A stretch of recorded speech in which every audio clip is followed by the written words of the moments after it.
relax, unwind, and step into the golden age of radio.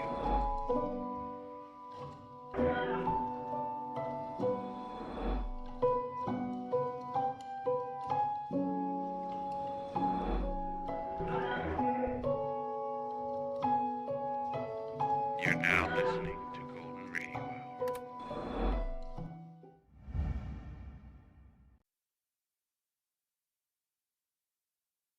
The CBS Radio Mystery Theater presents...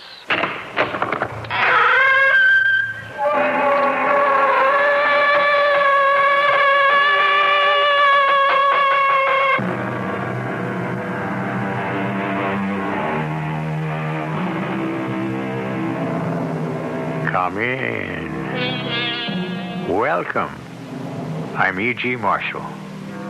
What lovers say to each other should be written on the wind and in running water. For love talk flows smoothly and flows freely. Most people are experienced enough to take it all with a wink or a grain of salt. However, here and there, now and then, you find someone who takes it seriously.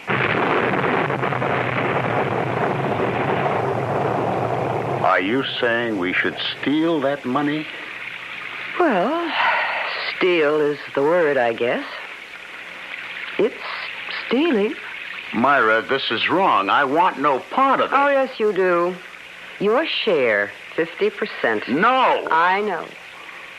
You're a sensitive, ethical person. You'll need a certain amount of time to talk yourself into it. Be my guest.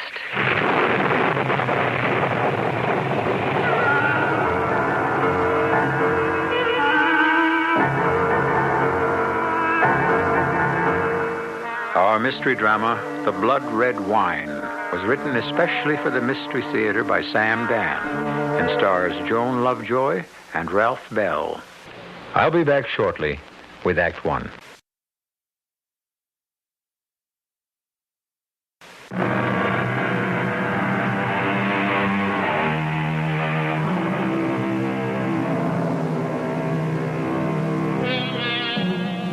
Grow old along with me. The best is yet to be, the last of life, for which the first was made. One hesitates to take issue with that beautiful poetic sentiment of Mr. Browning, but growing old these days can present a multitude of problems, especially in a youth-oriented society. And then, of course, the fact remains that most young fools grow into old fools. Listen to that thunder. Bad storm. I hope the roof won't leak. It's this wind. It gets in underneath the roof tiles. I was hoping you'd fixed it. Well, the truth is, we need a new roof. That ain't all we need. You, said you'd see Frank? Yeah. All he can give me is a job selling on the road. The road? Now, if you think you're going to leave me to be all alone... Myra, I don't have too many options. You mean he's got nothing else? Nothing else I can do. Look, Myra, I belong on the road. Then why did we buy this old farmhouse? Well, I thought maybe I could paint. Yeah. It turns out I'm all right, but not good enough. Okay. So what happens now? I go back to doing the only thing I'm really good at. At 52, it's back to the road, huh? Back to traveling with all the pressures. Oh, it's not that bad. After all you've done for Frank, he can't find anything else? Anything else would be charity. When do you start? Anytime the rain stops and I can get on a plane. Well, if that's what you want to do. I don't want to do it. Oh, sure. I don't know how to do anything else well enough to get paid for it. Well, at least if you got paid well enough. Myra, I'm lucky to have the job. Well, when you're in New York, you can bring my sister the pictures I promised her. I won't be in New York. What do you mean you won't be in New York? New York and New England, that's your territory. Well, the last couple of years, Frank had to put a new man on it. But that's your territory. Those are your accounts. You built it up from nothing. That's where all the money is. Frank would like to expand in the South. I see. And old Joel here's just the man to open it up. Myra, it was that or nothing. What you could do is pick another line from somebody else and buck Frank in New York. Well, that would be disloyal. That can't be the doorbell. Why would anyone... Well, I'd better answer it, I guess.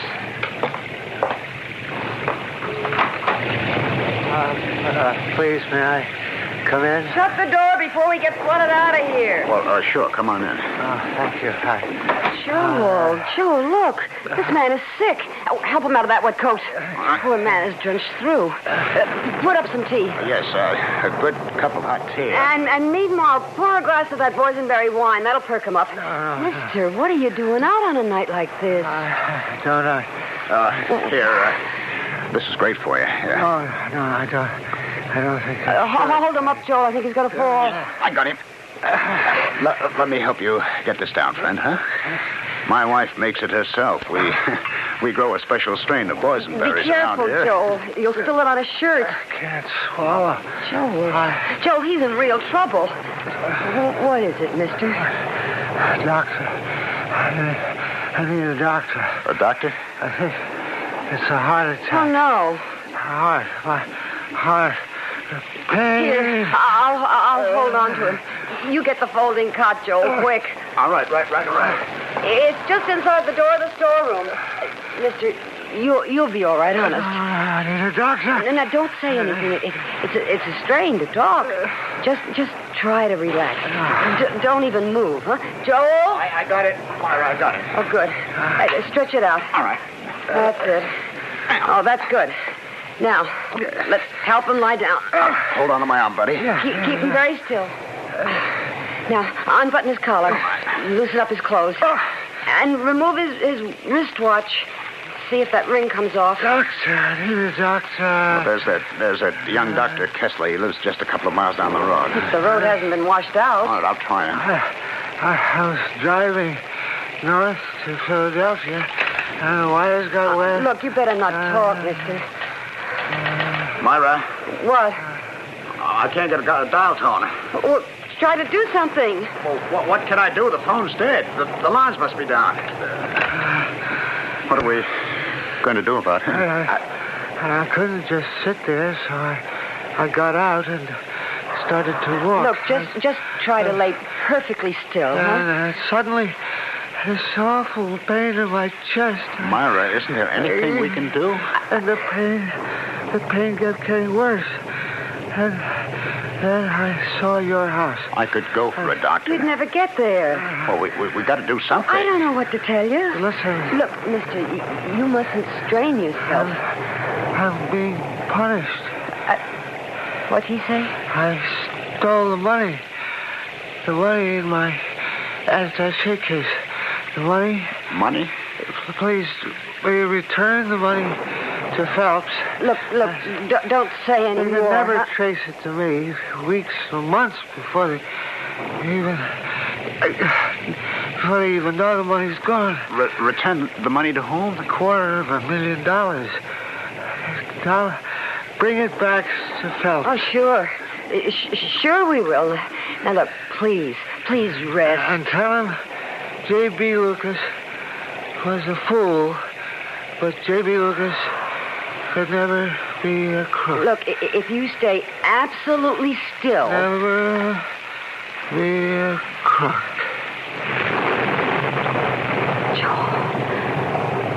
Joel, is he... Yes, Myra. Oh. He's dead. Oh, poor fella. He looks so young. Couldn't be a day over 35. Oh, what are we going to do? Well, there isn't much we can do tonight. If the storm lets up, we can phone the sheriff, or I can go get him if I have to. What about his attaché case? Oh, we better place that on the cot, I guess. Do you think there's really $250,000 inside that case? Well, if you said so, why not? For all the good it could do him now. Well, nothing can do him any good now, or any harm. Let's, move him out of the kitchen.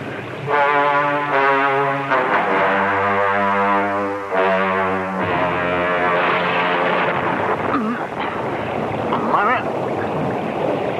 Ooh. Oh, boy. That one sure woke me. Myra? Yes. Did it wake you, too? No. I've been up. What are you thinking about? Nothing. Oh, yes, you are. I can tell. You get that quiet tone in your voice. You thinking about him downstairs on the cot in the storeroom? Maybe. J.B. Lucas. Isn't that what he said his name was? Yes. Yeah, he's better off out of it. Myra. At 35 or somewhere around there. He made his move. He decided to gamble. All or nothing. Go for broke. He lost. But he also won, if you look at it another way. Well, what did he win? He's dead.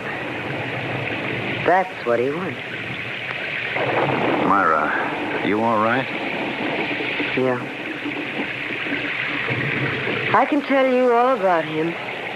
You never saw him before. You know what he died of? Well, obviously, his heart just... Sure. But I'll tell you what helped it along. A guilty conscience. Which means he wasn't a professional crook. He had a dead-end job. As a clerk. How do you know? He saw his chance to get out of it. To be free. To come, go, have money. And everything money can give you. And he took that chance. And he lost. Yes. He lost. Because he made his move too late. After he was all eaten away inside. But he also won. Well, you keep saying that, but I don't see what or how. Because he doesn't have to put up with 30 more dull, drab, hopeless years. He doesn't have to feel frustrated and cheated. Empty. I think I know what you're going to say. You have a talent for painting. But not quite enough. You have a talent for selling. But you don't know how to turn it to your own advantage. The result is, you make other men rich. I guess I'm not lucky, that's all. But you are lucky, Joel. You are. Everybody hits the jackpot once in his life. Well, I guess I'm still waiting for it to happen to me. You don't have to wait any longer. It just happened. What just happened? Downstairs, lying on a dead man's chest, is an attaché case with $250,000. What are you saying? We should steal that money? Yes. Myra. Steal is the word. Oh, I suppose we could dress it up by calling it something else, but it wouldn't change anything. The second that man closed his eyes and died, I knew we were going to take that money. Myra, this is wrong. Joel, honey, if it was right, we wouldn't be having this problem, would we? You've just taken leave of your senses. Oh, no. No, not just. I took leave of my senses 30 years ago. On my wedding day. I was 17 and stupid. Oh, no. I never had an education. I didn't even finish high school. And you were so smart. Oh, to think a college boy like you could fall for an ignorant little nobody like me. You were never a nobody. So anything you did was all right with me. And as the years went by, we didn't have an awful lot. Well, we always lived well. We should have lived much better. You should have made 3, 4, 5 times as much money. Oh, now, it's Myra. true. All you had to do was stand up to Frank Desmond, but you were afraid. Things were very complicated. No, they were very simple. You wanted Frank to have a good opinion of you. You thought you'd alienate him by standing up for your rights. And I paid for it. Myra. Joel, that money downstairs, that's your chance. Your only chance. What do you say?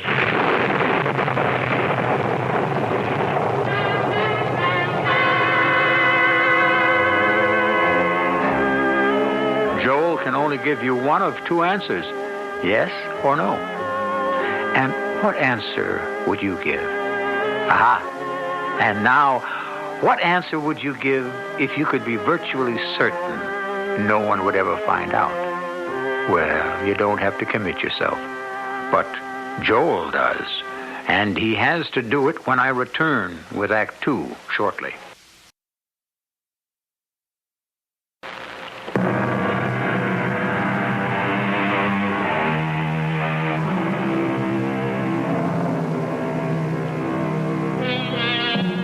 How easy it is to be virtuous when no one is assaulting your virtue. How readily one may resist temptation if the forbidden fruit is completely devoid of fragrance and flavor.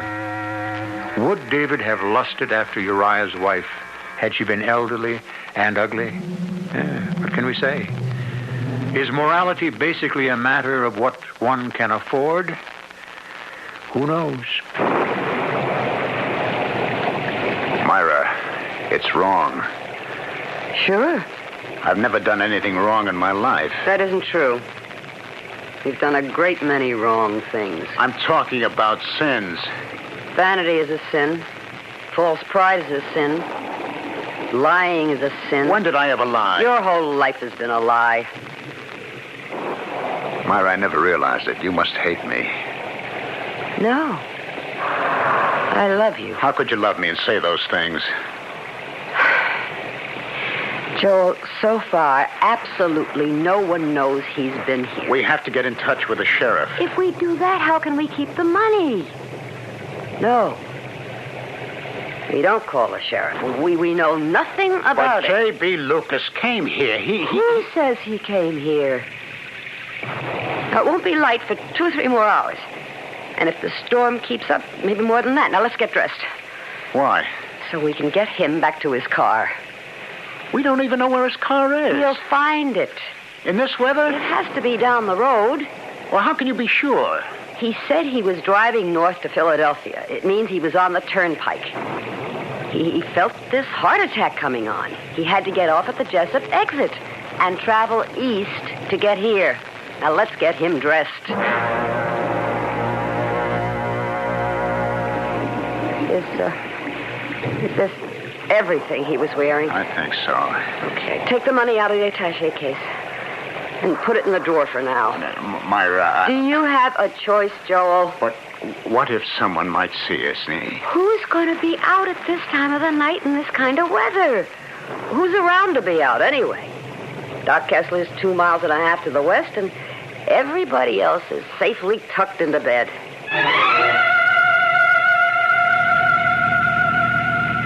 Hold it. There's his car. Now, just pull up. Myra, tire tracks. We leave tire tracks. What tire tracks? The rain's washing everything away. Now, let's get him into his own car. How do we know it's his car? Well, who else would have left a car here? Now, come on. Myra? Joel, in a couple of minutes, it'll be all over. Okay. This is everything he was wearing when he came into the house, huh? His watch, his ring. He's got his wallet? Yes. And the attaché case. Leave it on the front seat next to him. Yeah, that's good. Now, that takes care of everything. Let's look closely. Is there anything that can tie him in with us? I don't think so. I don't know. There's absolutely no sign that this man has been in our house tonight. Let's go home.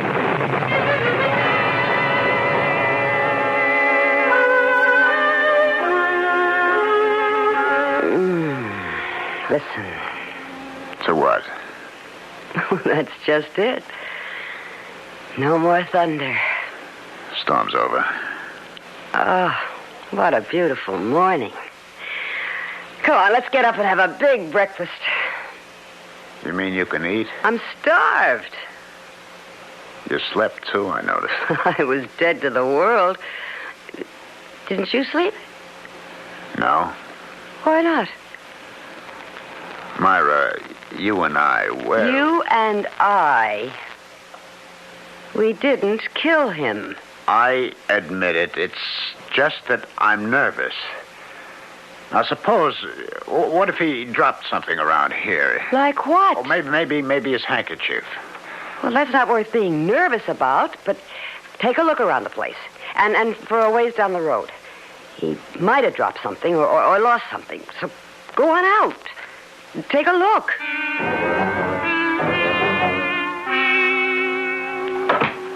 I didn't see a thing. Well, that's good. But that doesn't mean there's nothing. What could there be? Oh, some little clue there always is. Oh, come on, Joel. It's over and we're out of it. Are we? Yeah. Now let's start to live. His car is gone. So? I drove down to where we found it and left him. It's gone. Somebody must have found him. Yeah, I suppose. Look, Joel, we knew he'd be found. Did you drive into the village? No. Well, it wouldn't be in the papers yet. I didn't hear anything on the radio. Well, now, what's the first thing we should buy ourselves? We won't be able to spend much for a while. Why not? We'll have to lie low. For what reason? Till it blows over. Till what blows over? Look, a man has a heart attack, dies at the wheel of his car. If it turns out that some money is missing, what does that have to do with you and me? Now, I'm right, Joel, and you know it. Yes, you're right. It's just I just hope we didn't overlook anything, that's all. We overlooked nothing. Now, do you want to feel great? Open the dresser drawer and take a look at those beautiful $20 bills. You mean you left it in the dresser drawer? For now. Well, that's crazy. Suppose they search the house. Who is going to search the house? Why should anyone search the house? It ought to be put in a safe place. Okay. Find a safe place and put it there.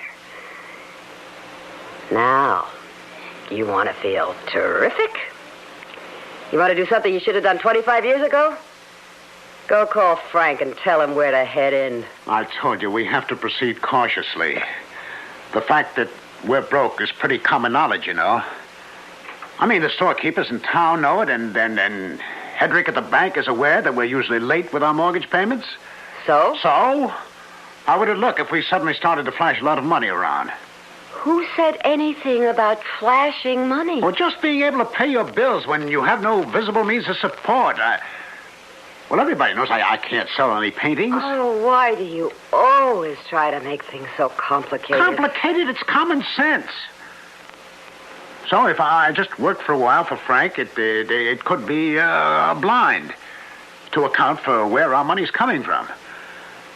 And in a couple of weeks, a couple of months, this money, this fellow Lucas will be ancient history.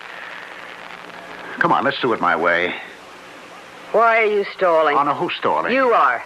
What are you waiting for? Things are not that simple. Things are never simple Well, for all you. I'm saying is we have to be extra... Who's there? Well, go see. The money. You said the money was in the drawer. See who's at the door. And don't act so nervous. Well, all right, but... Open the door. Hi, Joe. Sheriff? You mind if I come in? Oh, sure. I mean, well, not at all. Come on in. Oh, Myra. Hello, Sheriff. Cup of coffee? I never said no to a cup of coffee. Sit down. Thank you. Well, what can we do for you? I don't know. Oh? You know the storm last night? Do we ever? I thought it had washed the house away. Yeah, well, this morning, Jess Fallon finds a car parked alongside the road, a mile and a half from here. The fellow's behind the wheel looks awful still. Well, he should have been. He's dead. Dead? From what? Jess notifies me, and I put in the call to Doc Kessler. Doc says man died of a heart attack. Oh, that's awful. What happened was the fellow run out of gas. Poor guy. Yeah, in that storm. Why is this a job for you, Sheriff? Well, I don't know if it is or it isn't. Doc thinks the fellow got out of the car and went for help. Oh? And that rain? Well, you'd think he'd sit tight, huh? I would. But Doc looked him over and said to me, you see here, his clothes were drenched, his shoes were soaked. How'd they get so wet? Oh. So he must have gone out. Well, which way? He was a mile from you folks in one direction, about a mile from the Rumfords in the other. Which way did he walk? Well, did you ask the Rumfords? They've been away the past 2 weeks.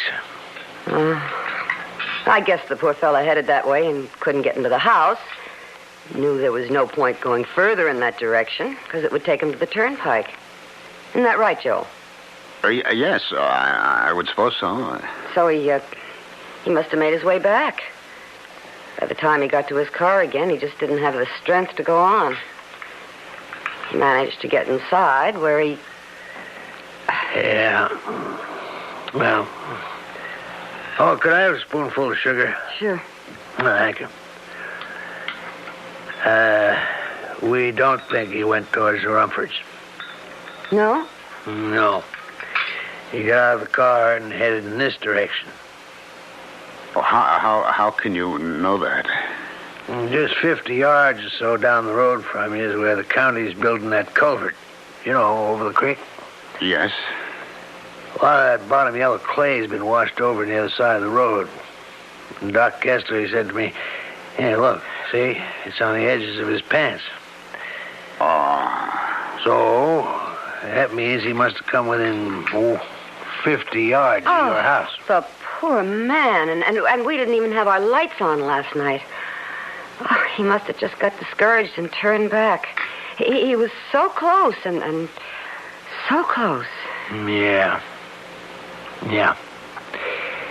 I had to ask a question. Well, it's kind of a stupid question, I admit, but it's got to be asked for the sake of the record. You mind? Well, what's the question? Did you see this fellow last night? Now, before you even answer it, I know it's an unnecessary question, because if you had seen him, you would have asked him into the house. You would have helped him, naturally. But, as I say, for the record, did you see this man last night? No.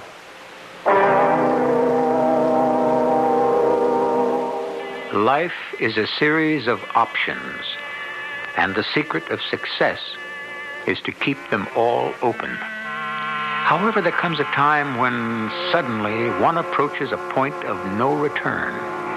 Yes or no. And one is committed to a series of consequences that can never be foreseen or even imagined. That one word, no, and Myra and Joel are in it, all the way.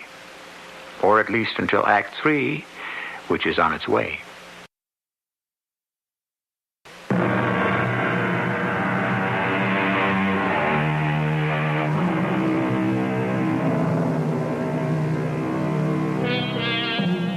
They say you can't cheat an honest man.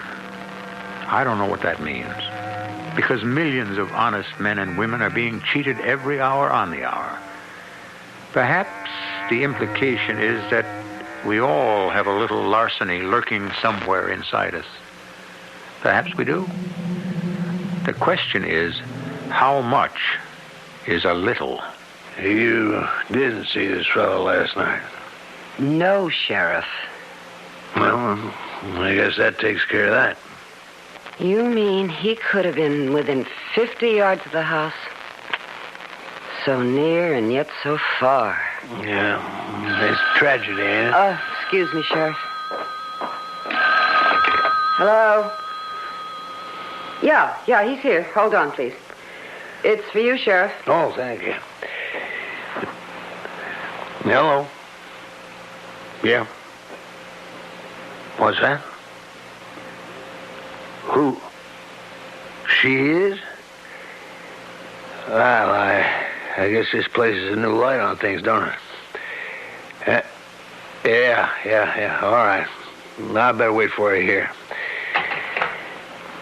Well, now, how do you figure this? What is it? This whole thing just got kind of complicated. What do you mean? Well, this fellow Lucas, a dead man, his wife drove in from Philadelphia as soon as she was notified and insisted on seeing me right away. Jim told her where I was, and so she just flew into her car and took off. Oh, poor woman. She wouldn't even wait for me to get back to my office. I wonder why. Well, Jim didn't say. She happened to mention something about money. A lot of money. Oh? Yeah, Jim said he never seen a woman so nervous and upset in all his life. Well, the strain of her husband's death. What money was she talking about? All the man had was $50 in his pants pocket. Jim asked her to wait, told her I'd be back soon, but she said, no, I couldn't wait. She had to see me at once. And she was out of that door like a shot. But why? Well, it shouldn't take more than a few minutes for her to get here. Hope you folks don't mind. Mind? Why should we mind, Sheriff? Now, please, Miss Lucas, try to be calm. But there had to be $250,000. A what? In his attaché case. $250,000? Sheriff, J.B. is dead, and he's going to be dead for a long time. I could cry for him later, but now I have to work for him, for his name. I wish you'd just tell me what this is all about, ma'am. What it's all about? Where do I begin? J.B. worked for Phelps Company. J.B. made that company, but he never got any recognition. And then last month, Phelps promoted a man with about half of J.B.'s ability over J.B.'s head. And J.B. didn't say anything. Well, I was afraid he might do something crazy, but Oh, now, ma'am, you just take it easy. Here, drink this, dear. Well, thank you. He didn't come home for dinner last night. And I was starting to worry that he might have done something foolish. He did something very foolish. Because about 10 o'clock, the phone rang, and I'm in Baltimore. Baltimore? Why? You didn't tell me you were going to... J.B., are you crazy? I was crazy, Lorraine, but not anymore. But why? Lorraine, I took $250,000 from that safe. You stole $250,000. I said took. It's my money. No, it belongs to the firm. I know, legally. What are you going to do with that money? Run away. I'll send for you later. Oh, J.B., you can't. I know Listen. that, and so I'm over it. I'm over a lot of things. I want to live, Lorraine. You come right home. Yes. And I'll put the money back in the safe, and no one will ever know I took it. And then I'll quit Phelps forever. Oh, J.B. And I bet I'll stop getting these pains in my chest. What pain? Forget it. I'm on my way home. Your office sheriff called me, and I rushed down here. The attaché case, it was empty. The money was gone. Ma'am, nobody touched that case. But that money, don't you understand? The $250,000 is gone. Yeah, but nobody here, nobody knows anything about it. was the first person to... Who discovered my husband's body? It was Mr. Jesse Fallon. All right, then I demand that he be brought... Ma'am, he's a preacher. I don't care who he is. Now, look, Miss Lucas, you're excited. Well, what do you expect me to be? So why don't I just give you a lift back to town? I've got my own huh? car. Who's the mayor here? Is there a district attorney? Now, ma'am, you don't want her to... My husband's name, his reputation is at stake. Don't you understand? Ma'am, I'd like to help. Help? You helped, all of you. You helped yourself to that money. You, that preacher, if he is a preacher, whoever he is, you're all in on it. Now, ma'am, you got no right to make such an accusation. Listen, I'm going to fight for my husband. I'll hire a lawyer. I'll call a governor. J.B. Lucas will not be disgraced for something he never did. I'm sorry that I was forced to make such a scene in your home. That's all right. But I have to do something. I have to do something. Yeah, Miss Lucas. Yeah, just a minute. Wait for me. Hey, I told you, folks, there's complications. Myra, what are we going to do? Nothing. Nothing. This changes everything. How? Well, do you want that man to go to his grave branded a thief? When a man dies, does it matter how he goes to his grave? But that poor woman... What could have happened to her? Nothing. I won't stand by and allow you... Yes, you will. That man died for you. Are you out of your mind? He was a man exactly like you. A man who could never get what was due him. If he's looking down on us or up at us, what do you think he'd want us to do with the money? Return it to that miserable boss of his? Never. He'd say, keep it. Do what I never had the guts to do. Enjoy it. But that poor woman... That stupid woman. If she'd worried more about him when he was alive, if she'd shown that kind of anger and determination, where was it all when he needed it? That woman, her anguish, it haunts me. We decided we'll keep the money. No, we won't. Joel, if you... No, we'll be found out. That's impossible. There's no way. They're closing in on us. What are you talking about? Did we leave a clue? No. We keep telling that to ourselves, but we did. That clay from the covert. So? Proof that Lucas came this way. But not that he was in this house. Yes, there's a clue. What clue? I don't know. But there has to be a clue. The clay proves that he came this way.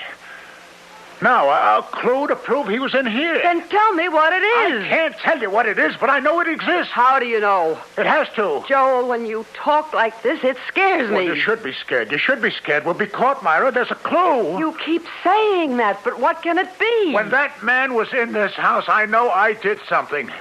I'm aware of having done something. There is a clue, and I know it. Oh, get hold of yourself. I'm trying to. No one can prove Lucas was in this house. There is no way to prove we took the money. Now, let's forget about it. Forget? I'm not a man who can steal, Myra. All right. Then die like he did, of a heart attack the way he did, among strangers the way he did. Myra. This man Phelps killed Lucas the way Frank Desmond will kill you. You'll die in some little southern town with your sample case. Please, Joel, there's nothing more to talk about.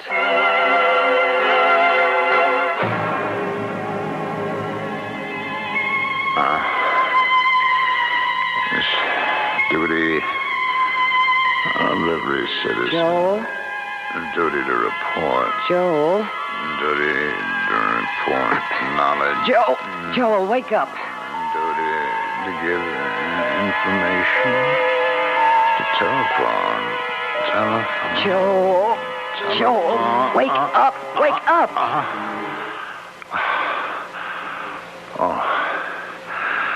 I was fast asleep. Why'd you wake me? Do you know what you were talking about in your sleep? I never talk in my sleep. Who are you going to telephone? Telephone? What are you talking about? Joel, everything's gonna be all right. Everything. That clue. What clue? The clue that proves he was in our house. There is no such clue. Oh, there is. There is. Joel, go back to sleep. Forget it.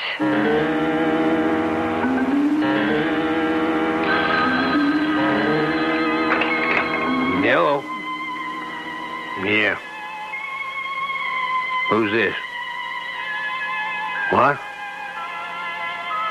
What did you just say? Well, who are you? Hello? Hello? Hung up.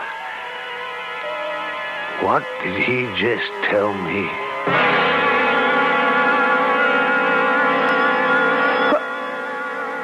Who can that be? It's late. I don't know. Better answer it.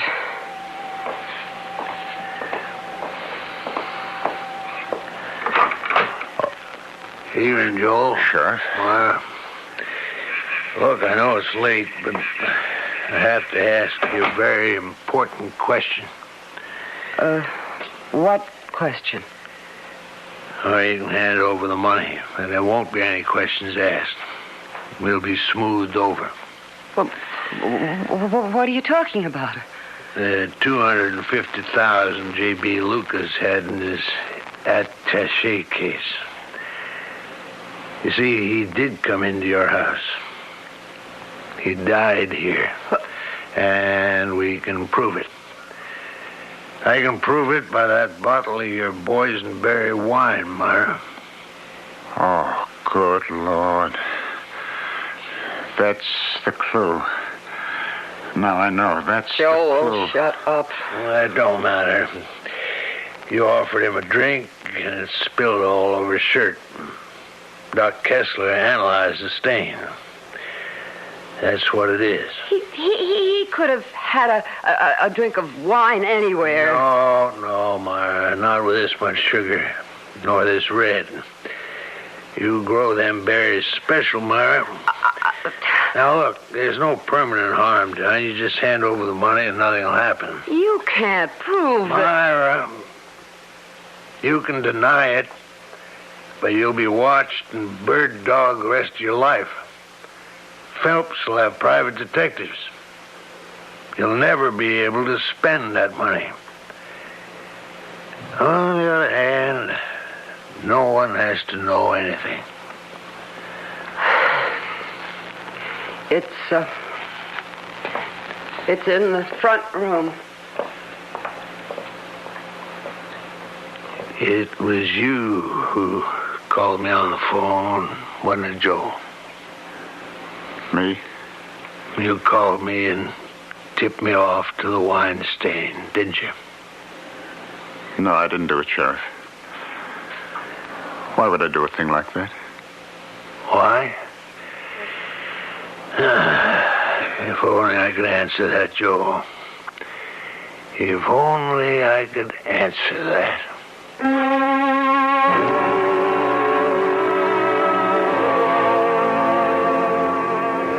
Why? Is it because a man cannot change his morality as easily as he changes his shirt? Or was it the subconscious that dialed the sheriff's office? Or maybe being on the road was more important to Joel than anything else. He may have a good friend out of town. I'll be back shortly.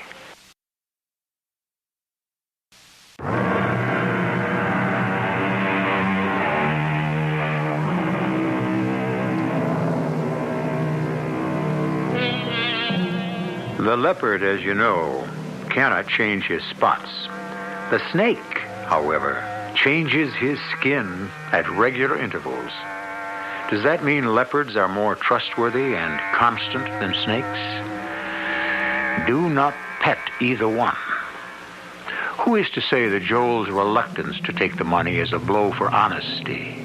He may have felt that he was getting a better deal from Frank. After all, money isn't everything. Our cast included Joan Lovejoy, Ralph Bell, and Marion Seldes. The entire production was under the direction of Hyman Brown. This is E.G. Marshall inviting you to return to our Mystery Theater for another adventure in the macabre. Until next time, pleasant dreams.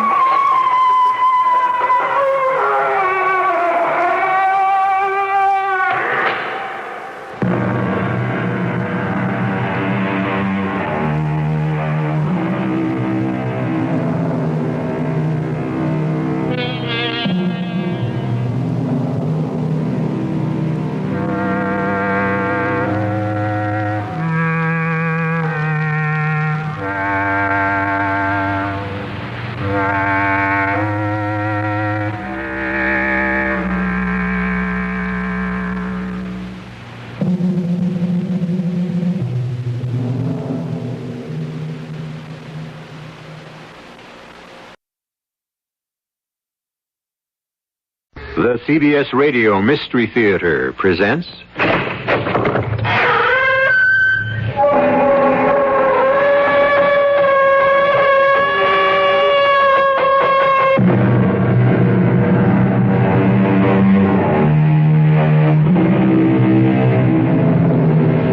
Come in. Welcome. I'm E.G. Marshall. You are standing in the doorway of the diabolic, the dangerous, the deadly. And in a minute or so, you will hear one of the strangest tales we've ever told. A story unlike any we have ever poured into your willing ears. Because this is a story about a man you knew only too well. A man who personified the diabolic, the dangerous, the deadly, to an entire generation. A man the world will never forget or forgive. We're pumping too fast, Doctor. Look at his skin. He's turning purple. Wait, another minute. We must improve his heart action. You'll kill him this way. He's too old to stand this. Look. He's trying to speak. Yes.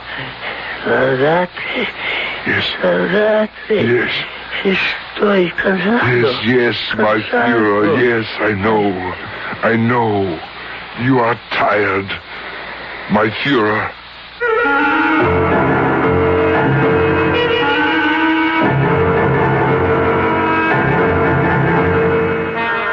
Our mystery drama, The Rise and Fall of the Fourth Reich, was written especially for the Mystery Theater by Henry Slesser and stars Robert Dryden and Paul Hecht. It is sponsored in part by Buick Motor Division and Uncle Ben's Long Grain and Wild Rice. I'll be back shortly with Act One.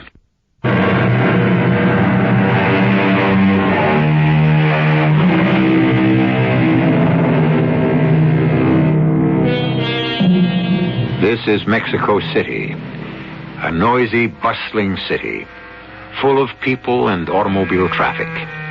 Right now, we're standing at the intersection of the Paseo de la Reforma and the Avenida de los Insurgentes. We're watching a black Thunderbird make its way down the avenue and then turn into the narrow, crazy-quilt streets of the makeshift neighborhood they call the Ciudades Perdidas, one of the lost cities built by the squatters. There are two men in that automobile. One of them is a man of 71 years, and his name is Dr. Hans Bunderschoff. The other is a man who has many names, so we'll let him introduce himself. You can call me Gunther. When I lived in London, I used the name George Brighton. When I lived in New York, I called myself... What's the difference? Now I'm in Mexico, and my name is Gunther Binder. And that's good enough. Gunther, is that the building? Yes, looks like it. Do you have the photograph with you? Right here in the envelope. Yes, that's the building, Doctor, but it looks empty, even abandoned. If our information is correct, and if God is with us, there is still one occupant. As we mounted the stairs of the ancient building, it was hard to believe that the information was correct, or that God was even aware of this dingy hovel on the edge of nowhere. But then we were at the door of the third-floor back apartment, and it was obvious that no lock was necessary because no thief could be interested in what might lie behind that door. But we were very interested. We had spent a lifetime seeking it, or rather, seeking him.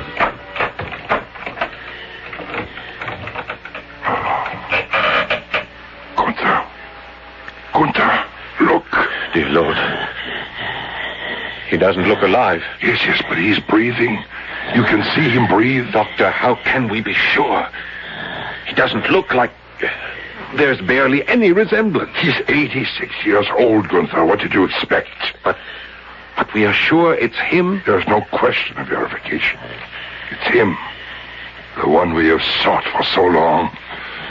I must try to speak to him. He's unconscious. He won't hear you. I must try. My Führer. My Führer. Can you hear me? My Führer. We have come to take you home. But our work was just beginning. First, we emptied the trunk of our rented automobile, and I brought the heavy black suitcase containing Dr. Bunderschaft's apparatus up the 3 flights of rickety stairs. Fortunately, the man we had found in the third-floor back apartment was the building's only occupant, so our thumping and bumping didn't disturb anyone, not even the man himself, who remained comatose throughout, his breathing growing more labored all the time. We'll have to use the oxygen soon. I think he's suffering from cardiac insufficiency. Are we too late, Doctor? No, he's lasted this long. He'll last until we're ready. We'll have to clean up this place, too. It's filthy. Our informant said there was an old lady who took care of him. Yeah, I've seen her. She came around while we were bringing the trunks upstairs. She asked me about El Ciego. El Ciego? That means the blind one. Is he blind? Cataracts. Thick as bottles over both eyes. But don't worry, Gunther. We'll take care of that, too. Our Führer will see again. Our Führer will see the coming glory. What did you tell the old woman? Something that didn't surprise her. I told her, El este muerto. He is dead. El este muerto. Yes, of course, the old lady believed it, and so did the rest of the world. Because our Führer had arranged it that way, in one of the most subtly conceived and well-executed deceptions in history. A plan formulated long before the first excavation of the Führer bunker below the Chancellery. I remember that day in Berlin, when the operative we called Leopard came up with the exciting news. I'm telling you, it's true. I got the information straight from the engineer in charge of the construction. But what happened? How did they find the tunnel? They were making a foundation for a new apartment building in the Hansa Quarter, and the whole thing collapsed. That's how they uncovered it. 6 miles long, Gunther, leading straight from the Chancellery to what must have been a secret airfield. That's just speculation. Hear the rest of it. There's a barn at the site, or what's left of a barn. But there isn't any loft or stables or anything you might expect to find in a barn. You mean it was used as a hangar? Nobody wants to believe it. Not officially. Or they'll claim that Hitler never carried out his escape plan. But you think otherwise. What I believe is the Führer confided his true intentions only to Bormann and Goebbels. All the others in the bunker were kept in the dark so they could testify to the authorities about his so-called suicide and Viking funeral. Good Lord.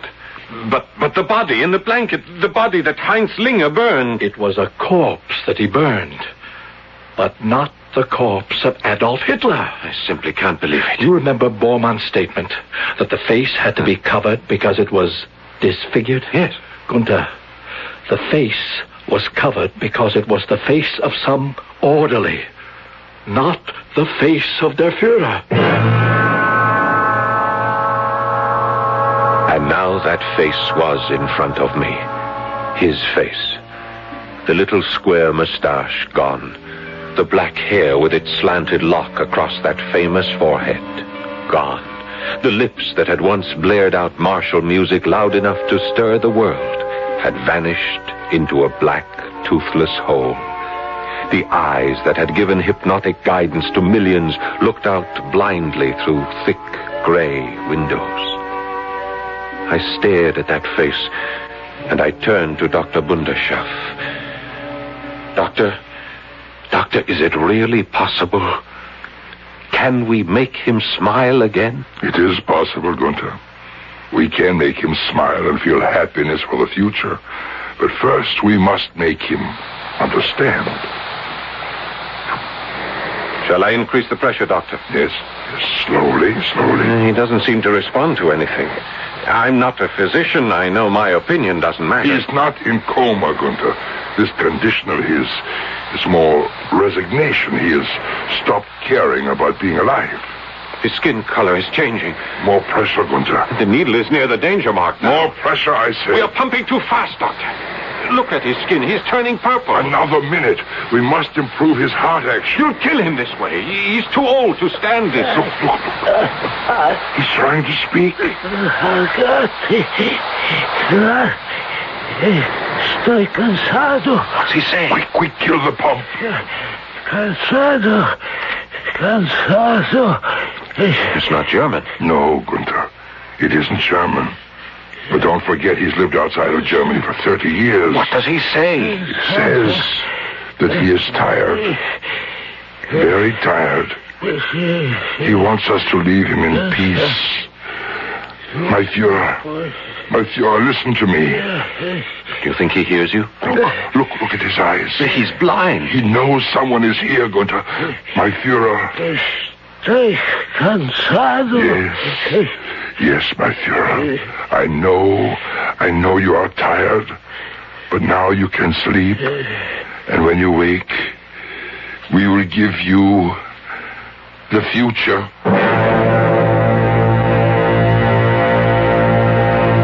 It was another 24 hours before Stiller arrived. Stiller was a doctor, too, but he was able to do something that Dr. Bunderschaff could never do. He was an ophthalmologist, and he would apply his surgeon skill to the cataracts that prevented our Führer from seeing the men who had come to restore him to power. I'll do what I can, Hans. But don't expect me to perform miracles. Well, why not, Stiller? We have performed one. We have found him. It's not enough simply to remove the cataracts. He'll need to be fitted with special glasses. Perhaps not. Not after our endocrine treatment. Hans, you still persist in this dream. I know what I have accomplished before. I know what I can accomplish now. But this challenge is too great. A man of his age, in his condition... I will need your assistance, Stiller. Gunther is a fine young man, but he lacks professional skill. I'm an eye doctor, Hans. I know nothing about glands and hormones and all your other mysteries. Please, Stiller, help me. Help me make it worthwhile for those eyes to see again. All right, Hans. If you can believe in miracles, I suppose I can, too. The operation was performed. From Stiller's point of view, it was a success. The gray clouds covering the old man's eyes were lifted, but it was only after new strength was pumped relentlessly into his bloodstream, after stimulants had excited the action of his heart and liver and pancreas and nervous system, did we see any reaction or result. And then the moment arrived. The moment when Adolf Hitler opened his eyes and spoke to us. Who are you? Did you hear me? Who are you? What do you want of me? We are your subjects. What? Your subjects, my Führer. You are mad. You are all mad. I am no one. Let me alone. Let me die. No, my Führer. You will not die. Stop calling me that. My name is Marcus. Please, listen to me carefully, my Führer. My name is Hans Bunderschaff. I am a doctor, an endocrinologist. I served your cause for many years. I have performed thousands of experiments on behalf of the Reich. Experiments probing into the very core of life itself. Yeah, please. You must stop this. I will not hear more of this talk. These lies. I am nothing but an old man. My Fuhrer, please hear me out. While you were bringing Germany victories on the battlefield, I was seeking victory in the laboratory. I failed, just as we all did. Failed? Failed? We were betrayed. Yes, betrayed, of course. And out of that betrayal, we were defeated. But out of that defeat may now come victory. Victory? What are you saying? He speaks the truth, my Führer. Who are you? I am Gunther. Gunther Binder, your subject, too. This is madness. I know that I was too young to serve your cause when you first brought glory to our nation, but my father served it and died for it, and now I want to be part of the new glory. New glory? What are you raving about? Lunatics! Tell him, Doctor, please. No, Gunther. You tell him. All right, I will. My Führer, we have come to restore you to power. As you can see, we have found ourselves in the middle of a horror story. A nightmare made all the more terrifying because of the reality that inspired it. But can Dr. Hans Bunderschoff make good on his incredible promise? Can a handful of men, even with the decayed body of a former tyrant, create a fourth Reich in the world? We'll be back shortly with Act 2.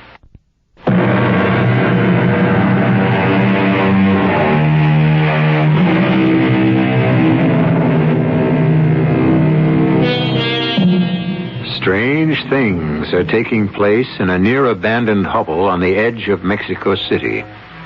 The third-floor back apartment has been converted into a clean white box of a room filled with gleaming chrome apparatus and the smell of strong chemicals. But there is something more than medical progress being discussed. For the men who have gathered in this room are discussing surgery on the world. Don't misunderstand, my Führer. We are not men of politics. We know there are others who can guide you better than we. Politics? I know nothing of politics. Why should an old man know anything but the water he drinks, the food he puts into his mouth? But you remember this much, my Führer. You remember that politics is power. Nothing more. Power? And is that what you offer me? Are you my army? My legions? Is this my new chancellery? But we speak of a different power now. There is only one power. Strength. And I have none. Look at me. I am old, dying. But the power we are talking about is strength. Strength, life, youth. Youth? Now I know you are mad. You would make me young again? Yes, my Führer. We can give you back the years that were lost in Germany when you so wisely escaped from Berlin. We don't know how many years we can promise you or how much vitality we can restore. But it will suffice for your return to the fatherland. Hans, look at him. His eyes. Madness. All madness. It is enough for now, Hans. Let him rest. You've troubled him enough. We must make him understand it's no good unless he realizes. No. Stiller is right. He has stopped listening to us. We will speak to him again later. It was later, all right. Almost 2 weeks later before we heard the voice of Adolf Hitler again. But Bunderschoff was a busy man during that 2-week period. I had expected him to begin the testosterone treatments first, but instead he chose to administer massive doses of vitamins. And then he began a series of amphetamine injections whose effects he watched with concern for the stamina of Hitler's heart. But the Führer survived. And then Bundeschaft began the critical phase, the hormonal injections which he had used to restore temporary youth to gray-haired rodent veterans of the laboratory. Stiller and I watched the procedure in awe and skepticism. The man isn't a rat, Hans. It's simply not the same thing. We have had similar results with primate, Stiller. Don't tell me now that a man is not an ape. I still cannot believe in this miracle of yours. But he is stronger. You can see that for yourself. He grows stronger every day. But will he grow younger? We'll soon know. And then, on the night of the 10th day, we were awakened by a horrendous cry. My God! My God, what is it? It's him. The Führer must not be bound by existing legal regulations. The Führer is leader of the nation, supreme commander of the armed forces, head of government, supreme executive chief, supreme justice, and leader of the party. He's out of his head. Yes, my Führer, please, easy. Lie back and relax. I must conserve my strength.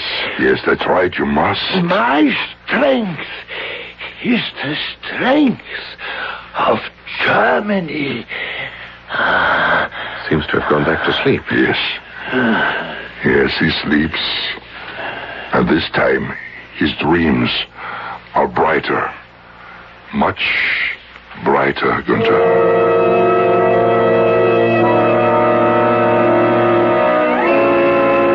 Maybe our Führer's dreams were brighter, but Dr. Bundeschaft's dream began to fade as the days wore on.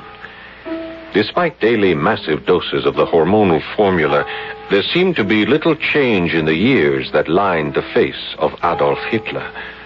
And Stiller began to question whether the dream would ever be fully realized. Hans, why do you persist? I was never convinced that your primate experiments were valid. Everyone has been skeptical. Most of all myself.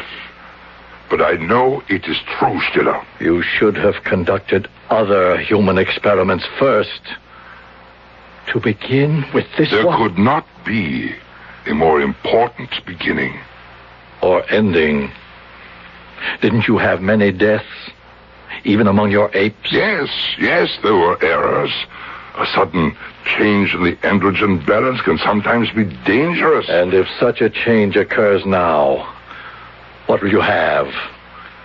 A dead old man? No, this is one thing we must not have. Merely a dead old man.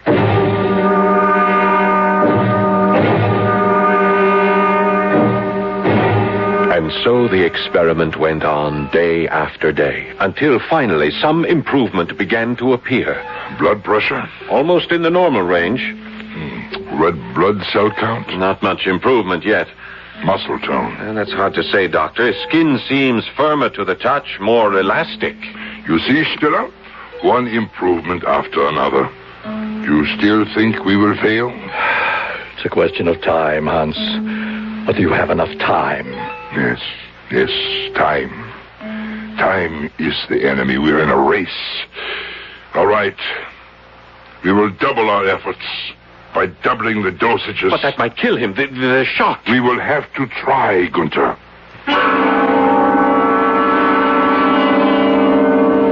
So we doubled the dosages. The risk was great, but Dr. Bundeschaft was encouraged by Hitler's ability to withstand the initial treatment.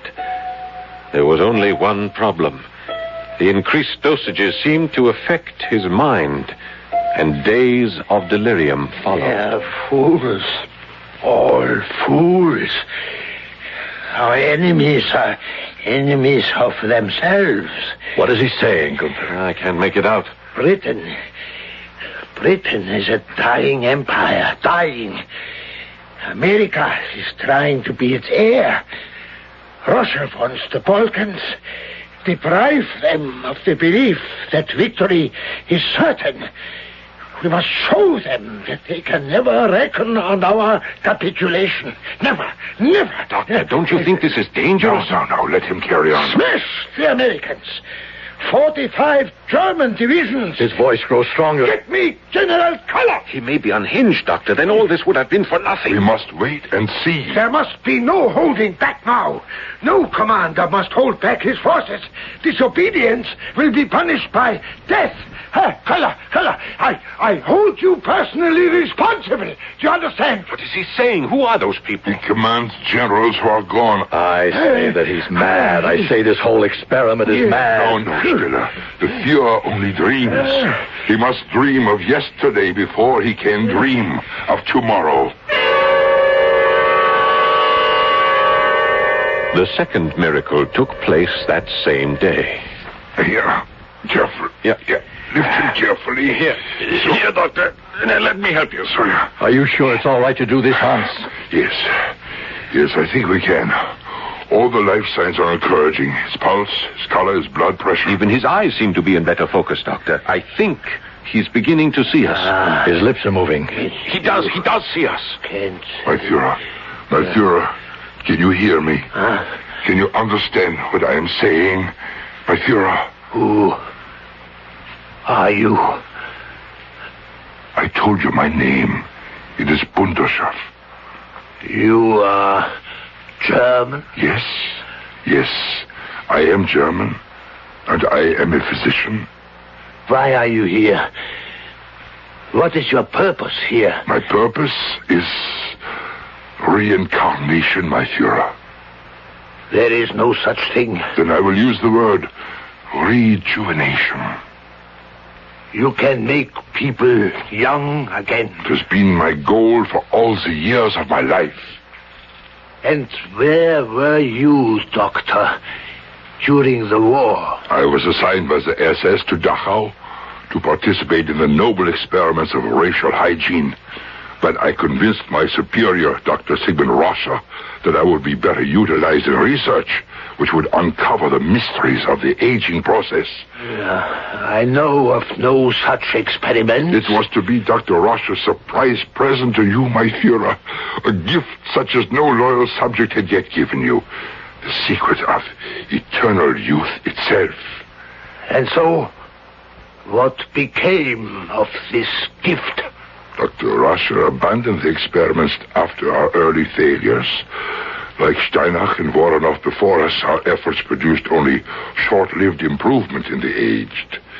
We were forced to conclude that the testes of man were useful only in the formation of spermatozoa and the secretion of hormone. Yeah, I understand nothing of this. That even the synthesis of testosterone was of no great consequence, although testosterone was one of the chemicals I still employ in the process. What process? The process I developed in Stockholm, where I worked after the war. It is no magic formula, my Führer. It is a synergistic group of chemicals which I believe will eventually lead to an acceptable method of human rejuvenescence. Is it true? Is what you say really true? It is all true, my Führer. You can make me as I was? We can do only so much. But it will be enough for the cause. Enough to make the world tremble at your resurrection from the dead. The world? And when you make your reappearance at the proper time, in the proper place, it will be like a lightning bolt illuminating the planet. That is our hope, my Führer. We wish it to be your hope, too. Hope? But I had abandoned it 30 years ago. But we bring you hope again, my Führer. Hope for a new beginning. The beginning of the next 1,000 years. Tell us your thoughts. Tell us what you wish. Very well. I will tell you what I wish. I wish for something to eat. And with those words, we knew that it was going to work. That our Führer was back among us again. That the day of the Fourth Reich had dawned.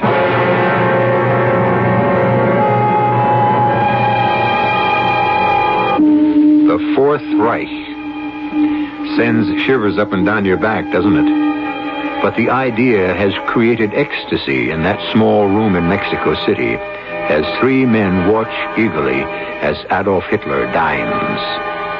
His appetite used to be greater. He could swallow whole countries at one sitting. Now he seems to be content with a bowl of soup. But if he has a new chance at power, well, let's wait and see what happens when I return with Act 3.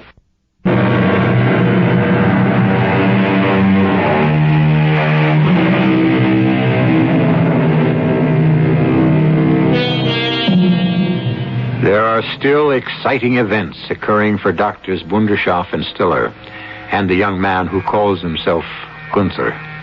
The same excitement parents feel when their child takes his first hesitant step, because now Adolf Hitler is taking his. Carefully now, don't overdo it.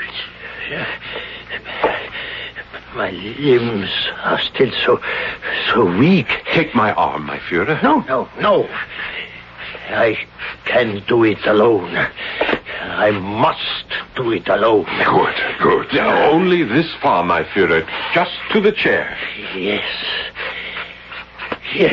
I can. I can do it. There. Ah, you did it. I knew you could. And now I want to see a mirror. A mirror? You heard what I said. I wish to look at myself. It's all right, Gunther. There's a mirror advisor in my bag. Let him look into that. Yes, of course. Ah, here it is. Here. Is that me? Yes, my Führer. You can see how much you have changed since our arrival. How much firmer your flesh has become. How much improved the color of your skin is. But I am still hairless. Yes. The hormonal treatments cannot restore your hair. If anything, they do the opposite. But there is still something we can do about that. False hair. A wig? Like a woman? For the image, my Führer. Only for the sake of your image. A wig, a mustache, so that all those who see you will know and remember. Yeah, that must be done. For the sake of my people, I must return to my people the way they remember me. Within the week, it was accomplished. Stiller found the appropriate adornments, a hairpiece that vaguely resembled Hitler's own. The mustache was easier to find. When we looked at the effect, we all shuddered in ecstasy, and when Hitler himself saw the image, it did as much for him as all of Bunderschoff's formulas and vitamins and injections. But the Führer became impatient. Now, I tell you, I'm ready now. Your miracle has worked. Dr. Bunderschoff, you have done what you claimed you could do. Now I am ready to return to my people, to my country, to the world. There must be no undue haste, my Führer. The timing of your appearance must be right. Tell him, Gunther. It's true, my Führer. The entire movement must be carefully prepared for the putsch that will bring you back to power. Then prepare them. Tell them I am here. I know they have been waiting for me, as I waited for them for long, empty years after the war. And they never dreamed that their Tag would be led by the beloved Führer himself. But now they must know. They will, my Führer. In time they will. But the world has changed since you went into exile. Fool! Do you think I managed to live to this age of mine? An outcast? A useless derelict? By feeding on the past? No. No, what sustained me was the future. Always the thought of the future. Oh, that was wise. For years after my exile, I considered the means whereby the Reich would rise again. I knew the day of great land armies was over and finished, of armadas and armor and massive bombing. I knew that victory was now determined by a handful of excited atoms. Yes, you are quite correct, my Führer. That would be my plan of conquest for the Reich. My warriors would be atomic guerrillas. Please, don't excite yourself. Then tell them, Wunderschaf. Tell them I am ready. Yes, my Führer. We will communicate with the Vaterland and tell them.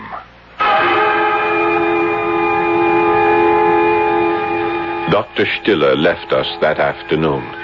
He had a serious operation to perform on the retina of a close friend. It didn't matter, however, his part in the experiment was over. Mine, though, was still important. I left the small room on a series of errands, shopping for the vegetable staples which constituted the diet of Adolf Hitler, buying pharmaceutical supplies and picking up a large, flat box at a tailor shop, whose proprietor seemed mystified by what he had just delivered into my hands. Here it is, Doctor. Yes, it's perfect. Exactly what we wanted. And now to find out how well it fits. 20 minutes later, Adolf Hitler was in full uniform. He stepped out in front of us, a willing model, turning to give his audience the full benefit of the effect. His right hand was on his hip. The left, still useless from the bomb damage that had destroyed his nerves, was held rigidly at his side.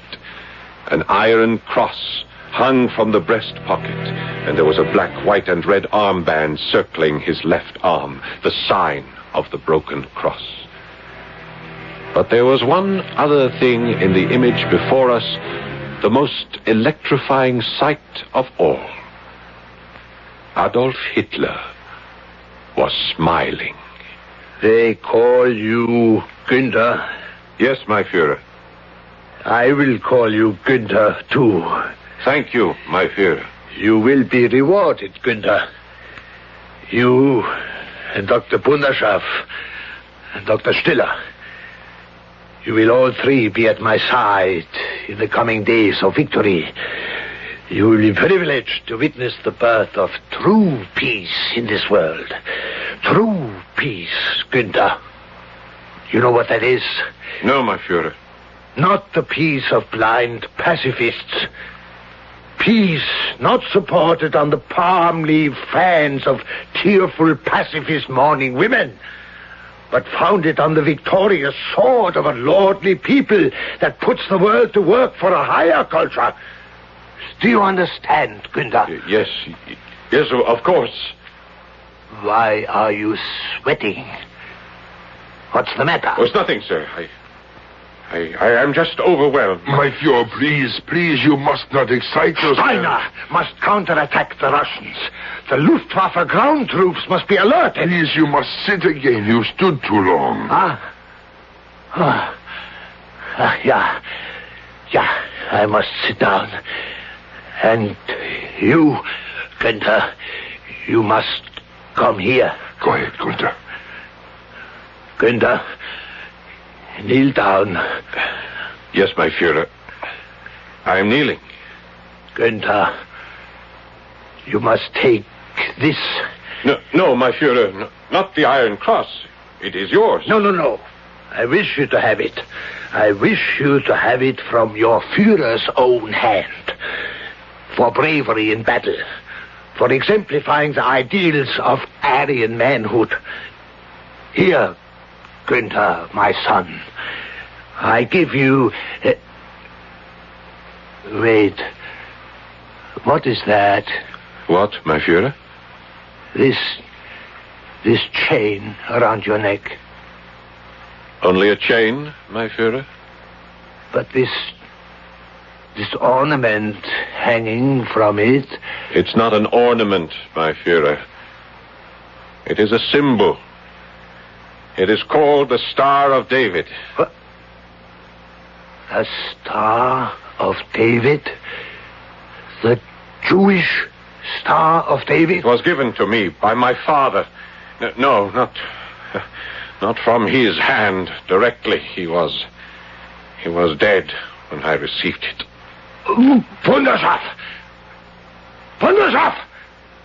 Do you hear this? You are harboring a traitor! A traitor! The truth is, I took it from his body. I was only 5 years old at the time, but I had the sense to take it from him before it was taken by the guards at Auschwitz. Wunderschaft! Do you hear? Kill him! Kill him! We are betrayed! It's taken me 36 years to get here, my Führer.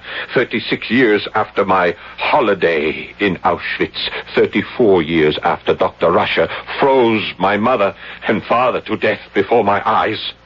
My naked mother and father lying on the ground while the guards poured water over their bodies and grumbled that they had to crack the ice before the water would pour. Wunderschaft! Quickly! He means to hurt me! I hear the sound of the cracking ice always in my ears, and the sound of that water splashing, and the sound of my mother's voice begging for a quicker death, begging for something that you won't be denied. Good. Adolf! Well, stop. That's enough. No, Doctor, not enough. Wunderschaft! He has a knife! A scalpel, Adolf. A scalpel for the final incision. My God! Wunderschaft! Help me! He has cut my wrist wide open. I am bleeding. Gunther, why? Why did you do this? Save me, Doctor! We have been betrayed once again! Betrayed by... Oh, Gunther. Why couldn't you have waited? Why couldn't you let us bring him home and share your vengeance? What are you saying? Wunderschaft, not you too. You are not part of this betrayal. No, my Führer. Not part of a betrayal. Merely part of a revenge. But I thought you were a good German. A loyal German. Yes, I was that, my Führer, until I was brought to your service in Dachau and learned what loyalty meant to those who served depraved animals. The bleeding. Stop, please, the bleeding. No, Doctor, let it happen here and now. But why? Why did you do this? Why did you give me back my strength, my hope? I was a dying old man. Why did you make me into this? Only to murder me. You don't know. You don't understand, my Führer. No. Why? Why? Tell him, Gunther.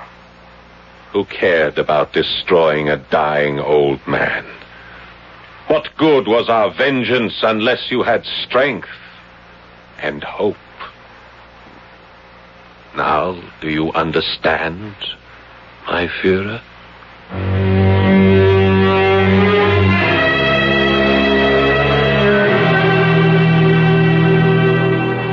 And so, Adolf Hitler dies, not in the bunker beneath the Chancellery in Berlin, but in a dingy, deserted rooming house in Mexico City. There will be no Viking funeral for him this time. No obituaries, no mourners. Just a memory. A very bad memory.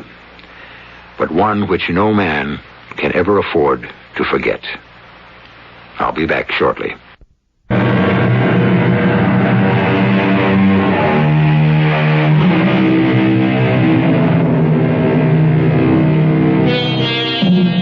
You know, some people might find it hard to believe the story you've just heard, either because they can't accept the idea that Hitler might still be alive, or they can't accept the idea of rejuvenation.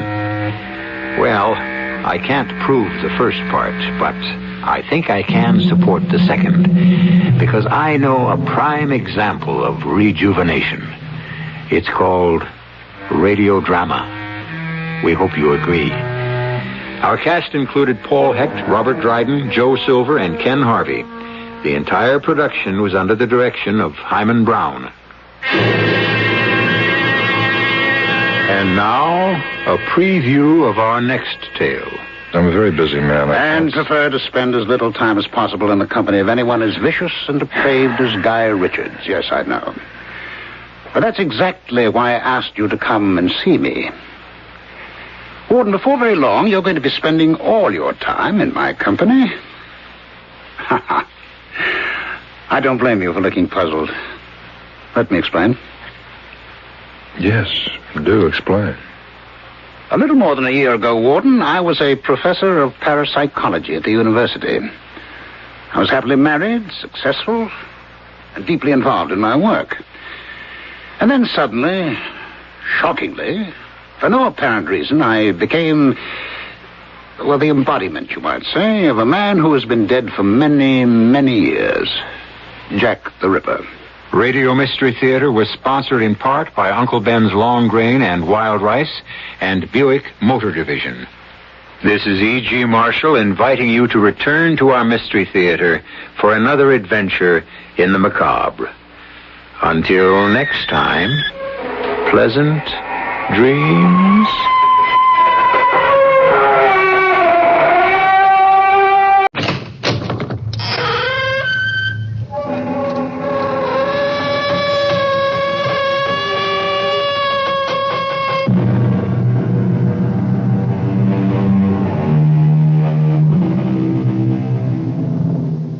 Come in. Welcome. I'm E.G. Marshall. This is going to be a story that's almost unbelievable. Almost.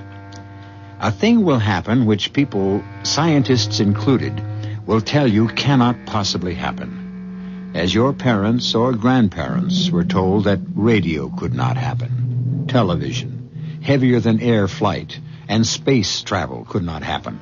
The thing is almost impossible. However, Kathy and Doug Sellers live in a middle-class suburb. Their neighbors are people to whom they say good morning, with whom they discuss the weather and the crabgrass. That's about the extent of the neighborliness. So that Doug is surprised this evening when Kathy says, "Early dinner tonight. We've been invited next door to spend the evening." Oh, the Carters, they invited us over? No, not the Carters. No, next door the other way, the Joneses. Well, they just moved in yesterday. I know you wouldn't think they'd be ready for guests so soon, but they're completely settled in. I never saw anything like it. How come you saw it in the first place? Well, I went over there. She's such a little thing. I just thought I'd go over and see if I could help. That was neighborly of you. Well, but there wasn't anything to help with. You like her? She's nice, yes. Her name's Tootie. Tootie? I said we'd come, okay? Oh, sure, of course. He's kind of funny looking. Well, they're quite small, both of them. Yeah, but he's got a big head. I know they can't help it, but somehow small people with big heads put me off.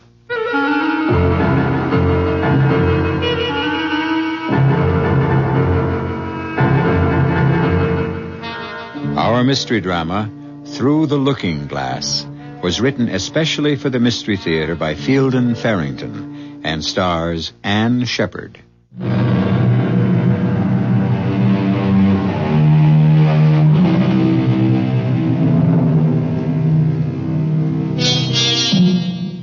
There is a certain excitement in meeting new people who may or may not turn out to be friends.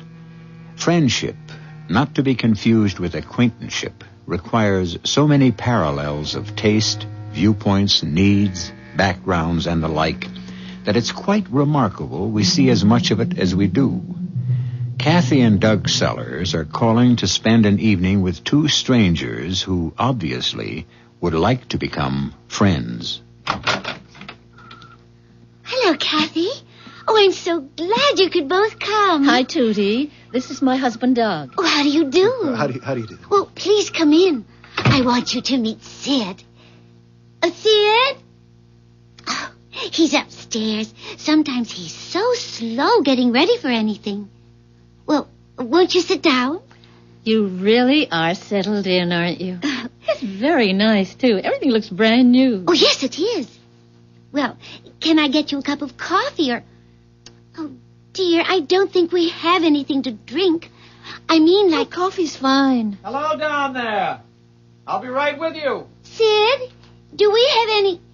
You didn't get any whiskey or anything, did you? No, I'm sorry. I am sorry. I should have thought of that. We don't drink at all, you see. And it's just easy to forget. That's no excuse. I should have been... That's all right. We don't drink either. Not really. Hardly ever. You see, where we come from, people just don't drink. Oh. You must come from a far distance. I'm trying to think of a place where nobody drinks. Well, things are very different here. We're really very... Oh, what is that word, Sid? Backwoodsy. We're very backwoodsy. Yes. Uh-huh. You're putting us on, right? We're... What? You're putting us on, kidding us. Oh. Well, I mean, this furniture looks as if it had been designed for 20 years from now. You know? Backwoodsy? Well, the furniture's all new, you know. And you've got it all arranged so quickly. As I told Doug earlier, it looks as though you've been living here for years. And he's right, you know. It's very advanced. Is it? Well, is it too... It's all right, Tootie. She's so afraid we're going to seem, you know, different.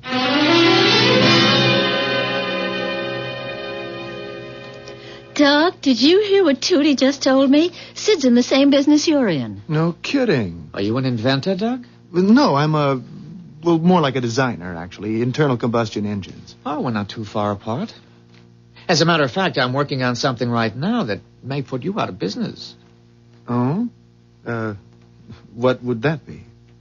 I've got a motor that's powered by solar energy. Oh. By sunlight? Just sunlight? Yes. Well, not the light itself, of course, by the emanations. Does it work? Oh, yes. Would you like to see it? See it? I've got a working model down in the basement. A solar energy motor in the basement? Oh, I see. It doesn't need the direct light. And besides, it stores. Do you want to see it? Aren't you afraid I'll steal it? I mean, if you've got a solar energy engine that really works... No, I'm not afraid. Now, please don't be offended. I've had to work out some pretty radical new mathematical concepts that... Well, you wouldn't understand them just looking at the model. Nobody would. Okay. I'd love to see it. Good, come along. The good thing about it is you don't even need a sunny day. All you need is the sun on your side of the earth. Would you like more coffee? If Doug's anything like Sid, they'll be down there for hours. No, I don't think I could handle any more coffee, thank you. You're right about Doug, though. Where did Sid work before you came here? I mean, maybe he worked for somebody Doug knows. Well, he didn't actually work for anyone. He's always been just an inventor. Well, Doug knows so many people in the business. We moved around so much before we went to work for Driscoll Motors. I just thought we might have some mutual friends. No. I mean, it doesn't seem likely. We haven't lived anywhere but, you know, there and now here. Well, where did you live before? It was just, well, like a different world almost. That's why I'm so pleased about tonight. We're the kind of people who just can't live without friends, you know? Mm. We were afraid there wouldn't be anyone we could, well, be friends with. So that makes tonight so good. Oh, Tootie, you don't have to worry. We have a lot of friends you'll probably meet. Where we used to live, we knew everyone. Just everyone. Oh, that must have been nice wherever it was. Oh, yes. It was all we knew, of course. In many ways, it's better here. Much better.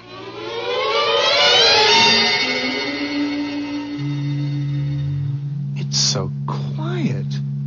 How How can a motor with any guts to it be so quiet? I've heard cats purr louder. Well, there's nothing to make noise, actually, except the friction. And there's very little of that. It's beautiful. How big would it have to be to power, say, an automobile? How big? Well, this engine itself would pull a freight train. So 12, maybe 15 cars. That little thing? Energy doesn't come in sizes, Doug. With refinements I'm not tooled for here, a motor like this could supply all the electricity a medium-sized city would need. You're kidding. It has implications, as a matter of fact, that could lead to the obsolescence of electricity itself. Man, you are talking revolution, you know that? It would be a tremendous step. Yes, it would almost certainly entail some dislocation. Dislocation? It would bomb out just about everything our society is based on. Well, the short-term adjustment would be severe, I don't deny that. Temporary chaos. The gain would be long-range, not immediate. Ooh, scares me. No kidding. You don't know what you've got here. Oh, yes, I know. What I have here is a device, a ridiculously simple little device which would make the air we breathe sweet and pure again. Make the oceans, the lakes, and the rivers habitable for marine creatures. Put an end to nervous breakdowns from the sheer clamor of civilization. As you say, destroy everything today's society is based on. Well, today's society isn't exactly utopia, I know that, but, Sid, it's the only society we've got. Would you like to see the design on paper? Talk about the math involved. Well, you said I couldn't understand the math anyway. No. I said you couldn't understand it simply from looking at the motor. Actually, like the motor, the math is quite simple.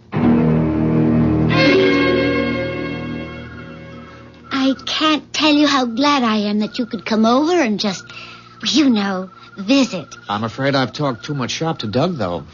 Huh? Oh, no, not at all. I'm sorry. I guess I'm sort of preoccupied. Dinner next time, all right? Okay. I'd love to watch that gadget of yours turn out a whole dinner. Let's go, Kathy. I mean, I do have to get to work early tomorrow. I'll be in touch, Sid, okay? Good night. Good night. Good night, and thanks again.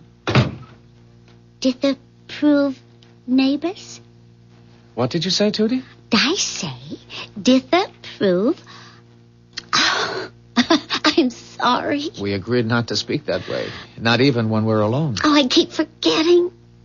Did you approve of the neighbors? Yes. On the whole, yes, I think so. What did you think of her? Well, it's hard to get used to these big, clumsy people, But I rather liked her. She's a little inquisitive, but I guess that's natural. It's nothing I can't handle. He's a good man. He does have that stupid short-sightedness they all have. But I think he'll do.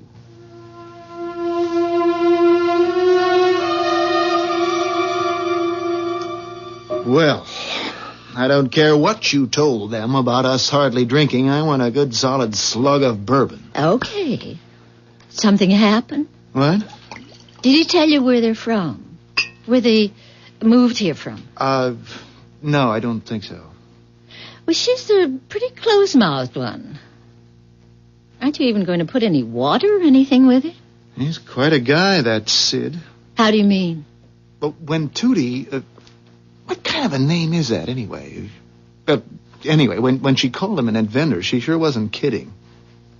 Did she say anything about where they came from? I told you I spent the whole evening trying to find out where they're from. But she's slippery as an eel. I didn't get to first base. People don't give things away. You have to be suspicious when a man wants to give something away. I think he was completely cracked, except that crazy math of his works. So does his engine. I don't have any idea what you're talking about. He wants to give it to me. Now, you can't tell me there isn't a catch in that somewhere. He just wants to give it to me. The whole thing, no strings attached. Give you what? He's got this machine, this motor, this engine. Designed it, built it himself, he says, invented it. Draws its power from sunlight, sun rays. Now, there's a difference, and it's just gonna blow the whole world up. That's all. A bomb? You mean a bomb? Oh, no. Just the opposite, I guess you could say. Only, good Lord, the mess it could make. It's like we made a wrong turn 100 years ago or so. All of us, our whole society, and what he wants to do is to back up and make the proper turn. But you just can't wipe out. It's a very scary thing. Kathy. What am I gonna do? Well, I don't really understand the problem yet, Doc. Okay. He's got a machine that takes its power from the sun, okay? Okay. Yeah, and that's about the size of a small vacuum cleaner, and it could power a city. It could. I've seen it. I've seen the blueprints. I've learned the math. Learned it, mind you, in half an hour. And all our old math, everything I spent my life learning, it's all just silly kid stuff. Did you say he wants to give all this to you? Now, figure what it means. Everything we know is down the drain. Now, just think about oil. You've got 50 billion or so barrels of oil tucked away, and you're using it to make the world market go where you want it to go. All of a sudden, your 50 billion barrels of oil aren't worth the price of half a dozen loaves of yesterday's bread. It's not going to make you happy. It's going to make you feel very, very restless and insecure. Or you manufacture, or all your money is in something or other power and light company, or you work in a gas station, or you're a coal miner, or I don't care, you're anything. Whatever you do for a living, it's dead. And Sid wants to give the damn thing to me. Maybe I don't blame him. Wouldn't there be a lot of money in it? For us? Millions. Oh, hell, more like billions. Take it. I'm not even sure money would have much value anymore. Apart from everything else, I've got this feeling I'm being used.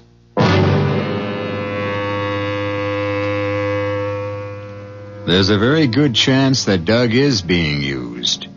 In a good cause, perhaps, but used all the same. There's a worn-out old cliche that says you can't make an omelet without breaking an egg.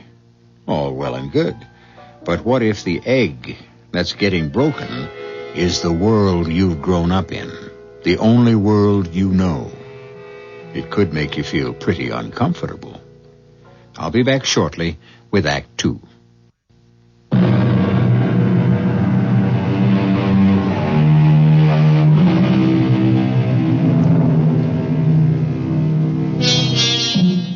Doug Sellers didn't have a very good night's sleep. He and Kathy spent most of what was left of the night talking about their new next-door neighbors, Sid and Tootie Jones. That is an odd name, Tootie, isn't it?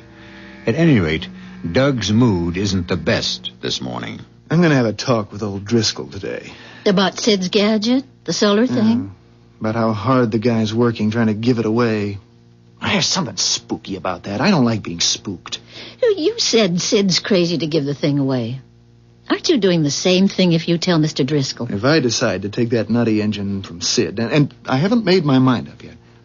I couldn't possibly handle it on my own. It's going to take a lot of money to get a solar-powered motor in production. I'm not even sure Driscoll Motors is big enough. But won't you have to give some of it to Mr. Driscoll if you bring him into it? Only if I decide to accept from Sid. And if I do, the whole thing was a gift to me in the first place. Well, I just thought... Oh, well, you know best. If you want the truth, I don't know a damn thing. Except that I'm sitting on a keg of very high explosive, and it's making me very uneasy.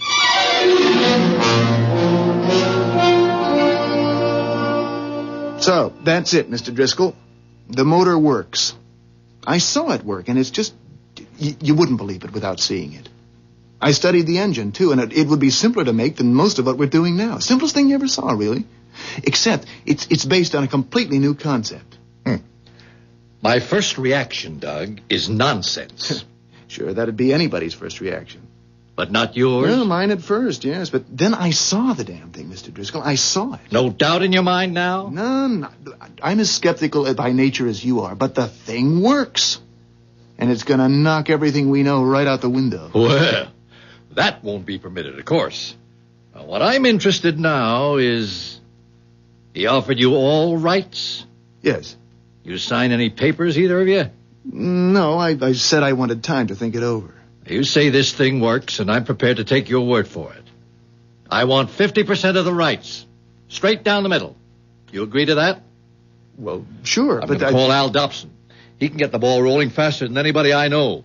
I'll get Ed Cahill moving on it, too. And, when can you get this, what's his name, the inventor in here? Look, Mr. Driscoll, all I wanted to do was to tell you about this thing and ask your advice. Now, as You've told me, and I'm advising you. You pass the ball to me, and I run with it, right? Mr. Driscoll, I don't have a ball to pass. If you don't have a ball, we know where it is. Your inventor has fumbled it, and we'll take it over. He's no businessman, Sid. Would he have offered to give you a thing like solar energy if he were a businessman? Well, the thing is... maybe we don't actually have the ball yet, but we... Look, Mr. Driscoll, you said... What was it you said? I told you it was going to knock everything we know right out the window, and you said that wouldn't be permitted. Now you talk as if you want to go ahead with it. It'll be suppressed. Don't you worry about that, Doug boy. They'll buy us out. Oh. You think the oil industry would let a gadget like this go on the market? Not in a million years. And the auto manufacturers? Good Lord. Think what it would mean to them, just the retooling alone. Don't you worry about it, Doug. They'll buy us out. I don't think Sid Jones will go along with that. He'll go along. I told you, he's fumbled.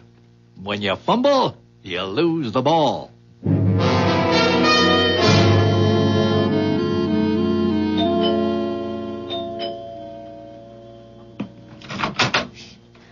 Oh, hello, Kathy. Hi.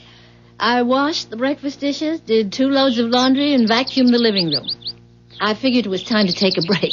You mind? Oh, mind? No, I'm delighted. Come on in. Let's go in the sitting room. Living room. Oh, which do you call it? Living room. Doesn't matter. Well, anyway, come on in and sit down. I didn't have anything to do either. I was just... Oh, I forgot to turn off the television. That's a television set? Oh, you know Sid. It's one of his inventions. He'll drive me crazy with his inventions one of these days. But the screen's the wrong shape. It's so big. It looks... What it looks like when you turn it off is a full-length mirror. Well, that's the idea, I guess. People would rather have a mirror in their sitting room than a box with that big blank screen staring at them. Oh, I don't know. I don't try to keep up with Sid's inventions. Doug says he's very good. Oh, yes. He's good. Doug says he's way ahead of his time. Ahead of his time? Yeah. You know, inventing things the world just isn't ready for yet. Like that solar energy thing. Well, he is very advanced in his thinking. Yes. Sid is very advanced. And he's worried about what do you call it? The ecology. Yeah. Tootie, Doug was very upset last night. Oh? Sid wanted to give him that solar energy thing. I mean, you just hand it over to him. Let him take out the patents and take all the credit and make all the money. Oh. Sid didn't tell me he'd gone that far. Why would anybody want to do a thing like that, Tootie? You know, it looks funny. Actually, how it looks to Doug is suspicious. Why doesn't Sid apply for the patents himself? That's what anybody else would do. He can't. He can't? We aren't American citizens. Well, I can't see what difference that would make, really. There are plenty of American patents held by people who are citizens of other countries. Doesn't Sid know that? Well, Kathy, I don't know exactly what they'd call us. Unregistered aliens. Something like that. We're actually not in the country legally. We don't have any papers or any of that. I see. Tootie, where are you from? I can't tell you. Maybe Sid will want to later on. I expect he will. But I'm afraid I've already told you more than he'd want me to right now. Damn it, Doug, what is this thing you've dumped in my lap? What do you mean? There's something mighty queer going on. I called Al Dobson and told him to get the ball rolling. Didn't tell him a damn thing except it was a solar-powered motor. And he had me back on the phone 20 minutes later. 20 minutes! Saying the thing was already out of hand and he had to know more. Out of hand? They want it. Everybody wants it. Ed Cahill says... Ed Cahill, the patent lawyer? They called him. The patent office called him. Now, you can believe that or not, but that's what Ed Cahill told me. They'd been hearing talk about solar energy down there, they said, and they called him. Well, it looks like... Somebody's pushing this thing. That's what it looks like to me. Somebody very big. Well, after all, solar power... I want you to see this, whatever his name is, this kook that's trying to give the rights away. I want you to get this paper signed. What is it? Don't waste time reading it. It's a simple release. Later on, there'll be reams of paperwork, but right now, I want that release signed. All right, Mr. Driscoll. And Doug. Yes? If you don't get that release signed, or if this nutty solar thing turns out to be phony, I'm going to bury you so deep they'll never dig you out. I should never have talked to Driscoll about Sid's invention. What happened? Oh, hell broke loose. As nearly as I can figure, Driscoll's committed himself in 2 or 3 places without having a damn thing to deliver. Everything's moving so fast, it's a mess, that's all. Dear. I talked to Tootie this morning, like you said. Hmm? You find out anything? They're what she called unregistered aliens. She said that herself. They're in the country illegally. Oh, good Lord. Doug, what does it mean? I don't know what it means. Trouble, that's for sure. That was why he wanted to turn the invention over to you, Tootie said. He doesn't have any papers or anything. I mean, no ID, no Social Security, nothing. And he knew he'd get into trouble, I guess, if he started messing around with patents and all that. He's in trouble, all right. Why? You going to do something about it? I'm going to call Driscoll and tell him. Oh, Doug, do you think you ought to? Couldn't you just... Oh, poor Sid. What about him, Doug? I'm afraid that'll just have to be his problem. I've got a couple of my own. Well, but do you have to tell Mr. Driscoll? Look, I've been working for Driscoll for over 8 years. I'm one of the top men in the company. I met Sid for the first time last night. Now, which one am I supposed to be loyal to?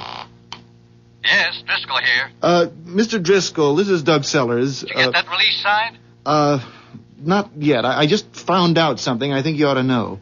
The inventor, Sid Jones, the guy's not an American citizen. He's in the country illegally. Say that again. He's in this country illegally. A spy? No, I'm sure it's nothing like that. He's, I know him, Mr. Driscoll. I don't think he's a spy. I might have known. Solar energy, my foot. He's a lousy spy. That thing of his is probably some kind of bomb or something. He's made you believe that... Come on, Mr. Driscoll. I'm not that stupid. That engine that I saw last night was... All right, I'll fix his wagon. You watch me. Thinks he can make a fool of Thomas P. Driscoll, does he? What are you going to do? Never you mind. Oh, boy. What'd he say? He's decided Sid's a spy. I guess he means to blow the whistle on him. You don't think he is, do you? Sid? A spy? No, I don't know. I don't think so. Shouldn't we go over and tell them? I mean, after all, if they're in trouble, it's our fault, too, isn't... Well, at least it's partly our fault.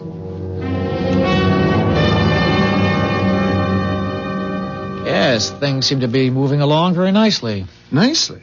Sid, he thinks you're a spy. Oh, Tootie, I'm sorry, but... Well, I always tell Doug everything, you know. It's all right, Kathy. Oh, please don't feel badly about it, either of you. It's all right. The patent office was interested, you say. That sounds very good. Don't you think you ought to... Look, I mean, old Driscoll is going to do something. And that's for sure. And if you're not in this country legally... It's all right, Doug. Really it is. Did you say this Mr. Driscoll gave you a paper he wanted me to sign? Well, yes. Do you have it with you? Yes. Sid. Hmm? there is something very odd about all this. I mean, you're giving away...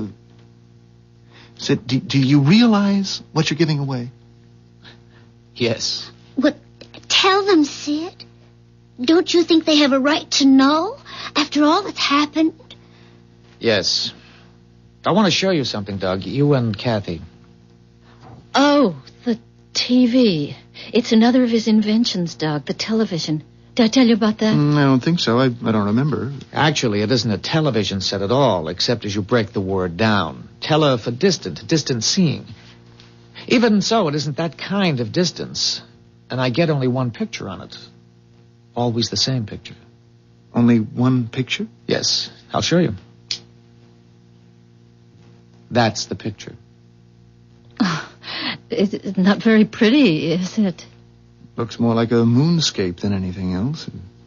Except for those mounds or domes or whatever they are scattered around. How come it's black and white? There isn't any color there, Doug. In the scene we're watching, you'd see it if there were. It's just gray. There's no color at all. Is it a movie? A science fiction movie or something like that? Oh, no. It's quite real. Well, it can't be the moon unless the other side has put domes up there and we don't know about it. No, it isn't the moon. Tell them, Sid. It's our home. Tootie's and mine. That's where we came from. That's where we've always lived.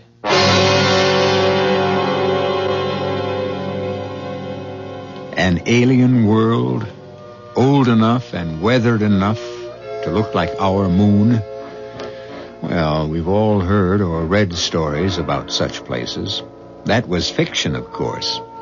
But it hasn't been so very long since it was only in fiction that men put on spacesuits and blasted off from Earth and later walked on the moon. Today's science fiction has an unsettling way of becoming tomorrow's fact. I'll return shortly with Act 3.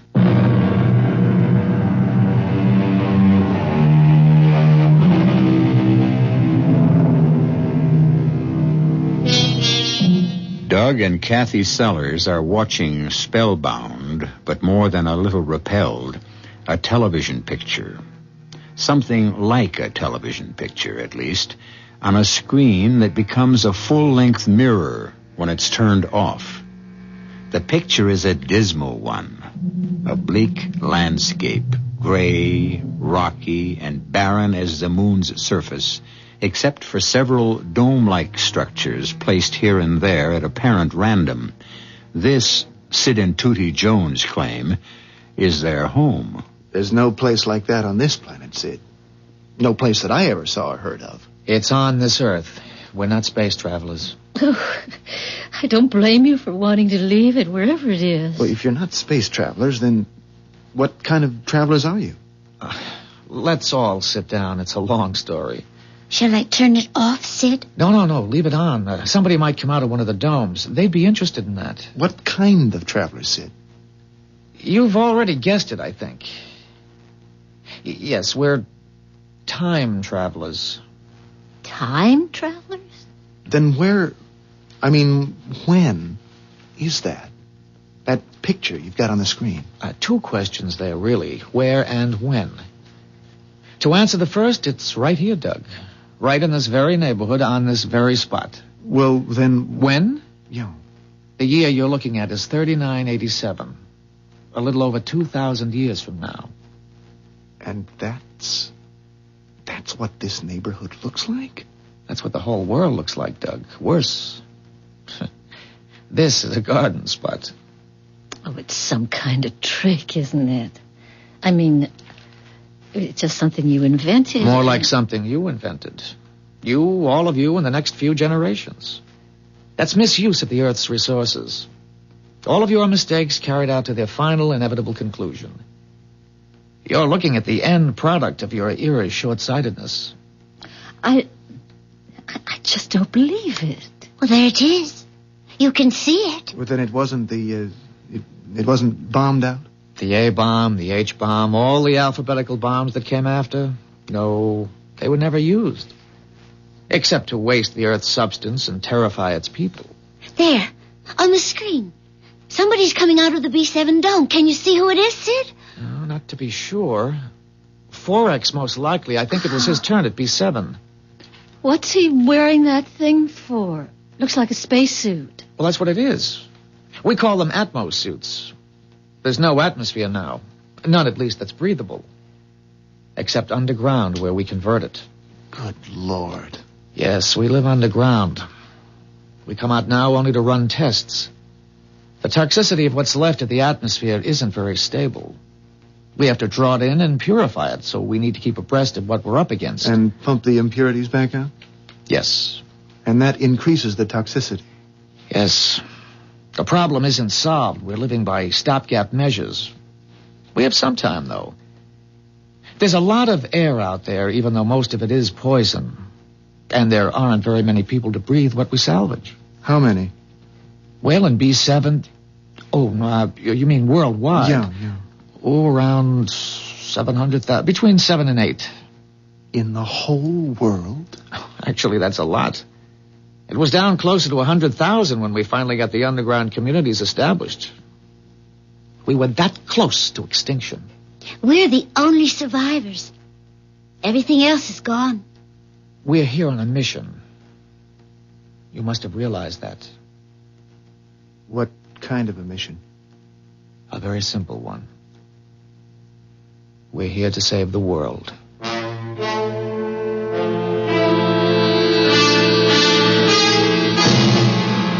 Sergeant Wilson. Yeah, I want to talk to the chief of police. He's out of town. What can I do for you? Listen, I'm Thomas P. Driscoll of Driscoll Motors. I want to report a spy. Report a spy. You'd like to give me the details? I can only give the chief the details. No way, Mr. Driscoll. I offer you a spy, a genuine spy, and you won't put me up. All right. I'm coming over there. By God, I pay my taxes and I'm entitled. I'll be over there in 10 minutes. Did you say save the world? You're here to save that world 2,000 years from now? That world, which of course is simply this one grown old. That's a dead world. It's beyond saving in our time. We have a few 100,000 people living inside it. Like people on one of your life rafts. If the people on the raft aren't rescued, they'll die. The same with our people.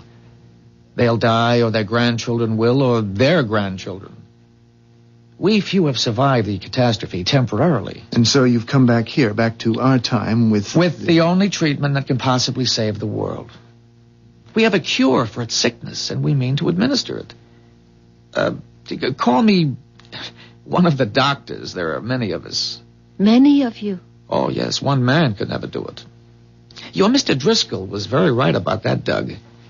We have many people in this time, some of them in very high places where pressure can be applied, where red tape can be bypassed. Speaking of Driscoll, Sid, I think you ought to... Don't worry about it. It isn't important.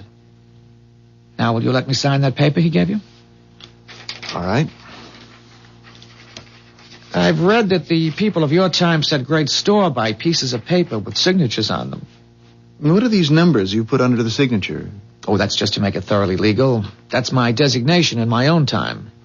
6D48M. We have numbers instead of names, although we still use nicknames. Mine actually is Sid from 6D. My designation is 2T93K. 2D. 2T.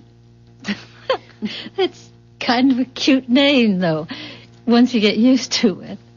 Well, if you had time travel, why did you wait until the world got into such a state? Time translation is a relatively recent discovery. But why this particular time? Why not earlier or later? Oh, no, irreversible damage has been done at this time. As a matter of fact, it was at this time and point that the depletion of resources began accelerating so rapidly that it got out of control. Any later would have been too late. Well, much earlier, you wouldn't have had the technology needed to use what we wanted to give you. I hope I haven't spoiled it for you. For all of us. No. If it doesn't work, it's nobody's fault but my own. I made the decisions. It was my assignment.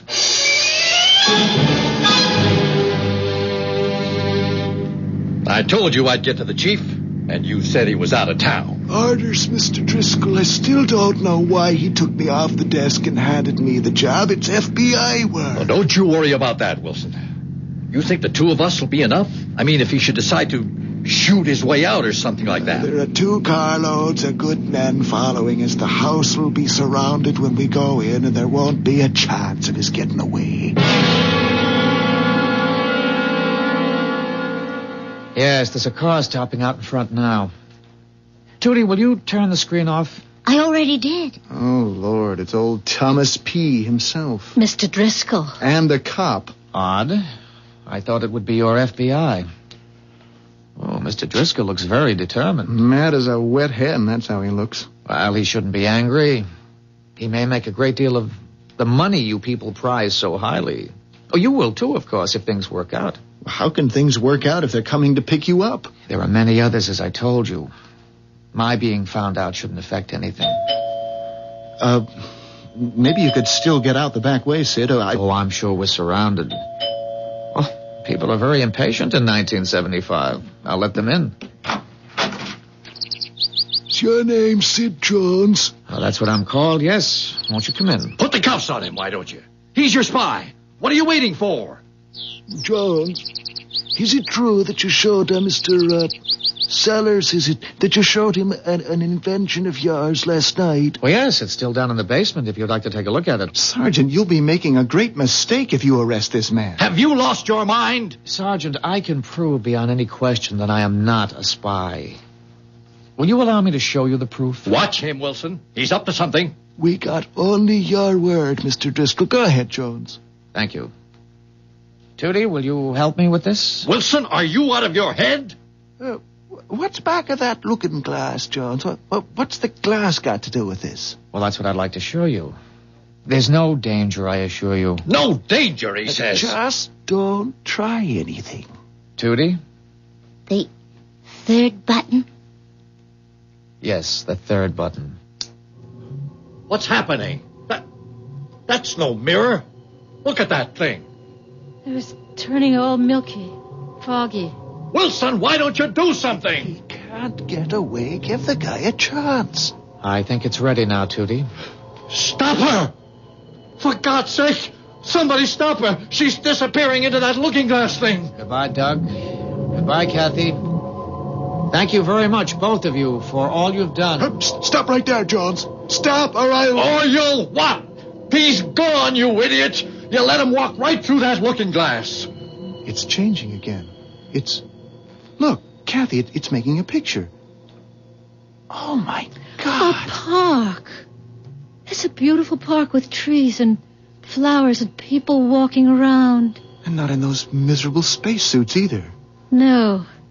It's bright, pretty clothes. And children play... Oh, Doug, it must...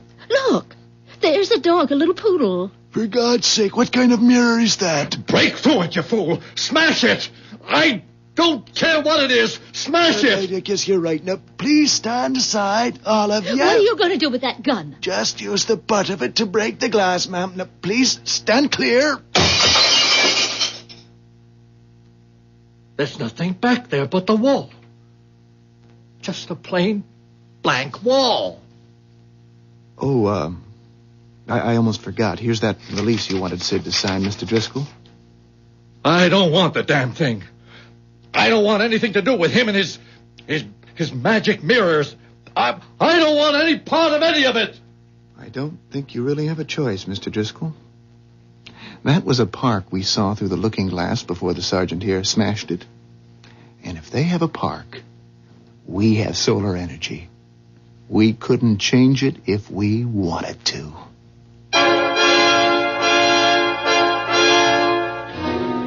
A park where there was a desolate wasteland only a few minutes ago. But wait, it wasn't a few minutes ago at all, was it? It was over 2,000 years in the future. And what this implies is that there are at least 2 quite different futures, both possible, which in turn implies that we have, at this exact point in world history, reached a crossroad. I'll be back shortly.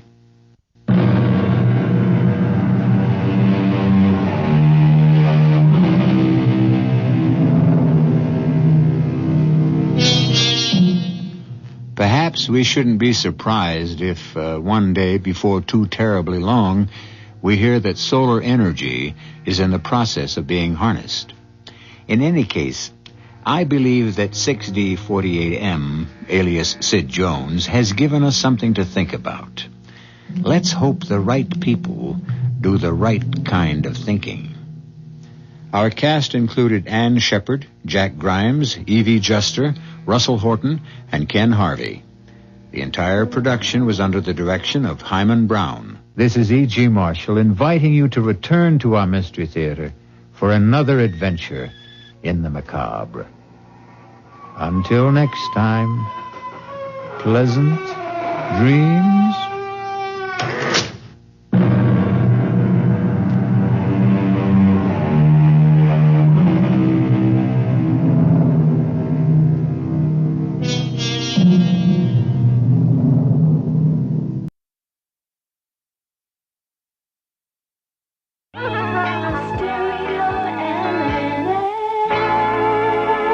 CBS Radio Mystery Theater presents...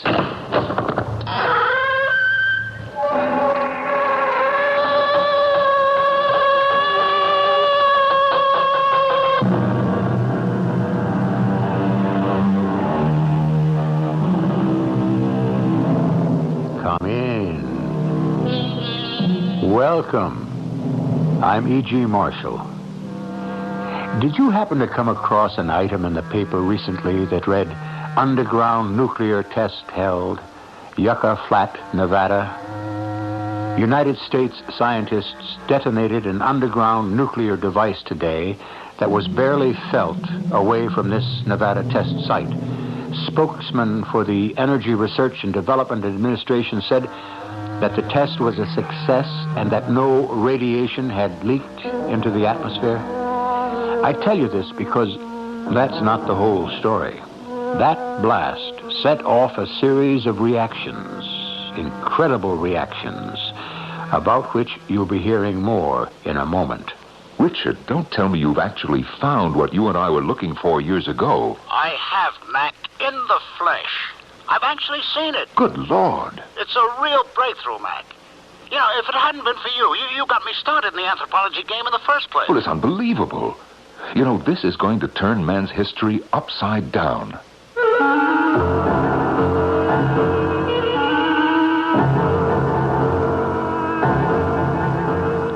Our mystery drama, Yesterday's Giant, was written especially for the Mystery Theater by G. Frederick Lewis and stars Norman Rose. I'll be back shortly with Act One.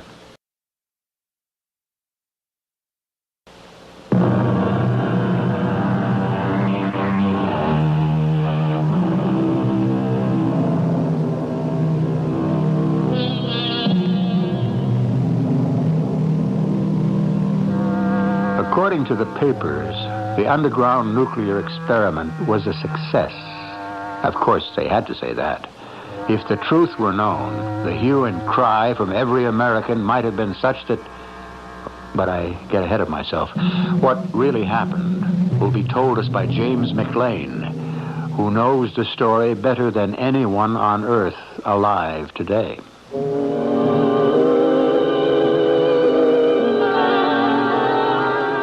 I'm James McLean, explorer, naturalist, sometime geologist and anthropologist, and author.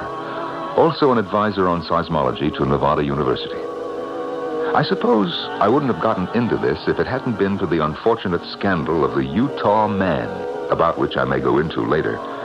But I want this part of my life known, because it proved to me, when it comes to choosing between being a true scientist, hungry for knowledge, or someone else hungry for money, I did make the choice.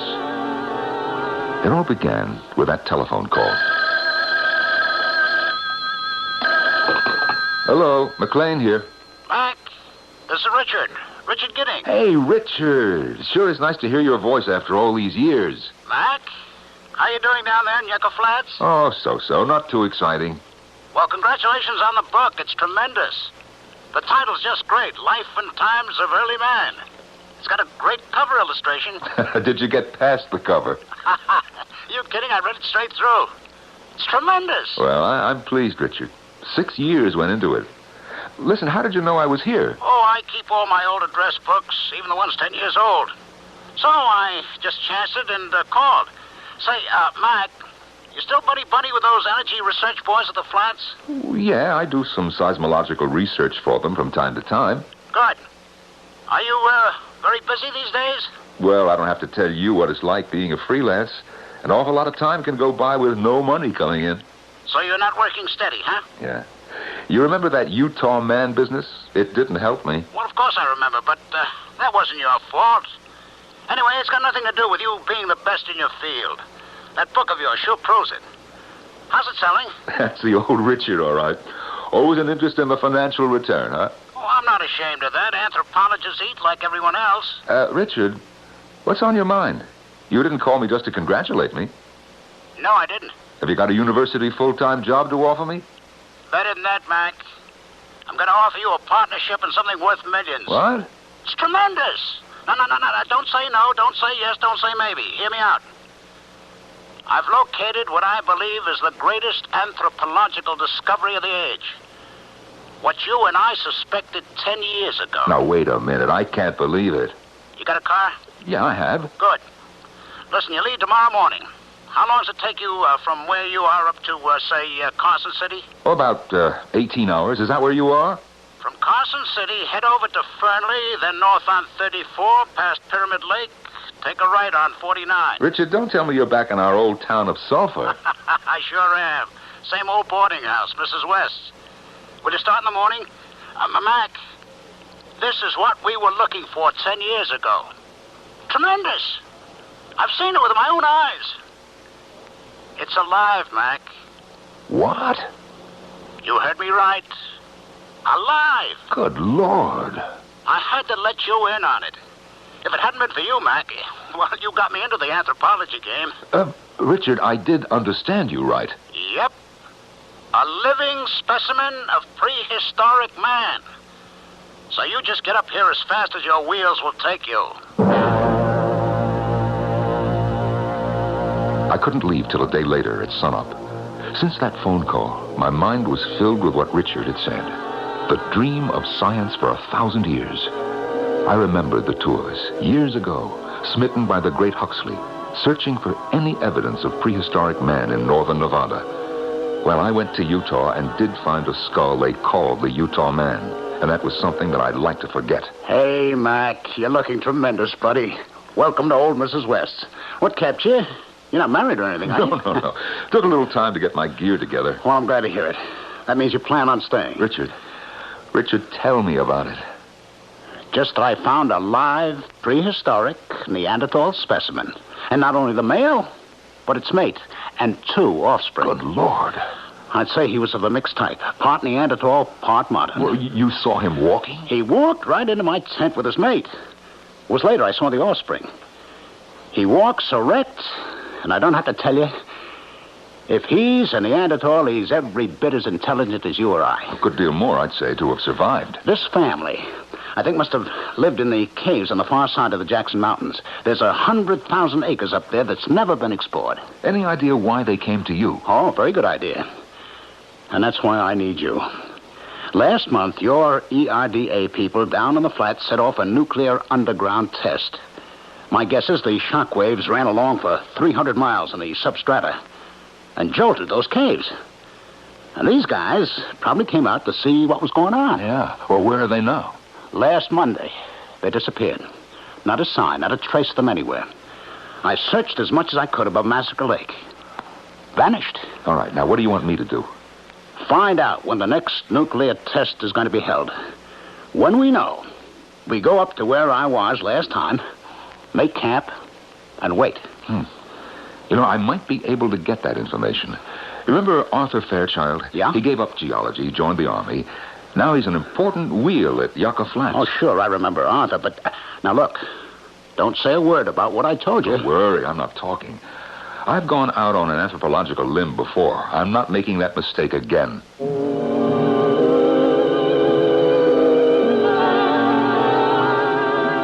I left what I'd brought up with Richard and shot down to Yucca Flats as fast as I could.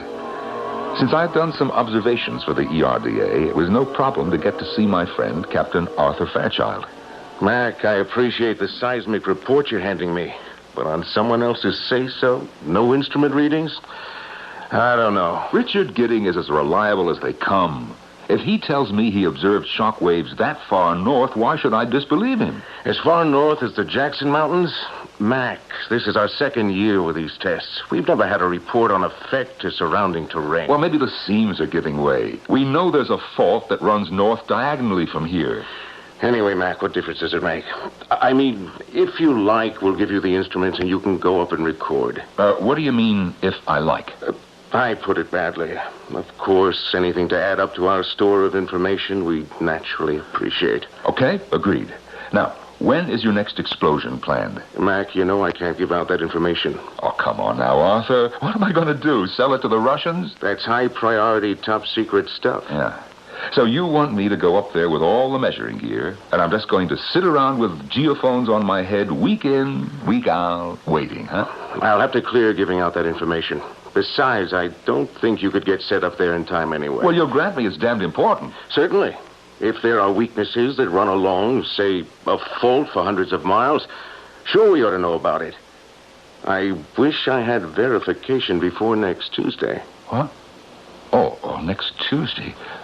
That's the date, then, huh? I never said that. No, I know you didn't, Arthur, and I appreciate it.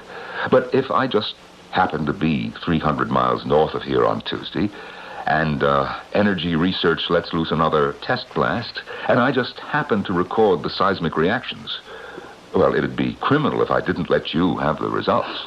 I wouldn't say you are devious, James McLean. But you sure know how to get what you go after. Arthur, you make me ashamed. And after all, the way you went to bat for me on that Utah man business, I don't know why I was hesitant in trusting you. There are P and S waves, and I'll record them. But there's more to it. Gidding thinks that he's discovered some very primitive ape man, or perhaps even primitive type Homo sapiens. Oh? How complete are the remains? Arthur, listen to me, not fossils, alive. Now, it seems that your last test caused quite a tremor up there, and these creatures came out. So that's the truth. Why, I had to know when your next blast was due. I felt better about taking Arthur into my confidence, and I was sure that Richard would understand.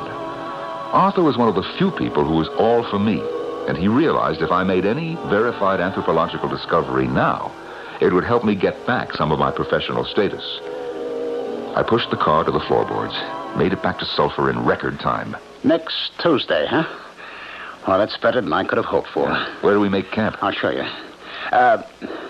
There's one thing I haven't told you, Mac, and I've been sort of hesitant until I was sure that you were all the way gung-ho on this. Of course I am. I don't have any reservations. I'm not quite sure when you say that this discovery would be worth millions. What I haven't told you, Mac, is that this Neanderthal head sits on top of a 9-foot giant. Oh, your Neanderthal is 9 feet high? A living Gigantopithecus? On the hoof. He squatted on the floor of my number 12 space tent right under the awning. All 700 pounds of him. His wife, alongside. She probably weighed close to 500. That's incredible. Then Weidenreich and von Königswald were right. But to find them here, living, not just some enormous molars and skull fragments as they did in China and Java. My idea, Mac, is when that Tuesday test explosion goes off, we carry on like ordinary campers, keep our eyes peeled and cameras ready. I'm setting up 2 cameras with Tri-X film, one in a tree and the other in the tent. Once triggered, they'll automatically shoot an entire magazine load of pictures. I brought a camera, too. Listen, have you been communicating with your Neanderthal giant? That's going to be your department. You wrote the book. I can have a go at it. But trying to become acquainted with any untamed, uncivilized specimen is risky. He was very quiet and peaceful when he dropped in. So was his wife. I gave them food. They let me follow them back to where their offspring were. 2 7-foot offsprings. You know, there's no guarantee. They may take it into their heads that I'm an enemy. That's what this is for. A revolver? With special bullets. What they use to tame elephant bulls. Knock them out. Shoots a tranquilizing drug. There's no need to tranquilize them out. Just run. Can't have them doped up. We want to make careful notes, observe them, study them. That isn't exactly my idea, Mac. What? I'm going to capture this prehistoric man and his family alive and exhibit them.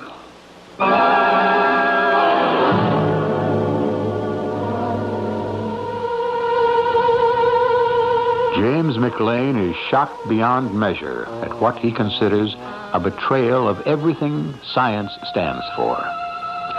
What can he do now? If he leaves now, he may miss the discovery of a lifetime. If he goes along with exploiting a rare living relic of prehistoric days, he'll be through as a scientist. I shall return shortly with Act 2.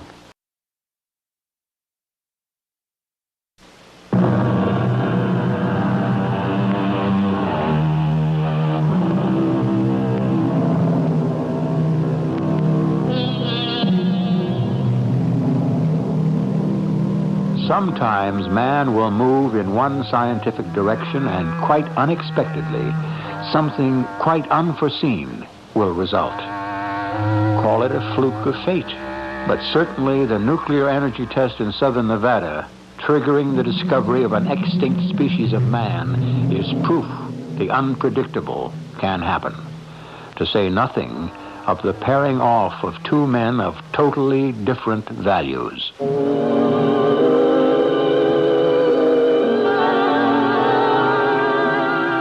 I thought Richard's idea of capturing the Gigantopithecus was such a far-fetched and flamboyant gesture, I dismissed it. By Tuesday, we had made camp.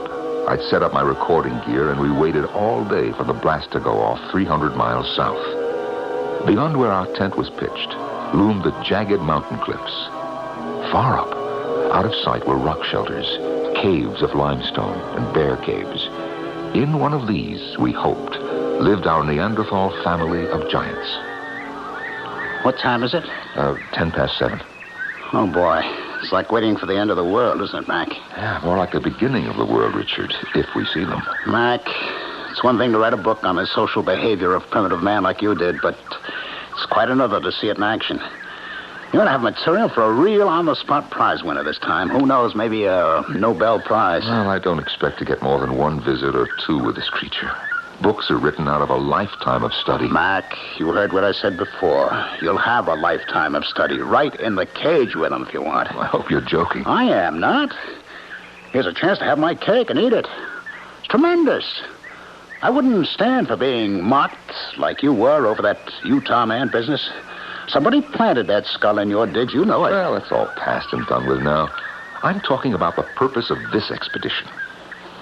Richard, why did you want me? Because, old friend, I may flush him out of his hole. But you're going to tame him. Wow. There she goes, the nuclear test. They've done it. We're going to be rich.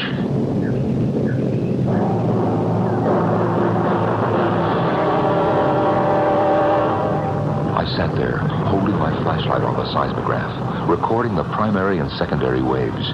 I figured the P waves were traveling from the flats at 7 miles a second, and the S waves at about half that. We were also getting some Rayleigh waves, which had the capability of traveling around the world half a dozen times before dying out. It was as though an earthquake had hit, about 4 on the Richter scale. The ground lurched. Rocks came spinning off the cliffs. The seismic waves were causing a great deal of slumping and compaction where we'd pitched camp. In 5 minutes, it was over. That was twice as bad a reaction as the last one. It sure should have done it. Done what? Stirred up our Neanderthal friends. They ought to be coming down here. You glad you came back? Well, we all have our reasons and responsibilities. What do you mean by that? The Earth shock gave me a record, and that's one of the reasons I came. Perhaps it's also given you what you want. That's fine. More power to you. To both of us, no? As soon as the giant Neanderthal shows up... I will not be here, Richard. You won't be here?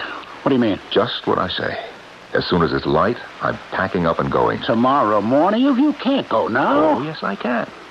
I don't belong here. What are you talking about, Mac? I need you. Richard, you're planning to take this creature, whatever he may be, and put him on exhibit.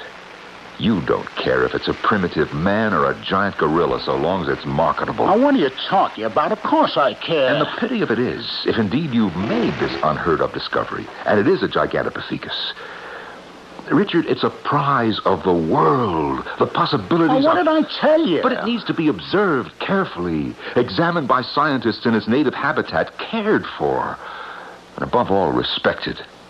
Well, who says he won't be? I know what the possibilities are. They're tremendous. I'm not going to exhibit this guy in a carnival circus atmosphere. What do you think I am? I've got big plans, buddy. I'm going to have an entire building constructed for it and its family. Once it's captured, I'll be in touch with every state in the Union. See who'll make the best offer. This can be a one-of-a-kind attraction. Tremendous. A 200,000-year-old fella for the year 2000. I'll have engineers come up here, the best there are, get pictures from every angle. I want to duplicate the exact habitat, the actual caves this giant's family lives in. Get experts on feeding, run in a sound system so that to his ears, it'll be like he never left home. I've given a lot of thought to this, Mac. Now, of course, I respect the animal. What do you think? But for money, not for science. For both, you square egghead. Why are they mutually exclusive, huh? Now, all I'm saying is, for the trouble I'm taking to preserve this thing and make him and his wife and kids happy, charge a little admission. What's so terrible about that? Perhaps to you it isn't. But to me, Richard, that is not how a scientist goes about his work. It's not first to make a buck, and second, to add to the world's knowledge. Mac, I can't do this without you. You're the expert on communicating with primates. Well, I'll get you another man. When? I need him now. As soon as I get back home, Richard. Are you serious about this? Checking out in the morning? I was never more serious about anything in my life.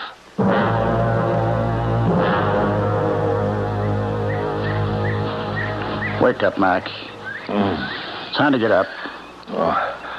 Oh, wow. I slept later than I thought. What time is it? It's almost 6. If you're going, get going. I don't understand why you're so sore about this. I mean, Richard, we're just two different people with two different ideals, that's all. You got your stuff packed? Yeah, most of it. While you're getting your duds, I'll stow your equipment in the car. Hey, wait a minute. Wait a minute. What's your rush? Last night you were begging me to stay. I don't want to get in the way of your ideals, Mac. Besides, I want to get started, hike you up to where I think the Gigantopithecus holds up. So before I leave, I'd just like to give you a hand before you go. Now, wait a minute. How about a cup of coffee for the road? There's a diner in Sophia that'll be happy to serve you. Did you say that you were on your way to the Neanderthal's cave? I'm not going to hang around here waiting for him to visit. If that explosion worked, he may be out there having a look around. Yeah. You know, Richard, I'm not in that much of a rush. Why don't I go up there with you? I can start back later. You sure won't inconvenience you? I don't want you to change your plans on account of me. Richard, you sure are in a funny mood this morning. Well, not half as amusing as you are, old boy. Last night, I was the sinful Neanderthal flesh peddler, the untouchable, the unscientific Mr. Big Bucks. And this morning, please, can I come along and see? I'm curious. I don't deny that. Good Lord, any scientist worth his salt would have his tongue hanging out if what you say is up there. Is up there.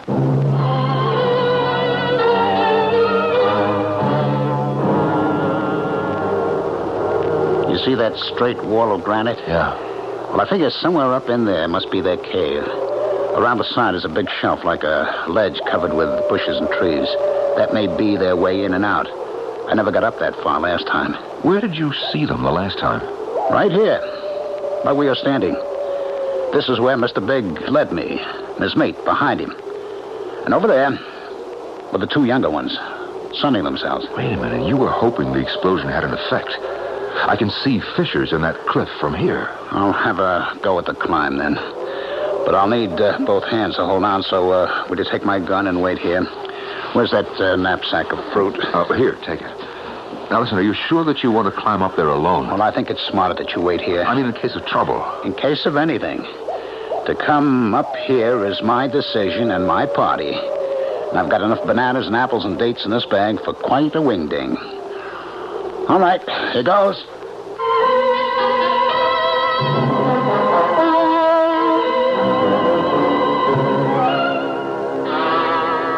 Richard! It's clouding over, Richard! Looks like a storm coming up. Did you see anything yet? I'm almost at the top now. Richard! What in heaven's name is that? I think it's him. Tremendous. My old friend, the Jolly Green Giant. I'm coming up after you, Richard. Richard, can you hear me? Richard, say something.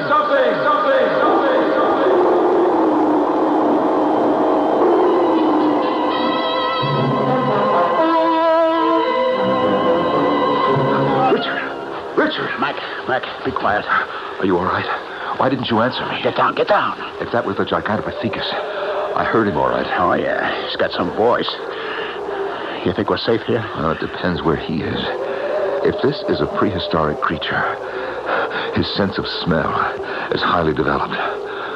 Hey, wait a minute, I have a thought. If you want to make friends, do what you did last time. Take all the fruit out of your knapsack and line it up on the ground here. If he gets a sniff, it's possible he'll come forward to take it.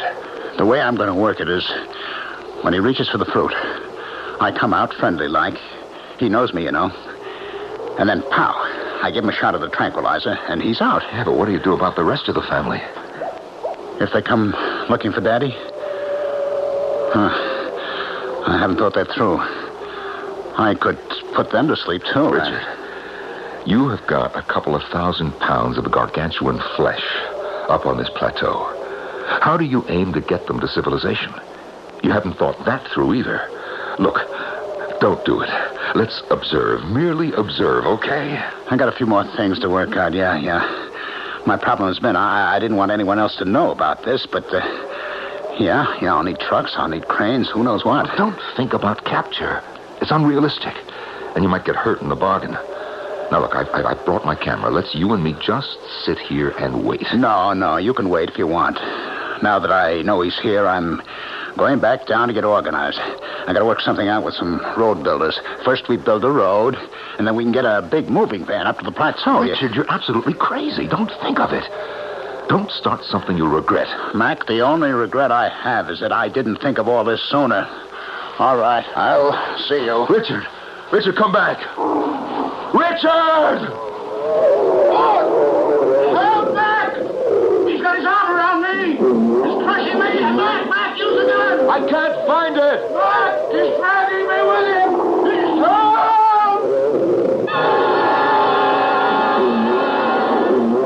For that fleeting instant before the creature disappeared, I realized it was true. It was one of the giant species of Neanderthal, well over 9 feet tall. I watched as it took Richard inside its cave and rolled a huge slab of stone across the entrance. Now was the time to put to practical use my theoretical knowledge of how to communicate with a primitive brain. One thing was certain. If I wanted to get Richard out of that cave, I'd have to go in after him and get him.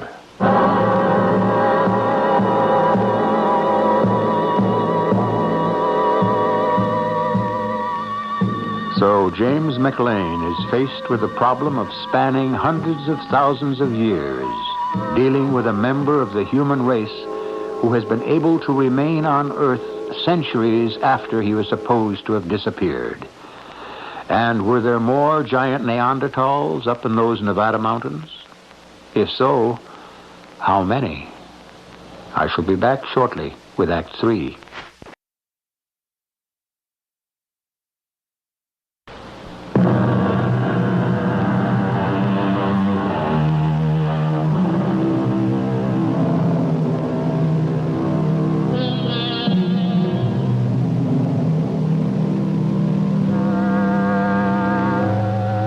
In the northern part of Nevada, the largely unexplored mountains are rocked by seismic shock.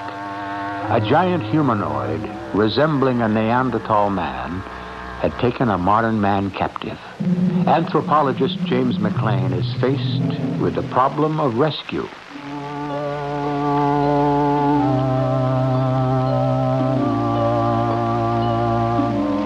irony of it all was, Richard, who thought he would capture the giant alive, was himself captured. I needed help. The only person I could entrust with the secret, and who would get us maximum help in minimum time, was Arthur Fairchild. I put in a long-distance call from the nearest town. Incredible what you tell me, Mac. Arthur, we've got to get Richard out of that cave if he's still alive. Heard anything? Seen anything? No, not since yesterday. This morning I climbed up there before phoning you. The cave is still blocked off. I better come up with some Army sharpshooters. No other way. Or blast them out with dynamite. Sharpshooters? Dynamite? Arthur! Listen, there's got to be a way to do this without killing anybody. Look, can you come up yourself, alone, and say, will you bring a couple of bushels of apples and as many bunches of bananas as you can lay your hands on? Let me get this straight. You want me, apples and bananas, but no guns, is that it? Please, Arthur, use your head. There's got to be a solution that keeps everyone alive, and we've got to find it. I had a frightful nightmare last night. I lived it again. The entire episode of finding that skull in Utah, staking my reputation that it was a Cro-Magnon fossil, only to find out I'd been hoodwinked by someone. Thank heaven I woke up before the dream got to that awful meeting of the National Academy, being accused of trying to get rich and famous at the expense of science. The disgrace of it. Oh, I woke up in a cold sweat. Arthur! They had no trouble finding you at all. You must have driven all night. And why not? You want some coffee, some breakfast? No, I've been nibbling on bananas all the way up. Well, let's get started. Where to, Mac? Well, did you figure out what we could do? The answer's here in the back of my car. You came alone, I hope. Do you see a troop of cavalry coming up the pass? Of course I came alone. What about Gidding? He's still in there? As far as I know. The poop is this. I talked to our engineer boys, and they advised, drill a hole and smoke them out. So I brought up all the equipment. Smoke? Look, I don't want them choked to death. It's a new kind of smoke bomb. It has just the reverse effect. It impels those who breathe it to violent action. Oh, I get you, sure. My feeling was, if this giant man or animal is strong enough to move a boulder to close the cave, with a little encouragement, maybe we can get him to open it. I know you said don't, but I also brought along 2 rifles, just in case. Arthur and I lugged the equipment up to the plateau. Generator, 5-gallon cans of gas, lights, a drill the size of a jackhammer. We had to make 3 trips. It was getting dark by the time we had everything connected and the generator ready to go. Give the starting rope a long, hard pull, Mac. The way you start an outboard motor, lawnmower, so we can get some juice. I plugged in the searchlight facing the rock so we can see what we're doing. Okay, here goes. Great. Lights, camera, action. I'm going to try for a hole near the bottom. If you get tired, I'll take over. Hold it! Lord, what a racket it makes. Is that what it sounds like? Well, we can't wait for applause. Hold on, Arthur. I'm trying to figure this. This primitive fella may react violently if he thinks he's being attacked. Otherwise, he's really a peace-loving jet. In 2 minutes, I ought to be able to drill through this boulder and shove in the smoke bomb. 2 minutes. I'm worried about what he may do to Richard. Richard Gidding? Richard Gidding! Can you hear me? Hello? I can hear you. Thank God he's alive. Richard! We're coming in for you.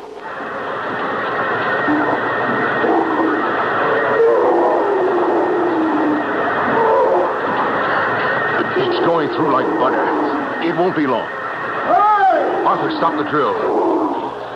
Richard? Richard, are you okay? I'm all right. The Jolly Giant hasn't touched me, but it just took off with the whole family. What do you mean, took off? They're gone. There are passages back of the cave here, right through to the mountains. Oh, that's bad luck. He's gone. And we were counting on getting the Gigantopithecus so riled up with your smoke bomb, he pushed the boulder away. Now, how do we get Richard out?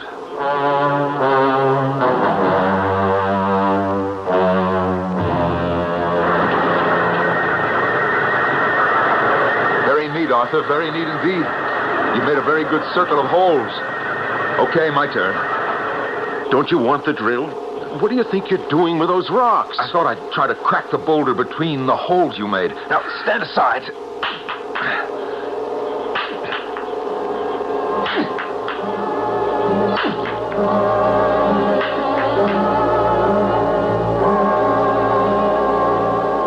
Mac, no way. It's getting daylight. I'm rested now.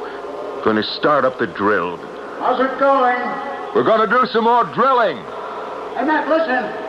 Listen, don't start up yet. I think I hear the old man coming back. Richard, now listen, don't panic. I tell you what I'm going to do. I'm going to shove some bananas through some of the holes that Arthur drilled. I'm not hungry. No, I'm hoping to appeal to the big man. Richard, duck into some corner and make yourself scarce. Okay, Mac. He's coming. I can hear him very plainly now. 8 holes. That makes 8 bananas. I hope this works. Now we'll take the apples you brought, Arthur, and the rest of the bananas and spread them in a circle in front of the cave. There. That's right. That's nice. You think that Neanderthal giant is going to open the cave and sit down with us for a meal? I wouldn't be surprised. I think I'd have a bigger appetite if I climbed up this tree.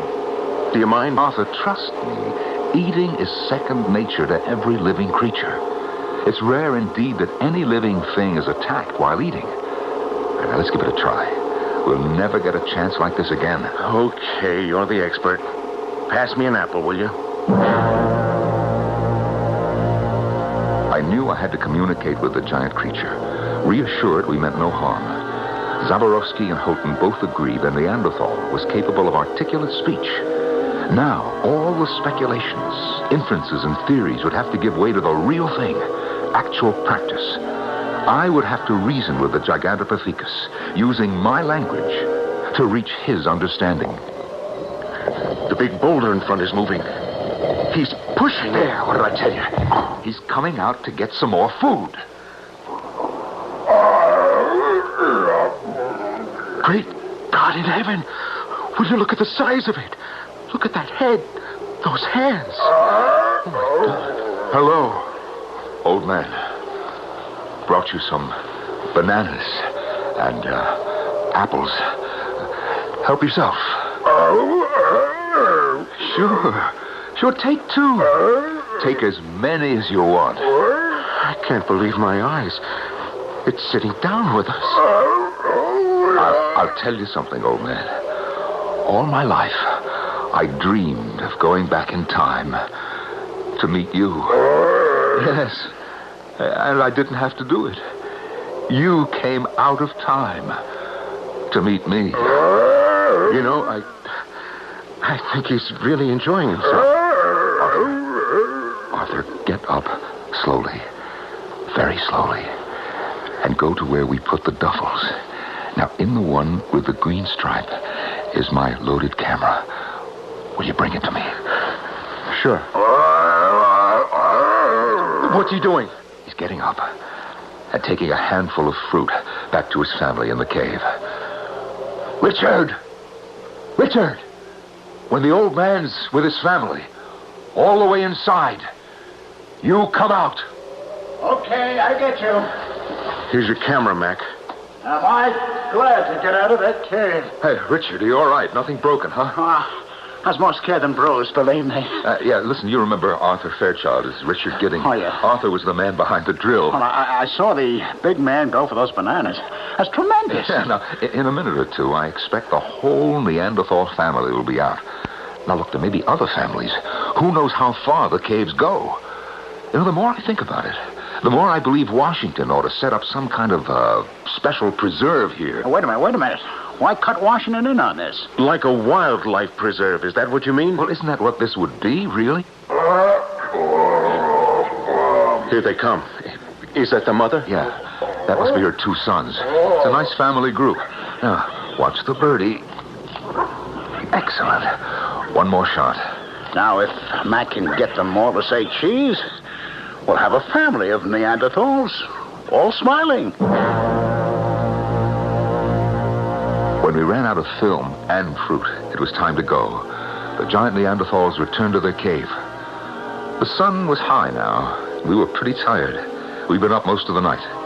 We carted the gear down, hand over hand, down the side of the cliff. And then one last climb up to the plateau to make sure that nothing was forgotten. Arthur, where's Richard? I was going to ask you. He's not down below. Richard! Hey, Richard! Huh, that's strange. Where could he have gotten to?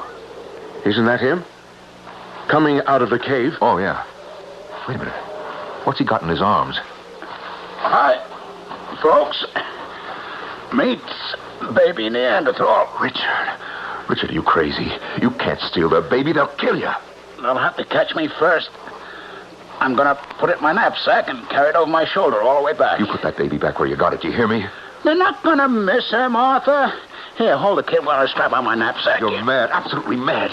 Now, look, you put it back, Richard, or I will not be responsible. The whole family's out foraging or something, so I went into the cave and helped myself. This kid is worth a fortune. You know, I said, give it to me. I'm ready for it. I'll give it to you. Oh. Phew. What a wallop. He went down like a stone. He sure wasn't ready for that. We put the Neanderthal baby into the cave and went back to camp. Most of the rest of the day, we tossed around the idea of a national preserve. Would Washington guard the area with access only to bona fide scientists and researchers? Richard was very quiet and hardly said a word to us all day, all evening. The next morning, he was gone. We walked clean back to the cliff and not a sign of him. He's some character. Well, he could have gotten lost. Good Lord. Look up there. Pass the boulder. Let's go. He fell over there. Which way now? Keep going. Just around these trees. There he is. Richard! Oh, wow. He's dead. That's a broken neck, all right.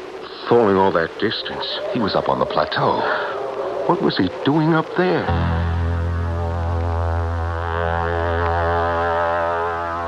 Was Richard trying once more to kidnap a Neanderthal infant that had gotten caught? Did he try to make a run for it? Escape back down the cliff, lose his grip, and fall? Or was he pushed? We never found out.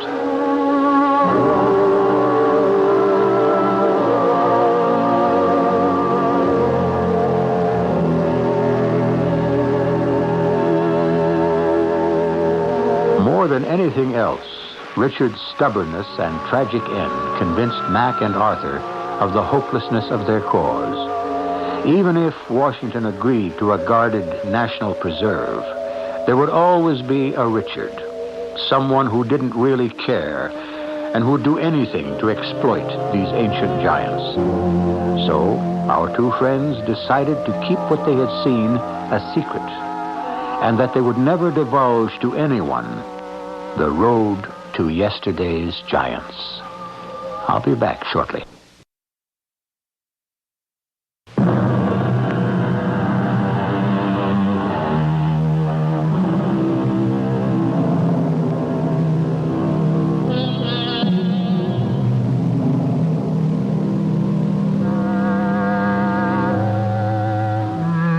If, as some historians and anthropologists believe, the Neanderthals, that intelligent species who inhabited the Earth thousands of years before we did not all disappear, then this story could be true.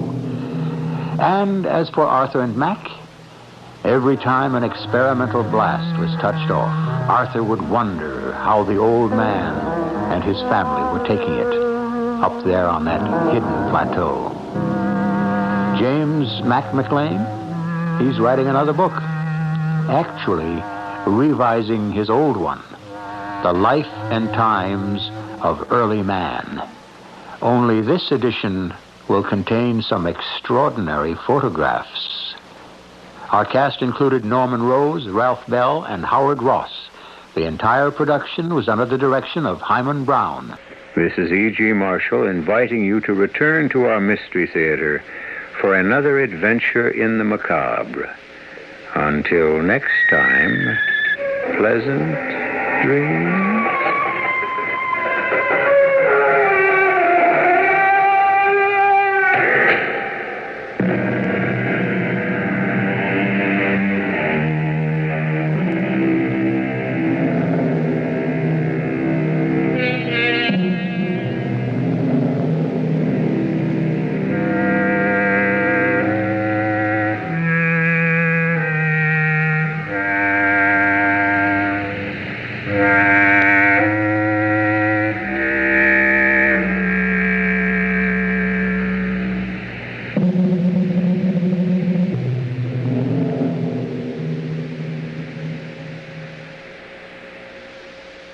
Stereo LNH.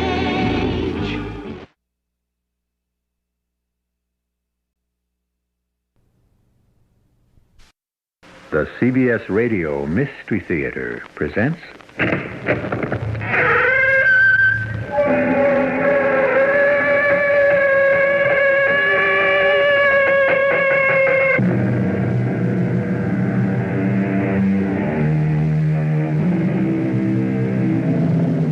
Come in. Welcome. I'm E.G. Marshall. One cannot be wise and in love at the same time, said the poet. And what is the implication? That love, obviously, is a pastime and an occupation for fools. Poets in general seem to have had a sorry time of it with love, when you consider most of their verses on the subject. And yet, there would seem to be a melancholy strain of truth in their singing. After all, how many deliriously happy lovers do you know? Lizzie, you have to give him up. I can't. But he's a liar. Yes? A thief. Probably. He'll betray you. Most likely. He could even kill you. It doesn't matter. How can you say it doesn't matter? Because I love him.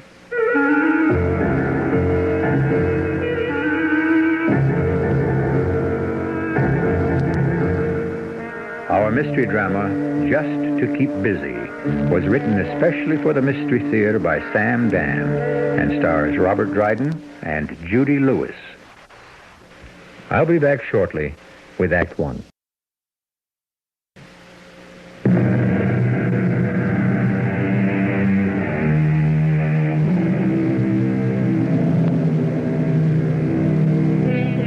A hunter went walking in the fields with his gun one morning, and he saw a seagull. Having nothing better to do, he shot her. The line is from a play by Anton Chekhov, and it gives one pause. How true it is that so much of the harm that is done in this world does not result from an evil motive or a bad intention, but just out of sheer boredom, or, as the dramatist said, for lack of anything better to do. I'll buy that, Mr. Marshall. It's the story of my friend Woodrow Wallace, or Woody, as everyone calls him. Whenever you ask him why he's doing whatever it is he happens to be doing at the moment, why, Woody just gives you that, yes, I suppose I have to say it, that radiant smile of his, and replies, "Oh, just to keep busy." Just to keep busy. Well, this particular day dawned uneventfully enough. The morning was filled with routine chores when... Mr. Gilmore, Mr. Woodrow Wallace is here to see you. He doesn't have an appointment. It's all right. He doesn't need one. Yes, Mr. Gilmore. Woody Wallace, just what I need to make the day. Franklin! As long as you're here, come on in, sit down. What kind of a welcome is that? A worn-out welcome. And I've come here to make you rich. Sure? Hey, now, where's that old spirit, that old get up and go? You know, I don't even know why I bother with you. Woody, I have just this moment come to a conclusion. And what is it? I'm finished with you. Now, you don't mean that. But I do. How can you mean a thing like that? Woody, it happens to all of us. We realize it's time to put away the toys of childhood and assume the attitude of maturity. Oh, now, that sounds deep, old pal. Woody, you and I, we've outgrown each other. Just what does that mean? When we met, we were children. What have you been smoking, old buddy? We met over in Vietnam. We were both 21 on the same day. Don't you remember? We celebrated our birthday in a foxhole. We were still children. We were soldiers. What do you suppose soldiers really are? Oh, I knew this was going to be deep. It's a very special bond that holds soldiers together, the shared danger, the absolute dependence on each other. Oh, I need a drink. But with the return to civilian life, that special bond disappears. And the reason, the basis for the friendship vanishes, which is why most of them peter out. Ah, but not ours, Frankie, not ours. Now, Frankie, did I say I came up here to make you rich? Forget it. It's gone and forgotten. Not just rich, Frankie. I'll have you rolling in wealth. No. Money to burn. No. I refuse to listen. I am deaf to any offers, deals, proposals, propositions in any form, shape, manner whatsoever. Okay. Just to show you there's no hard feelings, I'll take you to lunch. I can't go. I'm expecting a call from a client. He can call back. It's important for him to talk to me. You know, Frankie, I was counting on you. Now, you know how I hate to eat alone. I'm sure something will occur to you. Something just has. That girl you've got out there, the new one, what's her name?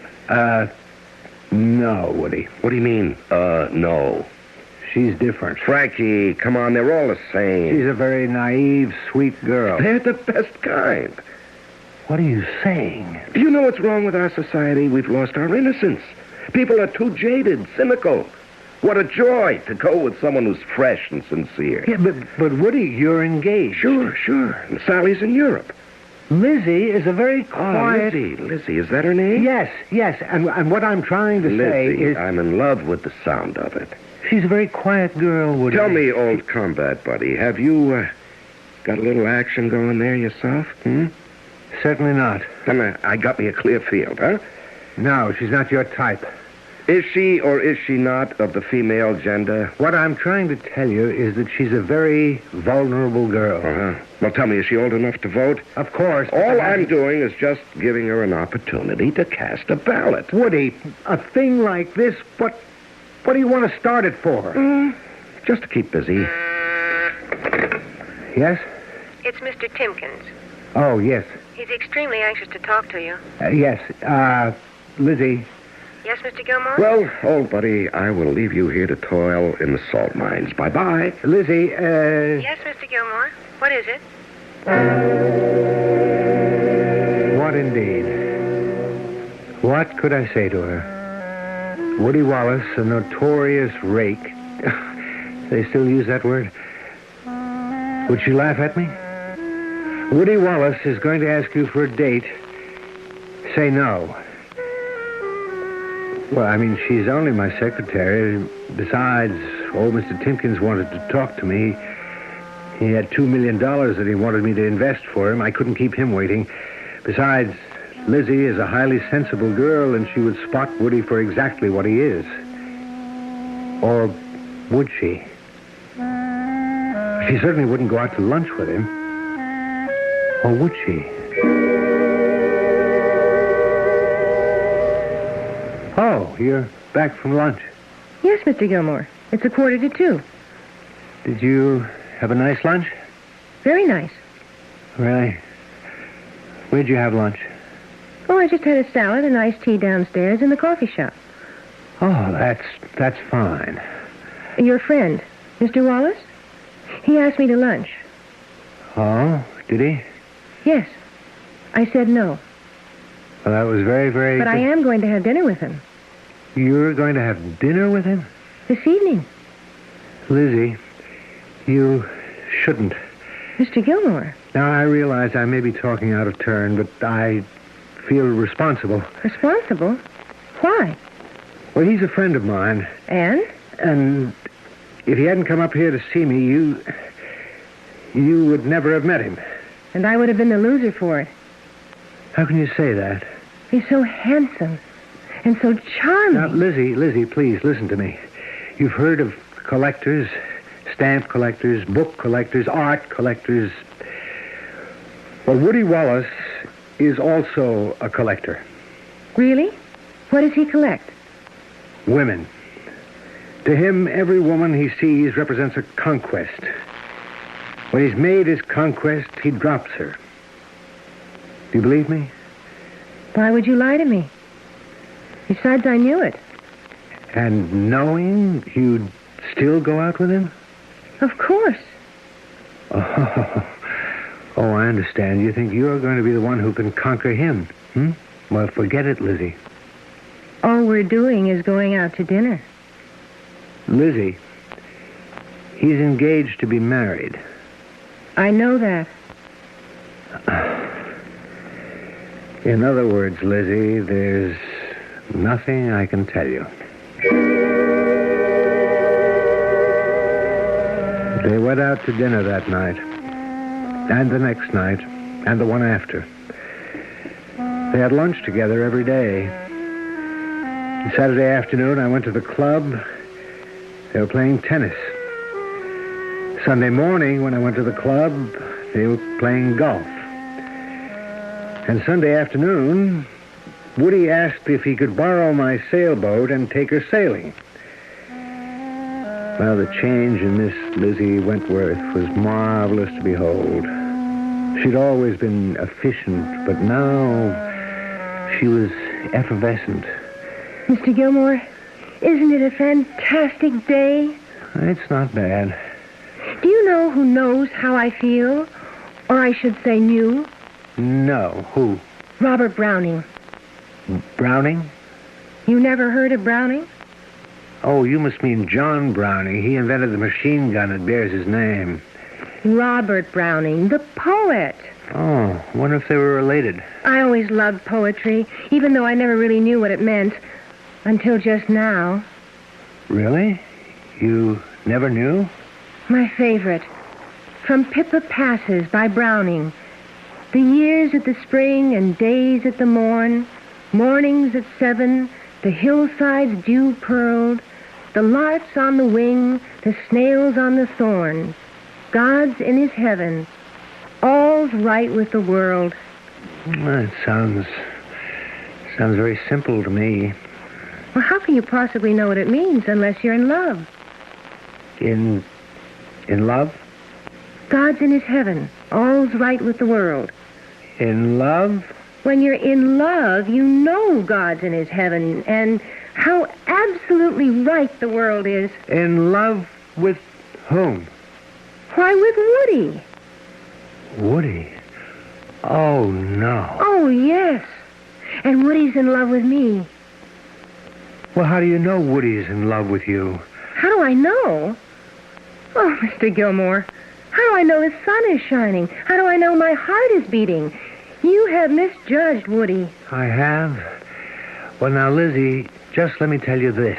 Why must you tell me anything? I don't want you to get hurt. Hurt? By whom? By Woody.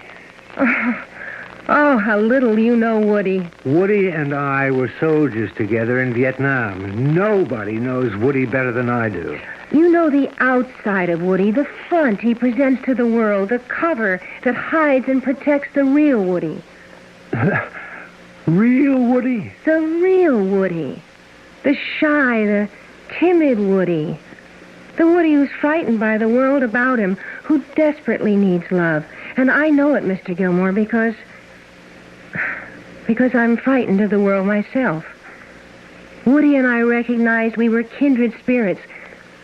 We planned to be married. Married? Well, yes. That's what happens when two people are in love. You and Woody are getting married? You find it hard to believe. After all, you have so much invested in the Woody you thought you knew, it's hard for you to admit you were wrong. I'm so glad I was wrong. I'm so happy for you. Could I ask you a favor? I don't have any family. Would you give the bride away? Lizzie, I would consider that an honor and a privilege. Oh, Mr. Gilmore, I'm so happy.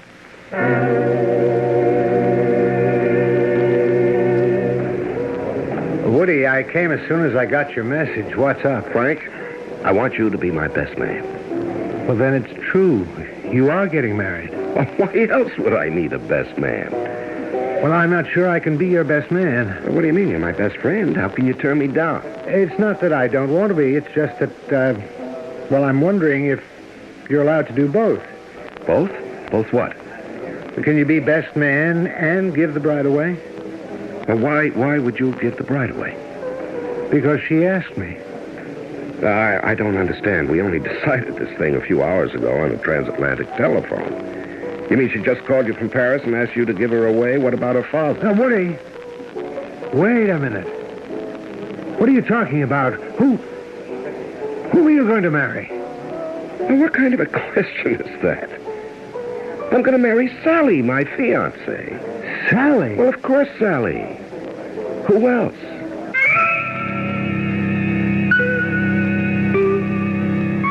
Who else? Didn't he promise to marry Lizzie? Well, wait a minute. In the interests of strict accuracy, we did not hear him promise with our own ears. We heard Lizzie say something about the two of them planning it. Or maybe Lizzie heard what she wanted to hear. Well, we'll all hear more about this thing in Act 2. And for those of you who are waiting for someone to get killed, stick around. You know how quickly the game of love can become the game of death.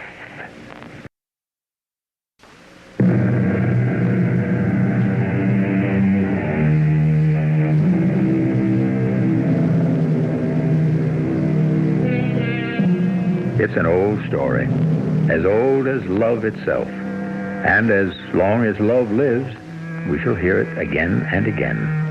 There are those who give their hearts away too slowly, and there are those who give them away too quickly, and those who never give them away at all. There are those who were born to break hearts, and those who were born to have their hearts broken. And what can be done about it? It's the way of the world. You're going to marry Sally? Well, Frank, to whom have I been engaged on and off these past 5 years? Yes, but... Well, just this noon, she called me. She said, "Darling, my show is a success. They're wild about my designs. I've finally arrived. I'm selling like mad. I can now afford to support you. Let's get married." Yes, but Woody... She's flying in from Paris on Saturday. Wedding is Sunday afternoon, 2:30 sharp at St. Bart's, so be there. Woody. What about Lizzie? Oh, do you think Lizzie would like to come? Why don't you bring her along? Why, you dirty...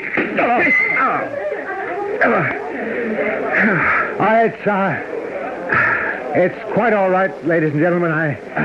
It's just two old buddies having a difference of opinion. Okay, Woody. If you want to take a sock with me, let's go outside. Now, what got into you, Frank? Of all the cold, callous, insensitive things to say, invite her to the wedding. I know you don't have any morals, but can't you at least have some taste? Now, what are you getting all worked up about? Do you know what you did to Lizzie? Oh, it's Lizzie.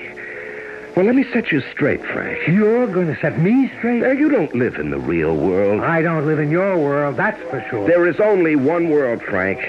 And you've been fighting it all your life. It's the world of take what you want. It's the world of, how else can you say it? The world of eat, drink, and be merry because tomorrow... But there is no tomorrow. And once you're gone, who knows? Who cares? What will it have mattered? I think it will have mattered. Frankie, it doesn't mean a thing. The rain, it falls on the just and the unjust alike. What does it have to do with the fact that you broke an innocent girl's heart? Innocent? Come on, Frank. What are you going to tell her? What do I have to tell her? That you're going to marry Sally Schaefer? She'll read about it in the paper, won't she? Mr. Gilmore, the Timkins file is up to date, and I finished all your letters. I have one or two little things to do, but I won't take a lunch hour. Why? What's up? Woody told me. Woody told you what? He told me you were lending him the boat, and it's going to be a great afternoon for sailing. Sailing? Yes, I thought if I could leave here at 2, we could make the tide at 3 o'clock. You're going sailing with Woody this afternoon? Well, I wouldn't ask for the time off if I didn't have all the work under control. But how can you go sailing with Woody this afternoon? Well, I know most people go on Saturday, but Woody says he has something else that he has to do tomorrow. That's what he told you? He has something else to do tomorrow? Yes. He said he had something to take care of this weekend, and so is it all right for me to take the afternoon off? No. No, it is not all right for you to take the afternoon off. But, Mr. Gilmore, I very rarely ask for anything. Oh, who cares? What's it to me what you do? You want to ruin your life? Go right ahead. But Don't say that I didn't warn you. Well, I appreciate your efforts to shield me from the sad, bad, wicked world, but I'm your secretary, not your daughter. Excuse me, I should have said sister. That's better. You have an idea in your head about Woody Wallace. Well, you're wrong. I told you Woody and I were getting married. May I ask when? When? Well, if I'm to give the bride away, I want to put this on my calendar. When are you and Woody getting married? Soon. Soon. I see. Well, I have to make a call on my private line. I don't want to be disturbed. Yes, Mr. Gilmore. What kind of alleged human being are you, anyhow? Oh, I know who this is. You're taking her sailing. Of course, sailing. And then dinner and dancing at the club. And she doesn't know what's happening on the weekend? Now, why should she know? It would spoil her evening. And you're not going to tell her? Well, that would spoil mine. I'll tell her. You would do that to a pal? I never want to speak to you again. You know, you've been saying that every day for 10 years, but we're still buddies. We always will be. Now, let me give you a true buddy's advice. I don't want to hear another word out of you. You tell her. You know what'll happen? She'll blame you. Me? You know what they used to do with the messenger that brought the bad news in the olden days? They'd cut off his head. You know why? Because it was his fault. So go ahead, tell her. She'll hate you for the rest of her life. You're the most unscrupulous, contemptible... Go on, lay it on. I love it. Woody, I was the one who brought you into the club. For which I thank you from the bottom of my heart. It's a very conservative place, and you've been bringing Lizzie there constantly. Why not? Well, everybody's gotten to know her and like her, and they think that you two are going to be married. Well, I can't be held for what other people think. But if the two of you show up there tonight, two starry-eyed lovers on what amounts to the eve of your marriage to Sally, what'll people think of you? Frank, I've never been concerned with what people think of me.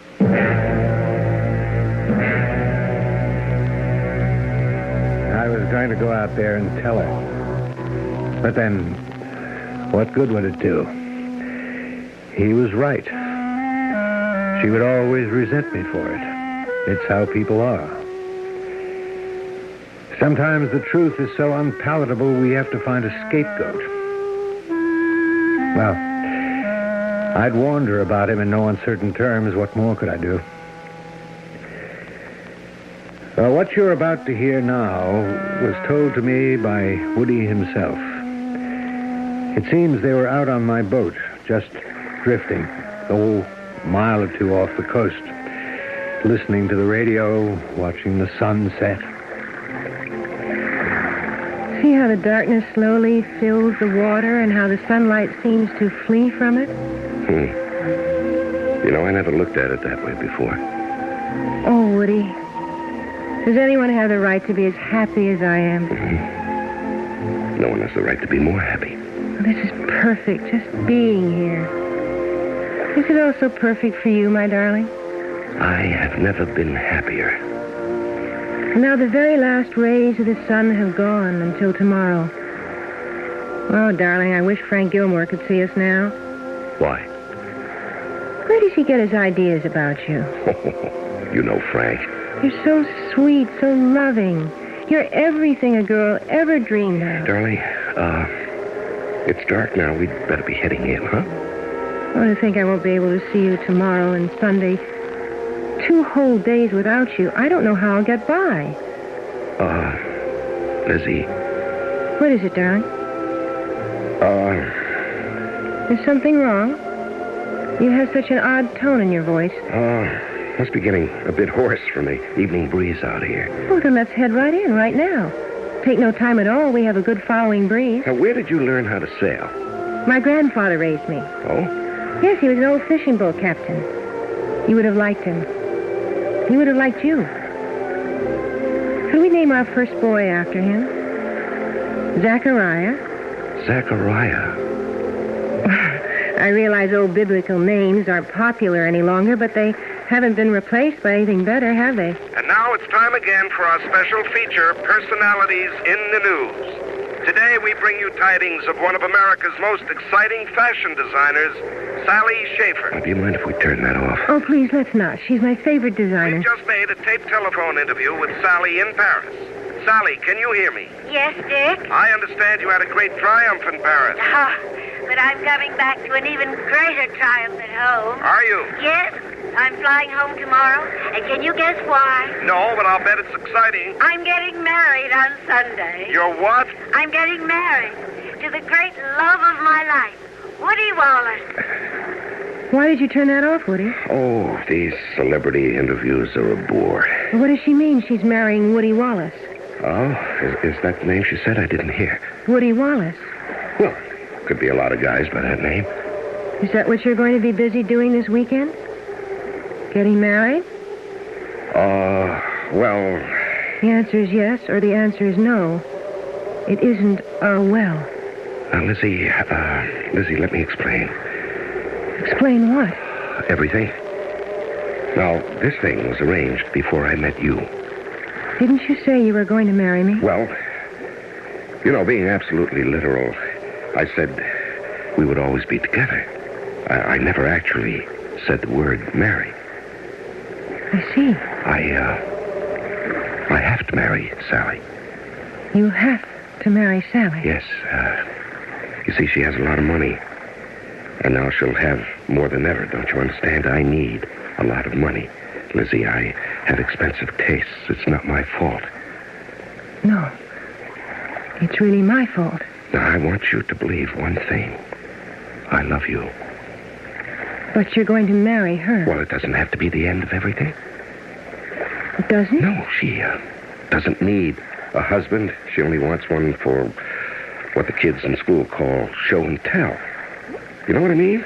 We haven't been married till now because she's too wrapped up in her career. You're going to marry her on Sunday. Yeah, it's all set. But afterward... Please, Woody, don't marry her. Now, Lizzie... Marry me.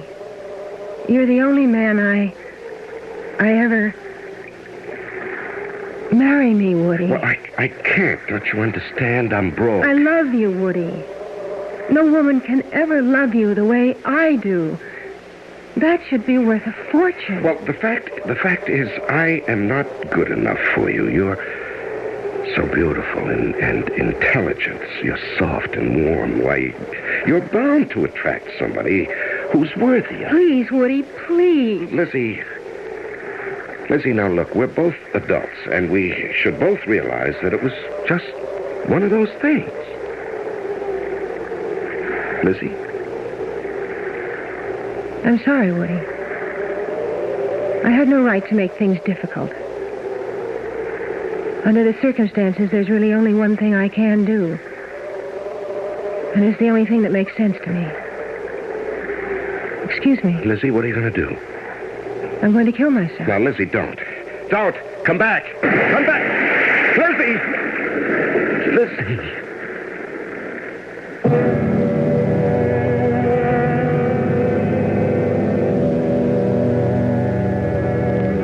The cold, dark waters of the Atlantic Ocean close over Lizzie Wentworth. Desperately, Woody Wallace tries to bring the sailboat about in the freshening breeze, and he peers into the blackness of the night. How can he find her? What can he do? Well, what you can do is just try to relax and wait patiently for Act 3.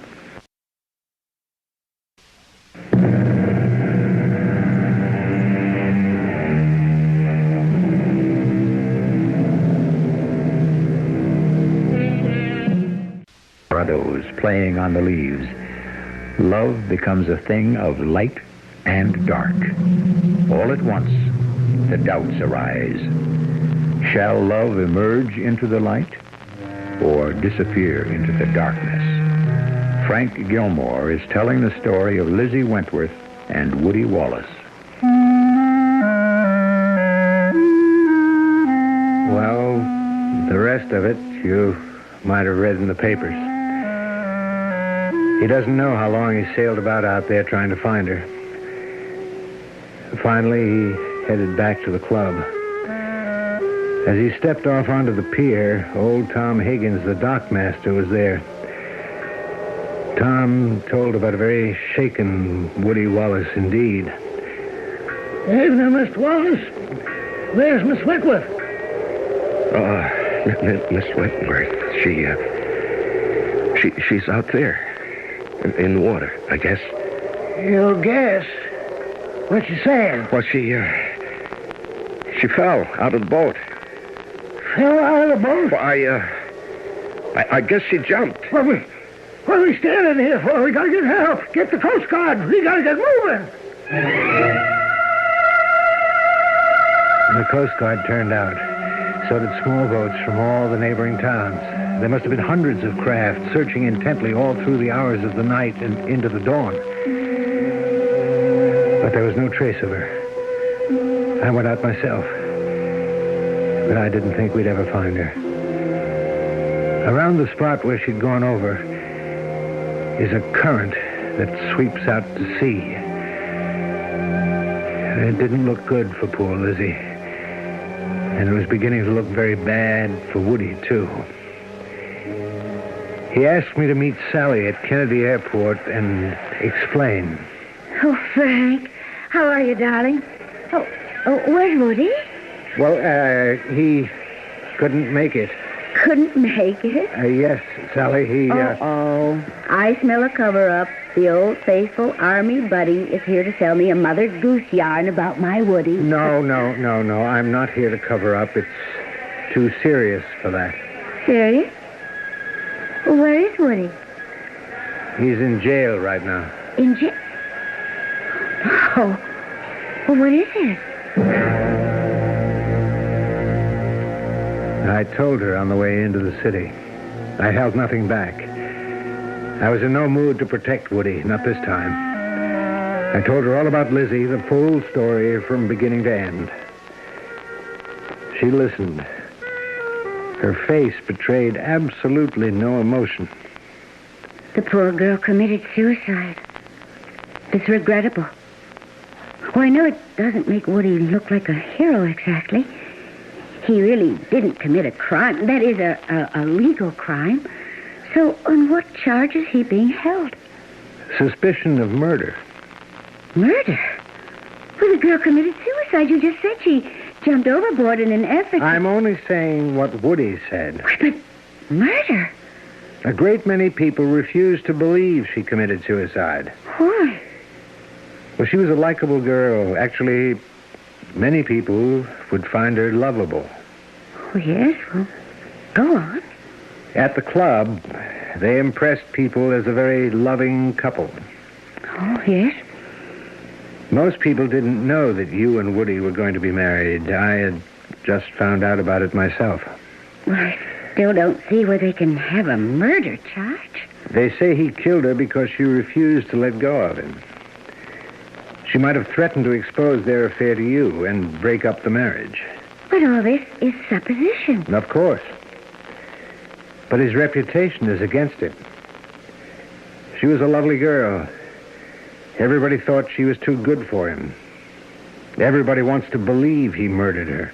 Oh, but that's not justice. Woody couldn't kill anyone.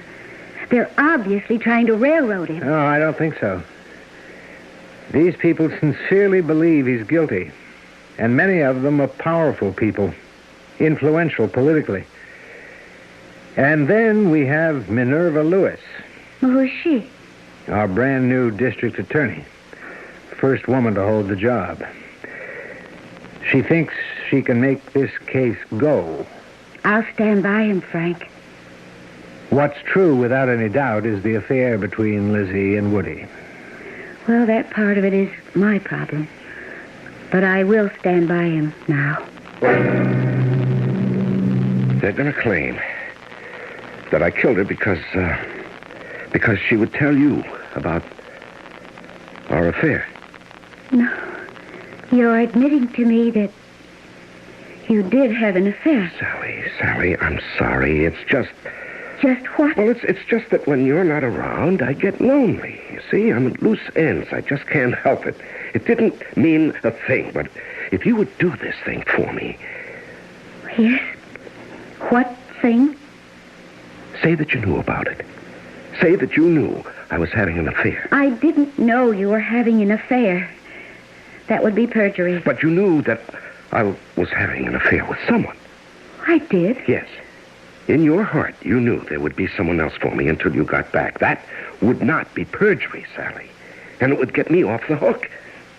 You want me to say, in a court of law, under oath, that I know the man I intend to marry has affairs with other women as a regular thing when I'm not around? Well, yes.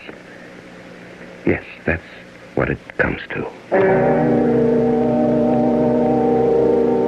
She looked at him very closely, and I think she saw him for the first time. Not as a charming, exciting rogue, but as someone who would bring her nothing but misery and heartache. What did she need him for?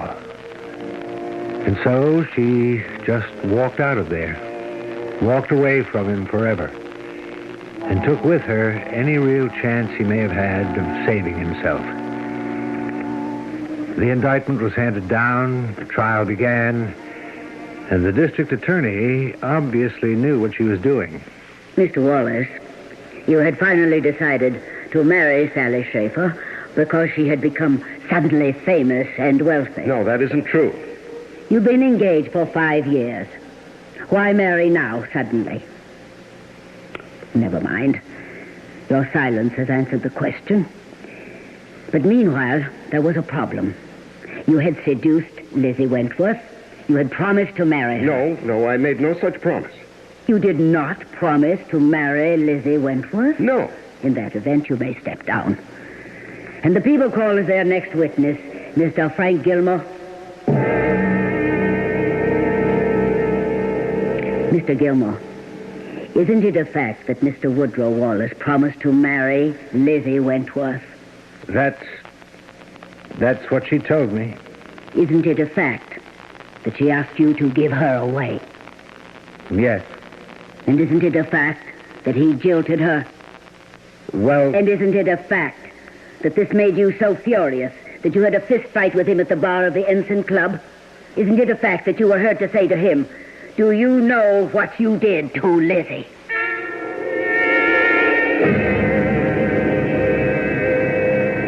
She was driving it home for all it was worth.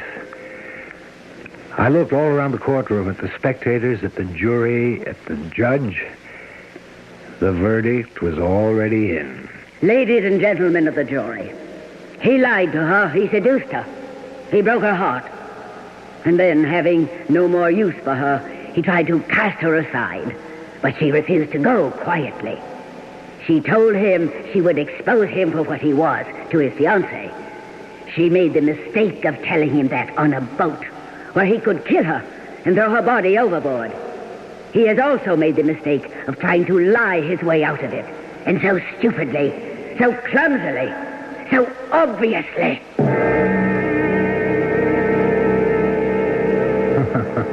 Ironic, isn't it? That someone like Woody should be brought down by a woman. The jury stayed out for 2 hours. I think they did it so they could have lunch. The verdict, guilty. The sentence, life. Frank, I tell you, I'm innocent. I may not have been the nicest guy in the world, but I didn't kill her. She killed herself. Now, you got to help me. There's got to be justice. Yeah. You believe that now about justice and right and wrong. Now, don't lecture me. You're the only friend I've got in the world. Help me. But what could I do to help him? I tried to get some people interested in his case, but he was hardly a sympathetic character. And so the months went by, then a year, 2 years, and I would get notes from Woody. Frank, you got to get me out of here. I'll suffocate in this place. And I felt bad, but what could I do?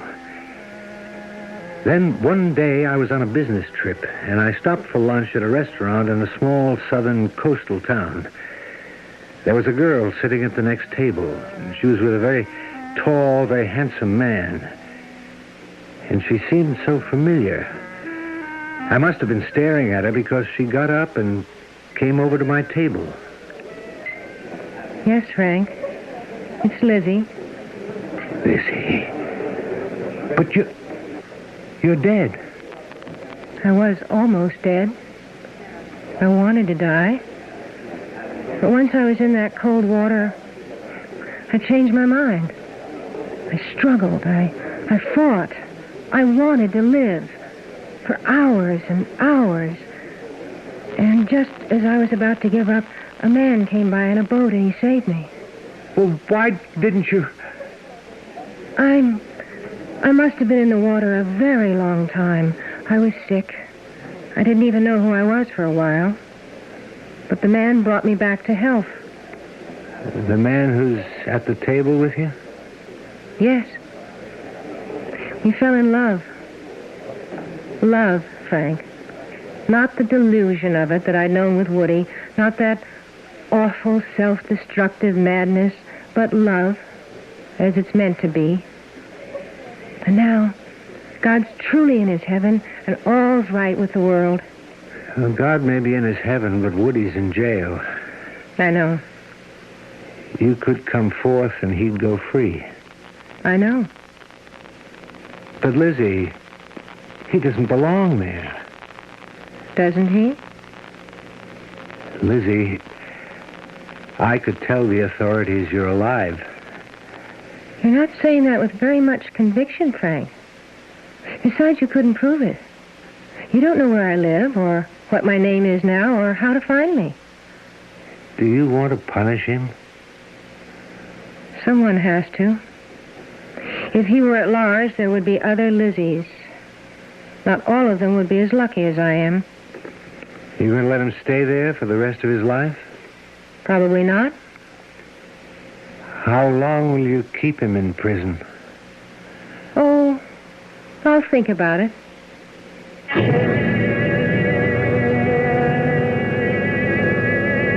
And as far as I know, she still is thinking about it. Now, you may say it's wrong for any person to use the criminal justice system for his or her own private ends.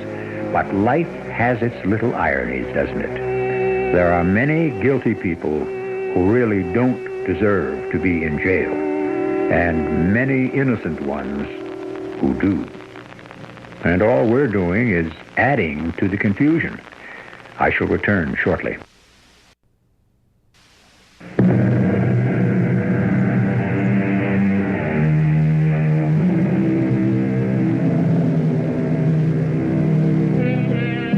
Just to keep busy. It used to be that keeping busy was never a problem. People worked at back-breaking, spirit-crushing labor from dawn to dark. Time never hung heavily on the hands. There were those who said that if people were freed from constant toil and were given leisure, they would become philosophers and poets. Why hasn't it worked out that way? Well, you can spend some of your leisure time profitably with us. Our cast included Robert Dryden, Judy Lewis, Larry Haynes, and Evie Juster. The entire production was under the direction of Hyman Brown. This is E.G. Marshall inviting you to return to our Mystery Theater for another adventure in the macabre. Until next time, pleasant dreams.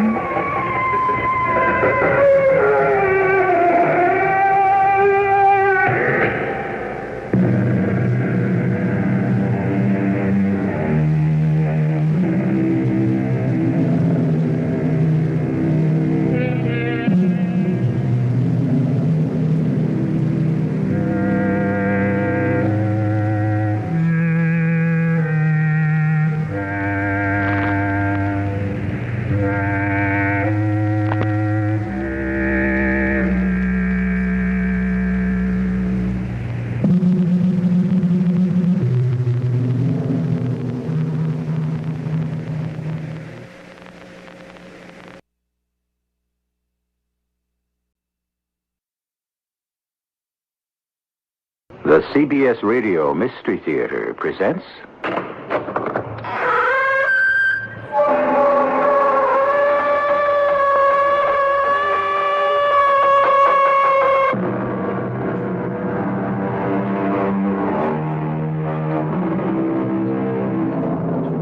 Come in. Welcome. I'm E.G. Marshall.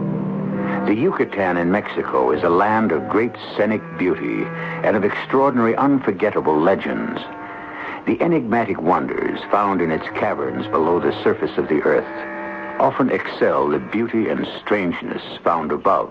And the incredible tales told by those who explore them, cavers or spelunkers as they're called, are a challenge few of them can resist. For it can truly be said that what is seen and heard below is indeed wondrous strange. Oh, I'll miss you when it's time to go back home, Maria Val. Grandfather Hunak say maybe you and Mr. Carling stay in Yucatan. Where would he get an idea like that? Grandfather speak with dead ancestors. They tell him many things. But that's impossible. And no one can talk with the dead. Grandfather not like other people. He descends from Mayan priests and prophets. When Grandfather Hunak speak, the dead answer.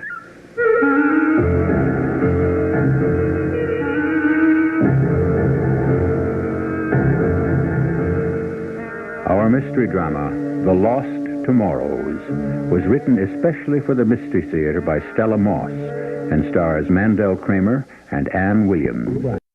Back shortly with Act One.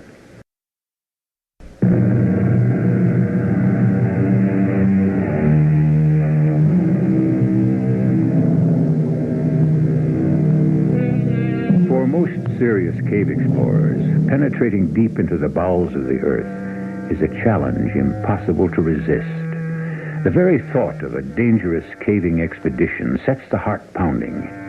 Rena and Matthew Carling are two such cavers who have come to a tiny town in the lake territory of Yucatan. They have only one thought in mind, exploring little-known caves where they hope to find ancient Mayan relics.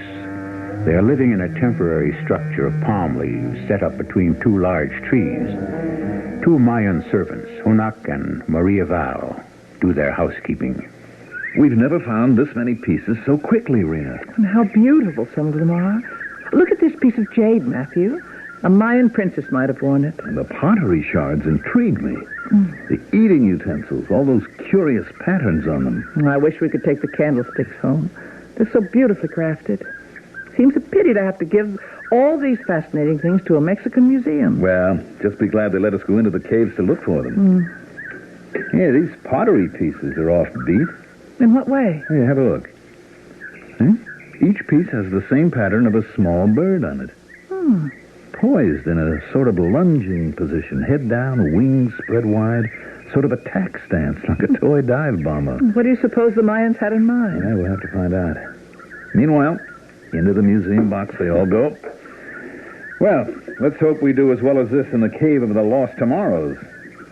Matthew, did you notice that Hunak and Maria Val both seemed upset as they served their breakfast? Or when we talked about tomorrow's caving trip, I mean. No, not particularly. They kept looking at each other in an odd way all the time they served us. I'd be a lot more comfortable if I knew what was on their mind. Well, I'll ask them. Hunak, you come in here for a minute. Hunak, come at once, Mr. Carling. And take it gently, Matthew. Life in this godforsaken place would be impossible without those two. Don't worry, trust me. Mr. Carling wish for something, or Mrs. Carling? About tomorrow's cave trip. Hunak and granddaughter take care everything. If Mr. Carling not wish to change plans. Why should we change our plans? Well, if our luck holds out, the Mayan artifacts we found in other caves will be nothing compared to the Cave of the Lost Tomorrows. I may speak, Mr. Carling? Of course. Things you take from caves belong to dead ancestors, do not belong in living world. Privacy of dead must be respected. Hunak, We are scientific cavers. We believe that things like these belong where they can be studied. But for living to take from dead, Hunak not understand. Well, that's the difference between science on one hand and legend and superstition on the other. Please, Matthew. Hunak knows Cave of Lost Tomorrows well. Many time Hunak go there, not same as other caves. In what way? Cave of fear and terror. Sacred cave of Mayan gods. Well, you don't frighten me, Hunak. Please pack the usual equipment. We'll be leaving early in the morning as scheduled. Maybe Mr. and Mrs. Carling permit Hunak to go with them. Well, thank you for the offer, but we prefer to go alone. And please tell Maria Val to pack us a good lunch. We're planning a long day.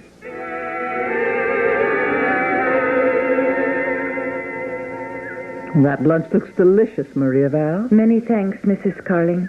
Grandfather Hunak catch fresh fish this morning. I make for you and Mr. Carling. Well, that sounds fine. Also, you find sweet oranges in lunch basket and canteen filled from fresh, cool spring. I don't know how we'd manage without you. I'll miss you when it's time to leave Yucatan and go back home. Maybe you stay in Yucatan. No, not a chance. Grandfather say maybe you and Mr. Carling stay. Well, where would he get an idea like that? Grandfather speak with dead ancestors. Dead ancestors? They tell many things. That's impossible. No one can talk with the dead. Grandfather Hunak, not same as other people. In what way? He descend to this life from Mayan priests and prophets. Learn from them wisdom of 1,000 years. He speak, they answer. But how, Maria Val? How? What do they sound like? What do they say? Maria Val not hear voices. Only grandfather hear. Where is Hunak now? I want to talk to him about loading the Jeep with our caving equipment. Mr. Carling is anxious to get started. Jeep loaded, Mrs. Carling.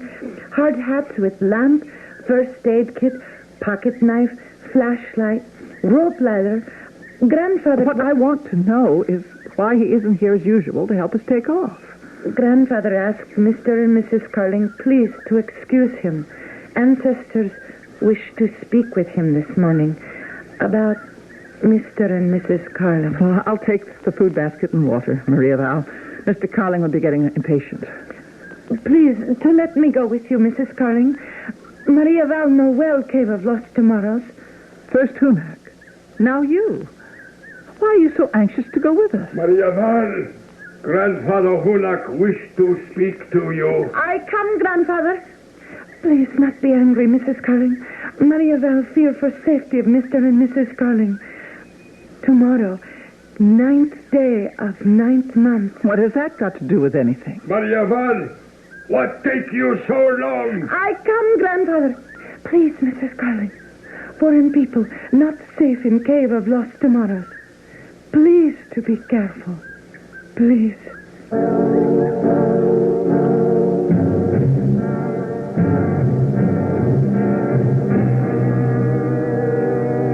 Can't believe this cave, Matthew. I feel almost as if I've lost my sense of reality. What kind of remark is that for an experienced caver? It's so deep, so enormous, so quiet.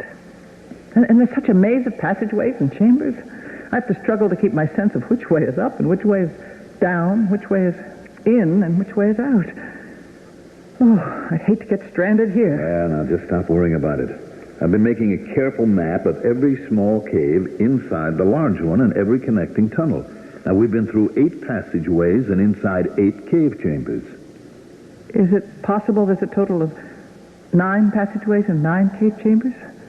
9 was a sacred number to the ancient Mayans, and today is the 9th day of the 9th month. What's got into you? Between Hunak and Maria Val, they've really managed to upset you. Matthew, do you realize our only link with the outside world is a thin stream of daylight coming through a narrow cave entrance, 8 chambers and 8 tunnels away? I've even lost my sense of time.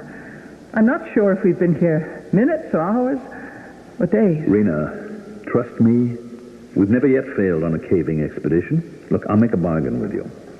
What's that? The minute we find a really good piece for our museum box, we'll do a right-about face and go back to camp. Fair enough? Now, if you'll just let your searchlight sweep over the darkness for a second or two, I'll be my old self again. The darkness here is different somehow. Like black, paper-thin glass. Well, I'd rather save my batteries and stick with the light from the lamps on our hard hats, but if it'll make you feel better, on goes the flashlight. Oh, Matthew, how simply awful. Take it easy now. That's a human skeleton over there. With a huge rock resting on the leg bones as if it fell on him from above and pinned the poor man down. I'm turning off the flashlight. Oh, please don't. All right. But I don't want to hear that we shouldn't have come to this cave. Look at that enormous dead tree on the right. Mm-hmm. As if its branches were woven into a gigantic kind of spider's web. And all the human skulls and bones caught in it? Ooh. How do you suppose that happened? We'll check it out when we get back to the States. Some expert will have a perfectly good archaeological explanation. I'm afraid, Matthew. And I don't know exactly of what. Rena, any caver who isn't afraid is dangerous. Usually winds up forgetting how important it is to be cautious. Now, we try this next passageway and see where it leads. Oh, I suppose so. We better take this one with a crouch walk. Mm-hmm. I'll go first. If things get too cramped, we may have to do a belly crawl. Stay close. Now, just be sure your knee pads are in place and your gloves are on snugly. Don't want any blistered knees or bleeding hands. Well, don't move too fast. I feel better when I can reach out and touch you. And remember to relax now. It's easier to adjust your body to the narrow parts of the crawlways. Oh, it smells like damp earth in here. It doesn't seem quite so black as in the cave chamber we just left. Well, your eyes are getting used to the darkness. You know, you might be right, Rena. It does smell of damp earth. It's getting muckier underfoot, too. We should be heading for a wet cave this time. Just be careful you don't slip now and twist an ankle. Matthew? The lamp on your hard hat. Did you put the light out? Why would I do that? Your hat light just went out, too. Damp batteries, maybe. Well, our flashlight is certainly a godsend. Use it, will you? Be careful around this bend, Rena. Our movement seems to have loosened some falling stones. There are no stones overhead, Matthew. It's all level clay ledges. What's that yellowish light just ahead? Aren't caves usually dark places? It's probably the entrance to the next cave chamber. I'll be darned if something that looks like yellow sunlight isn't glowing in there. Please, have a look around before we go in, Matthew. Just be a second or two. Great. Where on earth do these birds come from? Keep away from me, you crazy creatures.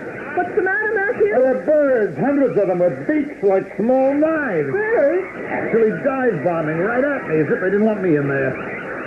Hey, put my eyes out. Oh, I don't hear any of them anymore. Gone as suddenly as they came. How? What kind of birds, Matthew? Well, they look like those small birds on some of our Mayan artifacts. Must we go in there? Well, I don't see why not. Because the idea of hundreds of birds in a cave this far underground bothers me. I don't understand it. And why would they want to attack you? Well, there's only one way we'll ever find an explanation. Now, are you coming with me, or am I going in there alone?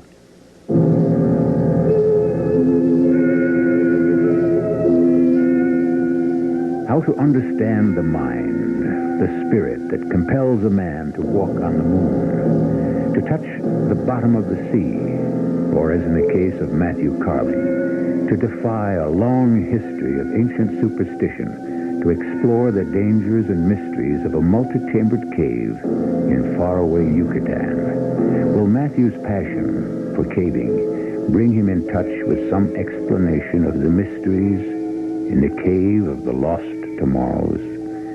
I'll be back shortly with Act 2.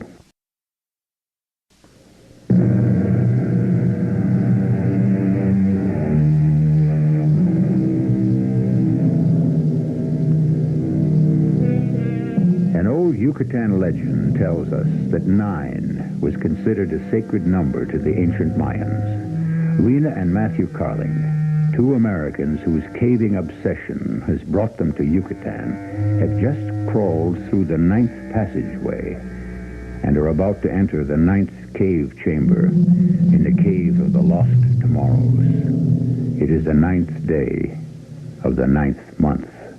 Oh, Matthew, what a breathtaking sight. All those elegant stalactites hanging from the roof like delicate Venetian chandeliers. They seem to be giving off a wet light. And the rock formations are spectacular.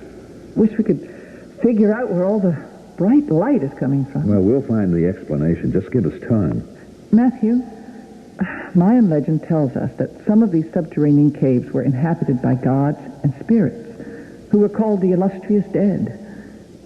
That living men and women were actually cast into caves like this one as a sacrifice in time of drought. Do you suppose... What's that? That crater directly below us. It's filling with water. The bottom is covering completely. It's not a crater anymore, Matthew. It's turning into a lovely shallow lake. Thousands of silver water bubbles with bright-colored fish. Rena, look what's on the edge of the shore. A dugout from way back when. You need any help through that muck underfoot? I want to have a closer look. I can manage. I'm glad thick boots are a part of caving gear. Look there. There's a pair of handcrafted paddles resting on the dugout. They look like beauties. We'll be the envy of every caver we know when we add them to our collection. Well, we haven't got them yet, Matthew. The dugout's being pushed from the shore into the water. Well, how on earth do you explain that? I can't see anyone, can you? And yet no one seems to be in the boat. The light in here has changed, Matthew. It's getting dimmer all the time. Hey there! Whoever you are, I want to talk to you. Come back here. Matthew? The dugout is standing on end, absolutely upright, on top of the water. It's going under, prow first, slowly, as if a magnet is pulling it down. It's disappeared completely. I can't take any more. Please, Matthew, let's get out of here.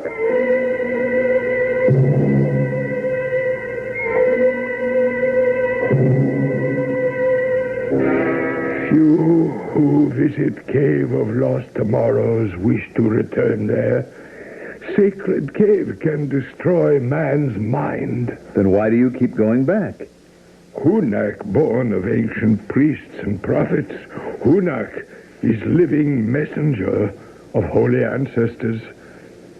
No, next few days not good for caving. Well, thank you for the message. God say Mr. Carling must not make discord. Order you not to go Cave of Lost Tomorrows again. You expect us to believe that? Hunak say you must keep Mayan gods friendly. Strange underground sounds are not unusual in the life of experienced cavers, Hunak. And neither are mirages or extreme natural phenomena. And besides, my wife and I are almost as familiar with Mayan legends about gods and voices as you are. What you call legend, Hunak call truth. You and Mrs. Carling hear perhaps of ancient Compassionata cross? Of course, you and Maria Val have been wearing them around your neck since the day you came to work for us. Why do you ask? Hunak suggests Mr. Carling wear Compassionata cross. You're offering me your Compassionata cross? To protect me when we go back to the cave? Maria Val will give hers to Mrs. Carling. That's nice of you both. Hunak, look, I don't know how to make you understand this, but I just don't believe in protective talismans of any kind. Talismans exist only because people are frightened of things that they think cannot be explained. Some things are not to be explained. Please, Hunak hope for change of mind. before tomorrow. Not a chance. Mrs. Carling and I will handle any situation that arises tomorrow in our own way.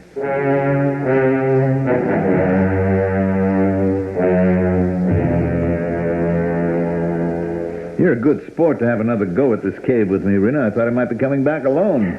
I'm glad the water's almost completely gone from the crater. So shallow, it's hard to believe what it was like when we left here yesterday. Well, you watch your step just the same. Hey, yellow light still bother your eyes? No, I feel comfortable. I even enjoyed eating Maria Val's Mexican picnic lunch, sitting on a hard stone throne. I tell you, I married the right girl. You know, Rena, sometimes... Ooh! Anything wrong? Yeah, I tripped on something. Something is sticking out of the muck under my feet. What is it? I'll tell you in a second. Fairly large pottery shard. Let's scrape off the mud, see what we have here. Yeah. Another prize for our Yucatan collection. Pattern on it, Matthew. Mm-hmm. Their ancient sacred monkey. Funny little creature. Yeah. So small, such a long tail. Why do you suppose? What's all that racket up there? Well, we left our things. A pack of small monkeys helping themselves to what's left of our lunch. Well, they can have it. Well, doesn't it strike you as rather odd? Those birds that tried to attack you yesterday were the same as the sacred bird on some of our artifacts. And now these monkeys... Look at the pottery shard you just found. The monkeys on it are exactly the same as those stealing our lunch. Where did they go? Yeah, they're probably picnicking on Maria Val's good cooking in one of the smaller cave chambers. Rena, look at the water. What an incredible blue it is. A golden light overhead, translucent blue light underfoot. What a place. Matthew, have you been noticing that school of large pink and red fish over there? Carrying water plants in their mouths? And what about them?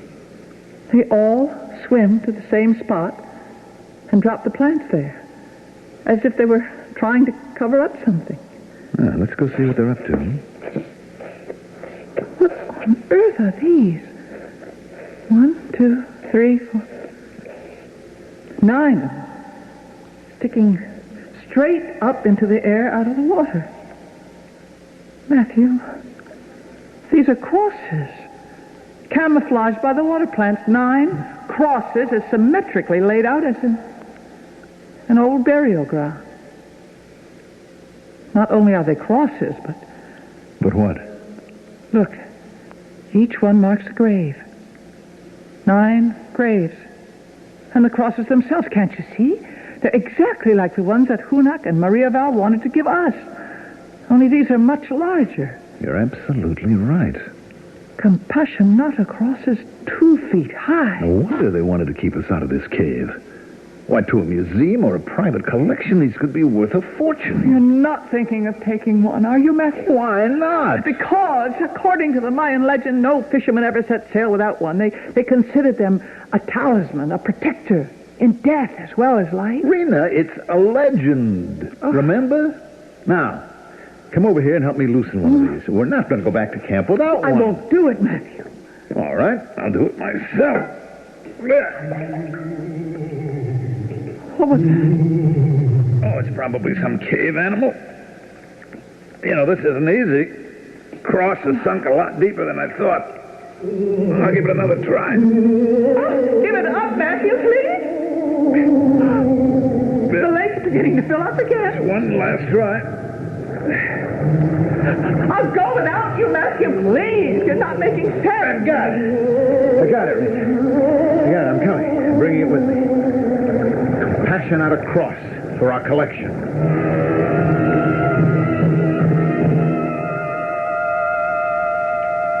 Please, Mr. Carling, Mrs. Carling, do not go inside your room. Why not?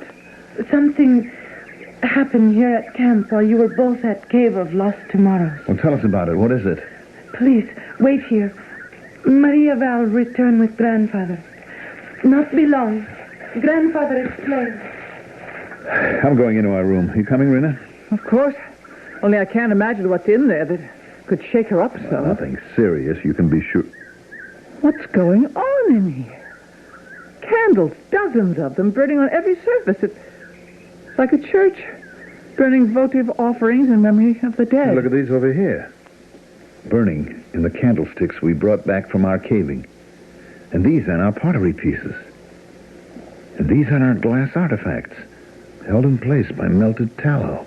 They've even turned the clapperless death bells upside down and used them to hold candles.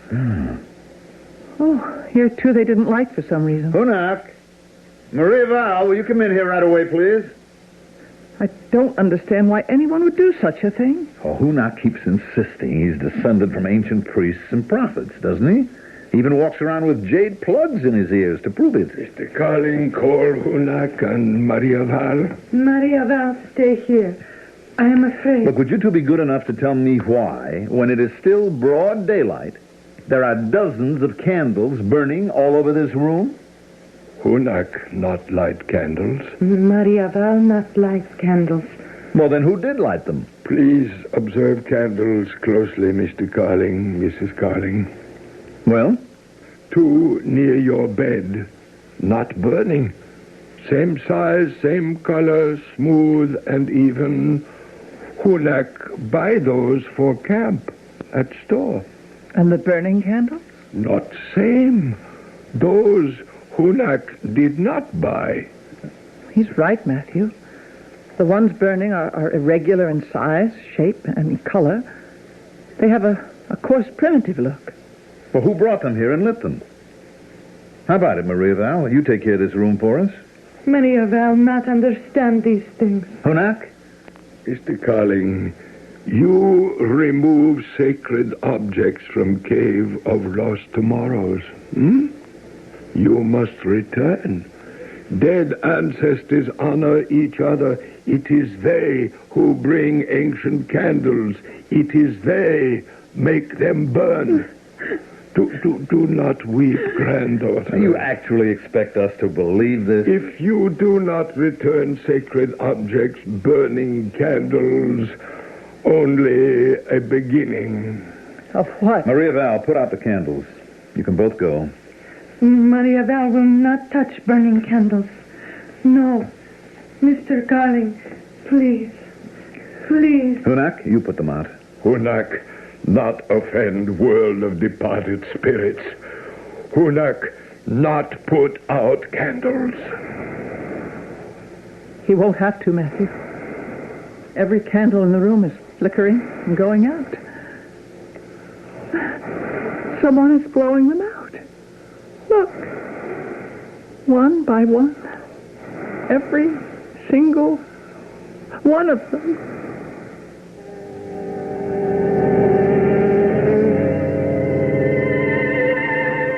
Hunak stands motionless a moment, his eyes closed, his head bowed, his lips moving silently. Then slowly he lowers himself to the earthen floor, lies flat on his back, and places his fingertips lightly on his moist forehead. Soft, archaic sounds form on his lips and fill the air, making a hypnotic melody. Matthew and Rena Carling watch incredulously as they realize that Hunak is attempting to communicate with his dead ancestors. I'll return shortly with Act 3.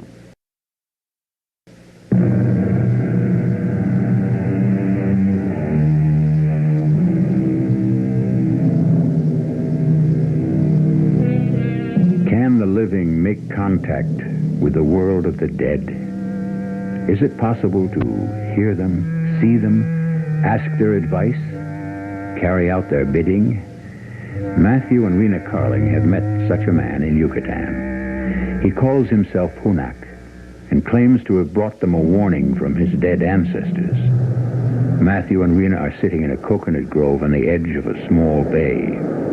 What exactly do you make of Hunak, Matthew? Oh, I'd put him in a category with people who consider themselves wizards, witch doctors, medicine men, that sort of thing.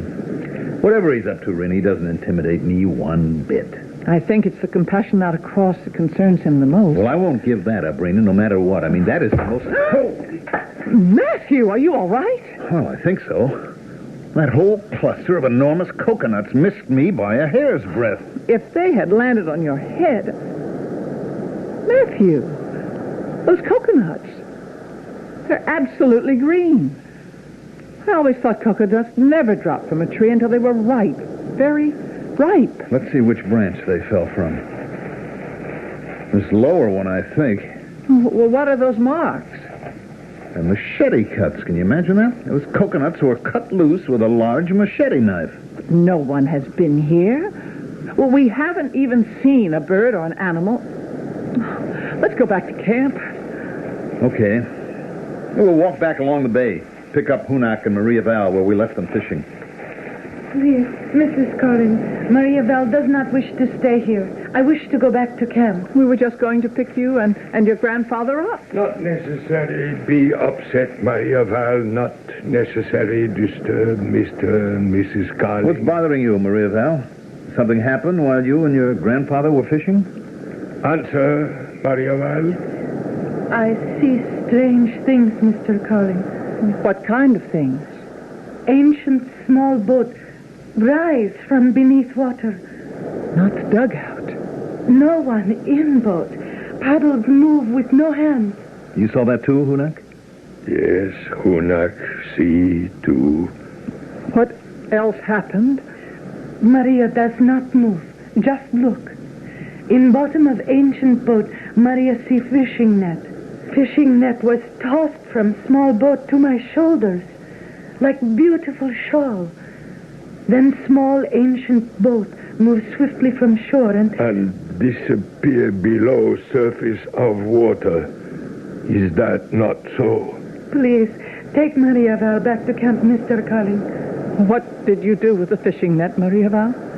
Hunak has it. Would you mind letting me and my wife hold on to it for a bit? Hunak advised Mr. Carling, leave net with Hunak. I'm not playing games, Hunak. Let me have it. Thank you. We go back camp now, Mr. Carling. One thing more. You know quite a bit about coconut groves, don't you? Hunak lived all his life where are coconut trees. I suppose you have a look at the cluster of green coconuts lying on the ground on the other side of this tree. Nothing on ground, Mr. Carling. Nothing? Well, I'll be... You carry a machete knife, don't you? Machete knife belonged to dead ancestors. Suppose I told you my wife and I found machete marks on the branch of this tree, and that the machete marks were exactly where a large cluster of green coconuts fell to the ground, missing me by a hair's breadth. Where, Mr. Carling? That first large branch, right above our heads. No machete marks there, Mr. Carling. Only many green coconuts waiting to be ripe. You see for yourself.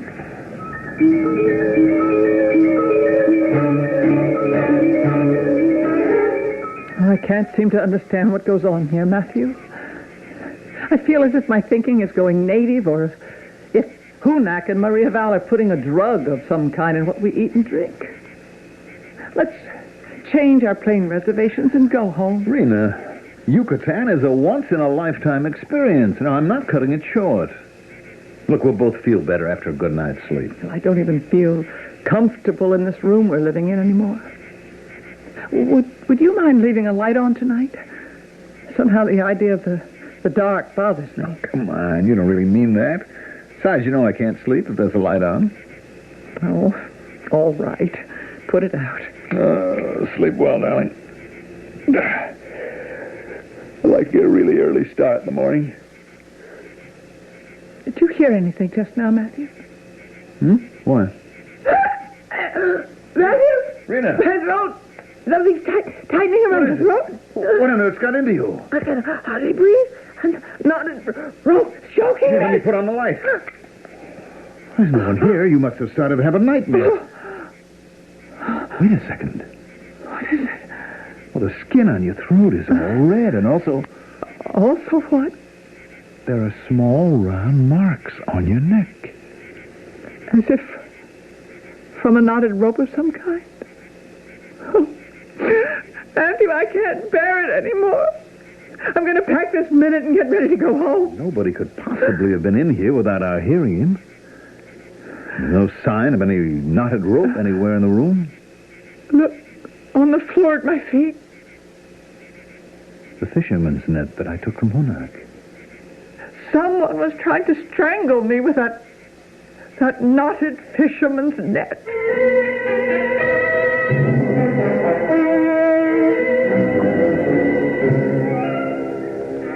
The room. It's a mess.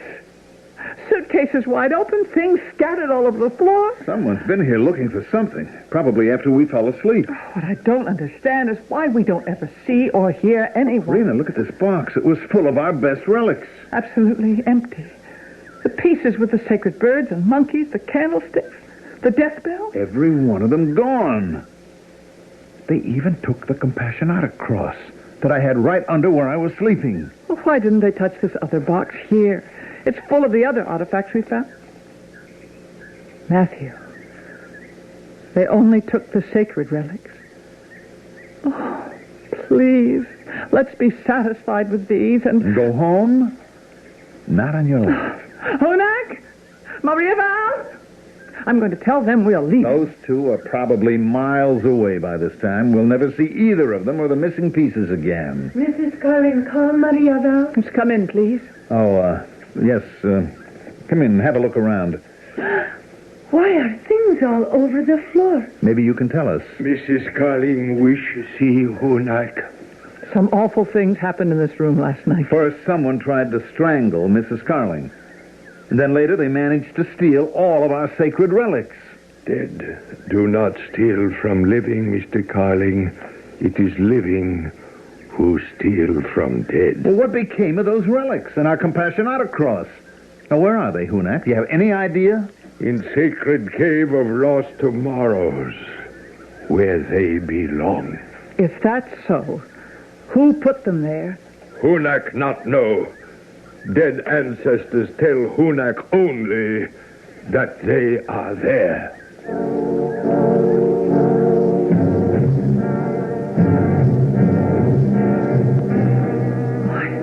I don't know why I keep letting you persuade me to come back into this cave. Happily, the lake is shallow today. Sloshing through this muddy lake bottom in heavy boots isn't exactly fun. We're here in the burial ground, so we'll have some answers pretty soon now. Look, count the Compassionata crosses, like I just did. This is 2, 5, 6. 9 upright crosses marking 9 tidy graves, including the one you dug up the last time. The cross is back where you took it from. Yes, and I'll bet Hunak has a pretty good idea of how it... What happened? Stubbed my boot against something. Oh, can you see what? Yeah, I see it. An old metal box. Pretty heavy. What's in it? Well, how do you like that? All our stolen cave pieces. Every single one. Plus what? This pair of jade earplugs. We had no jade earplugs in our cave collection. No. But our friend Hunak wears a pair to prove that he's descended from Mayan priests and prophets. I wonder how they got in there. We'll figure that out later. Here, you hold the box, Rena, will you, while I dig up one of the crosses. Oh, don't do it, Matthew. We've had nothing but trouble since we found this burial Rena, ground. please move back a little bit, will you? For this crowbar, it should take no time at all. I'm not going to let you do it. Rena, let go of me. You're not going to dig up that cross. Not again. Mr. Carling, please talk with Hunak. Look who's coming to join us, Hunak and Maria Val. To stop us, you mean? Now, stay where you are, you two. I mean to finish what I started. Please, talk with Grandfather. What's on your mind, Hunak? We come say goodbye. Not work anymore at your camp. Oh? Hunak bring farewell present to wear round Mr. Carling's neck. Maria Val, bring one for Mrs. Carling, too. Please, lower your head, Mr. Carling. Now, wait a minute. What's on that chain? You offered me that miniature Compassionata cross once before, Hunak, and I thought I made it clear that I don't believe in things like that. Put it on my neck, Maria Val. And thank you. Mrs. Carling, wise to accept farewell gift. Make Mr. Carling take it, too. Please, Hunak. Get away from me, Hunak. I don't need it. I'm taking one of the large ones for our collection. Do not struggle, Mr. Carling. Hunak put this on your neck. So I'm taking it off. Can't you just accept it? It won't come off. Can't get it off. Why is that? The lake, Grandfather. It's beginning to fill up again. I gotta finish digging up that cross. Oh. Rena, don't just stand there. Either help me or get out of the way. Oh, I am afraid, Grandfather. We go quickly to shore. There is not much time. Come to shore, Mrs. Carling. Please, do not stay there. Let's go with them, Matthew. It's almost loose, Rena. We're gonna have one of these large compassionate crosses after all. I don't think we can make it. Not with the way the water's rising. And... Hunak! Hurry about, hold on! I've got it, Rena. It's out. Look behind you, Matthew. The dugout just came out of the small cave chamber behind you. The dugout? Yes, you're right. It's heading straight for us. Keep that thing away from me, do you hear? Keep it away. What are they up to? Rena, I'm being pulled into the dugout. I can't see anyone or hear anyone, but I'm being pulled in. Let go of me, whoever you are. Let go. The lake is so deep now, so swift, like a whirlpool. Try to get to shore, Rena. Save yourself. The dugout. It's coming toward me now. Now get away. I can't. You're pulling me to the dugout, too. Why can't I see you? Touch. Why can't I see them? The prow of the dugout. What's happening? It's pointing upward. The lake is rising like a tidal wave. We've spun around. We're pointing downward now. Matthew, we're going beneath the surface. It's like being poured headlong into a powerful waterfall. Deeper and deeper. I'm glad I'm wearing Maria Val's miniature compulsion other clothes. And that Hunak made you wear it. Rena, is yours still around your neck? Someone just took mine off, chain and all. Someone just took mine off, too. Listen! We're civilized people in a civilized world. Things like this don't happen to us. They just don't happen.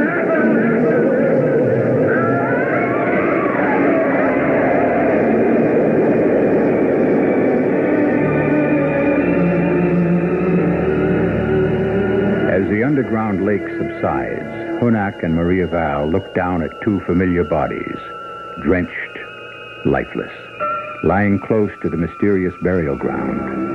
The miniature Compassionata crosses are gone from their necks and hung innocently on the necks of their rightful owners. In the burial ground, the large Compassionata cross stands upright in its place, one of 9, a sacred number to the ancient Mayans. I'll be back shortly.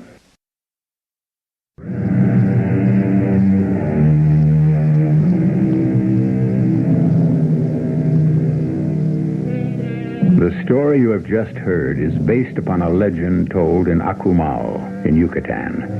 A small museum there displays among its ancient Mayan treasures several Compassionata crosses, said to have been found on the floor of a body of water close by.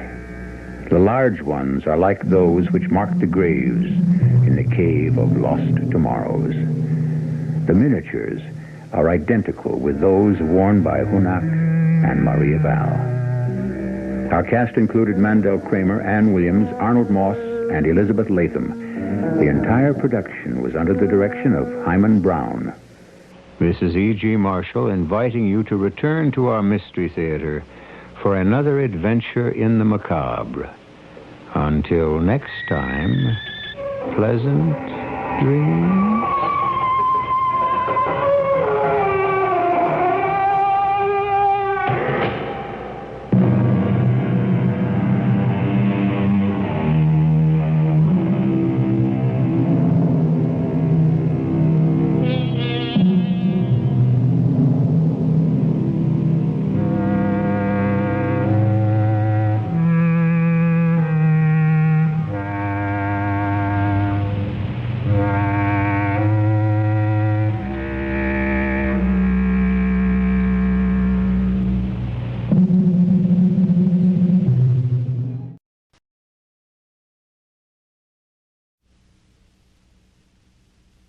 The CBS Radio Mystery Theater presents...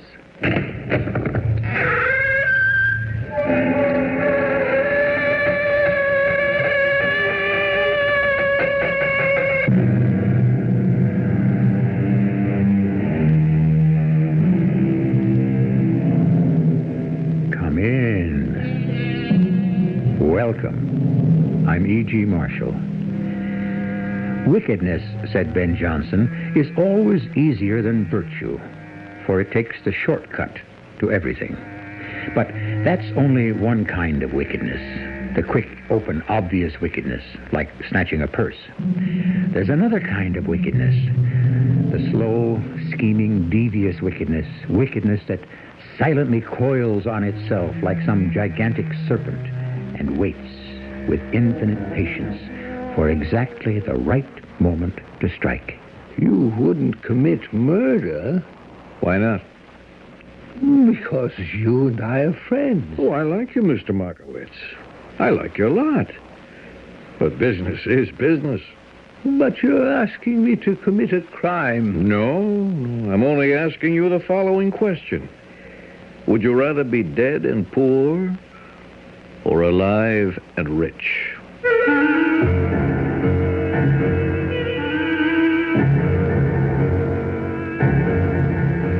Our mystery drama, The High Priest, was written especially for the Mystery Theater by Sam Dan and stars Robert Dryden. I'll be back shortly with Act One.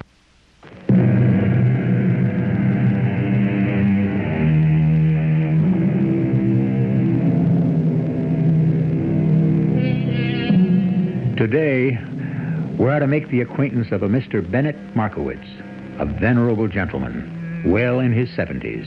Mr. Markowitz is very tall, very thin, with long white hair, a flowing white beard, and piercing black eyes. He looks, for all the world, like a prophet out of the Old Testament. However, he is actually an authority on art, specifically the paintings of Rembrandt.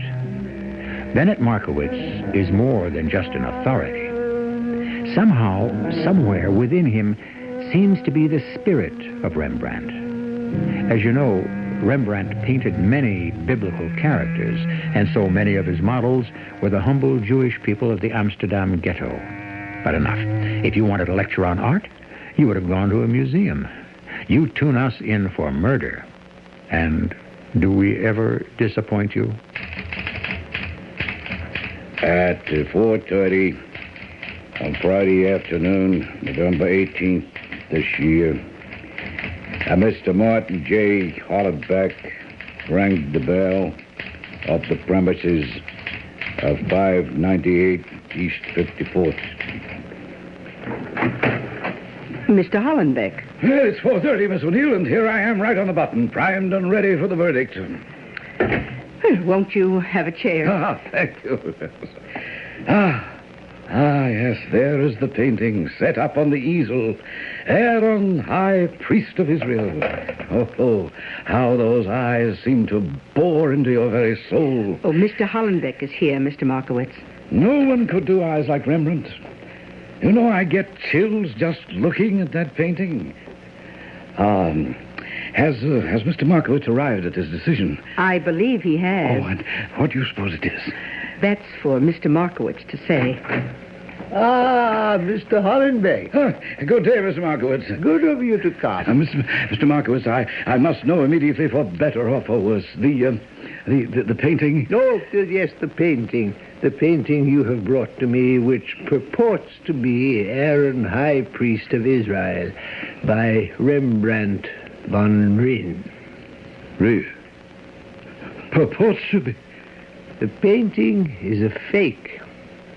Oh, no, sir. The most unique fake I have ever seen. But Mr. Markowitz... It is the work of a genius, but it is not a work of Rembrandt. But the style, the shadows, the light, and the paint and the canvas, authenticated by carbon testing to be over 350 years old. No, these things can be faked if one is clever enough. Who is the artist, Mr. Hollenbeck? Oh, what do you mean, who is the artist? He's Rembrandt. No, there are so many things out of joint in this painting, Mr. Hollenbeck. We shall start with the trivial and proceed to the serious. The breastplate ornament of the high priest. It should have 12 precious stones to represent the 12 tribes of Israel. There are only 10. Rembrandt was a serious scholar. Well, 2 of the tribes were lost. Not when Aaron was the high priest. Now, the face on the left. It's Ephraim Bonus, who was also painted by Rembrandt. Yes, but it's a known fact that Rembrandt used actual people in the Amsterdam ghetto as his models. Not Mr. Bonus, who was a wealthy merchant. It's as if this artist devoured a host of details from scores of Rembrandt paintings and set them down. However, I might still accept it as a Rembrandt, were it not for one thing. Oh, yes? A painting is more than form and line and color arranged on canvas. A painting that lives has something above and beyond all that. It has the breath of life, the spirit that the artist has breathed into it. Surely there's spirit in this painting? Yes, of course. But it is not the spirit of Rembrandt. The spirit which animates each artist's work is so uniquely his own. You see the things I have in this room? It was not necessary for Franz Haus to sign that portrait. We know, beyond the shadow of a doubt, that this dish was created by Cellini. On another level, this beautifully embossed matched set of pistols embodies the spirit of Hans Rasmussen. Mr. Markowitz, it's almost sundown. Well, oh, yeah, but thank you. Mr. Hollenbeck, I fear I can only reiterate my statement. This painting is not the work of Rembrandt. Well, perhaps, but... I'm also sorry that I must terminate our discussion. The Sabbath is about to begin, and it is not permitted to do or even to talk about business. The Sabbath? I'm an Orthodox Jew. I fear we have nothing more to talk about.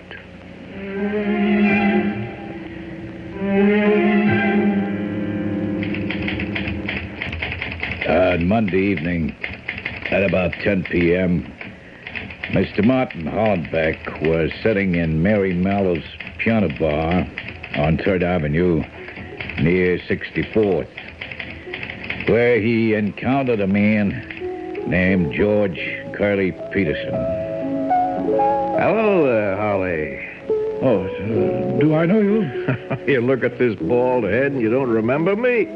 Why, it's Curly. Curly Peterson. Hey, that's right, Curly. Number 325-289, and you were number 325-276 when we were guests of the state. I never forget a number. What are you doing now, Curly? Oh, listen to that. You? Me? I thought I was sitting on top of $1 million. A mill, huh? Now I have a painting. Could a painting be worth all that dough? Oh, if it's by Rembrandt. Is it by Rembrandt? It could be, but... Yeah, here comes Mr. Buck. Yeah, I'm going to lose out.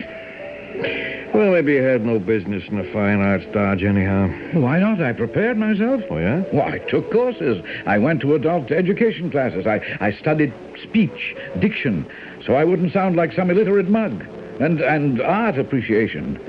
Go ahead, ask me any question on the Renaissance. I wouldn't know where to begin. Well, I picked up all the basics, believe me. The patter, and, well, beyond that, it's every man for himself. Yeah, sounds to me like you set the pitch a no-hitter. No, I'm going to be knocked out of the box. Deal me in. I'll make it work. No, Curly, nobody can make it work. Come on, fill me in. Go back to ground zero. Ground zero. Okay, we have to start with the nut. Who's the nut? Oh, that's what I asked Gracie Petrosky one night. We're sitting around her apartment. Who's the nut? Holly, look at this $10 bill. What about it? Real? Oh, yeah. You sure? Let me really look. And? Yeah, it's on the level. It's queer. What? Hey, this is quality. Who's got him? It's a fortune. How much is there? This 110 spot is all there is. Oh, no. The last of the Mohicans. The plate was engraved for a friend of mine. But before he could get into production, the feds were tipped. They bagged him and destroyed the plate. You know, that plate was a work of art. I know the guy that designed the plate. Who is he? The nut from Bakerville. Who? He's a nut, and he lives in Bakerville, Iowa. Well, would he make another plate? We could go there and ask. Have you got his address? Address? It's a broken-down farm in the middle of no place. No, Mr. Hollenbeck. I am not engaged in engraving at this time. But your plates could make us a fortune. Money holds no interest for me. You see, I'm a nihilist. A what? Nihilism. The word was coined by Turgenev. Oh, yeah, but I would like to make Nihilism is a desire to overthrow not just the government, but all organized forms of society. And I am intent on destroying art. Well, yes, sure, but... The art establishment, the tyrannical, dictatorial art establishment. This self-appointed elite that strangles all creativity. Look, just let me explain to you how we could go... Expose them, lay bare their obscene corruption. You see? Now, look here. See what I have just finished. Yeah, what have you just finished? This canvas. It's a masterwork. This is a Rembrandt. Rembrandt? Where would you get a... Where, you fool, I painted it. Well, if you painted it, then it can't be I shall convince the establishment that it is. It is. I am the greatest painter who ever lived. Okay, if you're that great, why don't you sell your own? Oh, there's a lot against me, a conspiracy. My life is in danger. Oh, yeah, yes. Is that a fact? Oh, they all hate and fear me, all the other so-called artists. Because my work puts theirs to shame. Well, I can paint in any style. Rembrandt, Titian, El Greco, Michelangelo. Then there's a fortune. Fortune. That's the only word you know. I'll bring this painting, this Rembrandt, that I have titled Aaron, High Priest of Israel, to the attention of the art world, and it will be hailed as a genuine Rembrandt. You sure of that? Oh, it has to be. Look. Well, I will be offered millions for it. And then, when they have committed themselves, these thieving parasites, I shall laugh in their faces. Yeah, but why not just take the money and have a quiet laugh? No, money is evil. And that's the painting you're trying to fob off? That's the painting. Well, how'd you get rid of the nut? Oh, he died. I didn't know you were a muscle guy, Holly. Oh, no. It was an accident. Ah. Then what happened? Well, then, Curly, I did all the things I told you about. Going to school so I could fit in with the art crowd, and let me tell you, the nut was right about most of them. Yeah, well, how'd you explain the way you found this painting? Oh, I made a deal with some dame who lived in Leiden. Leiden? Yeah, that's in Holland. Oh. She was to claim she found it in her attic. And then I just happened to come along. And how would she know it was a genuine Rembrandt? So she sold it to me for $2,000. Well, where do we stand right now? Oh, you got a lot of experts in Europe, and they all say, well, yes, perhaps, sure, maybe, it could be. But before they'll jump, they're waiting for one man. Who? A certain Mr. Bennett Markowitz. Okay, when do we go up against Mr. Markowitz? I've already been there. And? He said no, which means the ball game's over. What? Just because one solitary guy says no? He's the expert. You mean you just went in to see him cold? What else could I do? You didn't offer him a piece? Curly, the man is not on the take. How do you know? Well, because he has an international reputation for integrity. Every living human being has his price. Well, he's different. Including your man Markowitz. Let's find out his price.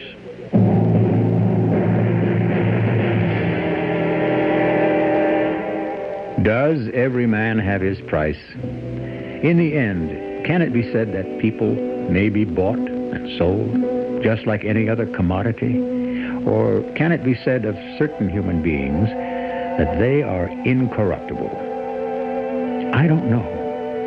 I just posed the question. Maybe we get the answer in Act 2.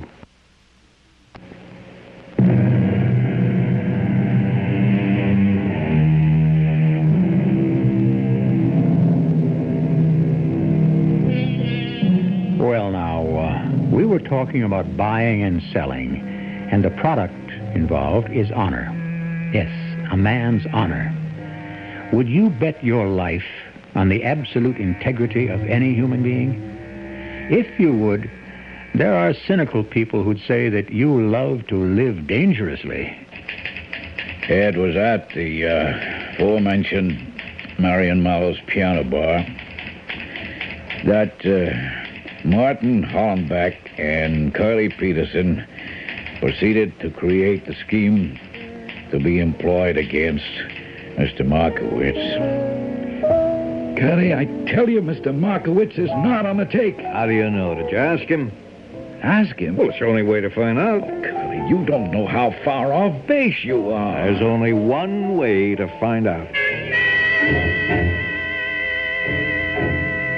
I do not wish to seem inhospitable, Mr. Hollenbeck, but I did say my final word on the subject last week. Well, you may have said yours, sir, but I haven't said mine. Oh? Now consider one single word from you. That small but unbelievably powerful word, yes.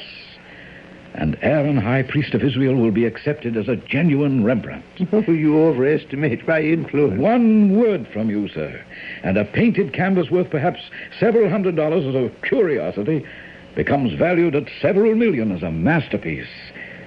Who is to say that the age of miracles has passed? Life itself is a miracle. Yes, indeed. And may I propose an arrangement? You want to bribe me? Oh, I offer you $500,000. For what? For that one word, yes. Yes, that's the word. That's not the word. What do you mean? How can I put this? I believe in God, Mr. Hollenbeck. Well, don't we all? And in the covenant each of us makes with him. If we keep this covenant, we are rewarded, not only in the next world, but in this world as well. Do you know what that reward is? Well, actually, no, but there's so many ways to explain it, describe it, but for me, it's all contained in one word, and that word is peace. And that's the word you want me to sell. How much is that word worth? I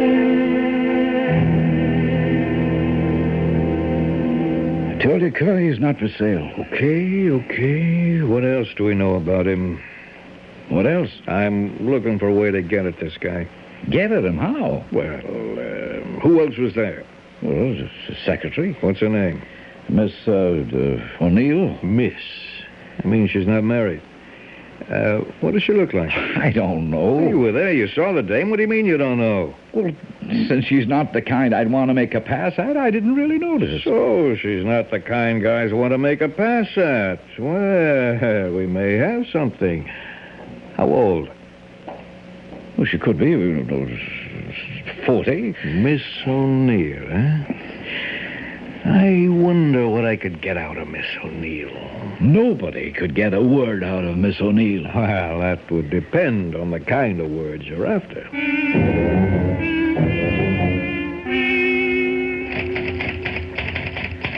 At noontime, Monday, November 28th, George Curly Peterson rang the bell of the Markowitz establishment and thus became an active participant in the conspiracy. Yes? Oh, how do you do? I'm working my way through college. I'll bet you are. You'd lose.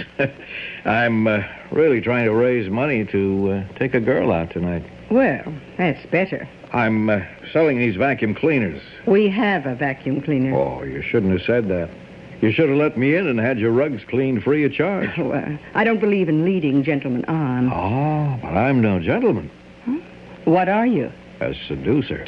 Is that a fact? Of girls who are young, innocent, and pretty. Oh, well, I'm safe. None of those adjectives describe me. No, you're in even greater danger since you are mature, wise, and beautiful. Oh, but I'm in no danger at all since, with your kind permission, I intend to close the door. Oh, one question first. Yes? Will you have dinner with me this evening? No. The place is Houlihan's. The Irish stew is legendary. Now say no. No.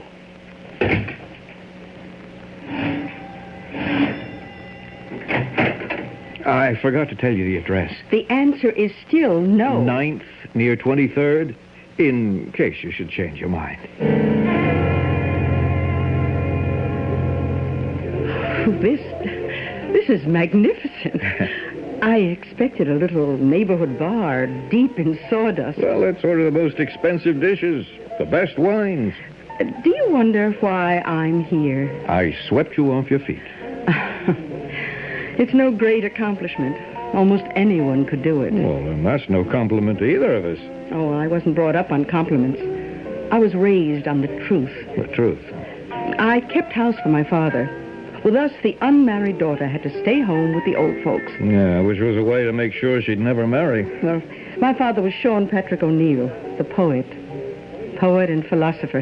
He died 10 years ago, so, well, I went to work for his good friend, Bennett Markowitz, from one saint to another. Oh, indeed, I've breathed rarefied air all my life. What did you say your name was? Curly. Curly. But there are moments, oh, not many, but some, and not all the time, but occasionally when I want to breathe this kind of air. Well, go ahead and breathe it. And this noontime, you caught me at just such a moment. Well, let's drink to that moment. And many others.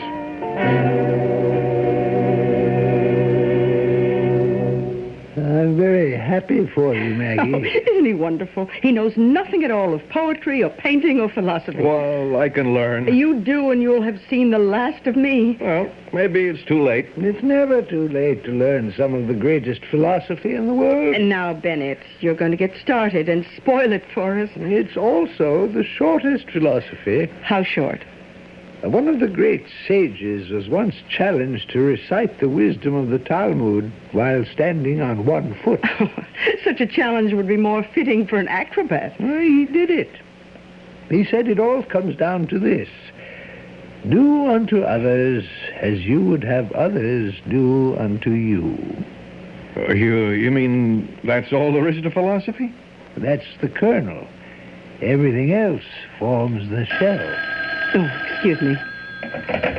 Hello? Yes? Who? Oh, are you sure? Well, yes, I suppose it must be true. No, I'll tell her myself. Thank you. I would assume that we have received bad news, my dear. Oh, Mr. Markowitz, this is awful. I don't know what to say. That was Mr. McHugh from the island. Oh, I hope there's nothing wrong with his cottage. Everything's wrong. It burned down. Oh. Something about the electrical circuits. Oh, that's too bad. Oh, is that all you can say? Mr. Markowitz spends a week alone at McHugh's seashore cottage every year. Oh, in December? It's a time for solitude and communion with the sea and the sky.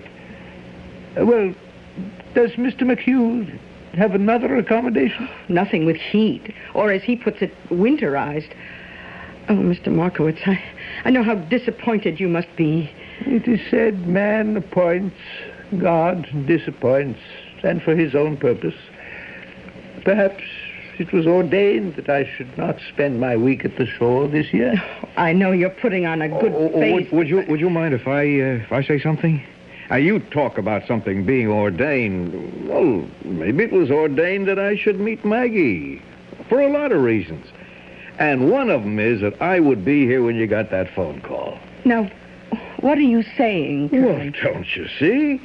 Mr. Markowitz, I could be talking out of turn, but would you maybe consider spending a week out at my place? Your place? I have this cottage on the South Shore, right on the beach. Oh, well, I couldn't impose. It's just what you want. It belonged to my folks, and they died. I never used it. There's just an old fellow up there, old Frank. He takes care of the place. It just goes to waste. Is there any reason why you shouldn't go? You want me to rent a beach cottage out on the South Shore? Why? Because Mr. Markowitz is going to spend a week by himself communing at the shore. He will return home, and he's going to invite some critics and other highbrows to his place, where he will make the following announcement. Ladies and gentlemen, I have been haunted. Is that a good word to use? Curly, I don't know what you're driving at. I have been haunted by a painting called Aaron, High Priest of Israel. I am convinced, beyond a shadow of a doubt, it is a genuine Rembrandt. He's going to say that? I guarantee it. But how? That's the plan.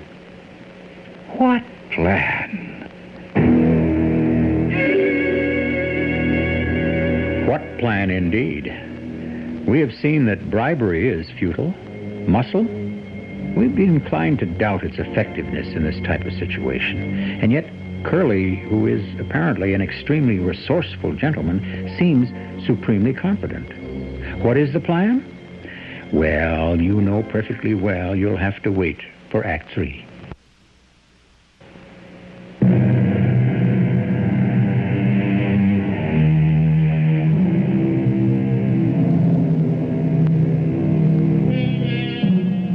He harms himself who does harm to another, and the evil plan is most harmful to the planner. Perhaps. Another way to put it is, you can't get away with murder. But unfortunately, there are those who obviously do. Up for our consideration is a plan, certainly an evil one, being concocted by Curly Peterson and Martin Hollenbeck. All of it is a part of a record. A police record. On December 15th, the perpetrators, Hollenbeck and Peterson, met in Peterson's apartment to plan the next stage of the plot against Bennett Markowitz. Here, for the first time, we meet the third member of the group, Mr. Frank Leroy. You mean Markowitz is going to come back from the shore and say the painting is a Rembrandt? Absolutely. Well, you've got to show me how. Sit still for a moment. Won't you come in, sir? Why, it's Mr. Markowitz. See? It works. I don't understand. Suppose I said, I know a guy who could be the spitting image of Bennett Markowitz. You'd say, it's impossible, it won't work. But you see, I spring him on you and you just naturally accept it. You mean this isn't... Suppose I said to you, remember a pen pal of ours who used to be an old-time matinee star and was doing 30 years for killing his wife? Now, wait a minute, Suppose I said to you, we could get Frank Leroy to impersonate Bennett Markowitz. You mean this is Frankie the actor? If I said that to you, you would say to me, never, no way, it couldn't work. What do you say now? I can't believe it. You're Frankie. Nothing to it, Holly. Point the nose a bit, build out the chin, some slight shadow under the eyes. And I'm Markowitz. Yeah. Only, that's not Markowitz's voice. Nah, I can get his voice. He'll spend a week with Markowitz in the cottage as Frank the handyman. Give us a little apple knocker there, Frank. Can I offer you a cup of tea, Mr. Markowitz, with just a touch of Jack? Hey, he'll study every move, every gesture. He will actually become Bennett Markowitz. Sure. It sounds good, but... But what? Well, I don't know. A great many people know Markowitz. I mean, Frankie can't be prepared for everything, for everybody. Oh, that's where you're wrong. Practically nobody knows Markowitz. He's What's the guy who stays by himself? A recluse. Yeah, but the girl, Maggie, can he fool her? Well, he can. For 5 minutes. What do you mean, 5 minutes? Well, that's as long as the show lasts. 5 minutes, that's all we need. I don't understand. All right, step by step. Markowitz leaves for the seashore. A week later, Frankie returns to town as Markowitz. Where's Markowitz? He's still at the shore.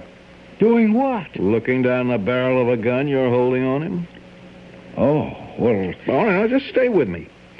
I call Maggie. I say Markowitz asked me to drive him back to town.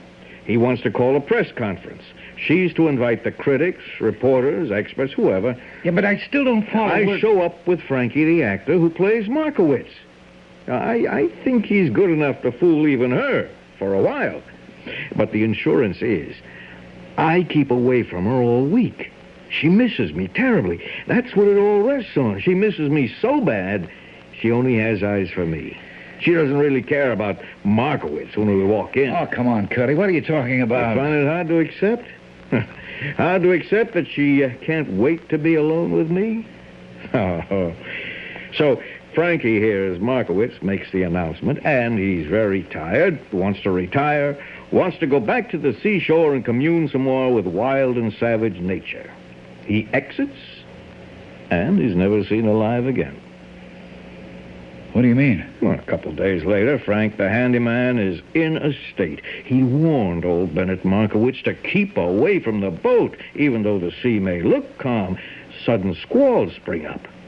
Well, boat is found, drifting, empty, and later on, poor Mr. Markowitz's body is found washed up on the shore. Yeah. We have to kill him. If he lives, you'll blow the whistle. Such a nice old guy. Yeah, how much longer could he last, anyhow?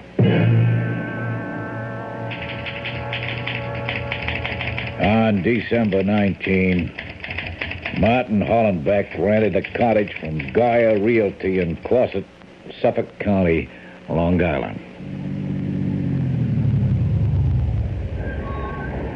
Well, what do you think? It's magnificent. I knew you'd like it. The sea, the sky, the sun, the air. How clear, how clean. Oh, this beauty. This is what God gives us. And to what purpose do we defile it? And the house. Wait till you see the inside. I see Frank has a fire going. Good. I'll call him. Frankie? What a charming place. This is the gentleman who's going to be staying? Mr. Markowitz, this is Frank. How do you do, Frank? May I offer you both a cup of tea with just a touch of Jack? Frank, let your conscience be your guide.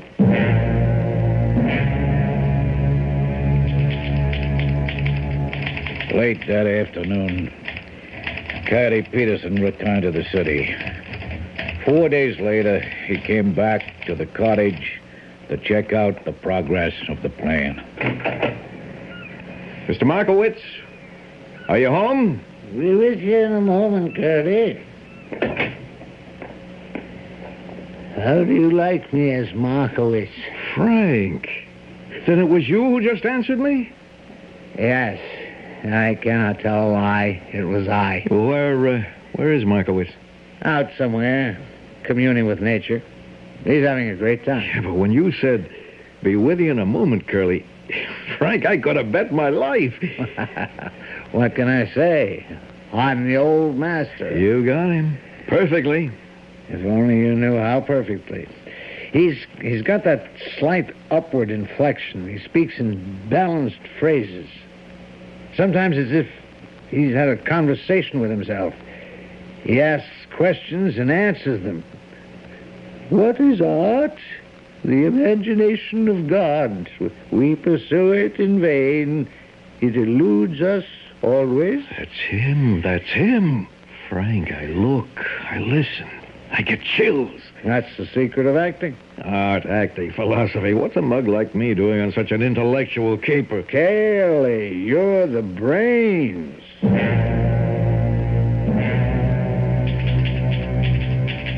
On December 29, Martin Hollenbeck and Curly Peterson drove out to the cottage. They were convinced. They were now fully prepared to place the final stage of the plan in operation. Hello, Curly. This is an unexpected surprise. I see you brought a guest. I believe you know Martin Hollenbeck? Well, we meet again, Mr. Markowitz. Martin Hollenbeck? What are you doing here? You'll need a companion for the next few days. I'm afraid I don't understand. Maybe you never will. Frank, come in here. Now, Mr. Markowitz, do us the kindness to remain seated. The chair is comfortable. Well, Frank? Who is he? You can see.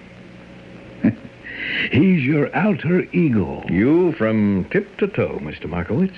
Oh, I see. Oh, now, Mr. Markowitz, you haven't seen anything yet. Well, here's where we find out. This is it. Pick up the phone and dial the number, Frank. Just remember what you have to say. I never forgot a line in my life. Hello? Maggie? How are you, Mr. Markowitz? Oh, fine, my dear. Maggie, I've been thinking. Perhaps it was the sky, the colors of the clouds, the tones of the sea. Suddenly, I realized a great truth in a magnificent burst of insight. What was it? I know now that Aaron, high priest of Israel, was painted by Rembrandt. Are you sure? My dear, this is not mere knowing. This is the feeling that resides in the heart. The painting is real. Oh, that's wonderful. Another Rembrandt. I shall return tomorrow. Call the newspapers, the magazines, and so forth. I will hold a press conference at the house at 2 in the afternoon. A press conference at 2? Curly has kindly consented to drive me into town. Then I shall get to see Curly tomorrow. Of course. Well, until tomorrow, Mr. Markowitz. Until tomorrow. Do you think you can get away with this monstrous charade? Look at Frank. Listen to Frank. Do you know any way we can miss? Maggie knows me too well.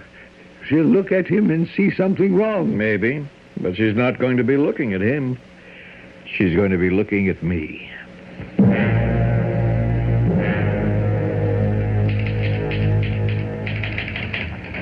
At 1:45 on the 28th, Frank Leroy, perfectly disguised as Bennett Markowitz, accompanied by Curly Peterson, drove up to the Markowitz house.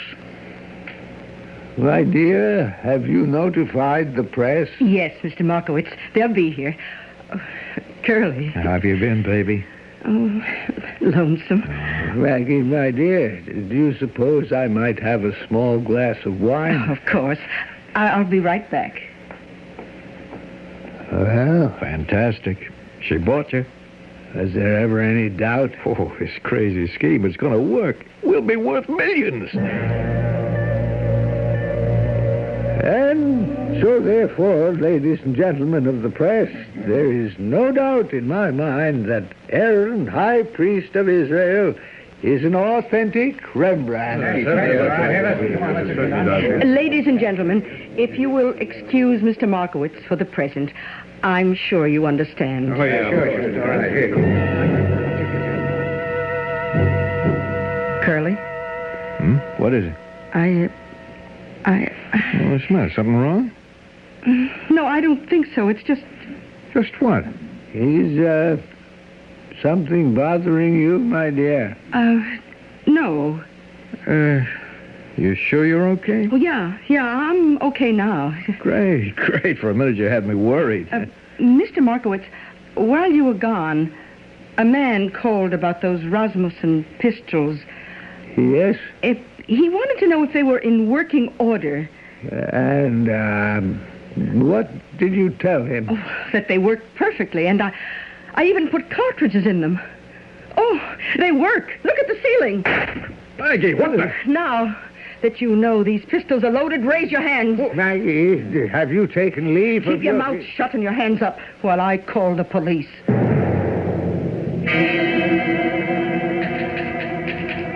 At 2:35 p.m., a patrol car responded to a call for help from Miss Maggie O'Neill, who was holding the perpetrators at the point of a pistol. Suffolk County Police were notified. Mr. Bennett Markowitz was released, and the perpetrator, Holland Beck, taken into custody. I asked Miss Maggie O'Neill, how did you know Frank Leroy was not Bennett Markowitz? Well, at first, I didn't. But suddenly something bothered me, and it kept bothering me. I didn't know why. He looked exactly like Mr. Markowitz. His voice, his mannerisms, everything was Mr. Markowitz. Still, something bothered me. What? And then I remembered. When I opened the door to the street to let him in, he entered the house without pausing to touch the mezuzah. The what? The mezuzah. It's a tiny metal plaque fixed to the doorpost of every Orthodox Jewish house. Now, inside it is a parchment inscribed with a text from Deuteronomy and the sacred name of the Lord. And, he didn't touch it? Well, it is the custom to bestow a kiss upon it when entering or leaving the house. The fingers brush the lips and then lightly and lovingly touch the mezuzah. A man who did not do that could not be Bennett Markowitz.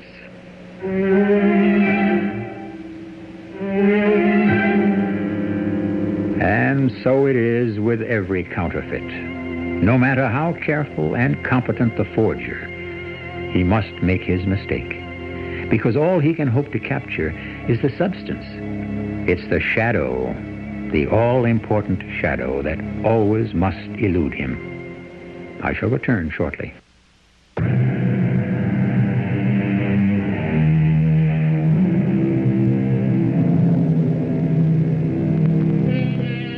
The sudden stab of recognition, the flash of insight that illuminates every detail of the hitherto hidden landscape.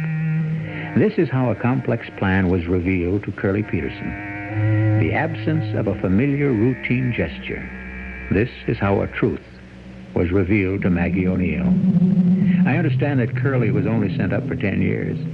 He writes to Maggie every day, and she returns his letters unopened. Our cast included Robert Dryden, Bryna Rayburn, Ian Martin, and William Griffiths. The entire production was under the direction of Hyman Brown. This is E.G. Marshall inviting you to return to our Mystery Theater for another adventure in the macabre. Until next time, pleasant dreams.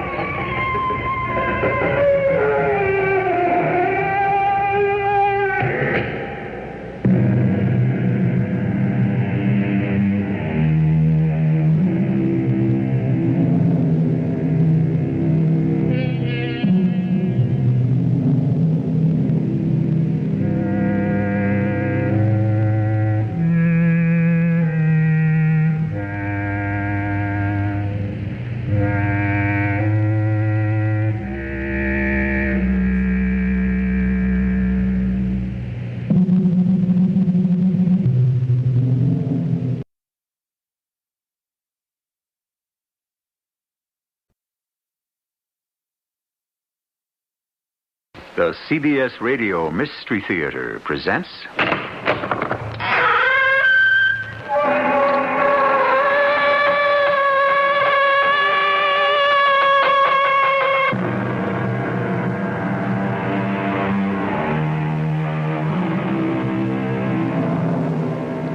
Come in.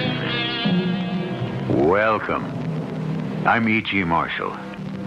Webster's definition of coincidence is, in part, a group of concurrent events remarkable from lack of apparent casual connection. That's quite a mouthful. Somehow it seems to me a simpler definition might be that coincidence makes half, at the very least, of the best stories in the world possible.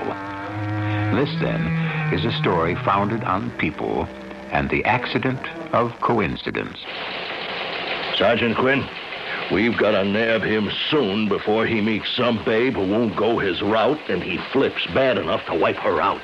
Well, you suppose, Lieutenant, his wife, if he's got one, knows what danger she's in? What I wonder is, does this guy know how sick he is?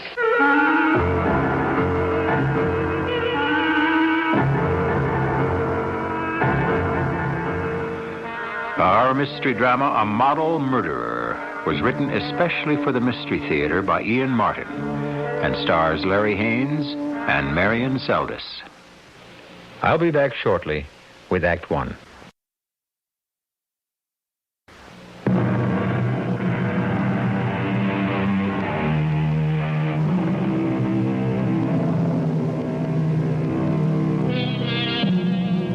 Is filled with men of all stripes and colors, driven by an inner compulsion to maintain a macho image. Not so much for the world at large, but for themselves. Such a one is Lou Richmond, appliance salesman. At first glance, not such a glamorous business. But then, at first glance, neither is Lou, except that for some inexplicable reason, this 40-odd-year-old man with a receding hairline and slightly paunching has his own special magic with women, and the luck of the devil getting away with it until... But that's the story, isn't it? Excuse me, but will you just permit me to say how exquisitely lovely you are? How can I stop you? You've already said it. You know, I've been watching you from the other side of the bar. Watching. My eyes have been glued. It would have been hard not to be aware of it, particularly since the bartender tells me you bought me this. Oh, the drink. You haven't tasted it yet. I don't usually accept drinks from strangers, and one is my limit anyway. Well, you don't have to drink it. I'm sorry if I was out of line. It was only meant to be a gesture to beauty, which I hadn't meant to follow up. Forgive me. I should say thank you. I didn't mean to be ungracious. Oh, you couldn't be ungracious if you tried. You come on very strong, don't you? Well, I didn't mean to. It's just that as a professional photographer, my eye always leaps and is caught by the exceptional. But I should leave you. You're obviously waiting for someone. Waiting is the right word. It's become a rather annoying avocation. Well, I just can't believe any man would stand you up. It wouldn't be the first time. I don't think I'm going to give him the chance again. You said photographer. Yeah. Oh, I should introduce myself. My name is Philip Evemont. The Philip Evemont? Well, I guess so. No, I really am flattered. I mean, my name is Christine Pollock. Won't you sit down? Well, if you're sure you want me to. I'm the one who has been stood up. I don't see why you should be, too. And I'll drink to you, to your matchless beauty. Now, don't say anything. Just accept, like any goddess you're due. You're a bit much, you know. The trouble with honesty, no one believes the truth. Now, wait a minute. I've heard some expert lines in my time. No, it's no line, Miss Pollock. Except my lifeline. You know, without subjects to bring it to life, my camera is no more than an object. I risk anything to give it the opportunity to live. You think of me as a model? Well, what else? You know, I could make you the #1 model in the country within 6 months. Oh, I'd like to believe that. Oh, you can. What do you do? Here in Washington? What else? I'm an executive secretary. Yeah, but you have modeled. You can't tell me you haven't. That's right, I have, but I didn't quite cut it. Well, that's because you didn't have the right photographer. Would you, like to take another whirl at it? Why, yes. Anything rather than what I'm doing now. Would you like to talk it over as a business proposal? As a business proposal? Mm-hmm. Yes. Good. Well, this is hardly the place, but, see, I'll be gone by tomorrow morning. And you say you have a date. I had a date, Mr. Evemont. I consider it broken as of 5 minutes ago. Well, then, suppose we go up to my room and discuss your future. Your room? Yeah, as I said, this isn't the place, and you know who I am. Yes, sir. I realize I may not get a break like this again. I don't have that kind of money. I don't have any money at all. Well, there's got to be some way to raise it. If you can get me work, I'll plow back every cent I make. Yeah, I know, baby, and I'd help out, but you have to have something to make a start. I mean, it's got to be L.A. or New York for the big run. You need a wardrobe and just to be there. Now, I'll spring for film and studio, but I can't run at all. I know. I couldn't expect you to. But I just don't have the money. Yeah. Well, it was a good try. Well, does that have to be the end of it? No. Not as far as we're concerned.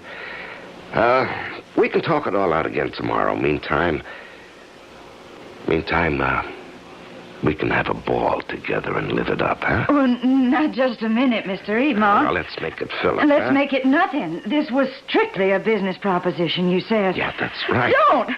Look, I'm not interested. Yeah, but I am, so let's get with it, huh? You let me go, or I'll scream. No.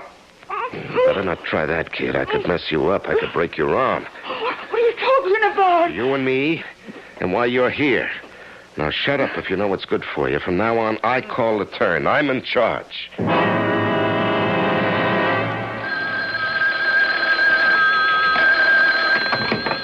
Yeah? Who? Oh, sure. Put him on. Hello. This is Lieutenant Matthews, 45th Precinct. Who's there? Detective Sergeant Bill Quinn, D.C. Police. I just wanted to cross-check with you in New York. It looks like we got Phil the Flash on the loose again down here. You sure, Sergeant? Well, Mike, it fits his style of operating. How much did he take this babe for? Well, nothing in cash, but she got beat up pretty bad. Now, he's got to be nailed before he goes for something big. You get any further make on him? Same description, nothing new. I'm sending up all the poop by telex for cross-reference. How do you figure him, Mike? You think he's some kind of a kinky sex fiend? Well, I'm not all that big in psychology, Bill, but I don't figure him that way at all. You see, I see him married and henpecked. Something pegs him down at home, so he moves out to prove he's a man, not a mouse. What kind of weirdo you figure him married to? Oh, no, not so weird. Just strong. Too tough for him to crack.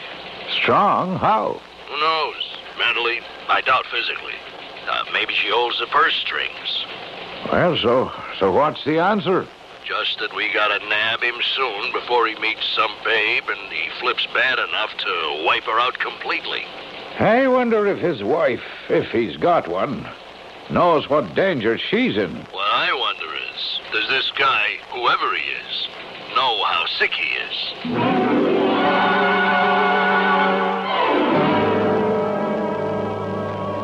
It's like a hobby with me, see? I mean, other guys go for antique cars or old stamps and like that. I go for women. Now, what's so bad about that? I mean, beautiful women. I always had them, even before Phoebe. Half the fun is the line, the technique, the way to break them down. They all go for my line. I never figure them not to. And I can use the dough. Phoebe sure keeps me on a short leash and demands the old paycheck right on the line. So a guy's got to have a little outside income somewhere, right? Sometimes I have to laugh. She only knew. I mean, like, if she only knew how close she is from the truth. And how far. I thought you were supposed to be on the late shuttle last night, Lou. Well, you know how it is with business, Phoebe. Things came up. What things? You really want to hear? I really would, for once. If it was the truth. Now, that's what knocks me. What? Always the needle. You don't believe me, No. Huh? Well, that's that. Not quite. Let's lay it right on the line, Lou. I've had it up to here. I want a divorce. Oh, that's nice. You want me to give you one? That's right. You've lived off me for too long. Now, wait a minute, Phoebe. No, not even an instant. I've had it. You can go tomcatting around all you want. I don't care anymore. But you better take care. Because you're not going to have it so free and easy from now on, one way or another. I'm keeping tabs on you. All right, what does that mean? You better look out for your pickups. Because sooner or later I'll find you out and I'll stick you, my big macho butterfly. When we break up finally, you're going to take all the blame.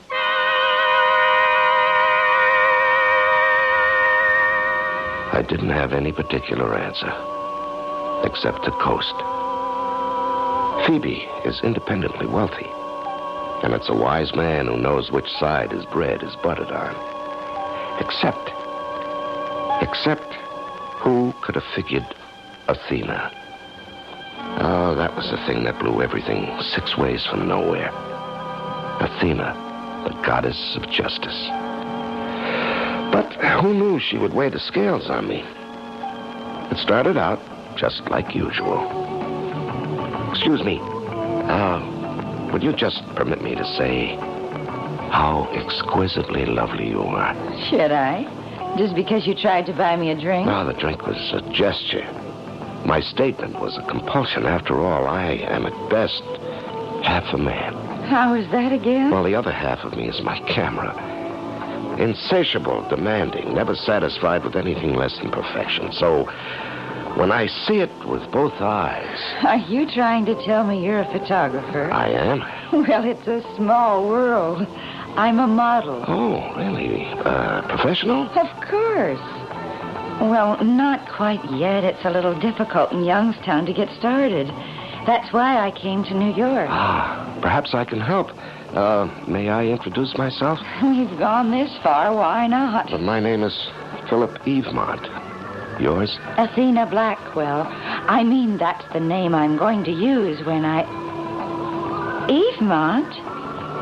Not the Philip Evemont. Well, I suppose I'd have to say yes to that. But you're one of the most famous photographers in the world. Well, I've been very lucky. Because I know how to pick the right subjects to make me look good, to make me successful. Like you. You want to photograph me? No, not only to photograph you, to create you. Create me? Yeah.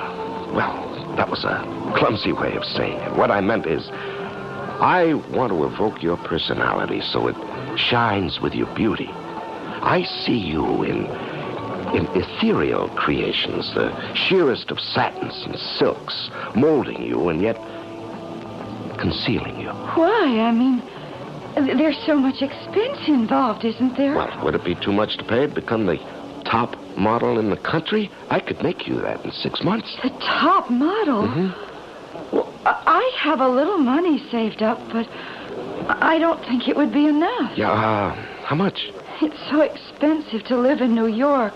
There isn't so much left. About $3,500. Well, just have to make it do. Where are you living now? Oh, I have a furnished room in Queens. It isn't the best place, but it's reasonable. Yeah, now, look, we've got to move you out of there right away. We'll check you into the Savoy Regent. Address is very important. Now, we've got to start creating a wardrobe for you tomorrow, and I'll help you shop. And then we'll see about building you a portfolio. But look, this is no place to talk business, is it? Why don't we go up to my room? Oh, I don't know. This is moving awfully fast. Well, that's the way with success when you get a chance to grab it. How do I know that? I mean, I may have been alone at a bar, but I'm not a pickup. No, we're talking about a career. Or don't you want one? Yes. Well, let's forget any personal relationship, okay? Let's just consider how lucky it is we ran into each other and what a huge business success, if we handle it right, we can make together. Now, shall we go upstairs? Plan the future. I had her hooked, and obediently she came upstairs. $3,500 was a nice little bundle. And for the 10 days I'd had to spend in New York, it would serve us very nicely. The fringe benefits would come soon enough. It's a nice little setup, I thought. How the devil could I know it was the beginning of disaster?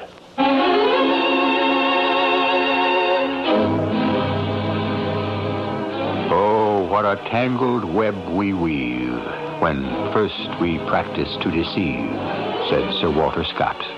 He might have had this whole affair in mind. For what has happened so far is simple compared to what is to come. And with those further revelations, I shall return shortly to bring you Act Two.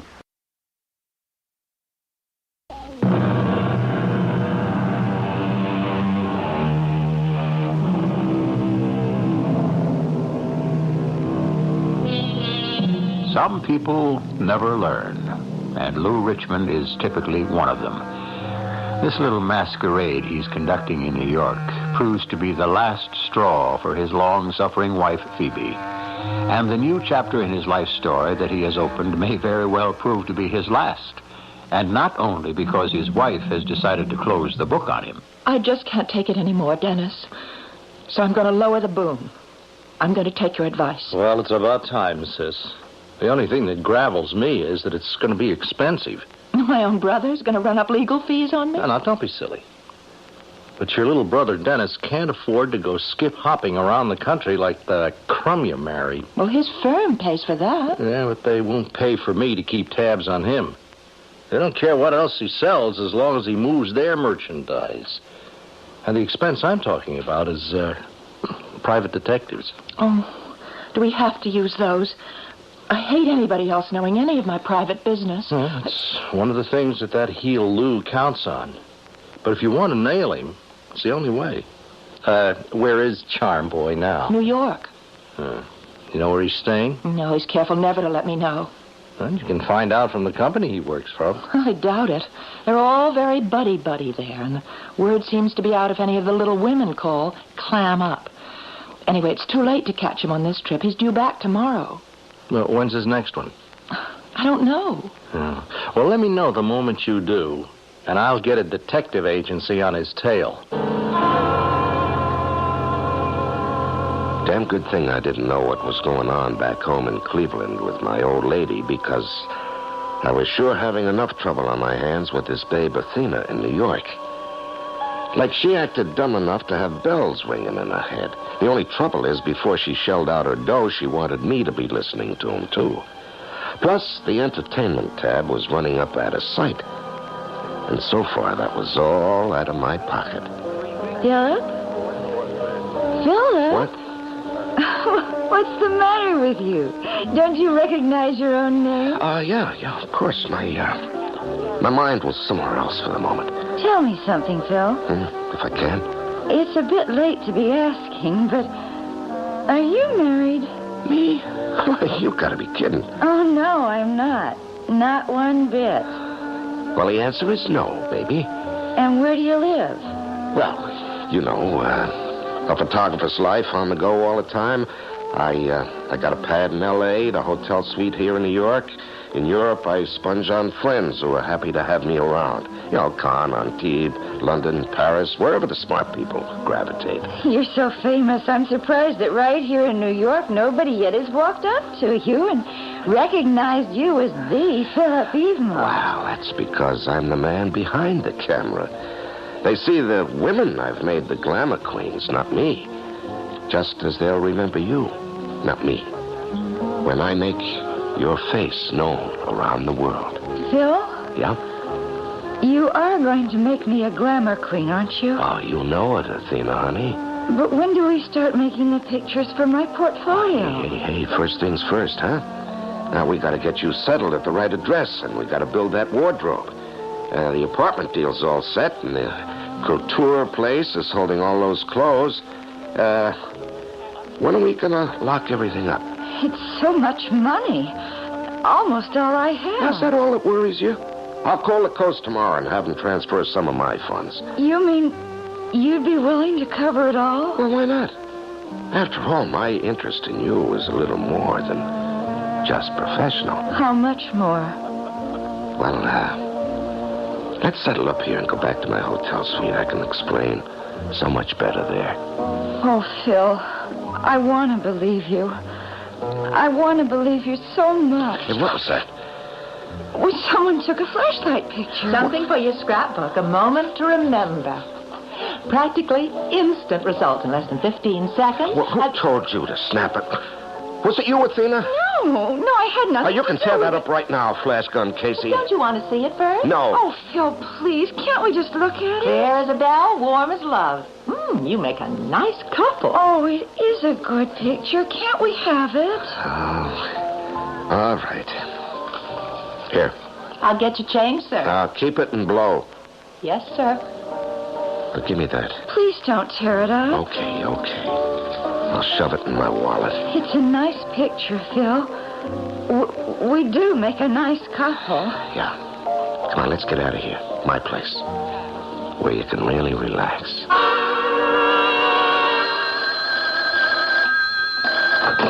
Lieutenant Matthews, 45th Precinct. Who? Sergeant Quinn? From Washington. Oh, yeah, sure. Put him on. What? Right outside in the squad room? Well, send him in. Send him in. Oh, how do you like that? Speak of the devil. Bill Quinn? That's me, Lieutenant Matthews. Well, it's Mike to you. Come on in. Thanks, Mike. Well, what brings you to New York? Oh, I ran a prisoner up to turn over to your headquarters downtown. Figured as long as I was here, I'd drop in and meet you in person. Well, that's great. Here, grab yourself a seat. Prisoner? Not our boy. Phil the Flash? No, more's the pity. We ran into a complete dead end on him. Yeah, I know. Funny thing, coincidence, you know? I was just going over his file. That's one reason I dropped by to meet you. That guy kind of niggles around in the back of my mind.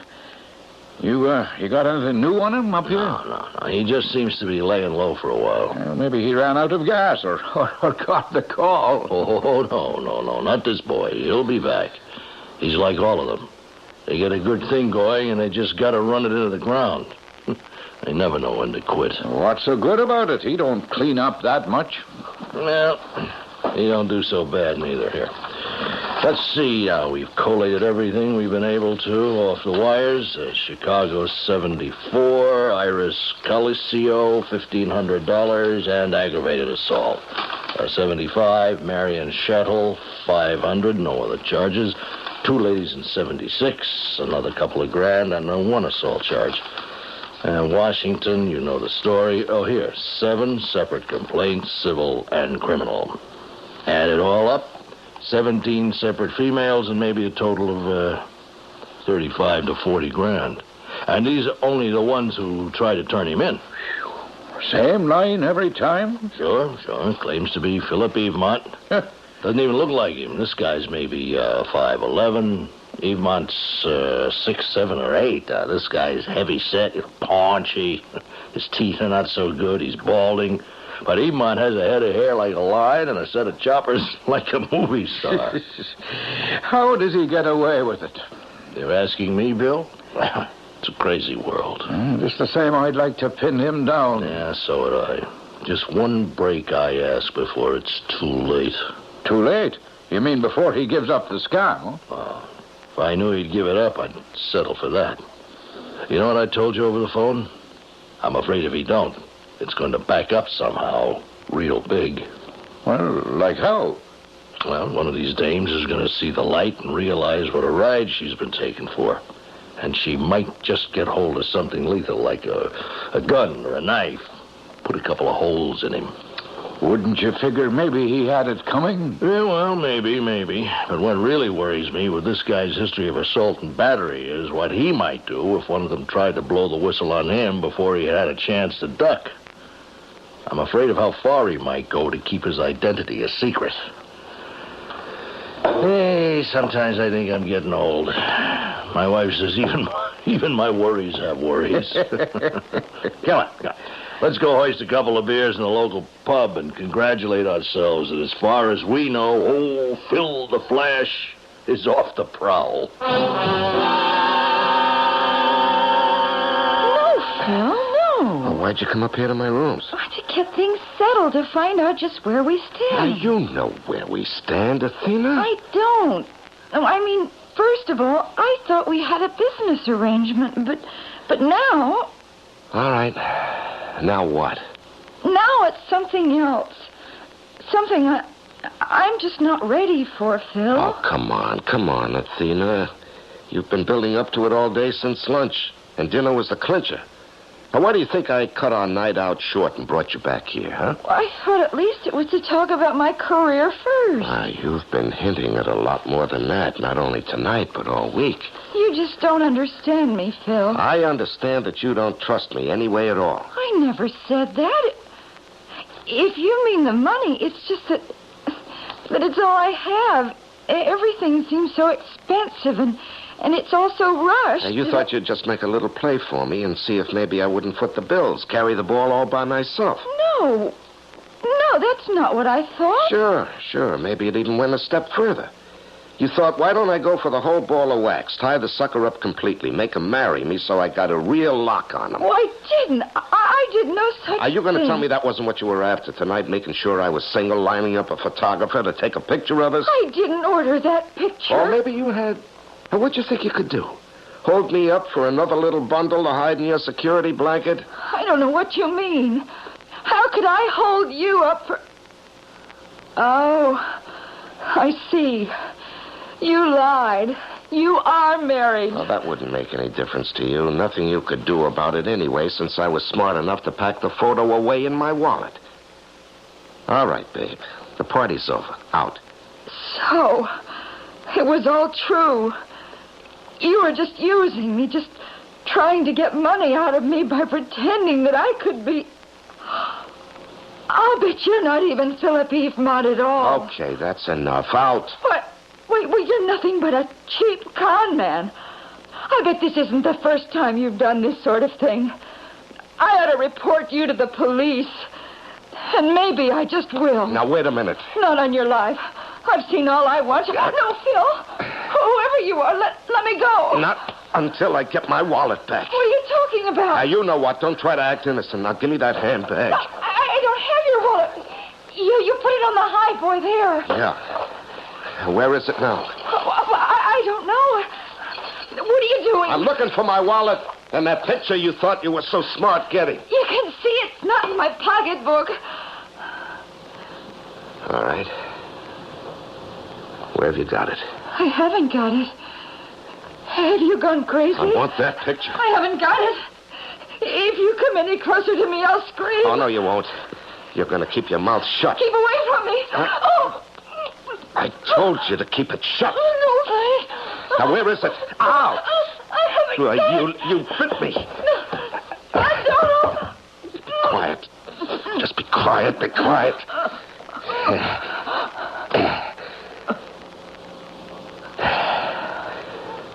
That's better. Okay, now, come on. Don't try to fool me. Come on, where is it? Where's my wallet? Athena? Athena. Oh, no. Oh, good Lord. I can't have. You can't be dead.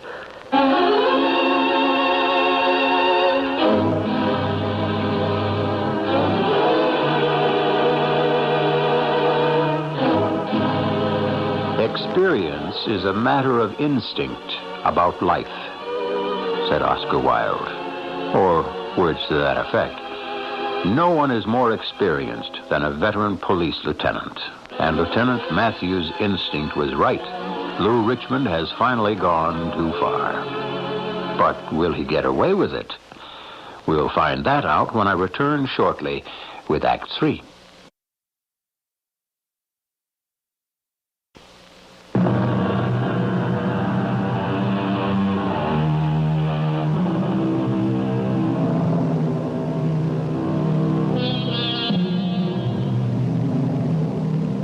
At the climax of Gilbert and Sullivan's operetta, The Mikado, the three principals sum up the dramatic tension of the moment in these statements. Here's a howdy-do, here's a pretty mess, and here's a state of things. Now, I don't think Lou Richmond could be so polite and contained in his quandary. It is, after all, one thing to have an angry, disillusioned woman on your hands, but quite another to have a dead one. Oh, wait a minute. Is she really dead? We didn't stop quite long enough before to find out, did we? I never figured anything like this to happen. I just never figured it. I didn't choke her all that much. Maybe when we fell, somehow her neck... Oh, what's the difference? She's dead. I gotta get out of here. No, wait a minute. Now, the wallet. That picture. That's her only tie to me. I gotta find that first. And let's see. Where could it be? It's crazy. I had my wallet when I came in here. I put it on top of the highboy there. It's not back. Under. It's not anywhere. Now, what could have happened? Now, let me think now. We came out of the restaurant. I was putting my wallet in my pocket. Maybe I dropped it there. Or maybe in the cab. Or getting out. Yeah, getting out. That must have been it. Getting out. That's what it must have been. It sure ain't anywhere in the suite or I'd have found it. Well, kiss your luck, Lou Richmond. And hightail it out of here fast.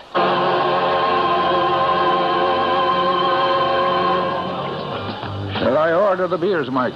No. Wait till I answer the phone. Lieutenant Matthews here. What? Where? Dead? Well, is there any idea? Adina Blackwell. Yeah, okay, I'm on my way. Well, you don't have to tell me, Mike. Forget the beer, huh? I'm sorry, Bill. My precinct, some dame. Homicide. No, you can't argue with the big M. You, want to see how we handle it in Fun City? Why not? I didn't plan to go back to D.C. until tomorrow. Busman's holiday, eh? Homicide's never any picnic. But, I got a funny hunch about this one. Maybe you ought to drag along. I knew it, Bill. I could just smell it. Here, you see this? The registration? Yeah. Guess who? Snow. Yep. Philip Evemont. Well, there's no chance it could really be... No. Not. I just checked the West Coast. Now, I knew he was there to accept an award, but, you don't take chances. I called and I talked to him. He's there. So this is our boy again. Our boy. Just like you pegged it. It got out of hand for him. Yeah, looks that way. You got any leads? No. Same description. He checked out a couple of hours ago. The night maid came by to clean up and discovered the body. Well, there must be some way to identify him. Fingerprints, the desk clerk, or something. We'll try, but right now I can't imagine what we could dig up would ever put him on the spot.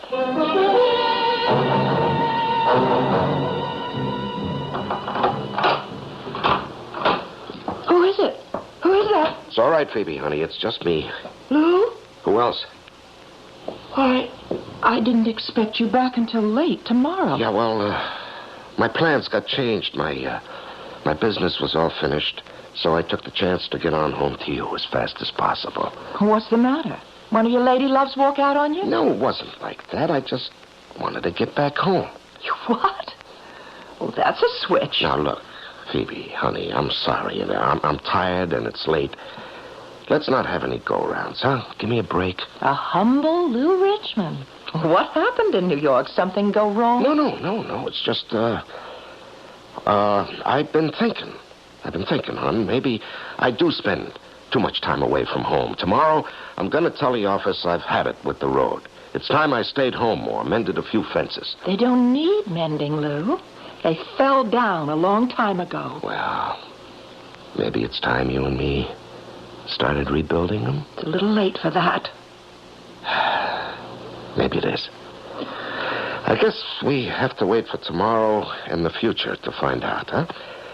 But tonight, I am so tired, honey. I'm good for nothing. I just want to hit the hay and maybe never wake up.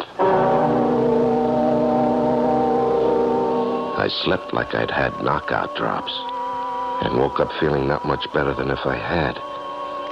I grabbed some OJ and left for the office. But first, I headed for the out-of-town newspaper stand to pick up a News and a Times. The story was in both of them. Buried in the right-hand bottom of the Times' first page. It splashed all over the news with a picture of Athena they'd dug up somewhere. But only guesses about me. Nothing about the wallet. The next day, it was inside the Times, but still on page 2 of the news. No mention of the wallet. By the end of the week, the Times had forgotten it, and the news had a small squib that police had no clues. The wallet was gone, disappeared. My prayer had been answered. It's just that Lou's been so good to me the last few months, Dennis. Oh, come on, Phoebe. Now, look, if he has, there has to be a reason. That crumb Lou Richmond never stopped operating a day in his life. You mean you're giving up the idea of any divorce action? There's just no way I could go ahead with it now. What do you mean, now? Well, in 3 months, he hasn't made a road trip. He's working right here at the office in Cleveland. I have his number. I talk to him every day, and he's home every night. Just like it was when we were first married. You're making a big mistake. Now, I can see the way you feel, but this guy hasn't changed. Why won't you give him the benefit of the doubt? Because that miserable phony never gave you a break, and he doesn't deserve one from you. I don't know what turned his sails, but you mark my words, he is ducking something. He'll only be on good behavior as long as it suits him. And then he'll be back on the prowl again, and I don't like to see my only sister taken for a patsy. All right, Dennis. I promise you, if the out-of-town trips start again or anything else, you can call in your bloodhounds. But until they do, I'm going to give Lou the benefit of the doubt.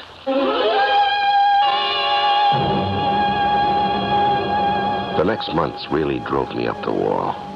The office routine had me grinding my teeth. And all the forbidden women around me with their skirts blowing in the wind really chimed my bells.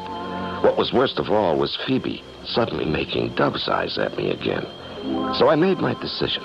It was safe now. I'd gotten away with it. It was time to take the act on the road again. Sergeant Gwynn? Speaking. Who's this? Your New York buddy, Lieutenant Matthews. Hey. Hi, Mike. What's doing? Where you calling from? Where else? New York. Don't tell me you got a break on our old friend Phil the Flash. No such luck. Matter of fact, there's been no action for nearly 6 months. Now, I was just sitting here cleaning up the files, and I pulled his. Nothing new at all, huh? Not from here. You think killing that girl really brought him up short? Yeah, it seems that way. Anyway, we got too much else on the books to keep this active. Now, I'm going to have to bury our friend in the whole file. I hate to think of that bird getting away with murder. So do I. But what can I do without any evidence? If I can't find him, I can't move against him. You don't think sooner or later he'll pop up again? Between you and me, yes. Somewhere. Sometime. I just wish they hadn't ridden me off the case from upstairs, because my hunch is stronger than ever. What hunch? You remember I told you this boy was headed for big trouble to begin with? Well, now that he's committed murder and got away with it, one will get you 100. He's going to try it again. You're not going back on the road, Lou. I've got to. The office insists. Then quit your job. I can't do that. Why not? I have more than enough money for both of us. You've always half lived off me anyway. Well, I'll tell you one thing. It'll never be all the way. I'm not quitting, and I'm going back on the road. Dennis was right. You haven't changed. You just can't wait to get back to chasing again, where it's safe, where you're not going to get away with it. Now, what are you talking about? You go back on the road, and I'm going to have a private detective on your heels wherever you go. You so much as look at any other woman, and he'll have the goods on you, and I'll divorce you so fast and clean, you'll be wiped out. So that was it. She meant every word she said. And I knew right at that moment that Phoebe had to go. I'd gotten away with it once. I could do it again. It was just a matter of figuring out how. But Phoebe was as good as dead. No way anyone could stop me. And that's when the roof fell in. Answer the door, will you? Who is it? How do I know? Police, open up. Police? Come on, open up. We know you're in there, Richmond. And don't try anything. The house is surrounded. What is it, Lou? What is it? Well, I don't know. I just don't know. Well, we better find out. No, don't. We've got to, Lou. Excuse me, madam. Detective Archer, Cleveland Police. No, don't you move, Richmond. We got you covered. All right, put the cuffs on him. Handcuffs? What are you doing? Are you, Mrs. Richmond? Yes? I'm sorry, but we're arresting your husband. What's the charge? Suspicion of murder. How did you know? Lieutenant Matthews here from New York will tell you that.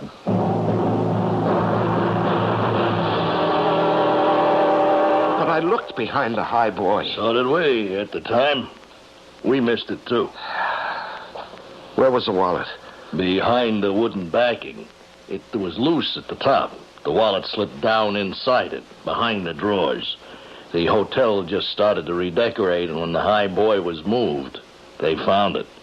Fortunately, the hotel manager recognized the girl in the picture as the one who was murdered and called the police in. We got your name and address from the wallet, of course. Oh, murder. No, it's exactly what it was, Mr. Richmond. And I'm sure glad we caught up with you in time to make sure you had no chance to do it again.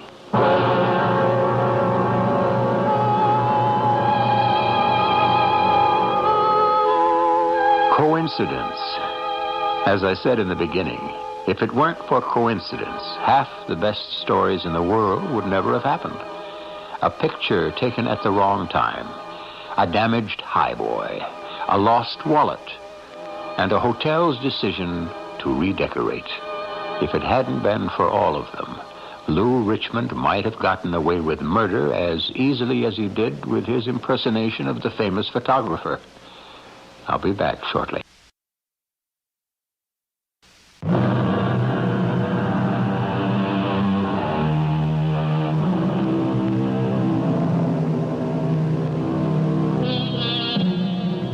A melancholy story.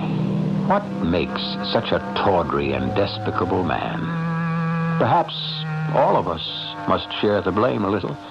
Day after day, the newspapers chronicle stories of human beings like you and me, taken in by the flimsiest of schemes. Why? How? Who doesn't, in his heart of heart, dream of being rich or famous or powerful? Of all the 7 deadly sins, greed is the most insidious. But of course, you and I will never be taken in. Or will we? Our cast included Larry Haynes, Marion Seldes, Catherine Byers, Earl Hammond, and Ian Martin. The entire production was under the direction of Hyman Brown. This is E.G. Marshall inviting you to return to our Mystery Theater for another adventure in the macabre. Until next time, pleasant dreams.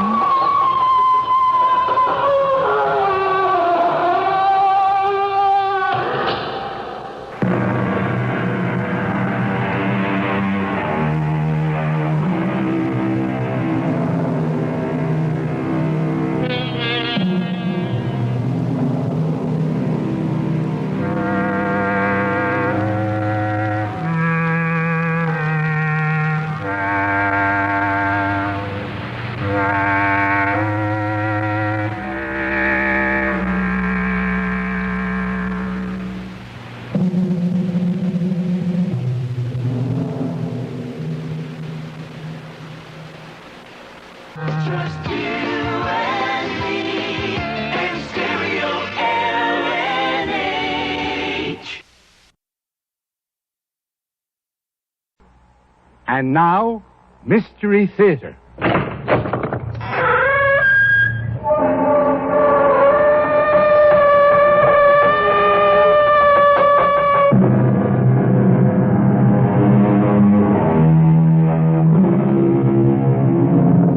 Come in. Welcome. I'm E.G. Marshall. We have a drama for you.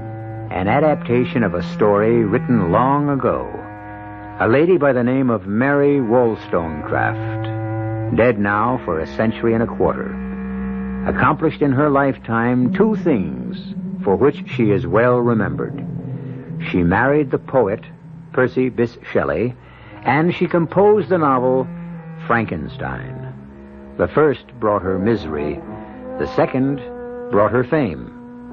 Though she never married another man, she did write other novels and a goodly number of short stories besides.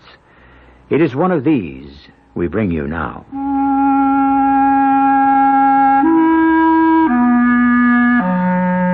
Why tell a tale of impious tempting of providence and soul-subduing humiliation? Why? Answer me, you who are wise in the secrets of human nature. I only know that it is so.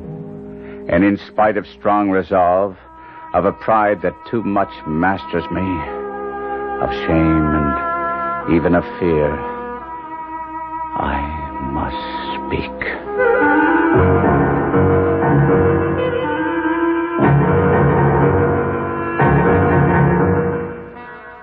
Our mystery drama, The Transformation, was adapted especially for the Mystery Theater by Elspeth Eric and stars Kevin McCarthy.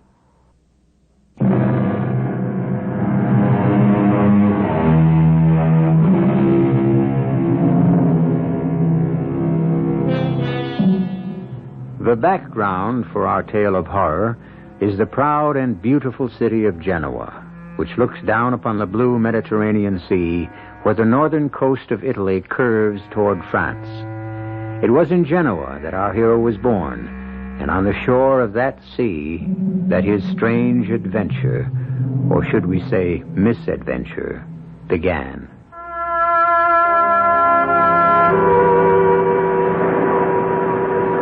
I walked ashore. The waves sounded in my ears. The air was gray and dismal, and above the horizon black clouds loomed. The scene reflected my own mood, misery and desperation flooding over me, and a crushing sense of my own helplessness. Memories flitting shadow-like through my tortured mind. Memories of days past when I had lived with my father. I was born with, I freely admit it, a most imperious, haughty, and tameless spirit. The words of our confessor, Father Pellegrini, echoed in my head. Your father seems a tyrant to you, Guido. I know that. But you have no mother, and someone must check the wild impetuosity of your character. You must respect your father's wishes, Guido. But I did not. The only hope of my rebel heart was to be a man, free, independent, or, in better words, insolent and domineering. Ah, Guido, what is to become of you? My father had one friend, a wealthy Genoese noble, the Marchese Torella, who, in a political tumult, was sent for a time into exile.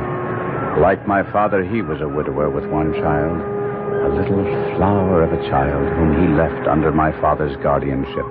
You will take care of my precious daughter, will you not, Guido?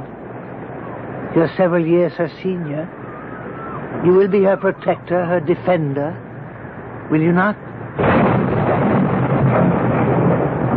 I had only nodded my head, but my heart had said much more. My heart had given glad shouts that this exquisite child was to be put into my care. Though words would not come to my lips, this little child, this Juliet, had held out her tiny hand and placed it in mine with such simple trust and affection that then and there I knew I had met my fate. Guido? We grew up together, she and I. When I was 11 and Juliet 8 years of age, a cousin of mine, much older than either of us, he seemed to me to be quite a man, took great notice of my playmate, and one day he called her his bride and asked her to marry him. And when she shrank from him, he insisted and drew her towards him. I had watched the odious scene, and with the emotions of a maniac, I threw myself upon him. Oh, Guido! I strove to draw his sword. Failing in that, I clung to his neck with a ferocious desire to strangle him. Guido, no! Boys! Guido, loosen your hold! I'm ashamed. No, don't try to explain. I know the bully was trying to force himself on our little Juliet, and I know you had to come to her aid, but Guido, had you not been too small to draw his sword from his scabbard, who knows what you might have done? Father? Your actions were a great sin. Come with me to the chapel, and we will pray for your impetuous soul. This I did. And that very night I returned to that same chapel, holding little Juliet by the hand, and in that holy place I profaned her child's lips with an oath that she would be mine forever, forever only mine. Well, those days passed away.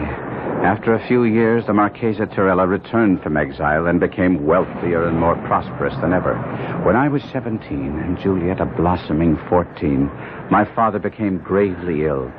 As he lay dying, Torella, Juliet, and I stood by his bedside. I know what you seek of me, my friend. That I will take your son to my heart and into my home. You have my word on that. But there is more, is there not, my friend? Yes. You wish me to bestow upon your well-loved son the hand of my equally beloved daughter. That is your wish, is it not, my dear friend? And so it was done. The beautiful child I had so loved from childhood was promised to me against the day when I should be so situated as to claim her for my wife. And now on the rocky and rain-swept shore, as I walked bent over against the rising wind, the memory of these early feelings returned to mock me, torture me, drive me to a distraction I thought I could not bear. My dreams had vanished. Hope had abandoned me. I had been willing to die there on the shore, to let the rain and the cold congeal my blood and freeze my marrow and end at last a life which had become unbearable. Then, all at once, a gigantic flame pierced my eyelids and made me lift my head to look seaward. The spot where I knelt was locked on one side by a rugged promontory. Round this cape suddenly came, driven by the wind, a vessel. In vain the mariners tried to force a path for her to the open sea, but the fierce gale drove her on the rocks. With a frightful shock, the vessel dashed upon her unseen enemy. In a brief space of time, she went to pieces. I covered my face with my hands and wished with all my heart that I could have sunk beneath the waves with those unfortunates. Then, all at once, I looked up. Something was floating towards the shore. Was that a human form? A human being bestriding a sea chest? A fellow creature saved from a watery grave? Was it human? Surely never had such existed before. A misshapen dwarf, I could see it now, with distorted features, a torso as wide as it was long, legs thin as threads and extending an inordinate distance from his body. His arms were the same, and the hands that dangled were tipped with pointed nails that were black all over. By Saint Beelzebub, I have been well vested, and by the peace, here is another ally of the Mighty One. To what saint did you offer prayers, friend, if not to mine? Now I could see his face. God in heaven, his face. His head sloped back from his eyes so sharply he could be said to have no forehead at all. His hair was black, as were his eyes, but long and growing unevenly over his shriveled pate, and from the backs of his hands, from his legs, and even from the toes. What a noise the big ocean makes! The waves disturb me. I will have no more of my growing. Silence, winds! To your homes! Clouds! fly to the Antipodes and leave our heaven clear! He stretched out his long, lank arms that looked like spiders' claws and seemed to embrace the expanse behind him. Was it a miracle? The clouds became broken and fled. The azure sky first peeped out and then spread a field of blue above us. The sea grew calm. Come! Don't be frightened, friend. I am good-humored when pleased. And something does please me in your handsome face, though you look a little woebegone. Shall we be friends? He held out his hand. I could not touch it. Oh, well then, companions. That will do as well. And now, while I rest after the buffeting, tell me why you wander thus alone and downcast on this wild seashore. Have you no home? I have a home. Then why are you here? I dare not go there. Tell me, is it a woman? What? Did she throw you out? Did she betray you with another? She is the purest, the loveliest, the most faithful. She has done nothing but good, nothing that is not consonant with her noble nature. Well, then why in the name of the devil are you here? At first I could not speak. And then the words started to come, and soon they were flowing in a steady torrent. Before I could marry my Juliet, I must amass a fortune, and before domesticity claimed me, I must see the world, and see it I did. I went to Florence, to Rome, to Naples, and at long last to the bourne of my wishes, to Paris. Paris! I was arrogant and self-centered. I loved display, and above all, I threw off all control. I became a spoiled child. Who could control me? Not the letters of Tarela. No, only strong necessity in the shape of an empty purse. Oh, poor, handsome boy. Acre after acre, estate after estate, I sold. My dress, my jewels, my horses were unrivaled in Paris, while the lands of my inheritance passed into the possession of others. Well, go on. I'm caught up in suspense to hear the outcome. I thought that I would come home to Genoa. I was nearly a beggar, yet I would come home and rebuild my fortunes. I knew the moment I went to claim my bride, the world would know me for what I was.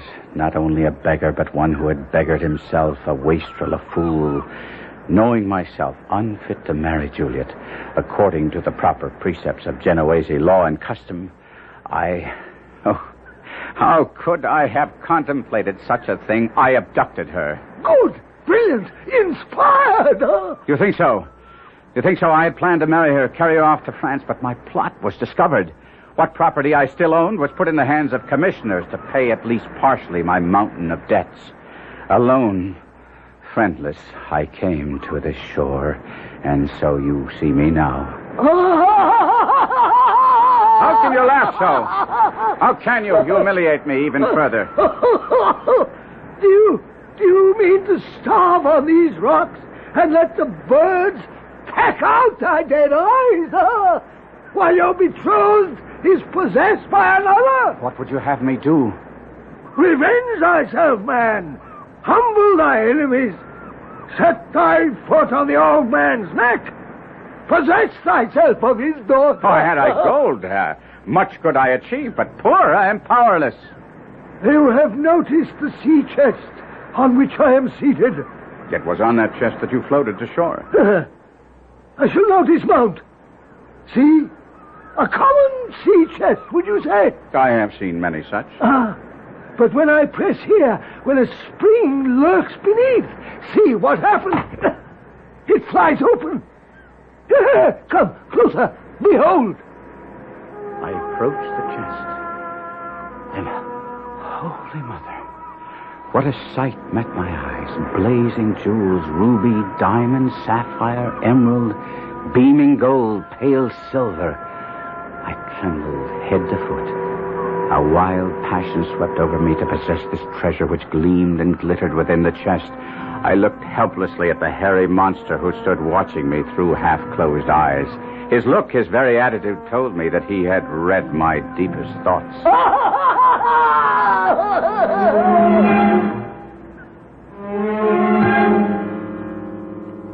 Can it be that from horror comes beauty? Can hope be born of despair? Even as the winds die down, the thunder ceases, the waves subside, and the wind quietens, there comes the suggestion, only the suggestion, mind you, of the sun's revival, the heralding of a clearer day and a fairer sky. We will be back shortly with Act Two.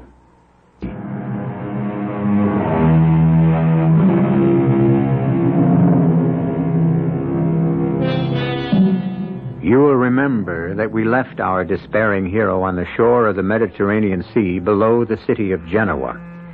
He had poured out the story of his wasted life, his extravagance, his self-indulgence, his profligacy, into the ear of a misshapen monster who had survived a shipwreck by floating to land on a small sea chest. It is this chest which the monster has just opened for our hero's inspection. What a sight! Blazing jewels, beaming gold, pale silver. A mad desire to possess this treasure which gleamed and glittered within the chest was born of a sudden within me. Though I was trembling, yet I controlled my voice as best I could. Doubtless one so powerful as you could do anything at all? Nay, I am not so omnipotent as I seem. Some things I do possess, which you may covet. But I would give them all for a small share of what is yours. As nothing is my sole inheritance, what beside nothing would you have? Your comely face and well-made limbs. You cannot mean what you say. I ask for a loan, not a gift. Lend me your body for 3 days. Oh. You shall have mine to cage your soul the while, and in payment, my sea chest. What say you to the bargain? 3 short days. It may seem to you, listener, incredible that I should lend my ear to this proposition, but in spite of his unnatural ugliness, there was something fascinating in a being whose voice could govern earth, air, and sea, and I did feel the keenest desire to comply. For with that chest, I could command the world.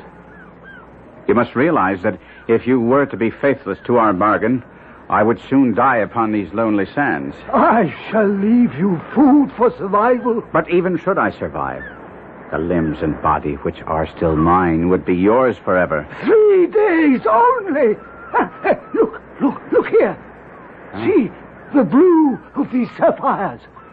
See how the rubies glow, the diamonds flash and sparkle. And there is gold enough here for a kingdom, silver to furnish an army. I know little of black magic, for that is surely what you deal in. But I have heard that there must be a spell, and you must know it, whereby you, should you play me false, would be obliged to render up what you so unlawfully gained. I mean, my face and form. There is such a spell. And what is that? Your blood and my blood must mingle. Here is a dagger. Show me your wrist. Hold it out to me. I have drawn blood. Now, here is my arm. Take the dagger and cut. I hesitated. It was possible that I contemplated driving the dagger into his heart instead of his wrist, then making off with his treasure, leaving him to die upon the shingles, his with the sand. Or was it that the sight of that bony wrist, that hand with its elongated fingers and their black nails, seemed too repulsive to touch? Cut!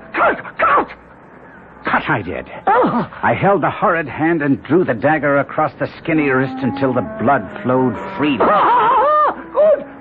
Good. Now our wrists must lock together. Let our bloods become one. And so we did.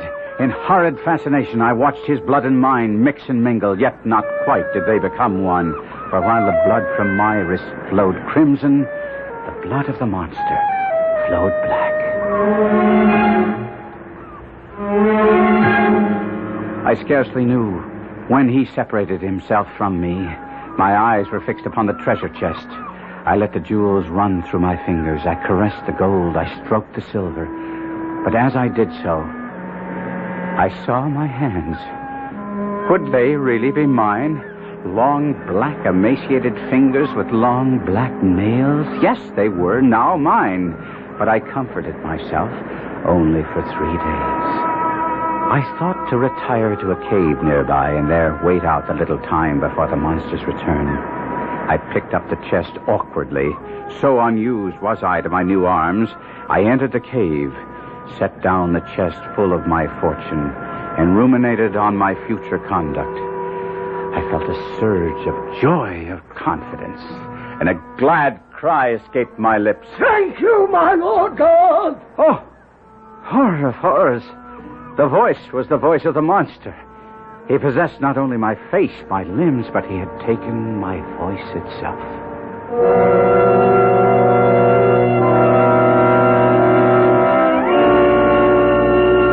Two suns had set.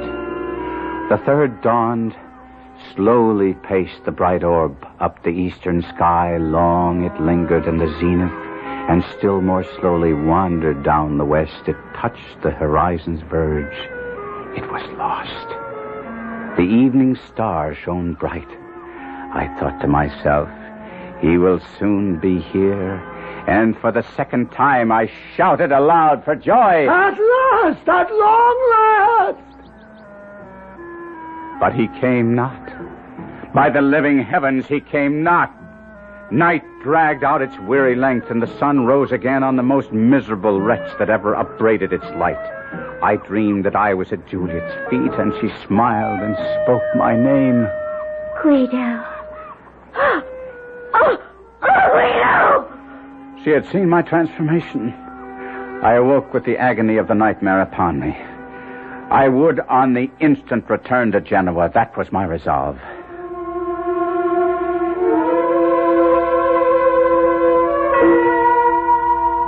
I began to walk towards Genoa. I was somewhat accustomed to my distorted limbs.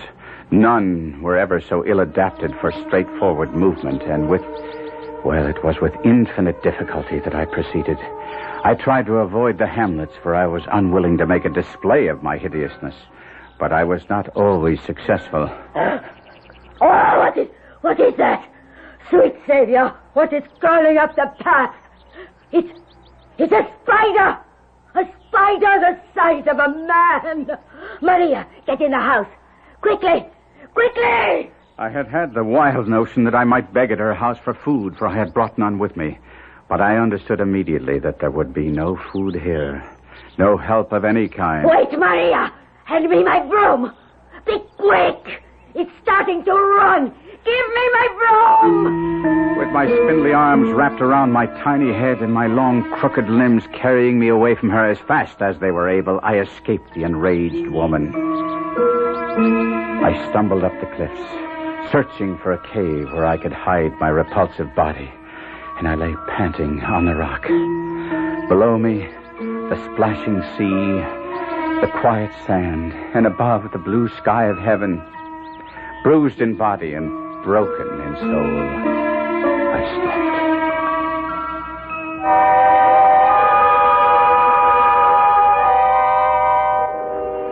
I rose next morning with the sun and continued my journey.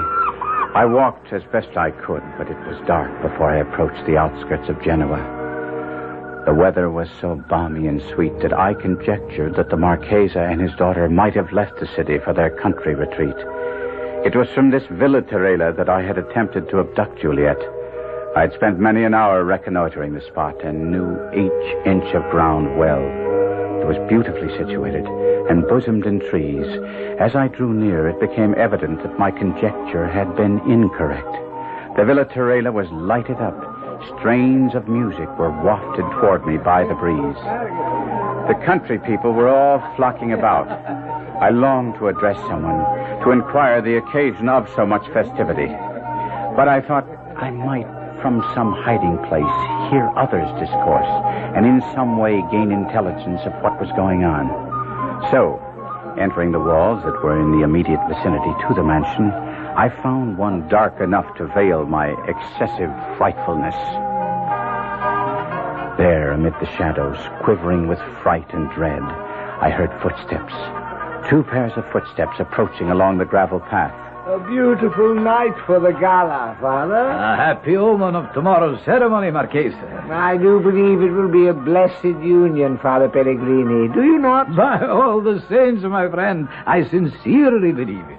Guido has changed, Father. He is truly penitent, truly reformed. I feel that. He is the prodigal returned, Marchese. Father Pellegrini, it brought tears to my eyes when he so humbly, yet with such dignity, asked permission to call himself my son. And you pardoned him? Ah, with joy and love in my heart.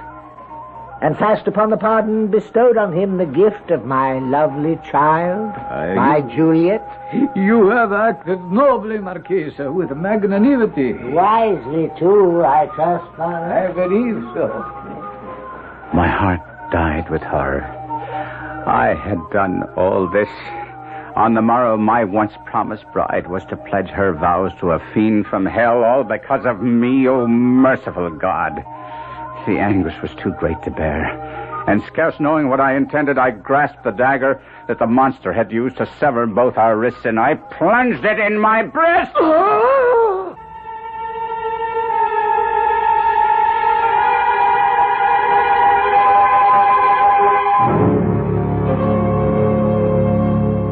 Where does the devil live? How does the devil speak? What does he look like? What powers does he possess? And how may he be disarmed?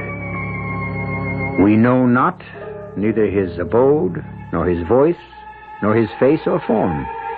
Yet, since the inception of the race, we have believed that by some supreme effort he can and must be driven off. We shall return shortly with Act 3.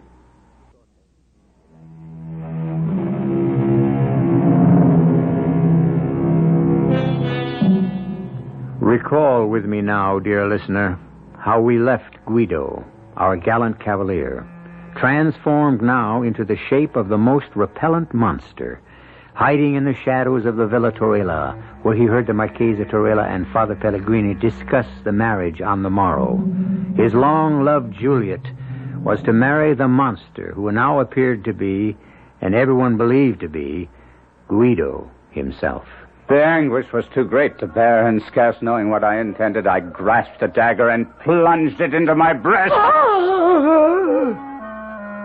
I know not how long I lay there in the darkness, but I sensed somehow that the dagger had not pierced my heart. I had not ended my agony, only prolonged it. Then I heard voices. Father Pellegrini and the Marchese Torella were returning along the gravel path. I had wounded myself badly, and too weak to move, lay directly across the path where they could not fail to see me. Father, look here. There, on the path. Oh, my sweet Savior, what can it be? Is it an animal? Certainly it is nothing human. It's some dead thing, some beast who dragged itself from Lord knows where to die in my garden. But what shall we do with it? Don't touch it, Father. But I must make sure. It is foul and putrid. Let it lie there where it is. I'll fetch a servant to take it outside the walls and bury it. Poor creature. Whoever or whatever you are, God have mercy on you. Oh, what? Did I see you still? Is it possible to... Do you still live? There, you moved again. You need the doctor for Reich. Hold fast to whatever life is in you, and I will return. My wretched body had somehow, without my wishing it, responded to the kindness I heard in Father's voice. Despite my self-inflicted wound, I somehow raised myself and staggered toward the villa. Wild thought, races through my brain. Could God permit the foul union slated for the morrow? I hid myself among the trees. The garden grew deserted. The gates were closed. I staggered about and came under a window. Well did I know it. A soft twilight glimmered in the room. The curtains were half drawn. It was the temple of innocence and beauty. I saw Juliet enter, approach the window beneath which I lurked. Oh, she clasped her hands. She raised her eyes to heaven. Guido, mine own Guido. Then, as if overcome by the fullness of her own heart, she sank on her knees. Oh, Guido, my only love. What joy the dear Lord has conferred upon me. Oh, let me live only for my life's love, my Guido, my best beloved. I heard a step, a quick, firm step, and soon I saw a young man richly dressed, young and graceful to look upon. Yes, by heaven, he was handsome. He had the lithe body, the fine features of oh, God in heaven, of myself. I crouched closer. The youth approached. He paused beneath the window. She arose, and again looking out, she saw him. Guido, oh, my love. The guests have gone. My dearest, you must go too. It is not seemly that we should be together like this until after tomorrow's happy meeting. I will not go. Ah, sweet, could I press one kiss upon thee, I could repose. And then he approached, and I thought he was about to clamber into her chamber. I had hesitated not to terrify her. But now I was no longer master of myself. I rushed forward and threw myself upon him. I cried, "Oh, loathsome and foul-shaped rat! Guido! Heaven protect us!" The dagger was in my hand. I knew that soon the monster and I would be separated. In the midst of my frenzy, there was much calculation. I must fall upon his sword that he did not survive. I cared not for the death blow he might deal against me. I saw his villainous resolve to do this in the sudden thrust he made at me. I threw myself on his sword, and at the same time plunged my dagger with a true and desperate aim in his side. We fell together, rolling over each other, and a tide of blood that flowed from the gaping wound of each spilled on the grass. And in the moonlight I saw that my wound shed blood that was crimson, while from the gash I had made in his side flowed blood that was black. More I saw not, for I had fainted.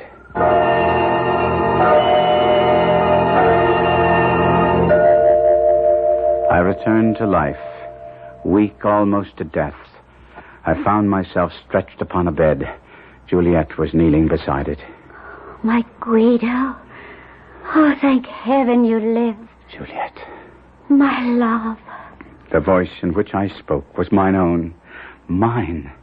Not the horrid screech of the monster, but mine own. My dearest one. My sweet love, I have a strange request to make of you. Anything, my heart. Bring me a mirror. A mirror? I must have a mirror. Oh, do not agitate yourself, my darling. I will fetch you a mirror. But you must not be shocked at what you see. Quickly, quickly. Here it is. Give it to me. You are wan and pale after last night's encounter. How? By the mass, I think myself a right proper youth. Your color will return. Do not condemn me. No one knows better than I the value of his own body. No one, probably, except myself, after having had it stolen from him. Whatever are you saying? Are you feverish? Perhaps a little. I have endured much. Are you strong enough to see anyone? My father and Father Pellegrini are just outside the door. Ask them to come in. They are so happy that you are recovering. Do come in. He is anxious to see you. Guido, my boy.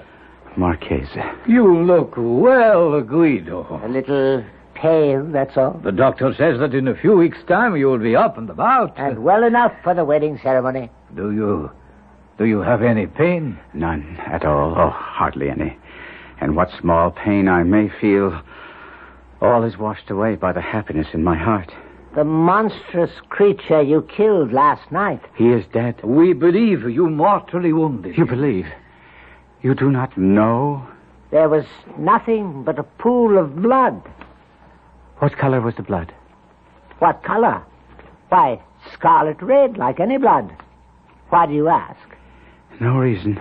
There's no reason that I can give you on the instant. And then we heard Juliet calling for her father, and we hurried to a room. And outside her window, we found you. 2 deep wounds in your breast, but, praise God, still breathing. I told them how this black monster had sprung out of the darkness with a dagger in his hand. How you had drawn your sword. Wait, all of you. Where is this black monster now? Is he still beneath the window, or has he been carted away? We never found him. Never saw him again. Doubtless he crawled away to die outside the gates. None of the villagers ever caught sight of him. None. We have inquired of all who were there. Oh, Guido, my dearest, why trouble yourself? I wish to know that he is dead. But why, my darling? One day, when I am stronger, I shall tell you, and you too, Marchesa, and you, Father, all I know of the monster.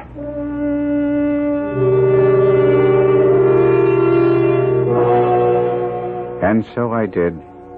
Incoherent as it may have sounded, some weeks later, I talked first to Juliet of the monster and his crimes. But you are raving, Guido. You are still suffering from your wounds, your encounter with the beast. You nearly married him. Hush, my darling. Speak no more of that dreadful encounter. It has left you fevered and distressed. But do not fear, my heart. I shall tend you and nurse you back to health. And once we are wed, you will forget the black monster forever.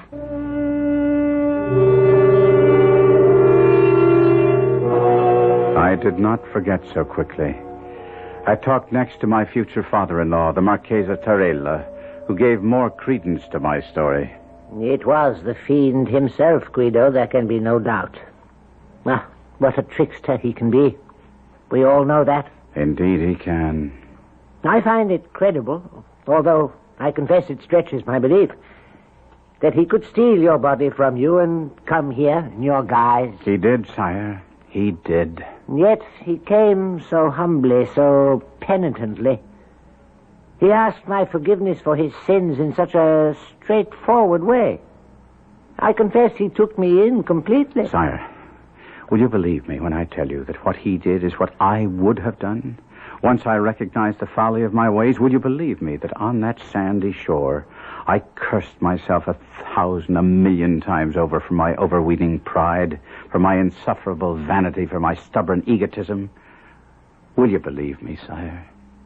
My son, with all my heart, I believe you.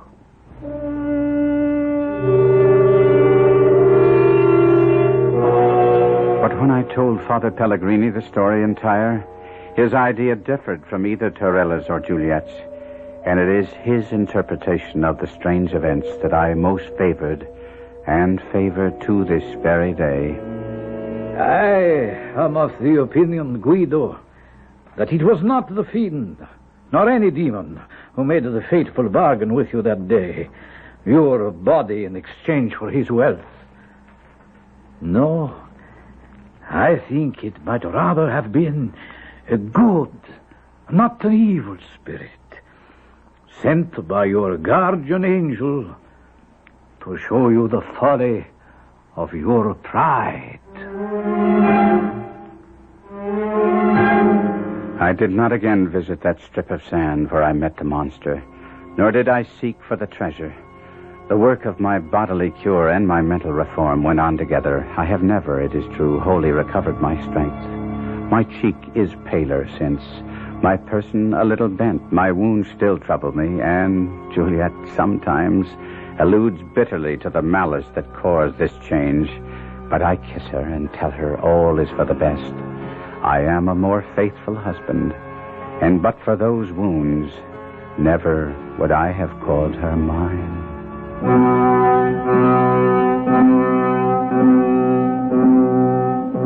Which interpretation of Guido's story do you favor? Juliet's, the Marchesa Torella's, or Father Pellegrini's? Was it all the product of a fevered brain, or was the monster in truth a demon from the netherworld bent on destruction? Or was he sent by Guido's guardian angel, a kindly spirit in hideous disguise, to restore to the young man his sanity and good judgment? We leave it to you. I'll be back shortly.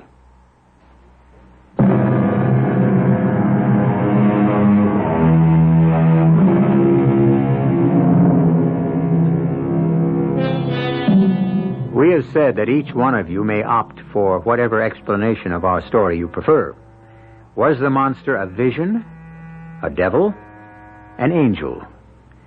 There is a fourth interpretation which we offer for your consideration. It is from Joseph Conrad, the great Polish writer.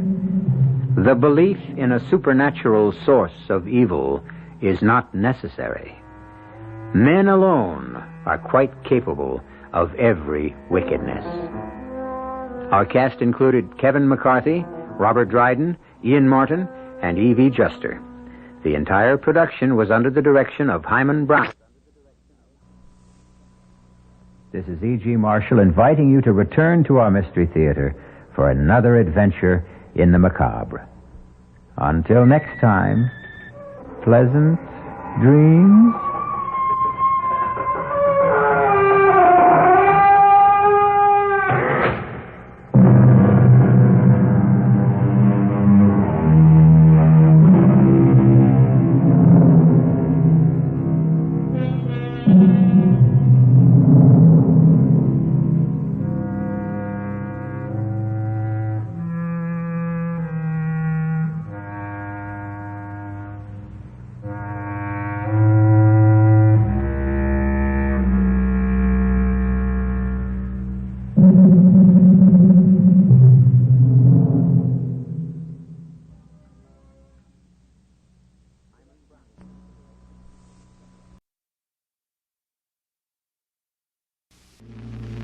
The CBS Radio Mystery Theater presents...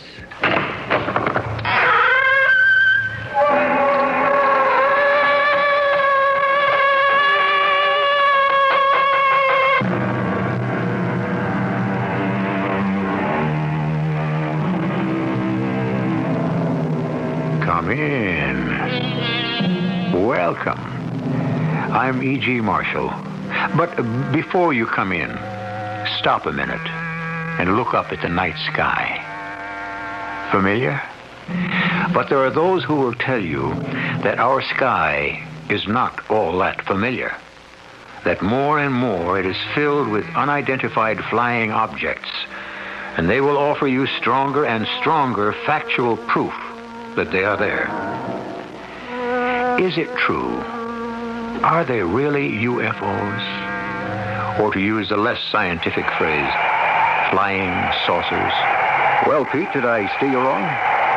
What do you mean, Bryce? A spacecraft. You just sighted it, didn't you? One way or another, I've seen quite a few stars tonight. Including your first UFO.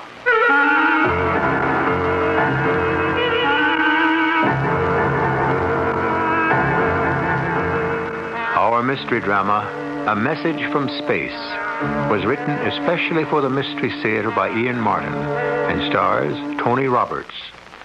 I'll be back shortly with Act One.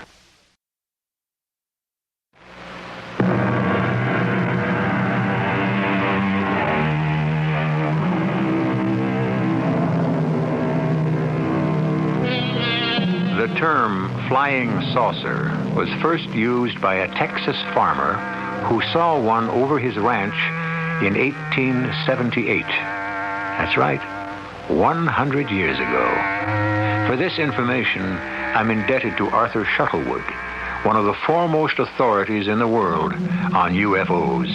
This is a story set down in the most part exactly as it was related by another recognized authority in the field, Bryce Bond.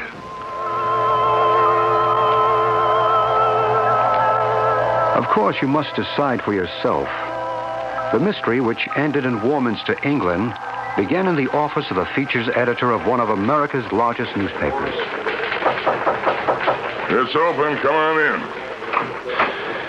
You wanted to see me, Prez? Come in. Come on in. Close the door. And don't call me Prez. Do I have to be that formal and call you Mr. Riley? I am your nephew. Well, you can call me by my initials like everyone else does. Well, I do. RX, prescription. Translation, Prez. All right. Anyway, you're not my real nephew, except once removed. You can't wriggle out of it, Uncle. They still grumble around the paper about nepotism because you had me promoted to your department. I grabbed you off hard news because you're a better feature writer. Now, I've got an assignment for you. Shoot. You ever hear of a place called Warminster, England? No, it doesn't spring to mind. That's in Wiltshire. It's one of the most ancient historical areas in Britain. Sitting right in the middle of burial mounds. They're called barrows. Some of them date back 45,000 years. Oh, it's a cozy little spot. Has it got any other claim to fame? Well, in this quiet little backwater of country within the last 15 years, there have been hundreds of peculiar phenomena. Something cited, not by hysterics or nuts, reputable people, head postmaster, clerics, hospital matron, flyers, engineers, so on, you know. They all bear witness to their existence, to say nothing of many photographs which have been subjected to rigid spectrographic tests and others. Yeah, to their existence. To what existence? The objects that have been cited. UFOs. Flying saucers again? Visitors from outer space? Oh, you gotta be kidding. You don't believe in them? Of course not. Good. That's exactly why I want you to go to Warminster. Oh, wait a minute, Alex. Look, I'm no scientist. What am I supposed to do? Take pictures? No. I want a series of articles for the magazine section. You know, color stuff. Lay it on as thick as you like. Debunk the whole crazy business. Well, that's okay by me. But how do I go about it? Well, I'll give you some contacts. The rest you make by yourself. You have to get enough facts to prove the whole thing is nuts. It's duck soup. Thanks for the plum. At that point, of course, I hadn't yet met Pete Harron. But a meeting was to come shortly, at the beginning of the experience which was to change his whole life and lead to a sudden and breathtaking climax. I was on my way to visit an old friend of mine in Warminster, England, but the nearer I got to the town, the traffic became unbelievable. Stop and go, in this quiet English countryside. A few miles short of the little town, I abandoned my taxi and decided to walk it. A decision I applauded myself for because the traffic had ground to a total halt. I'm afraid that's not going to do you any good. There's a little bridge up ahead. That's a complete bottleneck. If anything's stalled there, you're going to be stuck for a while. The ugly American. I should learn the virtue of patience. Particularly the British variety. When they put up with things, they don't gripe, they grin. Object lesson for this American. Noted. And we'll try to learn from example. So you're American too, aren't you? Guilty as charged. You're not guilty, you're just plain smart. I guess I should have had the courage and the good sense to hoof it, too. I can't claim either, only some prior knowledge. I had a taxi, but I bailed out when I saw the jam. I realized from experience it was one of those hopeless evenings. What do you mean? Well, it looks like it's going to be a good night. The low cloud cover seems to be lifting. And if you're sensitive, you can just feel the magnetism bristling in the air. I think you'll see a UFO tonight. What? Isn't that what you're here for? Yeah, in a sense. What are you, clairvoyant or something? I have no need of ESP or extrasensory knowledge to deduce that. What do you think all the rest of these people are here for? You mean all this traffic is just people who are screwy enough to think they might sight a flying saucer? That's right. Oh, I don't mean they're screwy. Just that they expect a sighting. And probably will get their wish. Who are you? Oh, excuse me. I didn't mean to be rude. I'm Pete Harron. I'm Bryce Bond. Well, I'm a newspaper man. Yes, I know.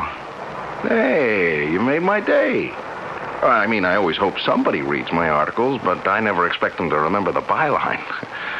What do you do, Mr. Bond? Let's just say for the moment that I'm in communications, too. Radio and other media. You're here to do an article or a series on UFOs. Yeah, that's right. That what brings you here? In part. I have been here before. Well, then clue me in. You ever see any action? Oh, yes. Many times. Oh, you mean you actually believe you saw something from outer space around here? I didn't say where they were from, just that I've seen them. And so I'm sure have a good many of these other folks in the traffic tied up here. Oh, come on. Look, what kind of people fall for this malarkey? People just like us. You're staying at the inn when you get to Warminster. Yes. You? Yes. Listen, you seem tuned in on this whole deal. Could we have dinner together? Or, on me, of course. I mean, on the paper. Oh, we'll have dinner together, but I'll pay my own freight. Oh, why? It's a justifiable expense. Well, I really have to move on. I have an appointment to keep. Can I say something? I don't know, maybe it's out of line, but... Well, say whatever thing you want. Well, you know, you're kind of an oddball, aren't you? I mean, look, just thinking back, things you said, they weren't questions. They were more statements, and I don't know, like my byline. You haven't really read any of my stuff, have you? No. Well, then, how do you know so much about me? Why I'm here, and all that? Right where you are, you're sitting in an electrical matrix of energy beyond belief, or most human conception. You'd be surprised to know how much knowledge and communication can be carried on its waves. Well, meet you at 6:30 in the common room at the inn. If you ever get out of the traffic jam.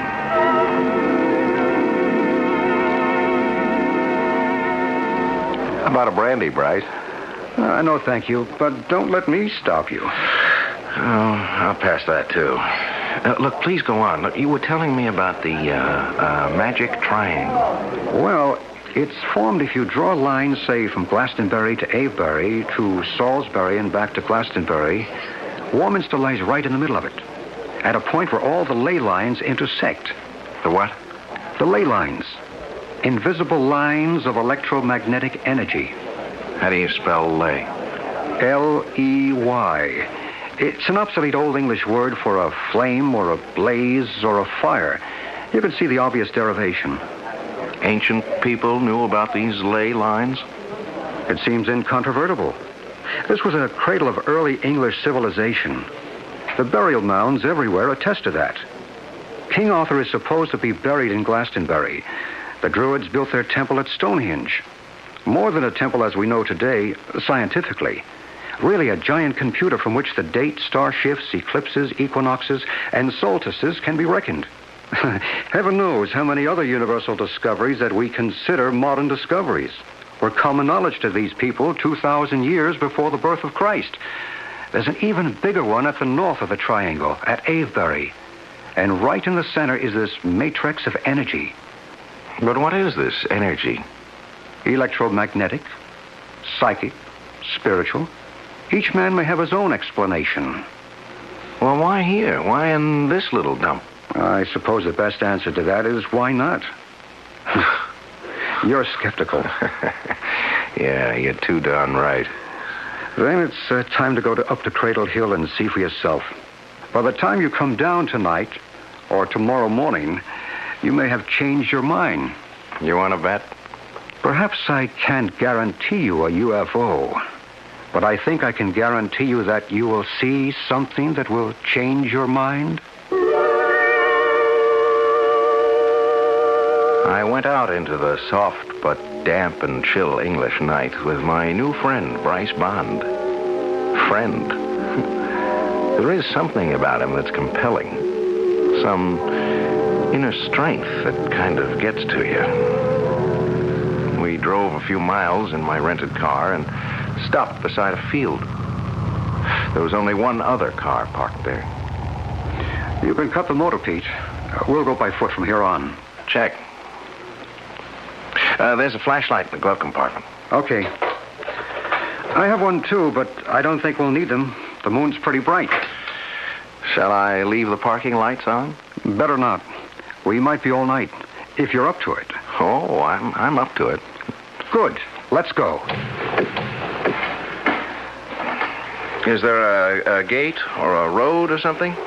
We duck through the fence and across the fields. Well, the moonlight is pretty bright. Get through all right? Yeah. Where'd they all go, by the by? The crowd is over on Cradle Hill. This is Star Hill. Yeah, well, why'd you bring me here? It's a good question for which I don't have a definitive answer. In terms we both understand, can I call it a gut hunch? You got some antenna that sends you the message I might get to see something here? Give your own antenna a chance, and maybe you will. I think I'll let you climb the rest of the hill yourself. Then if anything does turn up, you'll know I had nothing to do with it. What's on the other side?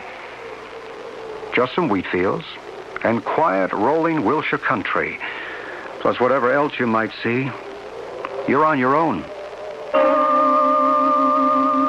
The moonlight was bright, of course, but with that soft brightness that leaves everything just a little uncertain in outline. It was as if Bryce had walked away into water. One minute I saw him, and the next he was gone as the night swallowed him up. I walked on up toward the top of the hill with the corona of moonlight outlining it, and as I came over the top, I witnessed something which in all my dreams I could never have imagined.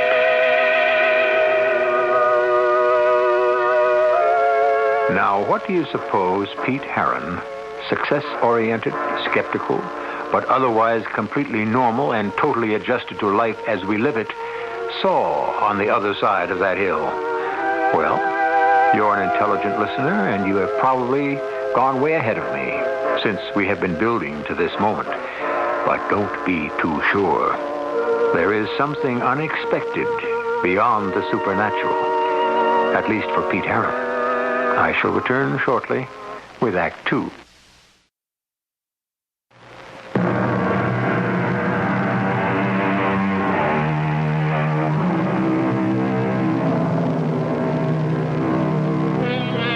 Now let me see.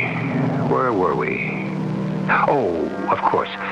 Just coming over the brow of Star Hill in the moonlight, magically diffused through the damp, cool, early spring English weather. A healthy young skeptic, Pete Heron, sent by his newspaper to write a series of feature articles on the appearance of UFOs, seems about to meet the ultimate test, face to face. So, let's meet it with him. As I came over the brow of the hill, I'd been looking beyond to some gently rolling wheat fields, fading away out of the bright forelight to murky moon shadows. But in the middle of this dreamy landscape, below me and to the right, a strange thing was happening to the swaying waist-high wheat.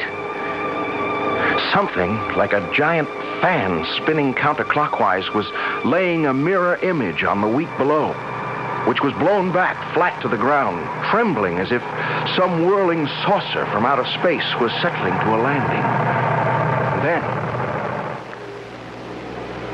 it was there, circular, perhaps 50 feet across. Light slits like portholes shimmering till the craft, or whatever it was, stopped spinning and came to rest. And suddenly it was glowing so brightly I had to shield my eyes and turn away. And when I turned back and opened them, there was still rings of overexposure exploding in front of my eyes. And the craft was gone. But something else was there. Hello? Hello. Did you see it? What? The spacecraft. What would you like to call it? The UFO? I thought I saw something, but... Hey, did you see it? Of course I did. Hey, where did you pop up from, anyway? What do you mean? I came here just the same as you. You did? Oh, yeah, that's right. Yeah, I parked my car right behind a little blue hatchback. That must be yours, huh? Excuse me, I'm sorry. I ought to introduce myself. I'm Pete Heron, World Features. A reporter. Yeah, right. Well, sort of. Feature writer, you know. Human interest, color stories, tongue-in-cheek, or exposés, debunking the bunkum. Yeah, something like that. You must be in the business too, huh? Yes. You could call me a reporter. My name is Maru. Uh-huh. Who are you with?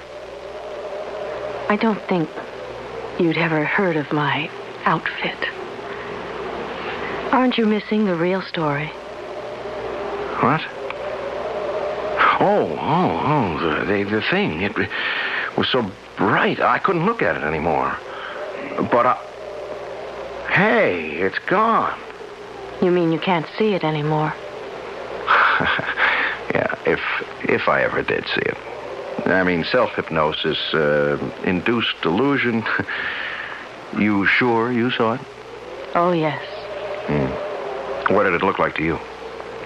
Just like all the others. All the others, huh? Oh, you mean you've seen spacecraft before, huh? Oh, yes.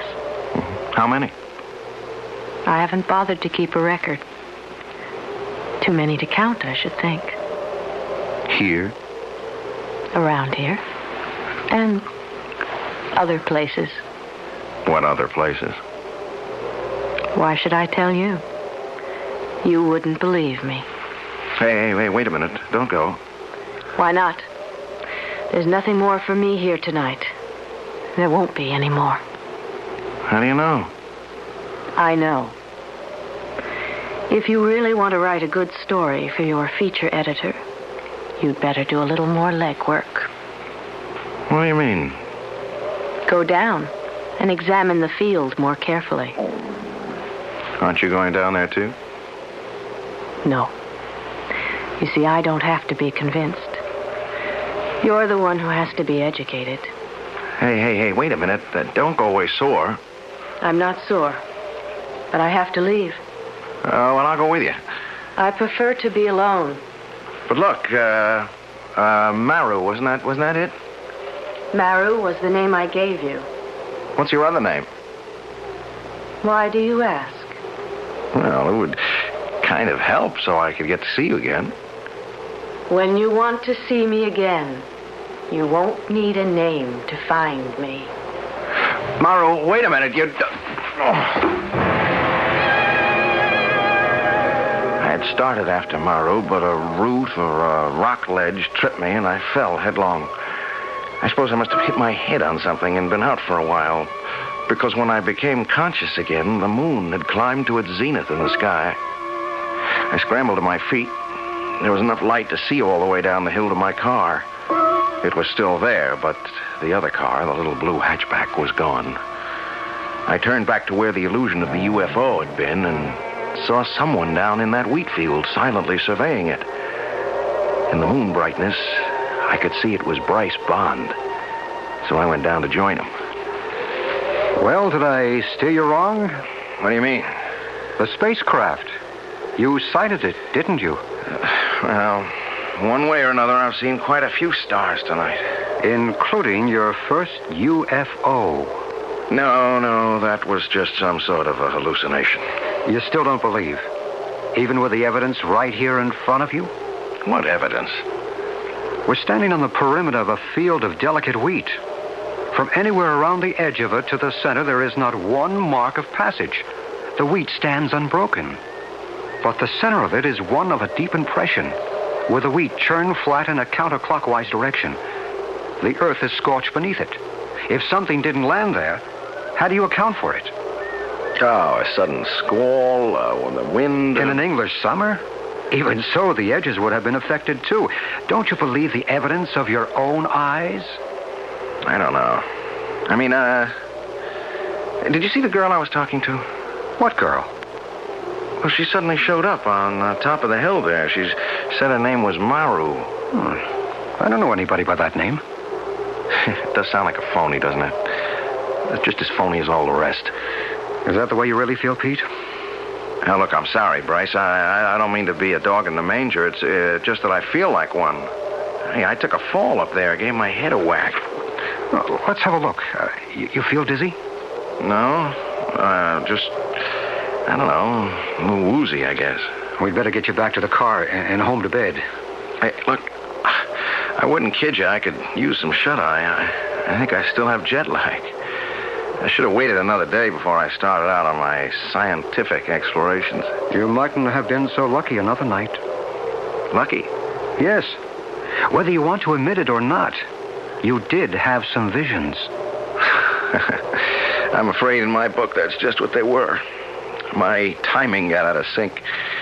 Maybe everything I saw was after I fell and hit my head. Including the girl? What did she look like? Oh, man, what a dream. Great violet eyes, skin like mother of pearl, long, dark hair, and she smelled like a mixture of roses and lily of the valley. Yeah, something like that.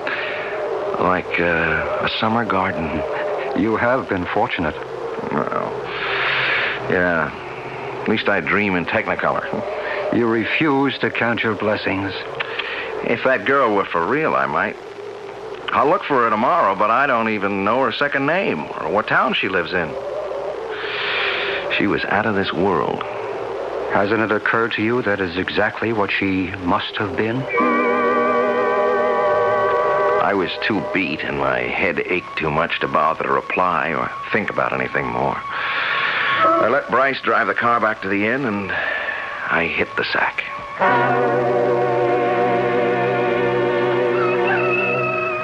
Some gung-ho rooster woke me up at sunrise. I looked at my watch. I'd had just about 5 hours rest, but I knew I couldn't get back to sleep. I was going looking for Maru. I didn't have any luck, which was why I was back in the car after dark and headed again for Star Hill. I'd avoided Bryce Bond all day, sneaked out of the hotel after dinner, afraid to admit that at least one thing he'd said had shaken me. Maru. Maybe he was right, and she was out of this world. But the drive, the need to see her again, was so strong, I was almost ready to become a believer. It was very peaceful on the top of the hill. The moon had risen earlier, and I could see the wheat field with the impression, that strange, inexplicable impression, still there. I had brought a sweater, and I was warm, and the last thing I remembered before I dozed off was Maru, and how much I wanted to believe I hadn't lost her forever.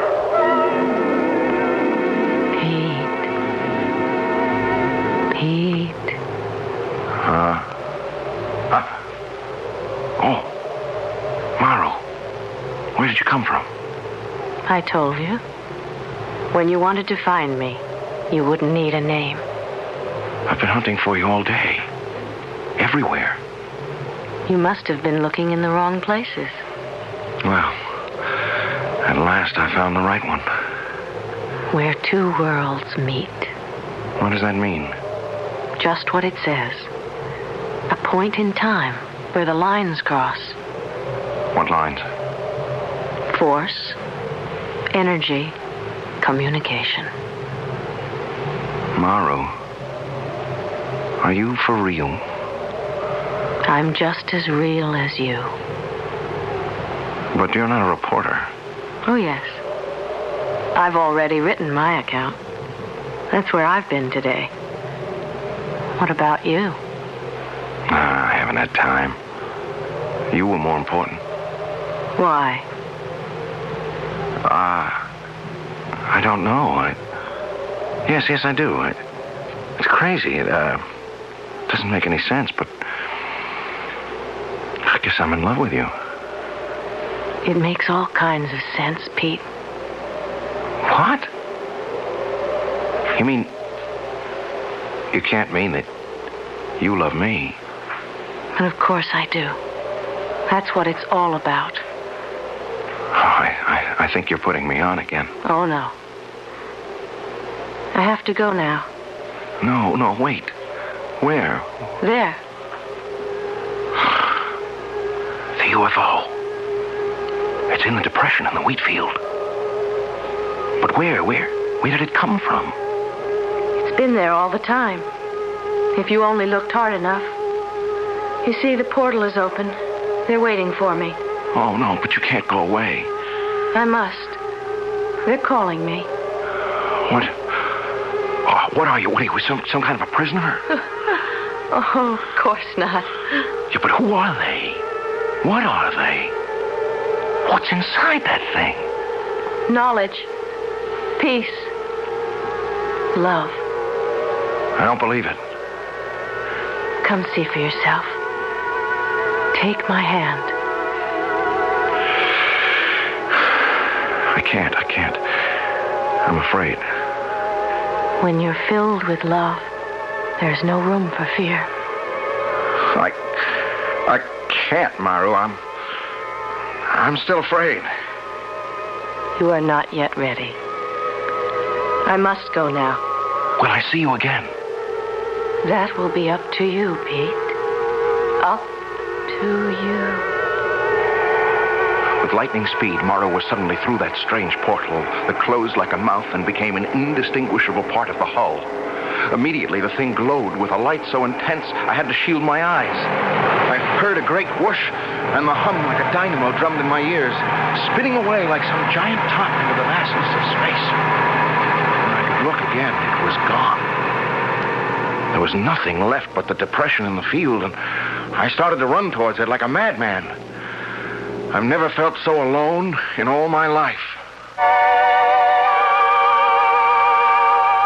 These words of Pete's, reported to me by Bryce Bond, still ring in my ears. The presence and reality of that strange UFO sends tingles up and down my spine. A reaction to the unknown. But nothing in this eerie otherworld tale could have prepared me for the astounding climax. I'll return with that shortly, and the rest of Act 3.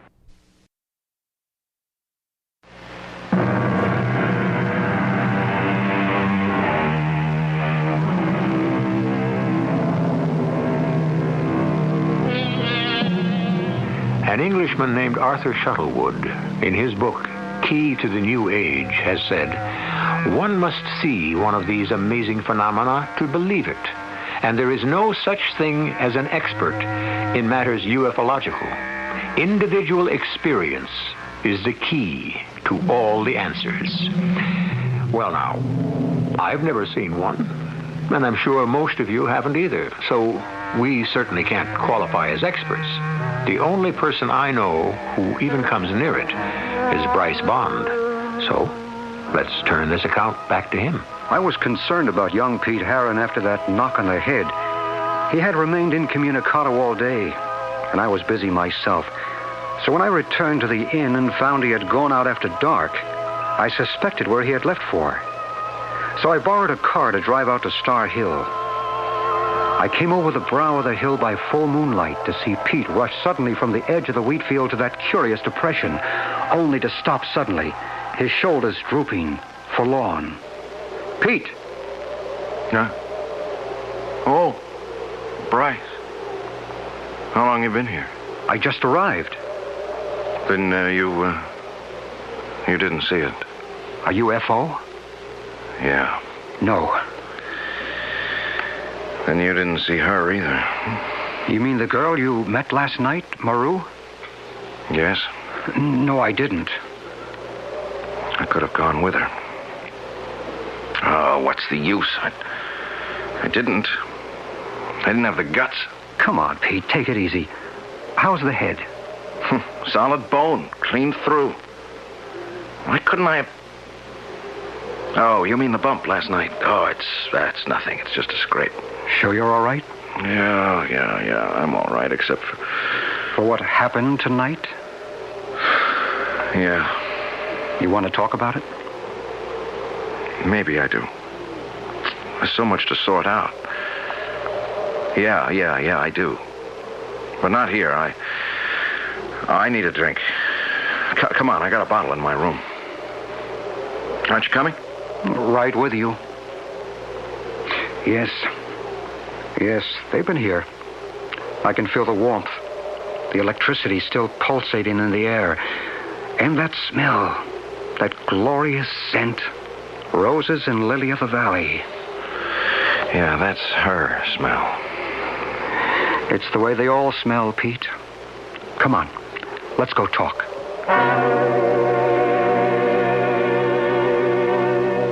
What am I going to do, Bryce? I never should have come up here. No way you could have stopped it. Oh, sure I could. Sure, RX is a tough man to cross, but he's not wholly unreasonable. I didn't mean because of your uncle. Oh, now have a heart.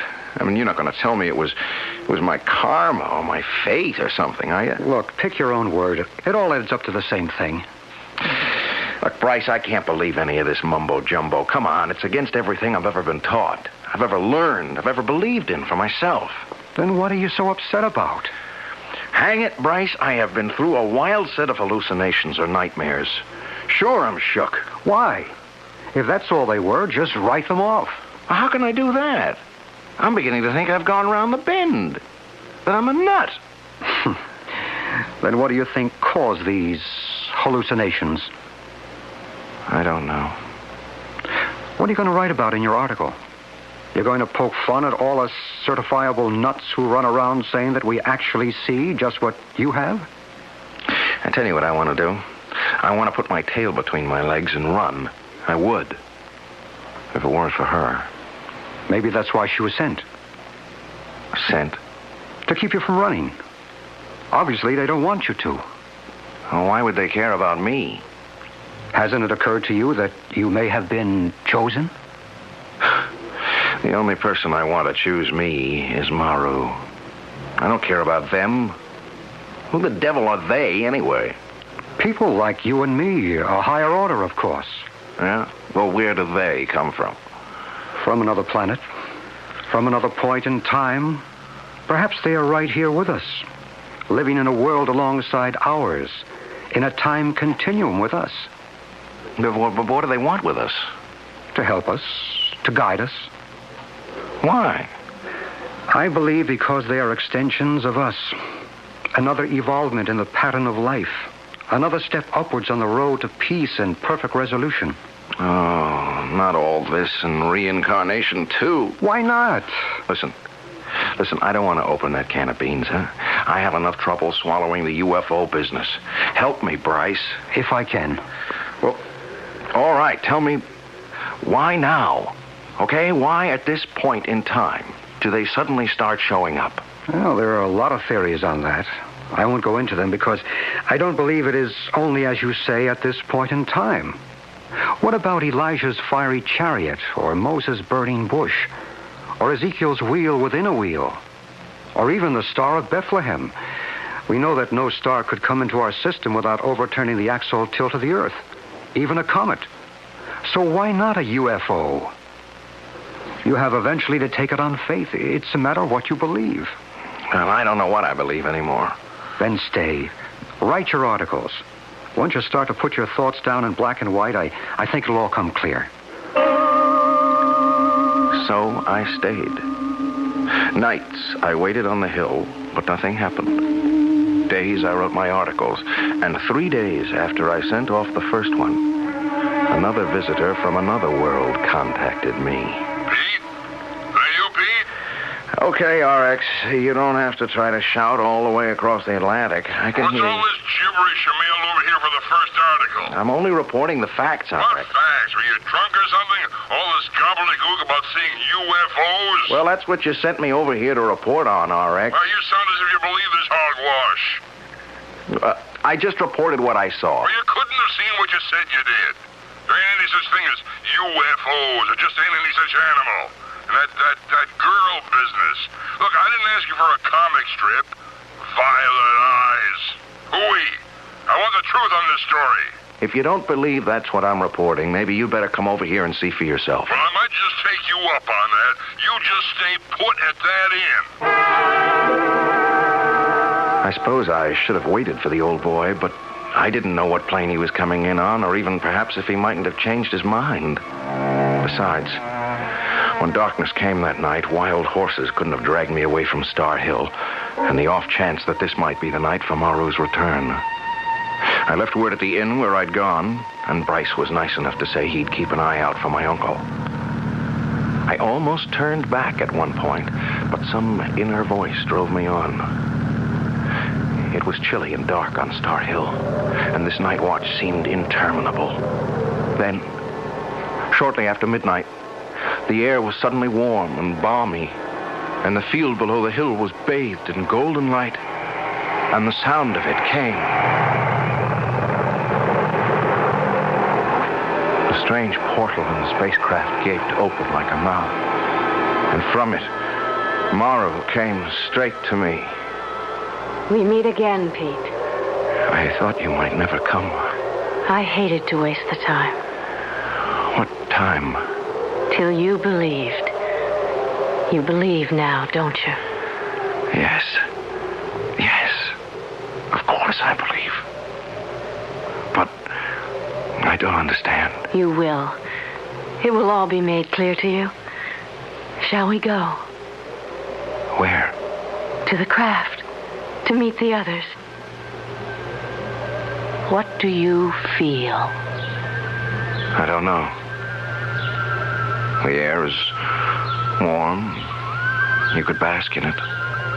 Sunbathe in it. I feel alive.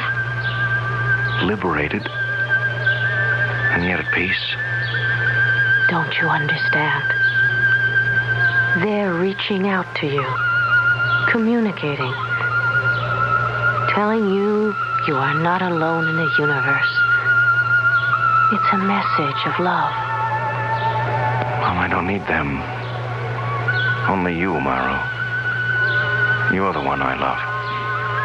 We'll have each other, my darling. But don't you see that is not enough?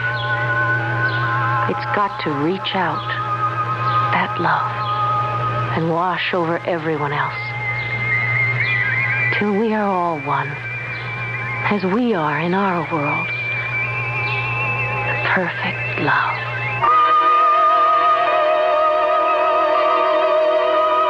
Confound it, Mr. Bond. What's that reckless young fool doing up there on that Devil's Hill? What are you people trying to do to him, anyhow? That's a sensitive boy for all he tries to act hard-boiled. We, whoever we are, we're not trying to do anything to him. What's happening to him is within himself. Ah, don't give me that double talk. How do I get to this witches' carnival? If you like, I'll take you there myself. I don't like any of it, but I'll make the best of it. Well, what are we waiting for? The top of the hill wore a corona of light, which I thought was the rising moon, and never afterward could convince him was anything different. For as we breasted the rise, we saw totally different things. There he is. Pete! Pete! Stop! What's that young fool doing? He's walking to the middle of that wheat field by moonlight by himself. He's not by himself. Can't you see the girl with him? I may be old, but there's nothing the matter with my eyes. There's no girl. He's alone. Where does he think he's going? To the spacecraft that's waiting. The door is open for them. What are you talking about? What spacecraft? You out of your mind? That's an empty field. Don't be too sure. Watch. What I saw was Pete and Maru, hand in hand as they walked to that shining ship, outlined in the aura of golden light as they stepped through the portal. And suddenly... Good Lord. He disappeared. Like that, into thin air. Not into thin air, Mr. Riley. Listen. Listen to what? I don't hear anything. I suppose not.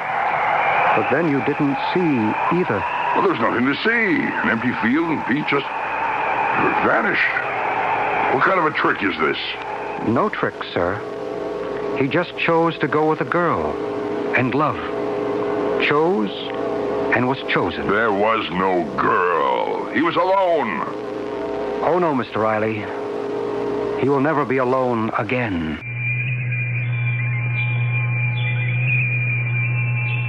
Impossible? Fantasy? If you wish. But within this same triangle, in a town named Shepton Mallet, with snow everywhere on the ground, a man once walked off his front porch and disappeared from the face of the earth, without, incidentally, leaving a single footprint. You see, nothing is really impossible. I'll be back shortly.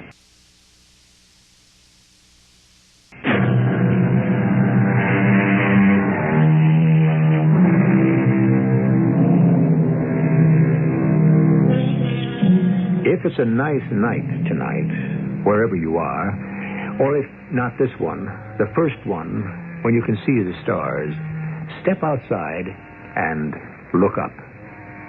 Is it the same familiar sky, or can you spot any unidentified flying objects wheeling with the stars? Perhaps you can't. But remember, you have many fellow human beings who think they can, and who are sure we are not alone. Our cast included Tony Roberts, Bryce Bond, Jana Rowland, and Joe Silver. The entire production was under the direction of Hyman Brown. This is E.G. Marshall inviting you to return to our Mystery Theater for another adventure in the macabre. Until next time, pleasant dreams.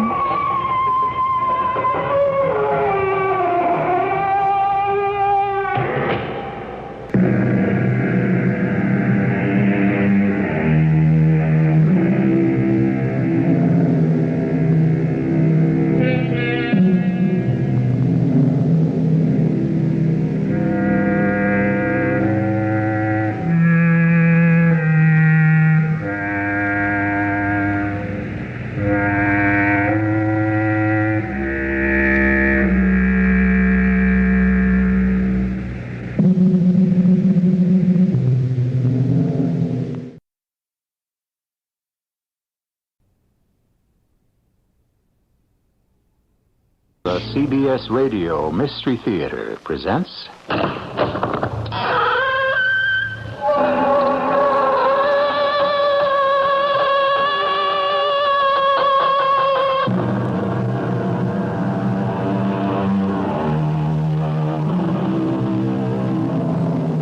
Come in. Welcome, E.G. Marshall. Mystery buffs long argued over what constitutes the most mysterious of mysteries. I suppose there can be no definitive answer, but I plump for the unexplained disappearance. Certainly the question surrounding the how, why, and where of the missing person never ceases to intrigue. For instance, even today, people wonder what happened to Judge Crater, the New York jurist who vanished without a trace more than 30 years ago. I've had it with you, Mr. Smith, or whatever your name is. I'm going to the police, the FBI, and everyone else I can think of. You've already been to the police, and it didn't do you much good. How the devil did you know that? That's beside the point. All you have to do... All I have to do is find the girl I love, and come hell or high water, that's just what I'm going to do.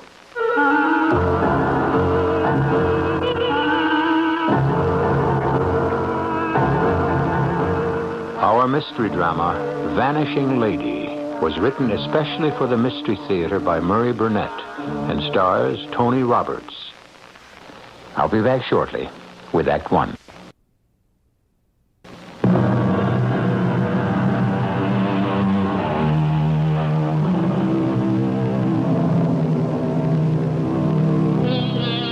Almost everyone loves the hocus pocus that's the stock-in trade of a good magician. We're delighted with his feats of legerdemain and applaud happily when he demonstrates his skill with now you see it, now you don't, and the object vanishes. However, it's quite different when the object that vanishes turns out to be the girl you love. Hey, Lois. Hey, when I proposed to you, I didn't know you were hard of hearing. Come on, open the door. It's funny. Lois? Lois? Oh, this is ridiculous. She's got to be home. I'd better check with the super. As I went down to the superintendent's apartment, I was concerned, but not terribly worried. I couldn't think of any reason why Lois wasn't waiting for me as we'd arranged. I knew she'd been looking forward to this evening because we were planning on setting the date for our marriage. In the place where we'd honeymoon, and, well, we were supposed to have dinner at Adano's, her favorite restaurant. Yeah? This is Peter Carlson, Mr. Horstman. I was wondering if Miss Free left word with you for me. I do not see Miss Free at all this week. Well, but she said she'd meet me here tonight. Yeah, she tell you, but she tells me nothing. Goodbye. I called Adano's on the off chance that I'd made a mistake and arranged to meet her there. But Jimmy, the maitre d', hadn't seen her either. With a growing sense of unease, I called her mother, thinking that perhaps some emergency had come up with her parents. Hello? It's Peter Carlson, Mrs. Free. How are you? Oh, just fine, Peter. It's so nice of you to call. How is Lois? Oh, great. But as a matter of fact, she's the reason for my call. I think I have a beef with Lois. I think she stood me up. She's finally come to her senses.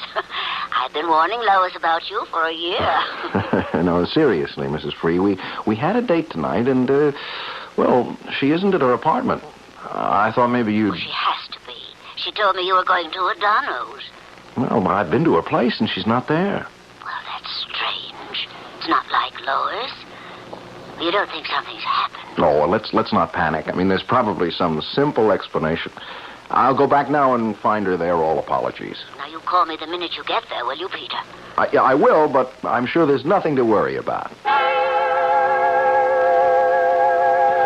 I wished that I could have really believed what I told Lois's mother. I went back to her apartment, but there was still no sign of her. I decided I'd better go to the police. So, as much as I disliked the idea, I found myself talking to a sergeant in the 22nd Precinct. Mr. Carlson, there are no accident or hospital reports on any woman of the age and description you give of your fiancée. Well, thank the Lord for that. What do I do now? You got two choices. Either you can make out a report for the Missing Persons Bureau, or you can sit tight. Sit tight? Mm-hmm. What do you mean, do nothing? I've seen too many guys like you end up looking foolish. I don't get that. I don't get it. Neither did any of the others. I've given up trying to figure out women. But they do have the privilege of changing their minds. And in my experience, an awful lot of them abuse that privilege. You're telling me that Lois has changed her mind about marrying me? Could be. No, it couldn't. Look, I know this girl. We didn't just meet last week. I love her, and I know she loves me.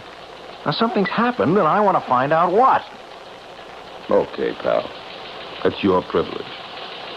All I ask is that you think about what's going to happen if you fill out a missing persons report and then it turns out that either she wanted to be missing or she doesn't want to get married and hasn't the guts to face you or what? Skip it. It'll only make you more angry.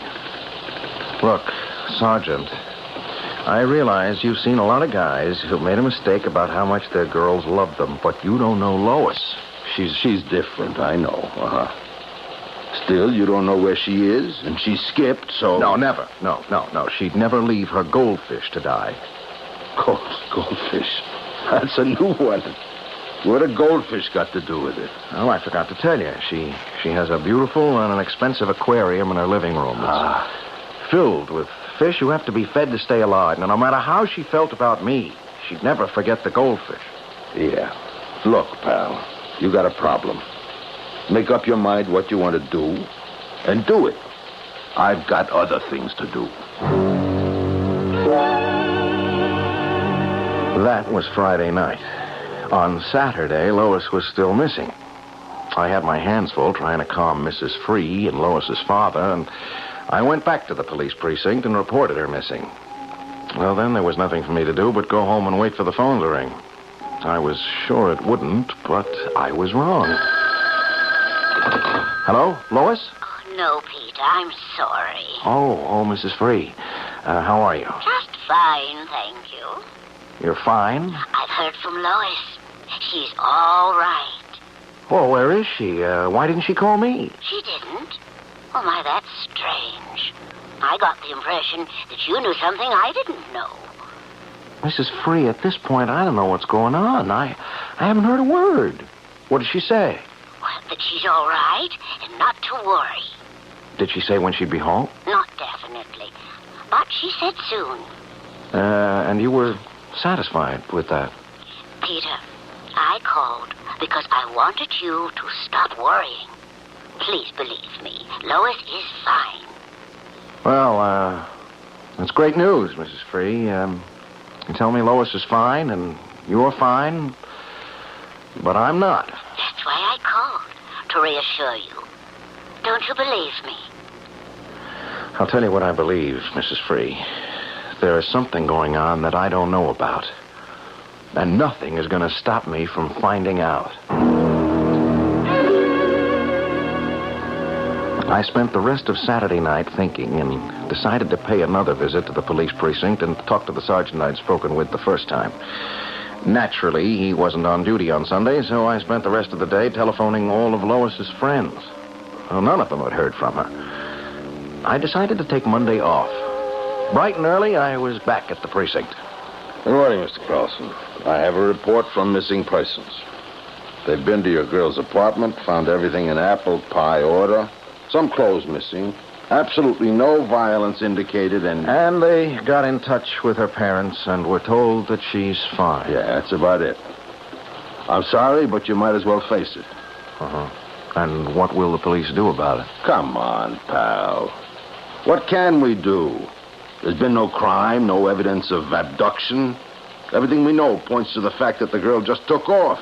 Missing persons checked with her employer. Yes, I did, too, and they told me she took an indefinite leave of absence. Well, you got to admit, it looks as if she knew she was going somewhere, and if she wanted you to know, she'd have told you. That's certainly the way it looks. But things are not always the way they look. I felt as if a wall of glass surrounded me and separated me from the rest of the world. I could see and even hear what was going on, but I couldn't reach out and touch anyone. Not enough to convince them I was right. I suddenly found myself outside Lois's apartment building. I thought, I got nothing to lose, and I went to the superintendent's apartment. Miss Free is still not in her apartment. Yes, I know that, Mr. Horstman. I just want to ask you if you'll lend me the pass key. But you know I am not allowed to do that. Well, you can come up with me if you like and watch. I do not have the time for that, Mr. Carlson. But Miss Free might have left me a note or something, something to tell me where she is. I really should not give you the key. Oh, come on, Mr. Horstman. I give you my word I won't tell a soul, not even Miss Free. Now, that's a solemn promise. Well, now, you bring it back soon. Thanks a million.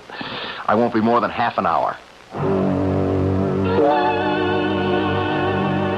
As I went up to Lois's apartment, I really had no idea what I was going to look for, and I couldn't conceive how it could possibly take me more than half an hour, but I changed my mind when I opened the door and I saw a young man standing over the aquarium at one side of the living room.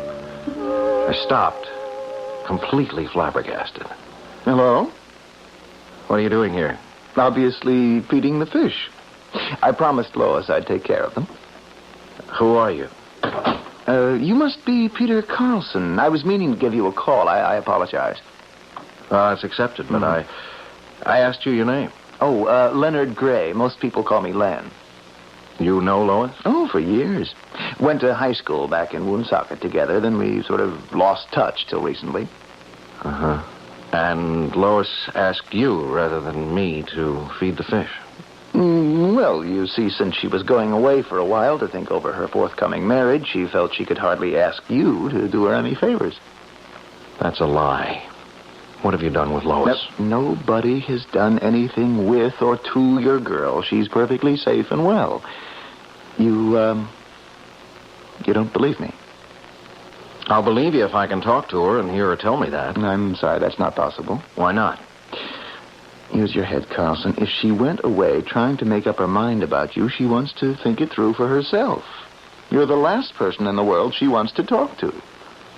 You say you lost touch with Lois after she left high school. Where did you go to college? Georgetown. And Lois went to Wheaton. Oh, come on, pal. That's the oldest trick in the world. We both know she went to Brown. Who was her best friend at Brown? Now, look. I'm doing her a favor. I'm happy to help her out, but it doesn't include a cross-examination from you. I've told you the truth, and I'm through answering questions. You told me a pack of lies, and if you're through answering my questions, maybe the police will have a few for you. And if they don't, there's always the FBI. And if you try to leave, you'll have a scrap on your hands. You've already been to the police. It didn't do you much good. How the devil do you know I've been to the police? Let me give you another suggestion.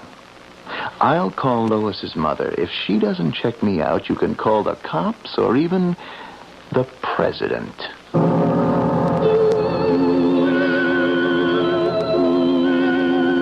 Ah, sweet mystery of life, goes the opening line of a famous old song.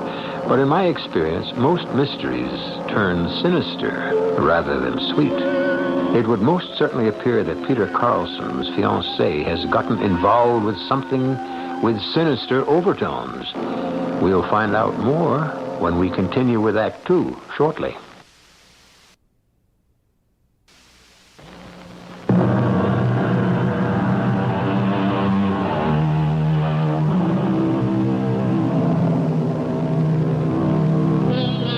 Mayday and SOS are two of the most terrifying cries for help in the lexicon of distress signals. But as chilling as it may be to be forced to send out either of these distress calls, you still have the comfort of knowing that if someone hears them, help will be on the way. I ask you then, how much more terrible is it to send out a cry for help and realize that no one is going to answer? That is about the situation that Peter Carlson finds himself in as he visits the mother of the girl he loves. Mrs. Free, what's happened? Everyone's tried to tell you, but you don't want to believe any of us. We always used to be able to level with each other. Well, nothing's happened to change that, Peter. Oh, okay. Then you won't mind if I ask you a few questions. Well, not as long as I have the answers. No, you have the answers, all right. Now, first, how long have Lois and I been talking about marriage? Well, I don't know exactly. Sometime, I'm sure. Would you say at least a year? I suppose. About that. And in all that time, did you ever hear her express any doubts? I mean, the slightest indication of uncertainty about the idea of marrying me? Peter, this isn't doing either of us any good. You just have to accept the fact that Lois has gone away for a while. And who's Leonard Gray? An old friend. Well, Lois never mentioned him to me. But we've had no secrets from each other until now. Please, Mrs. Free, tell me the truth. You know there's something being kept from me. At least tell me what it is and why Lois feels I can't be trusted. Now, you mustn't think that. Oh, Peter, please. Please take my word that everything will work out in due course. Yeah, and how long is due course? Well, I'm sorry. I don't know. Well, it seemed I'd reached another dead end. And then I had a brainstorm. My old roommate from college was a reporter on a newspaper. I decided to call him and give him the story. I figured if they'd print it, I'd get some action. I did, but not the kind I expected. When I got back to my place the next day, Leonard Gray was waiting for me. Come on in, Carlson. I found your liquor cabinet, but I didn't want to help myself without your permission. Oh, you didn't think twice about breaking into my apartment? That was a necessity. If you'll examine the lock, you'll see I didn't break in. Don't tell me I gave you the key. Let's cut the small talk. You know, you're turning out to be a real problem. I'm glad to hear it. You really shouldn't have talked to your friend at the paper. The press doesn't like people like us much. They love to make problems for people anyway. Just who are people like us? Let's say I'm working for the government. Let's say I'm from Mars. Fair enough. Here's my identification. So just what department of the government are you with? You don't need to know that. You at least know that I'm not a thug and that Lois isn't in any danger. But she can't stay in her apartment or tell me where she is. Now you've got it. No, I don't. Look, you say you're working for the government and you do have identification. What kind of work could Lois possibly do for you? Something that might turn out to be of great value to this country. Oh, come off it. Obviously, you're connected with some intelligence department, but there's nothing that Lois could do to help you. She's not the type to become a secret agent. You evidently don't know the girl you're going to marry very well. You trying to tell me that you're using Lois as some kind of spy? All I'm saying is that she's doing some very important work for us. So important that I can't tell you what it is. Because I have no need to know. Carlson, I'm asking you to go along with us. I've told you all I can, and you'll have to be satisfied. Well, I'm not. And I won't be. I can't say that I'm happy with the way this Lois Free operation is being handled, Lenny. Well, I agree with you, sir, but I don't see what else we could have done. Weren't we supposed to have notified the mother, Mrs. Free, before she ever got a call from Carlson? Yes, sir. That is, Lois was going to call her, but you remember we didn't know exactly when we would get the photographs? When we called and told Lois we needed her immediately, she'd already told her mother she was going out that night with Carlson. She asked us to handle it. Well, why didn't you? Well, I did, but I had to escort Lois, and by the time I got to the phone, he'd already called. He was restless 15 minutes after she didn't show. He's still determined to make waves. What are the chances of throwing a blanket over him until we finish? Without telling him any more than I have? Naturally. 0. Okay. How much harm can he do? Well, that depends on how long we can keep a muzzle on his reporter friend's editor. Well, you've spoken with him, sir. What do you think? I don't like the odds. Even though I assured Derek no drugs were involved, if Carlson keeps talking, some circulation-hungry paper will pick up on it. But it'll be all over the day after tomorrow. Then they'll just look foolish. There's also Grantham to consider. He's already on record as opposing the project, and if any story breaks, no matter how wild or false, he's sure to point to it as being detrimental. And he'll have something on his side. We could arrange to see that Carlson keeps quiet for a couple of days. If you're suggesting what I think, forget it.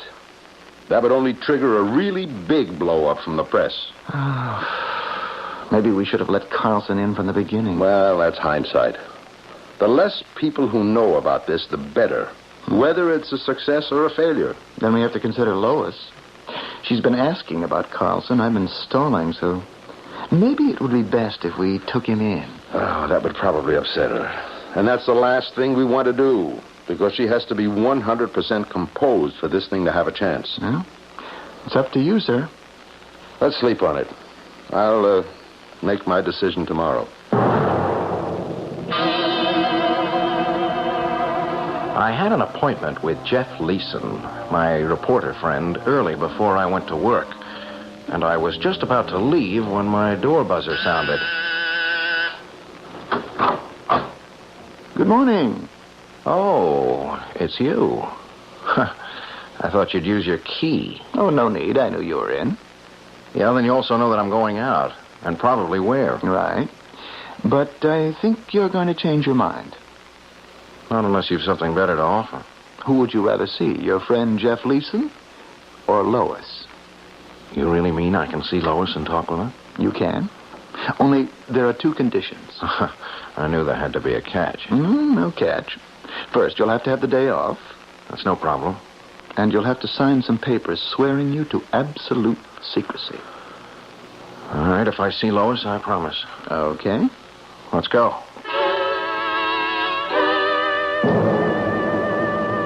Gray had a limousine waiting downstairs. Very discreet. I don't know whether people could see in, but I surely couldn't see out, and there was a similar glass screen between me and the driver. Gray told me to make myself comfortable because we had a bit of a drive.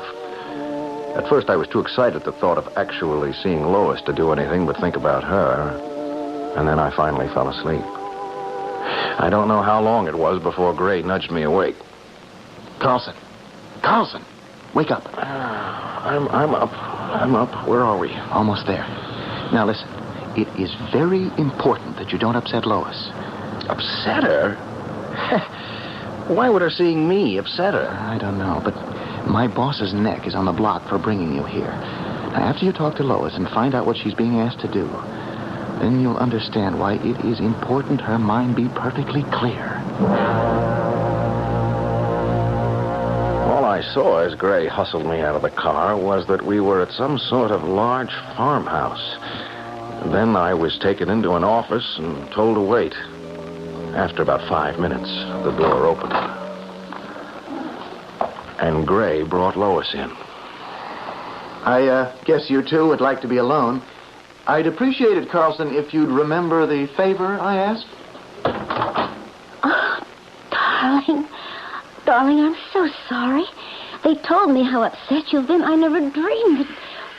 It's okay. None of it was your fault. Oh, I was stupid to believe them when they told me they'd take care of everything. Well, they tried, and they did bring me here to see you.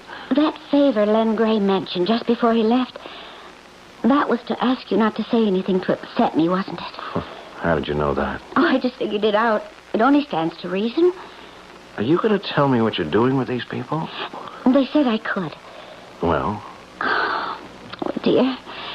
This is going to be difficult. Oh, now you're not going to tell me you've been leading a double life and you're some kind of Mata Hari, are you? Oh, I do love you, Peter. I knew you were a romantic the minute I met you. I love you, too, but I've been told I didn't know very much about the girl I love, and it seems that's true. Oh, no, darling. You know everything about me. Except how you landed in this place. Well, simply because of this special little knack I have. What little knack? Special insights about people and things and objects. I sort of see things that other people can't. Oh, boy, the girl with the crystal ball, huh? You mean you're one of those people who claim they have the gift of prophecy? Oh, no. I told you this was going to be difficult. Look, darling. You've heard of ESP, haven't you? Of course. Well, do you believe that some people are more sensitive than others? Of course. And that some people are able to tune into other people's thoughts and minds? You mean you can tell what I'm thinking? Sometimes. How about now? That's easy. It has nothing to do with ESP. Yeah, well, let's forget about that other stuff for a minute, and you tell me what I'm thinking. Well, you're not too happy with what I've just told you. You're wondering now about how life will be with someone who claims that she knows what you're thinking. You're unsure, and you're disturbed. You're right. You're completely right. Oh, Peter, what I just told you had nothing to do with ESP. I wasn't reading your thoughts. It was just a matter of experience. Well, I don't understand, and I'm angry because you never mentioned it before. I mean, didn't you think it was something I should know? I didn't mention it just because of the experiences I've had. I know how people react, and... Well, I guess I was just a little afraid of losing you. Oh, that was silly. Was it? Listen to yourself now. Well, there's a reason for that. Instead of you telling me calmly and reasonably about this, this knack of yours, I find out because you're involved in some kind of secret government operation. Oh, Peter, let's stick to one thing at a time. You've said that the idea of my sensing certain things makes you uncomfortable. I understand because that was a lesson I learned as a child. You mean you were born with this perception? I believe we're all born with it. Some of us maybe have a larger share than others. When did you find out about it? When I was 9. My mother and Dad were entertaining some friends. Well, we were having a dinner, and everyone was just talking, and, small talk, gossip, nothing really important. And then there was this moment of silence, a break in the conversation, and I spoke up innocently with a question.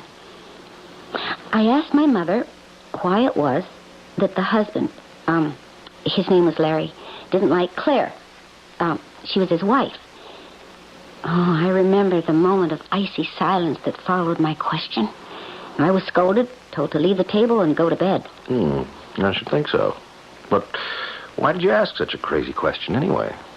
3 months later, Larry and Claire got a divorce. Wow. After a few of these embarrassing incidents, I learned that this gift wasn't appreciated. So I just kept quiet about it. I see. Yeah, but how did you get here? I mean, with the government. They think they can use this gift of mine to help them find out things they need to know. Things that other governments want to keep secret. I don't think that anyone would find living with someone who knew your every secret thought a pleasant or even tolerable situation. However, it's been said that love conquers all obstacles, and perhaps if your wife or husband only knew what you were thinking some of the time, it might work out. That is, if your mate picked the right times. We'll be back shortly with a final act.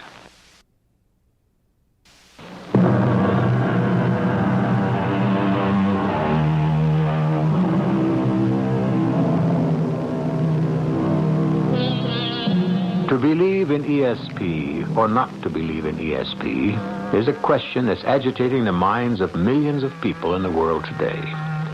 The idea that certain people have developed powers of perception is well accepted. There's solid evidence to prove that spy masters have been doing a good deal of research in the use of just such people. But how would they be used? That's the question that troubled Peter Carlson put to his fiancée, Lois Free. I think I could get used to the idea that you have some sort of extrasensory perception, but I'm still baffled by what you're doing here in this secret government operation.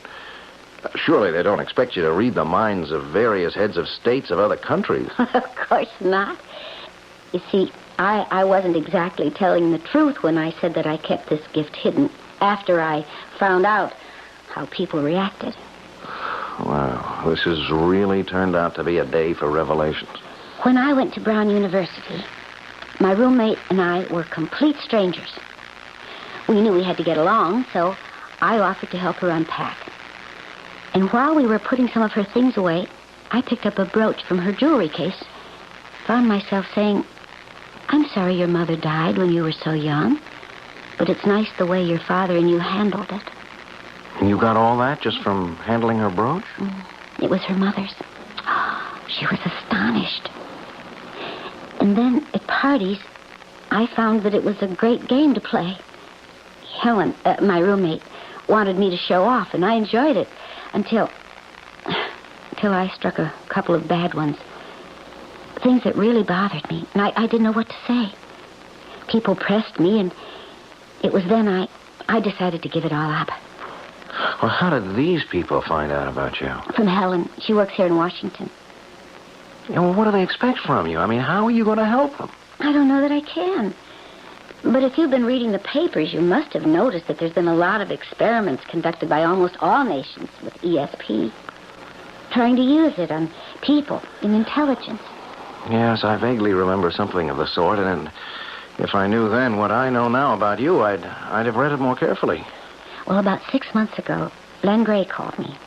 He told me that Helen had given him my name. He asked me to go down to Washington and take a test. Ah, and that's when you told me the company was sending you to the coast for a few days. And he also made me promise not to tell anybody. Oh, evidently you passed. Well, they didn't say anything right away. There were about a dozen of us. They just thanked each of us and said we could go back home. Honestly, Peter, I forgot all about it until a few weeks ago when Len called and said that I was one of the 3 people they wanted to continue testing. You mean this is something I'm going to have to live with for the rest of my life? I mean that they'll call you up and suddenly you'll disappear? Oh, no. I really don't know what's going to happen because, well, you see, Len's boss and another important man in the department don't see eye to eye about this. All I know is that tomorrow is very important. They want me to look at some pictures they've just gotten. Well, if they've got pictures, then why do they need you? Oh, Peter, darling, I've told you everything I know. Oh, look, I'll be home the day after tomorrow. We can talk some more. Well, I don't know. I think we ought to thrash this thing out right now. Oh, but Peter, it'll be so much better if we each have some time to think.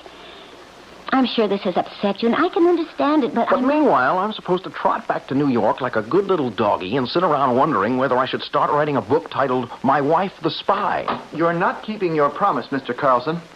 What? What are you talking about? You agreed you wouldn't say anything to upset her, remember?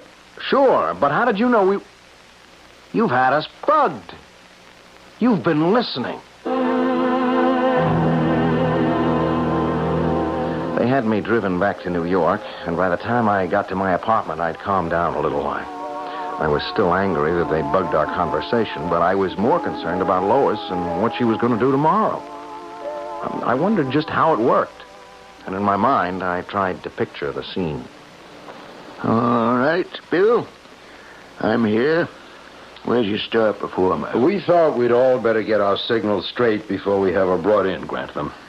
Bill, I told you when you started this ESP hocus pocus what I thought of it. If you can prove to me that it works, that the information obtained can be trusted, I'm with you all the way. But until then, I'll stick to my own opinion. This is a whole new area in our intelligence, and it's very delicate. Now, look, I have a 2 o'clock appointment. If you're going to lecture me... We know the Russians have been experimenting for a long time, And so far, they've come up with zilch. Well, we're not absolutely sure, Grantham. If there is anything to it, it depends entirely upon the impressions on the mind of the subject we're using. I know. And all I'm asking is that you don't do anything to disturb her thought processes. You know, I can't help thinking of those phony seances they show in the movies on TV where the medium says she can't get through because there's someone in the room who doesn't believe. All we ask is for you to keep your skepticism within bounds. Miss Free already knows you don't believe. Does that mean I'm not to ask her any questions? No, not at all. Just try to keep them neutral. Seeking for information. Don't adopt an adversary position. Okay. Put the photographs on the table and bring her along. Now, Lois, you already know Mr. Grantham. Here's what we want you to do. First, sit down and make yourself comfortable at that table where those pictures are. Thank you. Now, would it bother you if we sat around the table with you? Or would you prefer that we leave you alone with the photos? Either way is fine with me. Well, then why don't we all sit at the table? Go ahead, Bill. Now, these photographs were taken at very high altitudes. And as you can see, they show a variety of irregular patterns and elevations, nothing very distinctive. We would like you to pick them up, feel them, do anything you want, and just give us your impressions, what you see in your mind's eye. I understand. Oh, there are quite a few of them. Mm-hmm. Is there any particular one you'd like me to begin with? Why not the one that says the most to you, Miss Free? All right. I think these were all taken at about the same time. Even though they appear different, they're all of the same place. As anyone can tell just by looking at them. But she's not looking at them, Grantham. She's just touching them. Her eyes are closed. I see machinery. Quite a lot of machinery. And tunnels. No, not tunnels. Well, more like underground passages. And lights. And machinery. Sorry if I don't seem to be making any sense. Do you have any idea what kind of machinery, Lois? Let me see. Oh, definitely some very large things. Computers. Yes, computers. But there are other things. I feel a lot of activity. Men, women, working on papers. You, see something funny? I'm sorry. It's silly. But I see a lot of letters, like a crazy mixed-up alphabet. Do you see the letters clearly enough to spell them out? Some of them. Can we hear them? I can't be quite sure, but this is the way they shape up in my mind. C, L, F, A, T, P, X, B, R. I'm afraid that's all I get for now. You mean you might get more another time? I can't be sure, but it's possible. Well, then why don't you rest in your room, and we'll see you back here in an hour. I still say if she guessed computers, then we can throw out most of the other stuff. Because it's only natural that where there are computers, there are people and paper. And underground passages. Well, that could have been picked up and indicated by the pictures. And the scrambled alphabet? Now that, the code gibberish, is the only thing that makes me doubt my own theories. Mm-hmm. I suggest we have her back in and see if she's picked up on anything more like that. And if she has? And we'll cross that bridge when we come to it. Do you feel like having another try at the pictures, Lois? Anything you say. Fine. They're still on the table. I still get the same impression. Except now I just see empty spaces. Oh, it's the sky. I'm sorry. That's about all I'm getting. Miss Free, would you do me a favor? Of course. Pick up the photograph marked number 5. Fine. Now there, without any extrasensory perception, you can see a building. It's definitely a building. Could you, using your powers, tell us something about that building? I'll try. Fine. I'm not getting anything clearly. Well, how about vaguely? Any impression at all? Well, it's difficult.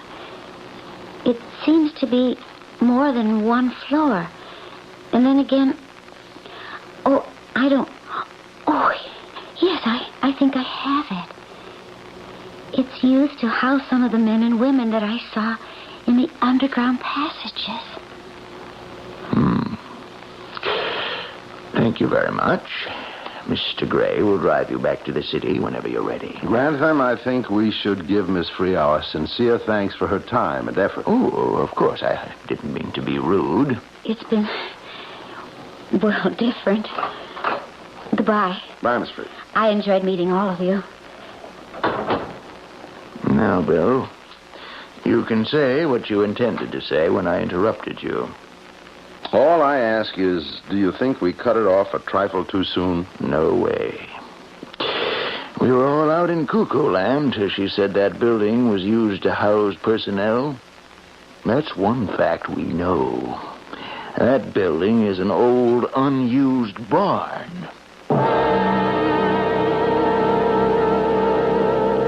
What do you mean they threw you out? Well, that's a little bit of an exaggeration. But I must say, I felt I was given the most gentlemanly bum's rush in history.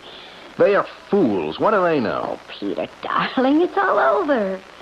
I thought that was what you wanted. Well, they scared the living daylights out of me and disrupted our lives, and then they threw you out like yesterday's newspaper. I mean, it riles me to have you treated that way. Well, they did say thank you. It's nothing to fret about. Oh, come on, let's start talking about our marriage plans. Unless you've changed your mind. No, not on your life. No, I'd rather be married to you, with or without ESP, than any other girl in the whole world. Oh, Peter, that's the most wonderful thing you ever said to me. Oh, you ain't heard nothing yet.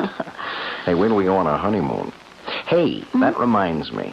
Look, I know we can't have a cat because of your fish, but I do insist on maybe a very large dog. Of course, darling. I love them. Peter, that's it. You clued me in. On what? On what that building in the picture was. The answer I gave that turned everything around. See, I should have trusted my feelings. When I held the picture, the only thing that came to my mind was animals. And I thought that was ridiculous. But now I know what it was. It was a barn. And what did you tell them? I said I thought it was used as a building to house people. Do you think maybe I should call and tell them about my mistake? Lois, come here. Did you hear what I asked you? What do you think I should do? Forget it.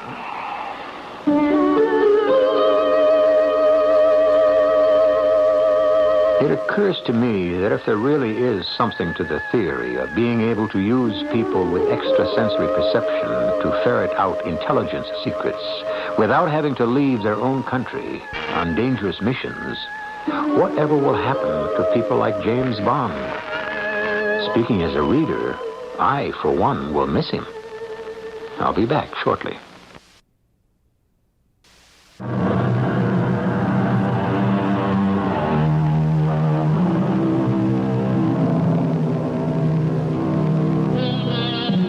Most of us have heard about the experiments in ESP being conducted at Duke University by Professor Reich, but perhaps you all aren't up to date on the latest results of tests done with decks of cards and the success of people in naming the card that's to come up next. Just to keep you abreast of those things, let me tell you that the persons tested who were supposed to have ESP came out a shade better than the law of chance. Our cast included Tony Roberts, Evie Juster, Russell Horton, and Nat Poland. The entire production was under the direction of Hyman Brown. This is E.G. Marshall inviting you to return to our Mystery Theater for another adventure in the macabre. Until next time, pleasant dreams.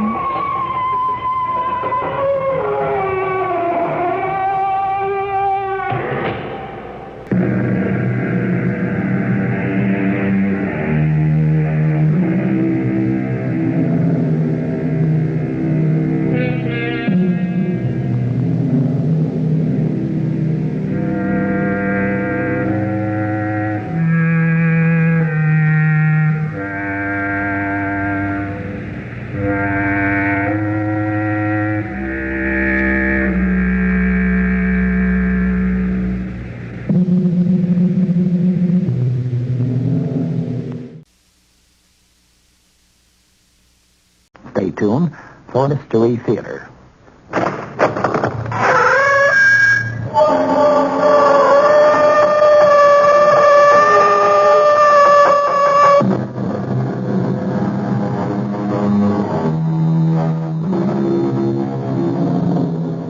Come in. Welcome. I'm E.G. Marshall. Something that men have been pondering since the dim beginnings of time has been the question of poverty and riches. Why are some men destined to be wealthy while others seem fated to be poor? Since it is easier for a camel to go through the eye of a needle than it is for a rich man to enter the kingdom, we may safely assume that the poor shall find greater favor in heaven. However, to make up for it, obviously, the rich have things much better here on earth. Our mystery drama, The Paradise of the Devil, was written especially for the Mystery Theater by Sam Dan and stars Larry Haynes. It is sponsored in part by Anheuser-Busch Incorporated, Brewers of Budweiser, and Uncle Ben's Long Grain and Wild Rice.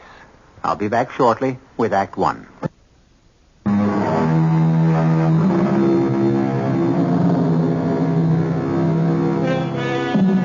There are those people who will always make money, whether times are good or times are bad. Whatever they touch always seems to turn to gold. On the other hand, we have those people whose timing is always disastrous. Nothing works.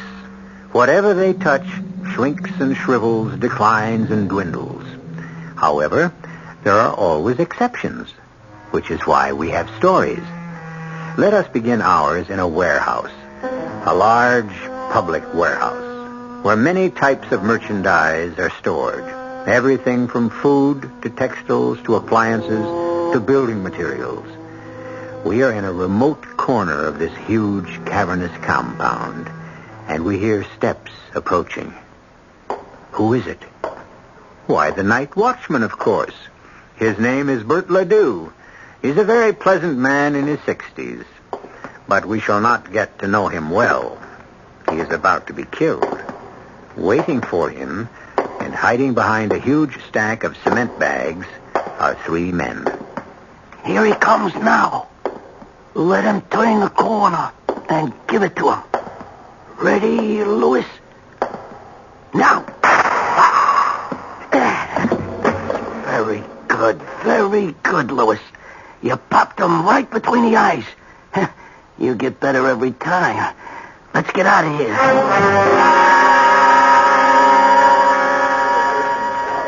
Yes, miss? You don't remember me, Sergeant? Well, let's see. Should I? I suppose this tells me everything I need to know. Look, miss, can we help you? I'm Mr. Ledoux's daughter, Louise. Ledoux.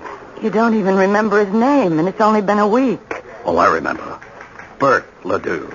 You said to come back in a few days. You might have news for me. Louise, let me talk to you off the record. About what? The facts of life. Thank you, Sergeant, but I know them. Oh, no, you don't.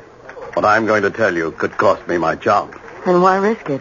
Because you're old enough to be my own daughter. Your dad was killed exactly 10 days ago.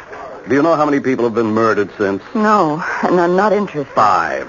And that's about average. A killing every other day. And my father's killing is rapidly becoming ancient history. Your father was shot by burglars in the warehouse.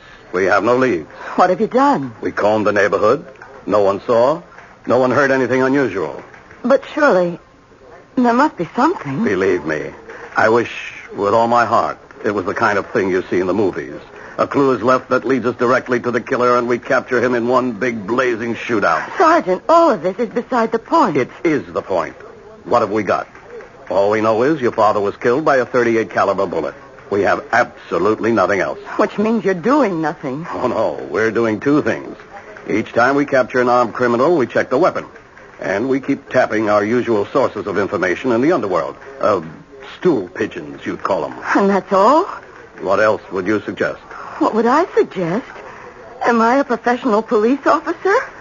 I'm sorry, Louise. Sergeant, just tell me this. If my father had been somebody wealthy and powerful, would things be different? Let me answer it this way, Louise. It's always better to be rich than it is to be poor. Well, what would you be doing right now if you'd been rich? It's not so much what we'd be doing. It's what you'd be doing. And what would I be doing? Well, it's like everything else. If you don't care for the services the city supplies free of charge, you go out and buy your own. You mean I'd hire a private investigator? Oh, an army of them. What? Tell me the name of a good private investigator. I'm not allowed to. Then why did you bring it up? But a private detective will give you no guarantee. I wouldn't even know how to go about it. Tell me the name of someone who wouldn't just waste my money. But it's against regulation. If you were in my place, who would you go to? I promise you, Sergeant, no one will ever know.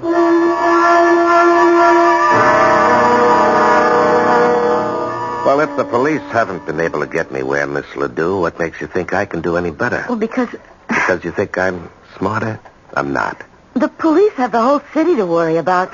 Well, I have other cases, too, Miss Ledoux. Oh, but at least you would... I would what? Well, take a personal interest in the case. Mm-hmm. Miss Ledoux, there are hundreds of killings, just like your father's. Random killings. Killings where there's no leads at all. Where the killers have vanished without a trace. Are you telling me that I must accept the fact that my father's murderer may never be caught? Yes, that's exactly what I'm telling you. If the killer is ever caught, it'll be because he was betrayed by a pal or a woman or arrested for another crime. We can't make those things happen. We have to wait for them. For how long? Well, sometimes forever. In other words, you won't accept the case. And then we have the question of money. Now, your father worked as a night watchman. He wasn't a rich man. And what do you do? I'm a secretary. Ah.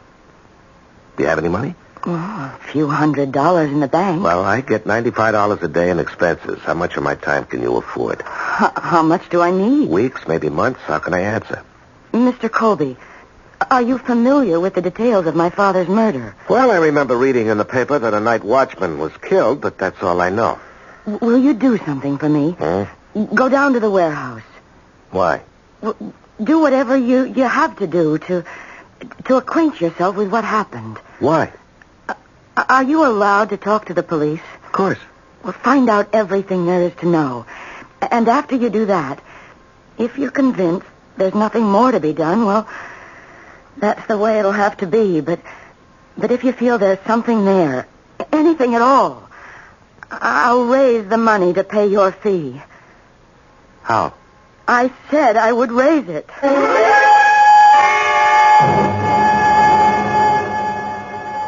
Who? George Colby? Oh, yeah, send him in. Hey, Georgie. Hi, Sarge. How's private practice? Sarge, I didn't know when I was well off getting paid every week. Did you send me that little Louise Ledoux? Yeah, because I know you're an honest guy, and I figured you'd discourage her. You will, won't you? Well, I should. You mean you won't? Well, there's a little angle on this case that bothers me. Yeah? Yeah, I don't believe the old man was shot by hoods who were knocking off the warehouse. Why not? Because of where it happened, Sarge. He was killed in the wrong part of the warehouse. Well, why do you say the wrong part? Is there a right part for a watchman to get killed? Yeah, there is in this one. Where should he have been killed? Way over on the other side, Sarge. Where they got the stuff the crooks are after. TV sets, tape recorders, cameras, hi-fis, liquor, guns, cigarettes. But where's Ledoux killed? In an area where there's nothing but 100-pound bags of cement. Oh, they may have wanted him out of the way. Now, Sarge, this is a clean, professional job. No crook is going to run the risk of murder if he doesn't have to. They were waiting for him. No sign of a fight. They could have tapped him on the head and put him to sleep, but no. Oh, no. They were out to kill him. Why would anyone want to kill a night watchman? Well, maybe he was more than a night watchman. We checked the daughter. She said he had absolutely no enemies. That she knows of.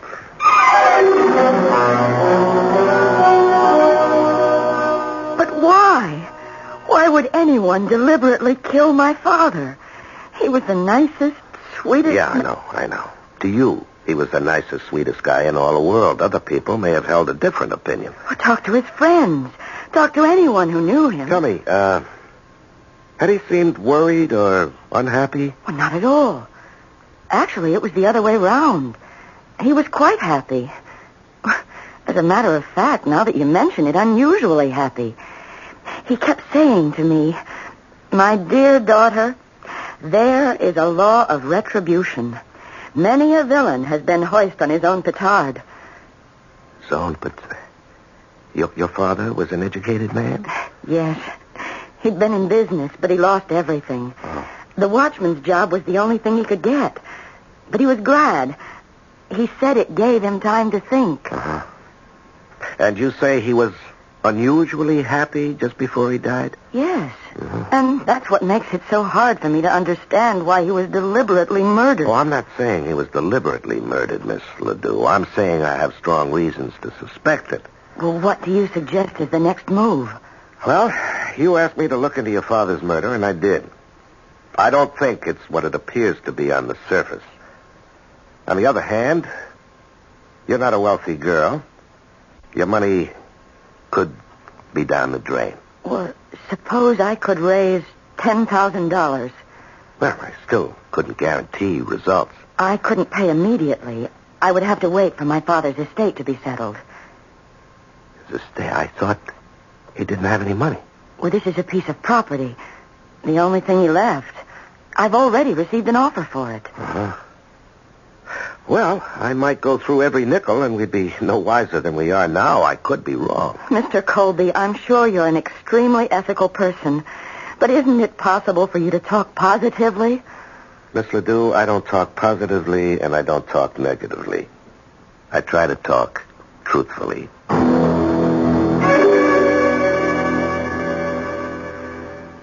Miss Ledoux, please come in. Have a seat. Thank you, Mr. Hawkins. I read about your father's death. Please accept my deepest sympathy. You're very kind. Now, Miss Ledoux, how may I be of service?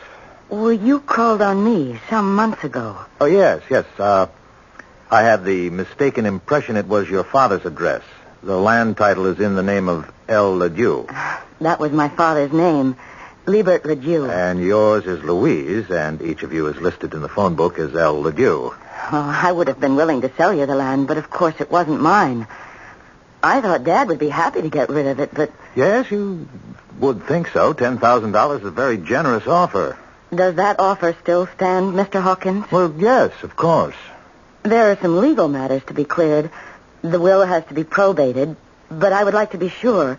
You see, I need that money. I know. There are so many expenses involved in these unfortunate matters.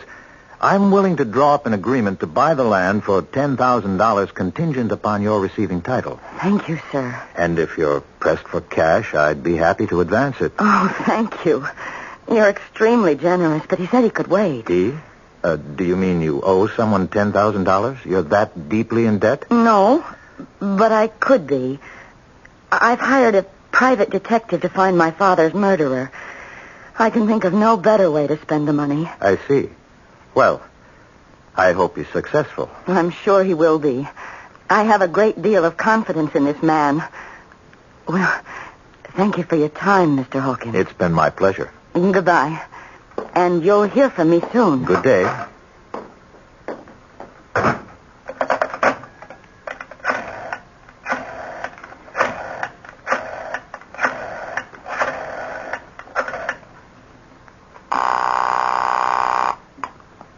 Hello?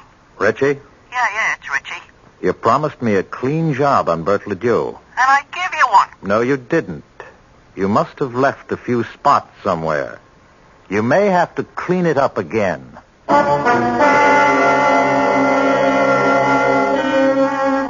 They say cleanliness is next to godliness, but obviously some of the devil's disciples are in favor of it also. At any rate, as our friends in the sports world would put it, we have given you the matchups.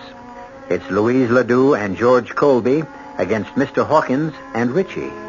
Richie and Hawkins have already scored. But this game has only begun. There is more action when I return with Act 2.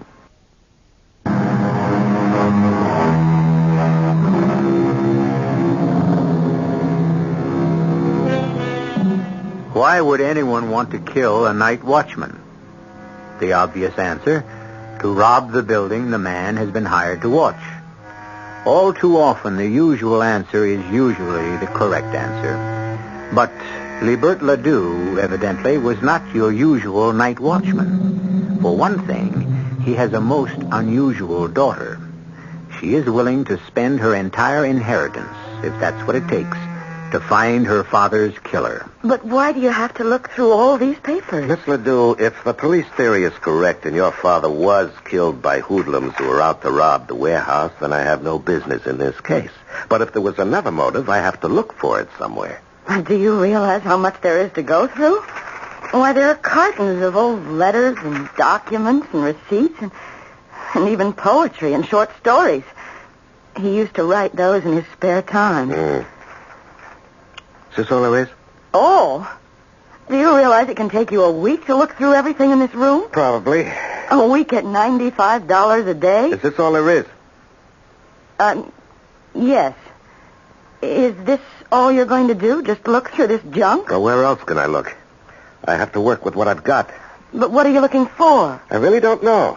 Well, then how can look, Miss Ledoux, this is not an exact science. And if you think I'm wasting your money... I didn't say that. In addition, I want a list of all his friends. But he had hundreds of friends. Oh, nobody has hundreds of friends. Well, he knew a lot of people.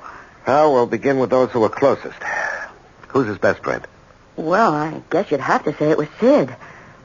Sidney Grossman. Grossman. Where can I find him? You can't. Sid's dead. Well, then why did you mention his name?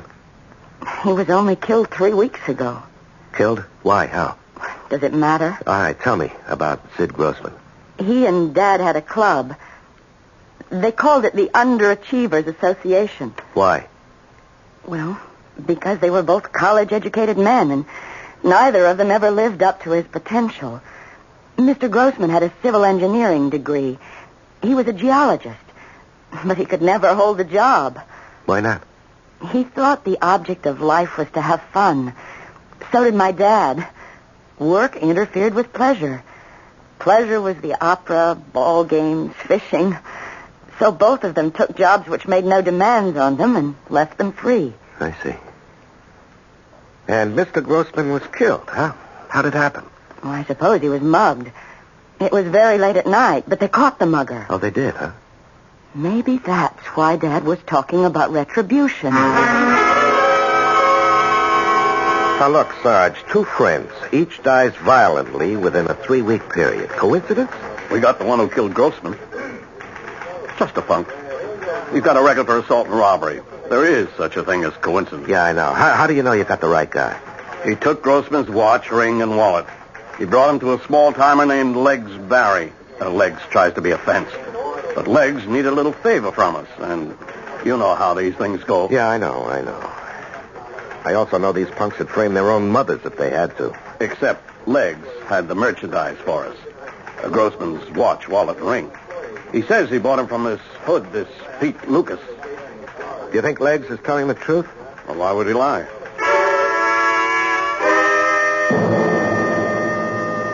I'm being framed. Oh, sure. You're a fine, upright example of red-blooded American manhood, and the police are trying to railroad you. Look, you want to tell them corny jokes? Go into show business. I'm a bum. I never was nothing else. I can't even remember how many people I robbed. And maybe you don't remember robbing Grossman. That one I remember, because that one I didn't do. And you can believe it. Stupid fudge.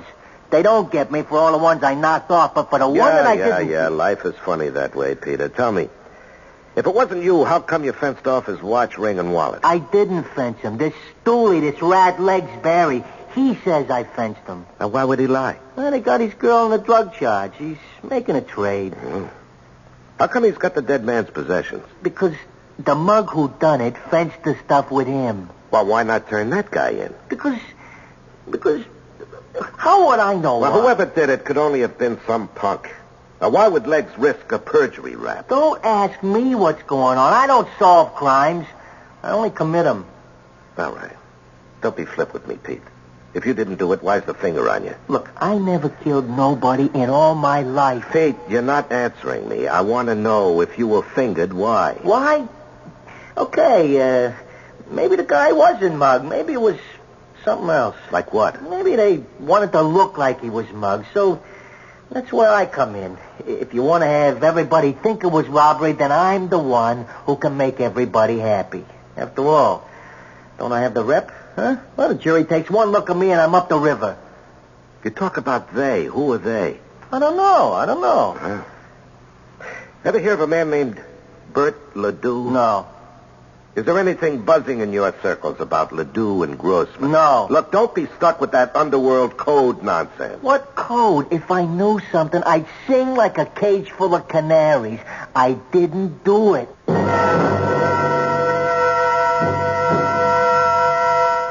The last words I said to Sid. The last words I said to him in this world. You're crazy.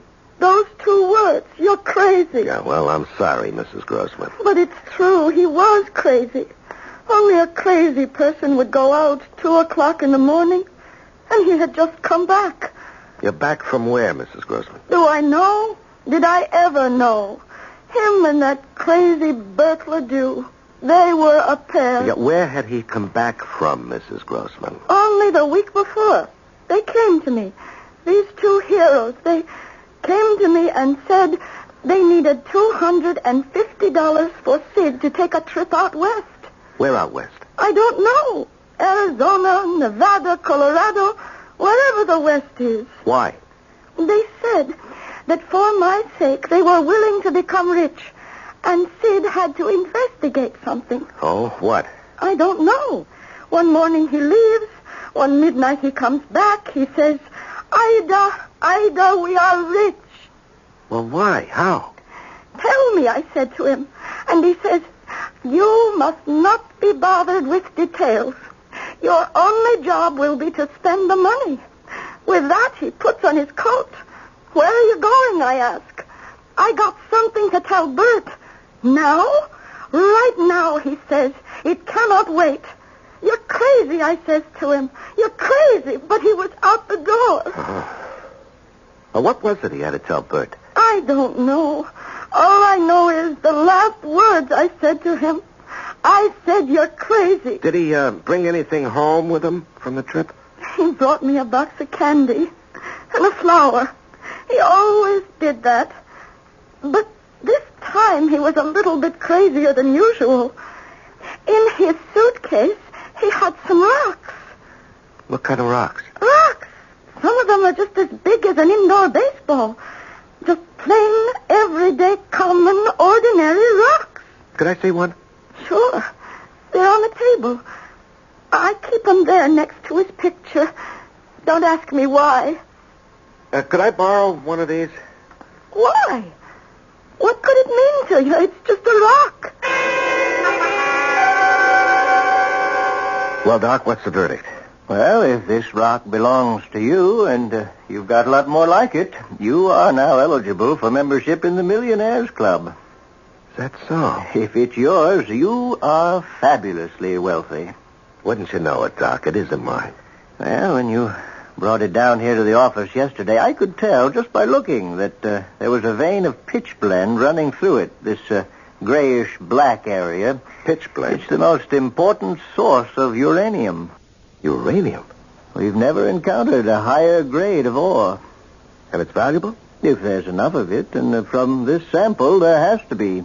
It's about as good financially as striking oil. And in this case, perhaps better. Better? Where you have this kind of quality, you're also not too far from other minerals. Gold, silver, copper.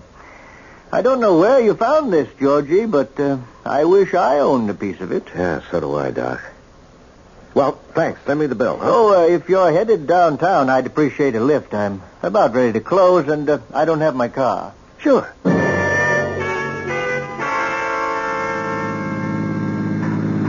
George, I always wondered, what makes a guy want to become a private detective? Oh. What makes a guy want to become a geologist? What are you looking at? You keep glancing into that rear view mirror. Somebody's coming up behind us. Well? I'm not sure, but I think I noticed that car before. He was parked just down the street from your office, Doc, and he's been following us ever since we left. Aren't you going a little too fast? This is a pretty steep hill. There's something about that car. Look at that idiot. He wants to pass us. Look out. What's that nut trying to do? He's going to run us off the road. Hold on, Doc.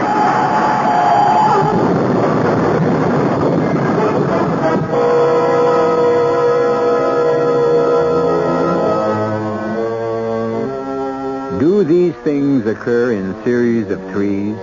Mr. Grossman, Mr. Ledoux, and now Mr. George Colby and his companion? First, it's something designed to appear as a mugging. Then, an incident to be considered a holdup.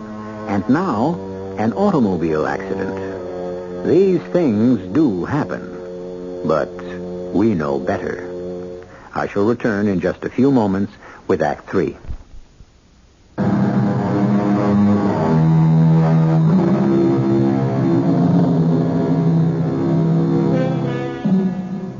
They were just two carefree elderly men.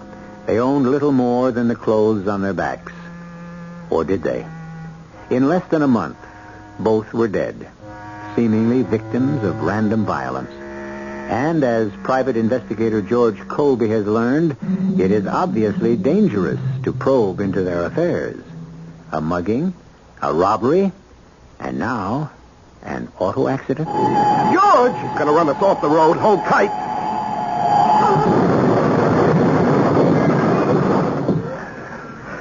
Doctor? I think I'm okay. All right, take a breath. Try to move your arms and legs. Anything hurt? I think I'm okay. You're bleeding. Oh, I don't think it's bad. Can you move? Yeah. Okay, out of the car, quickly. Why? Because we have to burn it.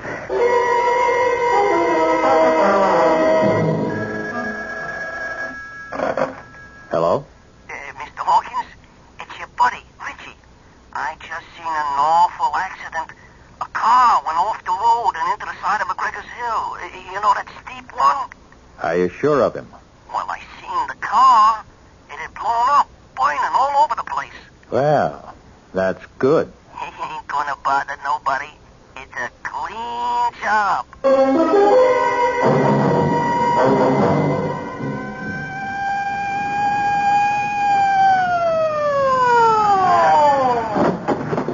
George, what's all this? Hello, Sarge.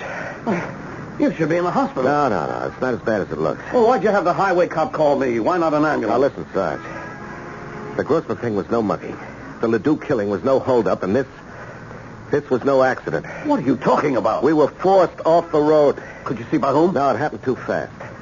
Now, look, Sarge, can you give it out that we were killed? I can't do that. Why not? Well, because Now, look, Sarge. 2 men have already been murdered. Whoever was after them is after me. Let them think they're in the clear. Have you got a line on who the killer could be? No, not yet. But I know who to ask.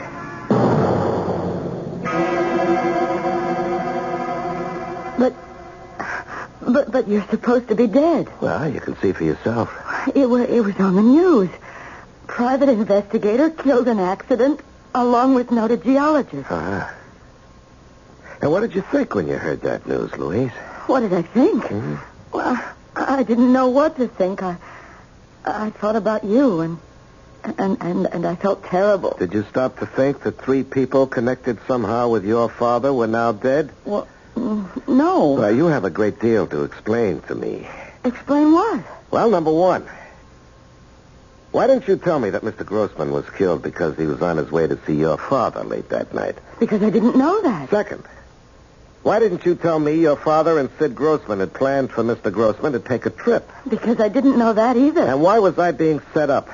I don't understand what you're saying. Because you wanted me killed. I wanted you killed. You hired me to make it look good, and then when I started to come close... Well, I don't know what you're talking about. But who else but you knew I was working on this case? Think about that. Only 2 people knew. Sergeant Weller and you. I vouch for Weller. Now let's talk about you. But... How are you going to pay me for my work? I told you. I'm waiting for my father's will to be probated. You agree? Yeah, well, let's talk about your father's will. What does that have to do with... Everything is tied to everything else. You said he owned property. Well, that's all he owned. Would it be out west? Yes, but it's worthless. You sure of that? Of course I'm sure. Now, how could you count on selling it to pay my fee? And where did you get the figure of $10,000? Because that's what I was offered for it. By whom? But somebody. You never smell a rat, do you? Will you please tell me what you're getting at? You say the property is worthless.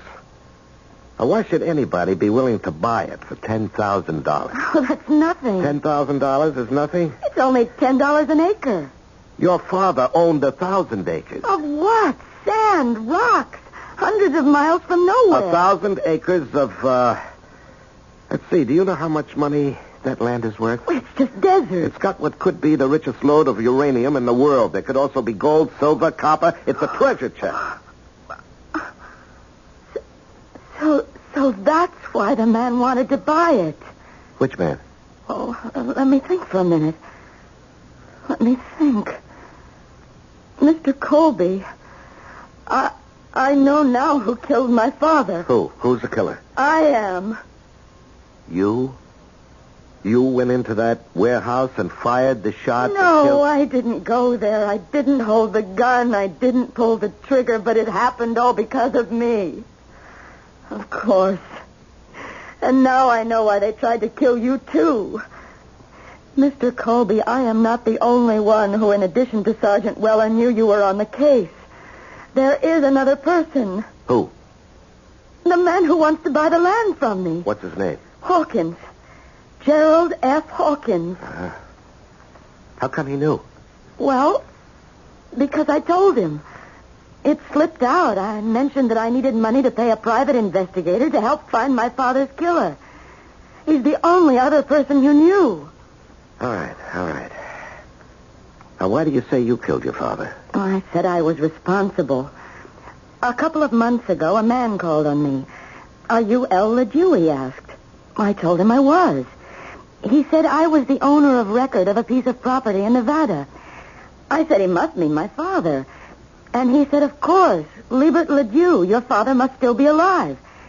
He said, I sold him the property 30 years ago, and now I want to buy it back. Did he say why? Well, because it was worthless, and he didn't know it at the time, and he had come into some money, and he was trying to, to clear his name by making it up to people.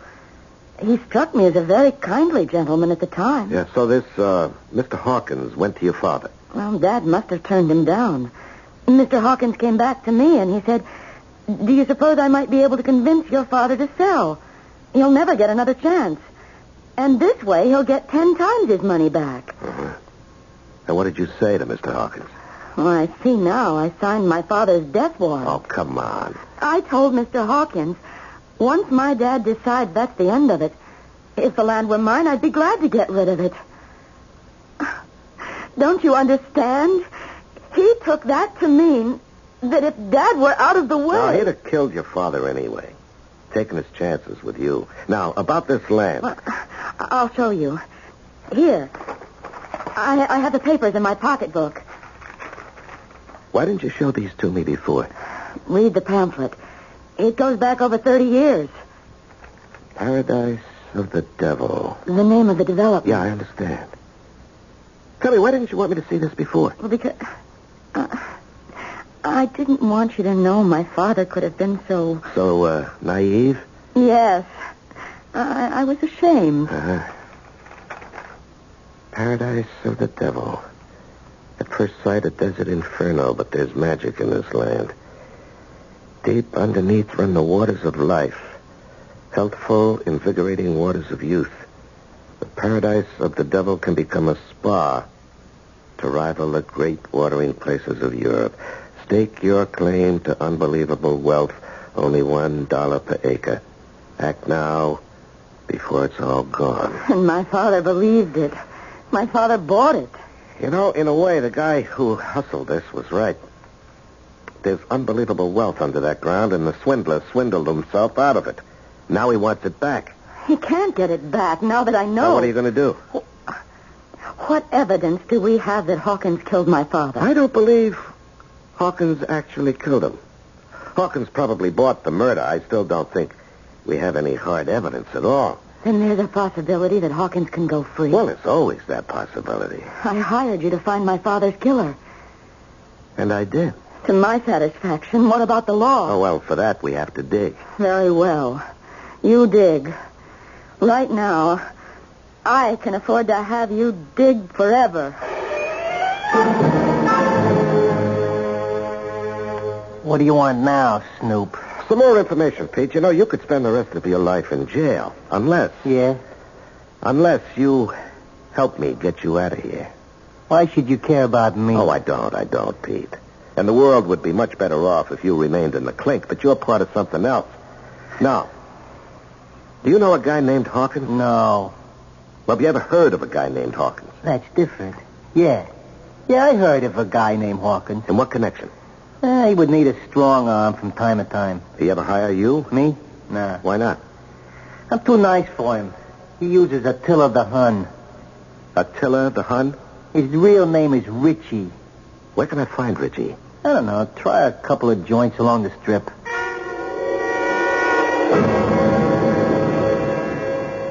Ah, Miss Ledoux, come in. Sit down. Glorious day. Must be a sign that... God's in his heaven and all's well with the world. Yes, quite. Now, as I promised you, I had this agreement drawn up, and if you sign it, you will receive the $10,000 for the property as soon as your father's will has been probated. Read it over. You'll see it's in order. Yes, I'm sure it is. I would like a few minor changes. Well, certainly. First... Well, are there many? I may need a fresh sheet of paper. That would be wise. Yeah, go right ahead. I, Gerald F. Hawkins, admit complicity in the murder of Liebert Ledoux and Sidney Grossman. Ledoux? What are you saying? I think you heard me. This was so I could swindle Mr. Ledoux's daughter out of some uranium-rich property. I really don't understand. I hope you see this gun I'm holding in my hand. Now, Miss Ledoux, don't be foolish. You can't prove anything. Right as I tell you, or I'll kill you. You'll go to prison. I'll have avenged my father's death. Don't turn around, sister. Drop the rod. Richie. Yeah, Richie. I come by for my pay, and I hear this little show going on. Come on, sister, drop it. That's nice. We have to get rid of her. She knows. Yeah, we'll get rid of her. I'll make it clean. First, we get rid of you, pal. What? I just found out what's going on. All the uranium in the world. I understand it's like gold, oil, you know. Now it's mine. Yours? Why not? Do I have to be a bum all my life? I knock you off with her pistol. She did it because you're responsible for her old man's debt. No, Richie. You are, ain't you? You hired me. I took care of both of them for you. Ledoux and Grossman. That's true, ain't it? Yes, but I paid you. I'll pay you more. Now I knock you off. Then I make her sign a bill of sale turning the land over to me. Oh, never... Don't say that, sister. Once I start to convince you, you'll beg me to let you sign. Then, filled with remorse, as it says in the books, you turn the gun on yourself. Richie, you're crazy. Sure he's crazy. Hey, You're dead. I told you he was crazy. You can see him alive. George. Mr. Colvin. Everybody stand still, especially you, Richie. Your guys got it all down on the tape recorder, Sarge? Yeah, we got it. But I don't understand how... It's all a mistake. It's a frame-up. Maybe it is, maybe it ain't. Let's wait for the jury to decide that. Sergeant, why did you take him in? You bet. Let's get moving. All right, boys, come on. Nice and slow. Oh, I did something stupid. I know it. What would you have done if I wasn't able to get a line on Richie? You know, you'd have been dead. But you did get a line on him. And I'm alive. You just don't think. I never did. And I won't start now. Besides, I don't have to think. Why should I? Why should you? Why should I when you can do all my thinking for me?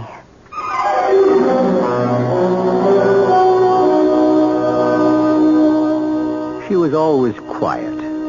A hard girl for her co-workers to figure out. So, they thought she was a little bit off. That's because she was poor and single. Now that she's rich and married, she's merely a delightful eccentric. I never told you the world was fair. All I ever wanted you to believe at this stage of the program is that I will be right back.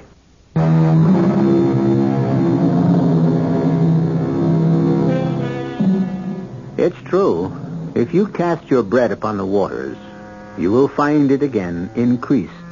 But it will still be bread. On the other hand, there are some people who cast bread and recover cake. Who is to say that good-natured, gullible, trusting Bert Ledoux, who was cheated by everyone, wouldn't have had the last laugh after all? Who can say he didn't make a really smart investment 30 years ago? And actually, it's not that he wasn't smart. He just didn't have enough luck. Our cast included Larry Haynes, Bob Caliban, Catherine Byers, Peter Collins, and Gil Mack. The entire production was under the direction of Hyman Brown. Radio Mystery Theater was sponsored in part by Buick Motor Division. This is E.G. Marshall inviting you to return to our Mystery Theater for another adventure in the macabre. Until next time, pleasant dreams.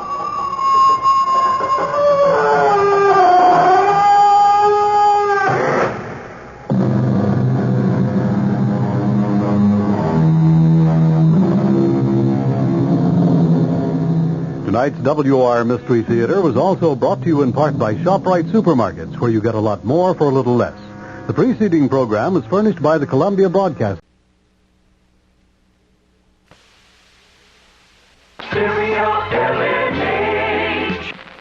The CBS Radio Mystery Theater presents...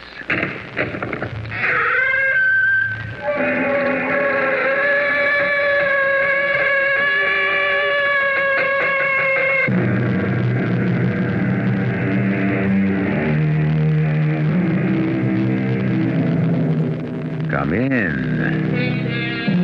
Welcome. I'm E.G. Marshall.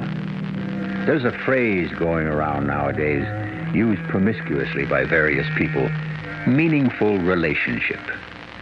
Relationship means connection. Meaningful doesn't mean anything at all. It's not even in the dictionary. Meaningless is there, but not meaningful. It's a word devised out of desperation. Not because our richly endowed language has need of it, but to avoid facing the possibility that all life threatens to become meaningless. I used to be alive, you know. You did? I'm pretty sure I was. When was that? Oh, quite a long time ago. What was it like? I can't seem to remember.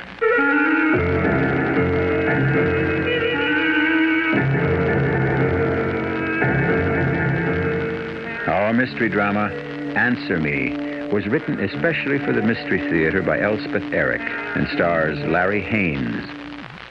I'll be back shortly with Act One.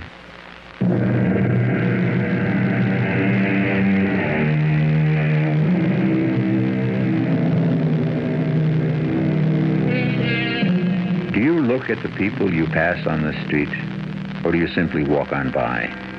Do you smile sometimes, or stop to pet their dogs? Do you say nice day or some weather? If you do, you've made a connection, a relationship. It may end right there, but you've made it. The story we're about to bring you begins with a lone man walking down a street in a large western city. I'm only pretending to be alive. In my nice gray slacks, my nice blue jacket, and my nice black loafers, I trudge down this strange street. Now and then I turn my head to look at my reflection in the store window, and I think I recognize myself. I'm not positive. Anyone who'd speak firmly enough could persuade me otherwise. I stop at every red light and wait patiently for it to turn green. I look like and I behave like your average dutiful citizen. But I'm really dead, and I know it. It's part of the pretense that makes me turn and enter the bar. A grubby little place with no customers, just a large, empty-faced man performing the usual bartending chores, polishing the glasses, wiping the counter.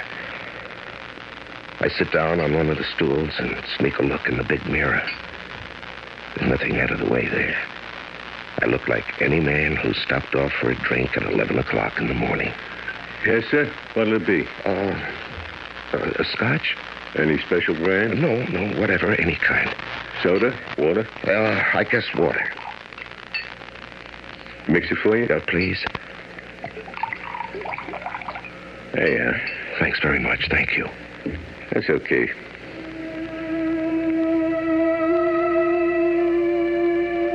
Now the tears start. Even before I lift the glass to my lips, a flow of tears rolling down my cheeks as I sit there, silent, helpless. I hadn't known till now how complete, how profound is my despair. You don't want that drink? Oh, yes, I want it. You don't have to drink it, you know. Well, I have to do something. You're not used to liquor, are you? Oh, I've done some drinking. Not much, I can tell. Why don't you go on home? No good. Your wife will be worried. My wife's dead. Oh? That's not what you think. She died 5 years ago. Still? 3 weeks after we were married. She came down with polio. It's tough. You know, she lived for 10 years, and then she died.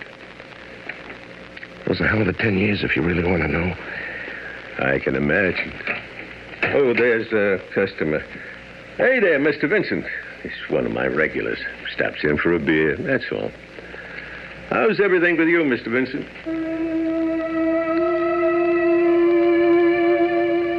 The drink tastes awful, but I try to finish it.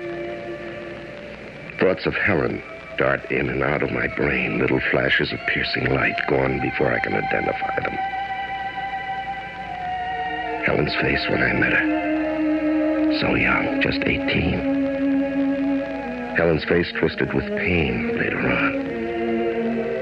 I hear her screaming at me and me screaming back. But that was all a long time ago.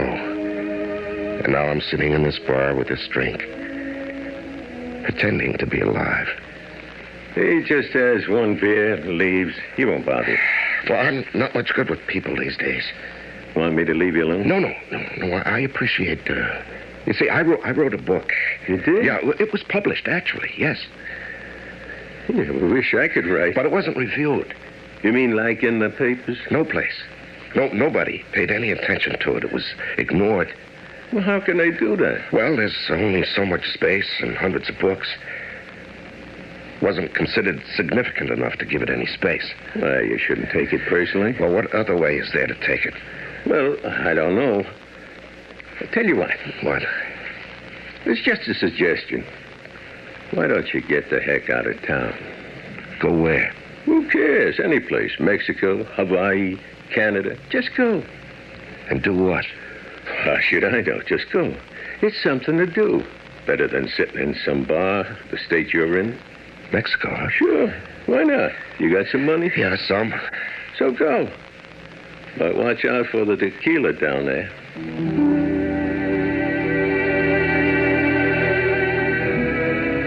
And that's how I find myself on this road headed south.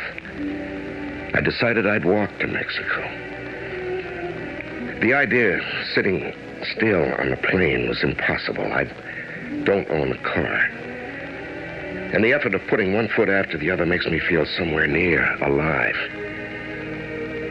Every so often, the truck driver stops and offers me a ride, but I always refuse, politely. And still, I feel a little grateful that someone does me that slight courtesy, pays me that small attention. I don't feel quite so dead. How far are you going? What? You going far? Mexico. Well, that's quite a ways from here. I'm not going that far, but I could take you a few miles. No, thanks. You're tired, aren't you? No, I'm all right. You're sure you won't ride a few miles? Thanks for the offer, though. You're not just tired. You're frightened. Well, You're desperate. I can see it in your face. No, You're haunted.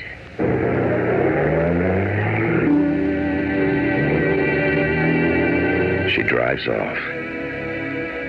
I stare after her. I say the words over to myself.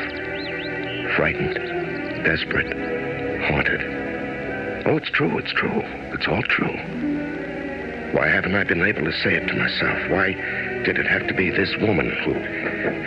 I'm running down the road fast as I can, breathing hard, trying to call out to her. Now, all at once, I see a car. It's stopped by the side of the road, and I see her get out. She's a woman about my age, dressed in yellow, looking quizzically at me as I get nearer. Changed your mind? If it's all right. Sure, get in. Come on, shove over. Yeah.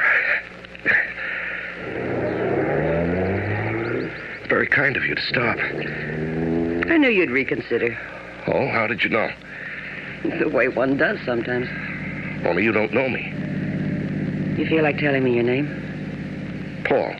Mine's Sylvia. That's enough conversation for now. It's hard for you, isn't it? Well, you're the first person I've talked to in a month, except for a bartender. You don't seem to me to be a drinking man. Well, he's the only bartender I've ever talked to. I won't ask you any more questions. Thank you. Instead, I'll tell you all about myself, all right? Yeah, all right. My name is Sylvia. I'm 38, and I have a daughter named Susan. She's 18. We live in the Free Life commune not far from here. We moved in there when my husband left me 10 years ago. I write poetry when it occurs to me to do so. Otherwise, I just live.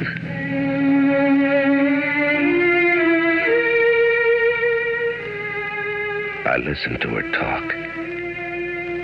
I don't know precisely what she's saying, but the sound of her voice is oddly comforting. It's warming, reassuring. It's the sound of life, the sound of people, a person, anyway. I begin to drink in the words as though my soul has been parched, and she is pouring water into it and making it grow, expand. I can hardly believe it. I don't want to believe it. But I am coming back to life after a long time away. Well, this is it. This is where I live. Up the hill there. That's where the Free Life commune is. Oh. Yeah, well, I'll get out. Oh, no. Don't do that. Come with me. See what it's like. Well, there'll be a lot of people. Oh, you would have to meet them. My daughter and I have a cabin. We can have something to eat there. We don't have to go to the communal hall. Susan won't expect you to talk if you don't feel like it.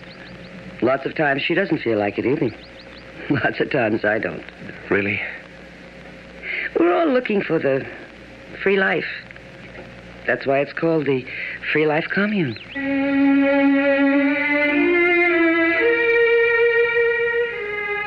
Something inside me has surrendered, and the woman Sylvia knows it.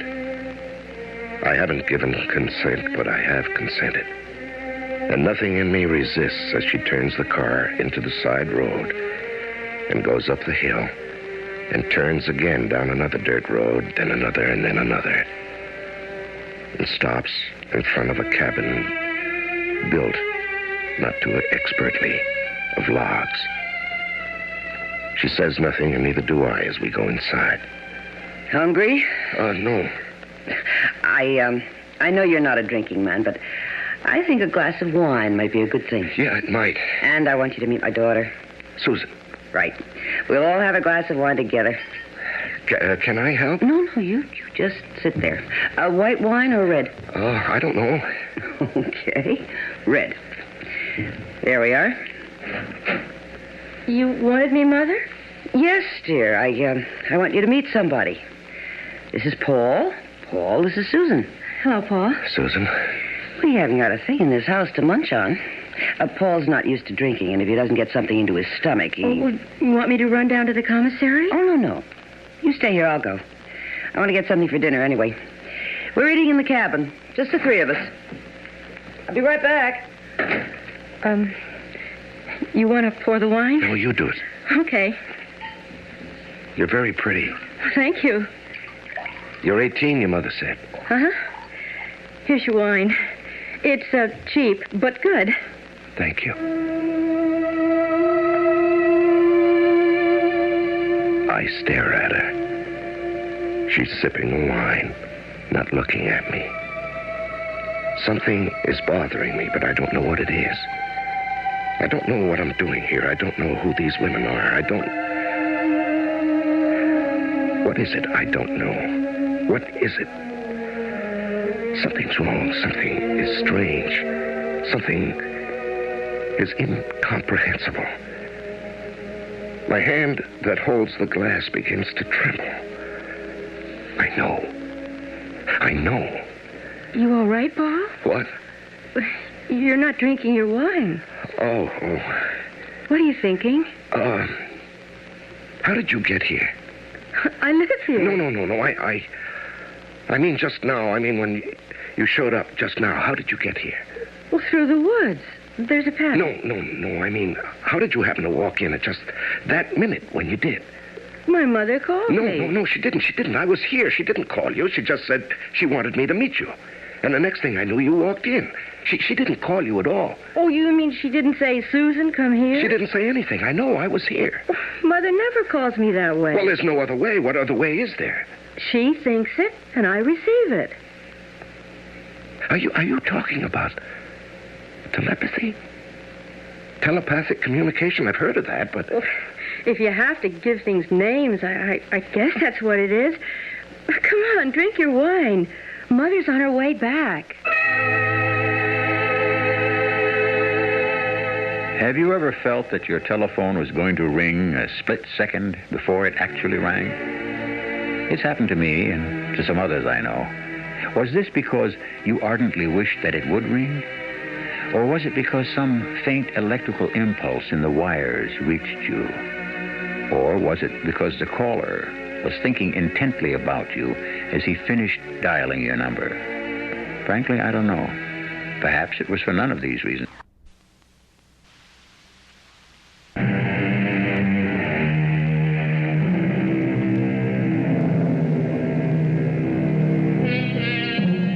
Our protagonist's name is Paul. Preyed upon by a grief too deep for comprehension, obsessed with the feeling that he is only pretending to be alive, he has decided to follow the advice of a chance-met bartender and hike to Mexico. On his way there, he has accepted a ride from a woman called Sophia, who lives with her daughter Susan in the Free Life commune. Paul has passively consented to accompany Sophia to her cabin, where, a few minutes later, young Susan has made her appearance. How did you get here just when you did? Mother called No, me. she didn't. I was here. She didn't call you at all. You mean she didn't say, Susan, come here? She never calls me that way. She thinks it, and I receive it.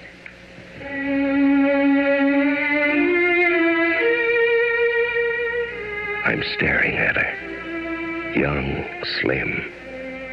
Her blue denim pants clinging to her legs.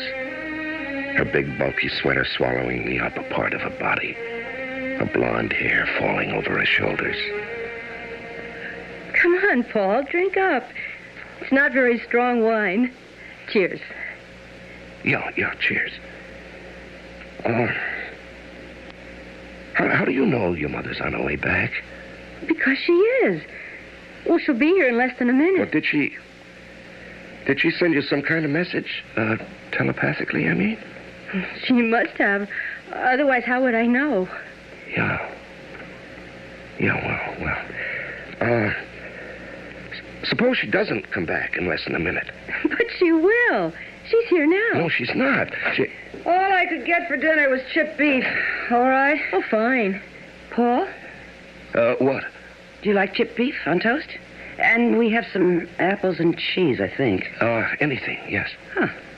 Is this my wine? Oh, I'll pour you some, Mother. That's Paul. Sylvia. Yes, Paul. When you were at the commissary, Susan and I were talking. I couldn't understand why she came back when you hadn't called her. Not really called her out loud. Oh, that. Yeah, and she said there was some kind of telepathy between you, telepathic communication. Susan said that? I didn't say that. He said that. Yes, that's true. But there has to be some kind of explanation, doesn't there? And later on, she said you were on your way back from the commissary. You'd be here in less than a minute. And in less than a minute, you walked in. Oh, what of it? You send mental messages to each other? Is that it? Oh, something like that, I guess. Yeah, well, how is that done? I don't know. Well, you must know. You must know. Why must I know? Well, because... Haven't you thought about it? Don't you wonder about it? Look, Paul, when Susan's father up and left us, and I had to go to work. Susan wasn't able to look after herself, and I couldn't afford someone to look after her, so I had to do it myself. I couldn't take her to the office with me, or the bookstore, or the library, wherever I happened to be working. So I had to look after her some other way. And that's how it came about. Whenever I felt she was doing wrong or was in some kind of danger, I sent her a message. You told her what to do? Mostly what not to do. And she always knew? I mean, she always got your message? No, not at first. But when I got home at night, I had to scold her. Or punish her in some way. And pretty soon, it started to work, and it's worked ever since. Hey, let's have some more wine. What do you say? And let's open up a jar of olives, the good Spanish kind, okay?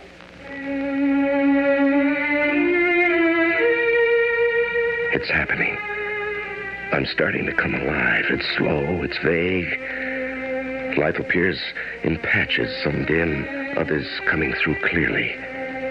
It's like a gradually developing picture in a dark room. I feel my body. I hear my voice. I want to say things, and I don't care if I say them badly. I go back. I repeat myself. I don't mind. They don't mind. I talk about Helen. I talk about her illness and her death. I talk about my book. I talk about writing it, and I talk about watching it fail. I talk about everything. I hope now and then I'm not boring them, but I don't really care. Just as long as they let me talk. And there was never a word about it in the book review sections, you see. Not one word. At first I couldn't believe it, but then I had to believe it, and that was that. Well, still in all, you wrote it. Yes, but... Well, that's more than most people do. Yes, I know. Was it hard? Yeah, sometimes.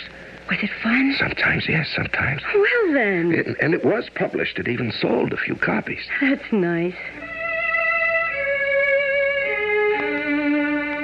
I'm coming more and more alive. I'm starting to remember all the movement of my life. And all the pauses, too. All that I've lived through, all the things that haven't quite killed me. Susan is just the age Helen was when I married her. They look nothing alike, but I don't know what it is. Youth, maybe. But more than that, much more than that. A feeling that there are possibilities. Sophia, do you mind if Susan and I take a walk someplace? Susan, do you mind? Well, I don't mind. And leave me to do the dishes? I cooked the dinner. Big deal. What, just a short walk? I should think you've had enough walking by now. Yeah, I've forgotten all about that. I could show Paul the woods. You know, it's so long since I've taken a walk with somebody. Maybe you'd like to come too, huh? No. No, you two run along. I feel like I'm 16 and out on my first date. I swing out freely instead of plodding along grimly the way I had on the highway. The smell of pine trees fills my nostrils, and the pine needles are soft beneath my feet. I forget about Susan. I'm so full of myself and the great world outside me. I'm living. You want to sit down for a minute? Do you? Yes. Well, then, let's sit down. There's a rabid woodchuck in these woods somewhere. Rabid? Crazy. Berserk. Freaked out completely. You don't say. You're not afraid? Well, I don't know. I never knew till this second that woodchucks went mad. You know, it's interesting. It's really interesting. Now, it's so long since I have been interested in anything. Here I am, fascinated by the idea of a woodchuck going off his rocker. You could write a story about it. I might just do that. Or maybe I'll write about you. Well, you don't know anything about me. Well, I know that your father went off and left you. Yes, that happened. And you and your mother developed this telepathic communication so that she could take care of you. Oh, we've always had that. You mean even before your father... Before he split? Oh, yes. As far back as I can remember. Did it make you very unhappy when he split? I guess it did. It was 10 years ago. I don't really remember too well. All I remember is... What? What is it you remember? I don't like to talk about it. No, please, talk about it. You know, I've been talking my head off all evening. You and your mother listened. You were so kind. It was so good for me. And now I want to listen to you. What is it you remember? What I remember is how sad he looked. Sad? What was he sad about? I don't know. Was he unhappy with your mother? I don't know. It was 10 years ago. I don't remember. They got along. I guess they were happy. Sometimes I think that he... That he what? That he was unhappy with me. Oh, no, come on now. He couldn't have been unhappy with you. Why, you must have been the sweetest little daughter a man could want. No, that couldn't have been it. Oh, it's just a feeling. Maybe he wanted me to be a boy. No, I don't think so. You don't? No, men talk a lot about wanting sons, but I think most of that is just talk. What men like is girls. Oh, really? Oh, you know what I mean. Of course I know what you mean. You're a very remarkable girl, Susan. No, I'm not. Yes, you seem that way to me right this minute. Oh, wait till morning. I'll seem absolutely ordinary, which I am. And that reminds me. Are you going to stay all night? Well, I don't know. Is there a motel or something near here? Oh, you could sleep in the cabin. We could put a sleeping bag down on the living room floor. Could you do that? Of course. Why not? Well, it's getting dark. Maybe we'd better be getting back, huh? I guess so. Here, give me a hand. I'll pull you up. Okay. There. Susan. Yes, Paul? I'm going to kiss you. What? I need very much to kiss you. You do? No. We have to go back. Let me go. We have to get back to the cabin. Come on, hurry up. Susan, what is it? Hurry. What is it? What did I do? Susan? Hurry.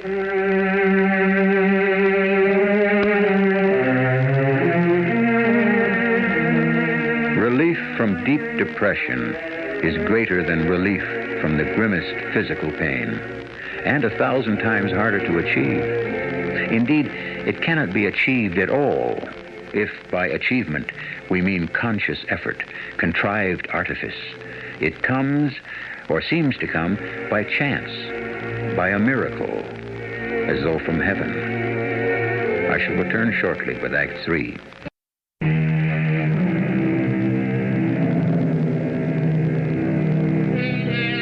Our leading character, in the course of an aimless pilgrimage to Mexico, has been befriended by two women, mother and daughter. In the course of a few hours, he has told them a good portion of his life history, and his peace of mind is being restored. But resting and talking in the pine woods to the daughter, 18-year-old Susan, he has attempted to kiss her with a startling consequence. I I need to kiss you. Let me go. We have to go back. Susan, what is it? Oh, hurry. What is it? What did I do? Hurry.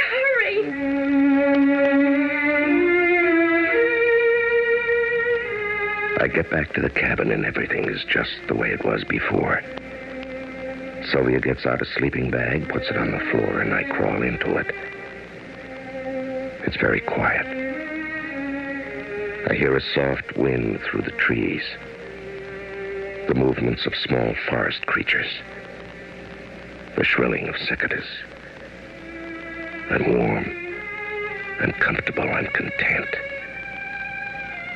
But in the crevice of my mind, there's a doubt, a perplexity. Why had young Susan broken away from me so abruptly? Surely she knew that I meant her no harm. I'd had no sinister intent. I'd wanted to kiss her from an impulse of pure gratitude and affection because she was young and uncomplicated. And I'd begun untangling the snarled threads of my life for me. Wondering, wistfully wondering, I grow drowsy.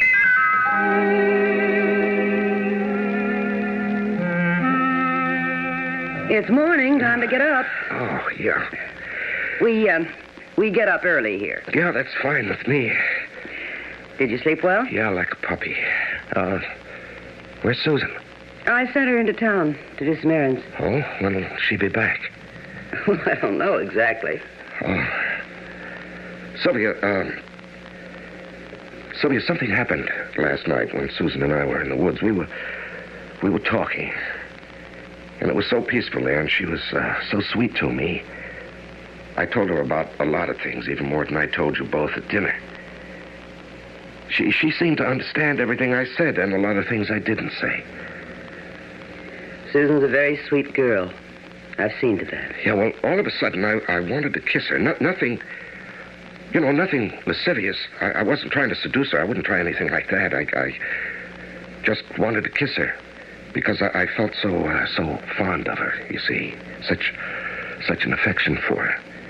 And it's been so long since I felt anything like that.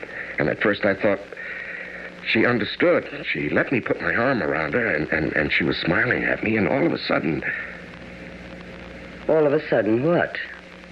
Well, she broke away from me, and she started to run. She did? Yeah, she said we have to go back, and she ran for the cabin. Well, you know... Well, why would she do that?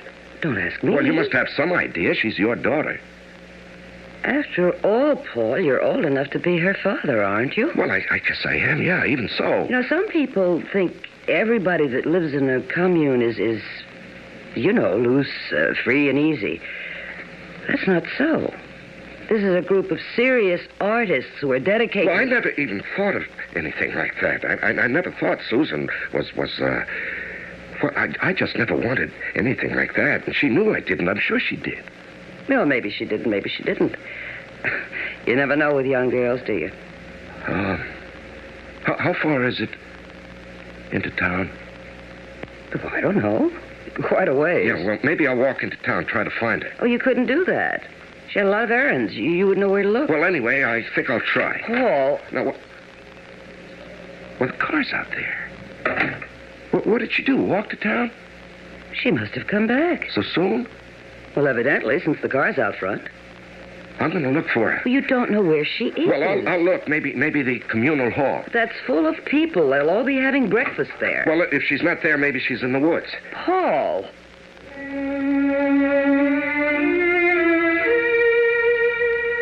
Why can't I simply wait in the cabin for her to come back? Why do I think it's so important to find her and find her now? What am I going to say when I see her? How am I going to explain?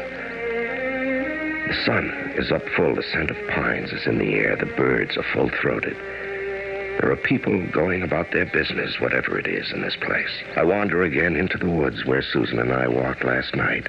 And then... Paul! Susan, I've been looking for you. Your mother said you'd gone into town, but the car was parked outside, so I I knew you must be back. Oh, I just went down the road to get some gasoline. Well, I looked all over for you. I even went up to the hall where everybody was having breakfast. Oh, did they give you something to eat? No. Nobody paid any attention to me. You must be hungry. No, I don't care about that. I want to talk to you about last night. What about it? Well, when I wanted to kiss you, Susan, I didn't mean anything except that you've done so much for me. You don't even know what you've done for me, you and your mother. I was a desperate man, and you brought me back to life. You made it possible for me to go on living. I don't know how or why, or maybe I'll never know. But, oh, my dear, I love you for it. From my heart, I love you. You understand, don't you? I think I do.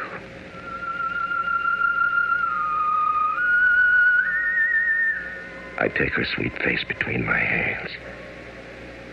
I look into her clear eyes and bend my head down toward hers.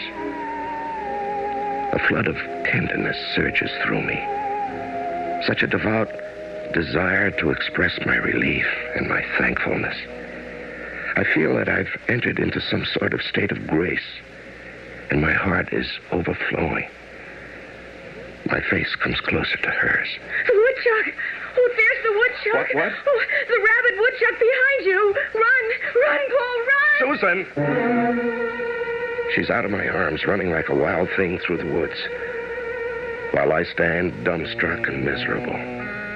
I look behind me, I look all around me. There's no woodchuck, rabid or otherwise. My head is swirling with an indefinable sensation.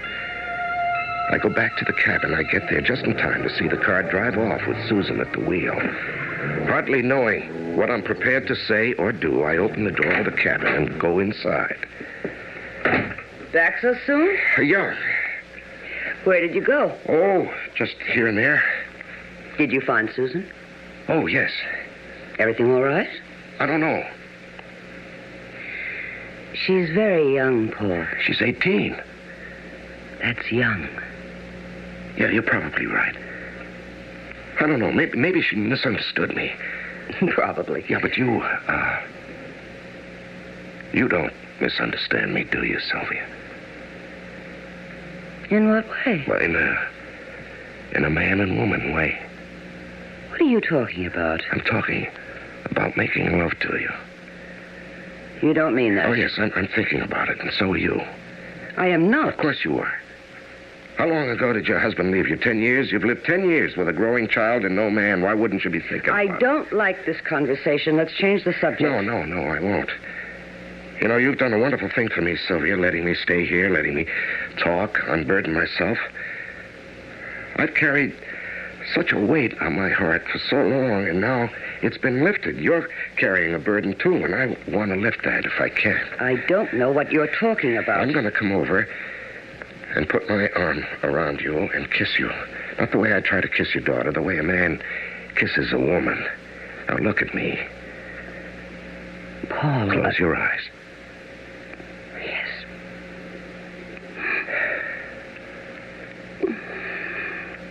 That was it, wasn't it? That was what you wanted. I don't know. Of course you know. Of course you do. Maybe I do. You know, last night, when Susan and I were in the woods, it was you who called her back, wasn't it? Yeah, and this morning, too, wasn't it? Yes. Tell me, have you always dragged her back to you every time a man got too close to her? Yes. You've always had this control over, haven't you? Since the day she was born. Sylvia, you have to let go. I can't. Of course you can. What would I do without my child? What else is there? Oh, you'll think of something, a woman like you'll think of something. She's still sitting there as I leave. I can't read the expression on her strong and lovely face, but behind that furrowed brow, I know a powerful mind is at work. She'll be all right, I say to myself.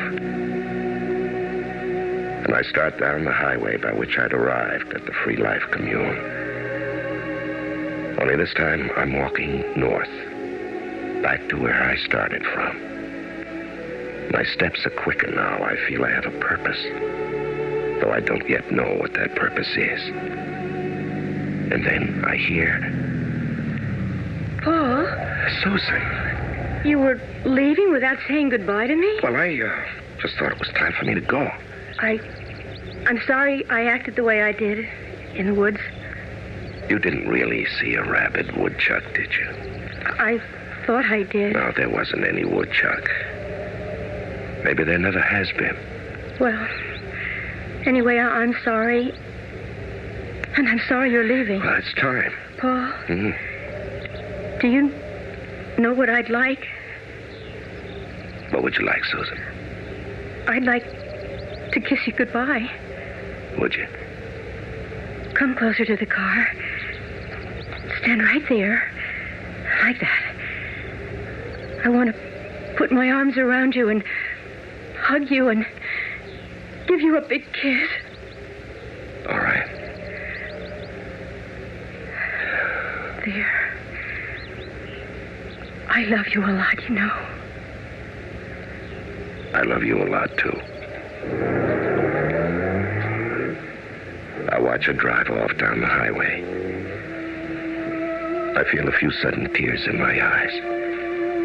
Dear girl, dear little girl. Life will start to open up for her, I think to myself.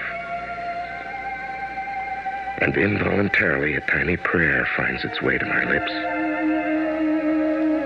Be kind to her. Oh, be kind.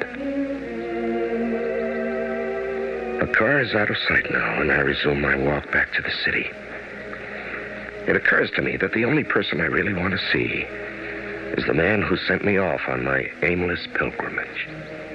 I want to tell him that I never reached Mexico, but I reached myself. I find the little side street without any trouble, and the obscure little bar. It's a feeling of coming home to something or someone. As I open the door and go in, it's as though I'd never left. He's cleaning the glasses and wiping the bar, and the place is empty.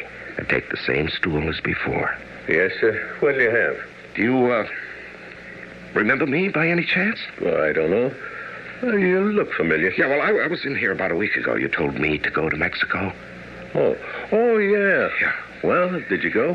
Part way. Well, how was it? Oh, it was wonderful. It was, miraculous. I wanted to tell you about it. Well, it's a good thing you came in today because I'm closing up this place tomorrow. Oh, is business bad? Well, business is all right. No, I just made up my mind to do something. Maybe I'm crazy, but, well, I'm going to do it anyway. Well, do what? Do you mind telling me? I'm going to set out and look for my family. You see, I left them 10 years ago. Just cut out. No explanation, no nothing. Well, you must have had a reason. I did. But it wasn't anything I could talk about. You see, my wife, she made me feel like an outsider, like I wasn't necessary. Not even important. Like I was, in a way, really. Oh, that must have been rugged. And we have a daughter, Susan. She and my wife were close, very close. Closer than any two people ever were. And I was just hanging around. You know what I mean? It's hard to understand if you haven't been through it. Yeah, well, what made you decide to go looking for them? I don't know. The feeling I got all of a sudden. That things might be different. Because I love Susan and I love Sylvia, too. That's my wife. Yeah. Where are you going to look? Lord knows. Maybe I'll head for Mexico the way you did. Well, if you do, there's a place between here and there. It's called the Free Life Commune. It's a good place to stop.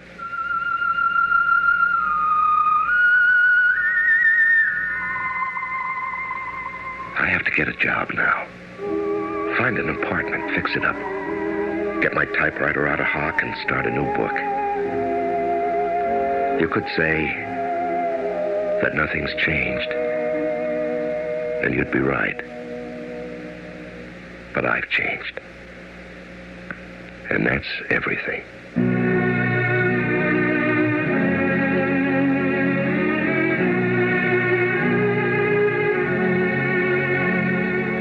right, you know. To change oneself is everything. But oh, how hard it is. To change one's address, clothes, occupation, or friends. All these things are easy next to changing one's inner self, with all its complexities and contradictions. That is a difficult thing. But there is always a chance that, difficult as it is not.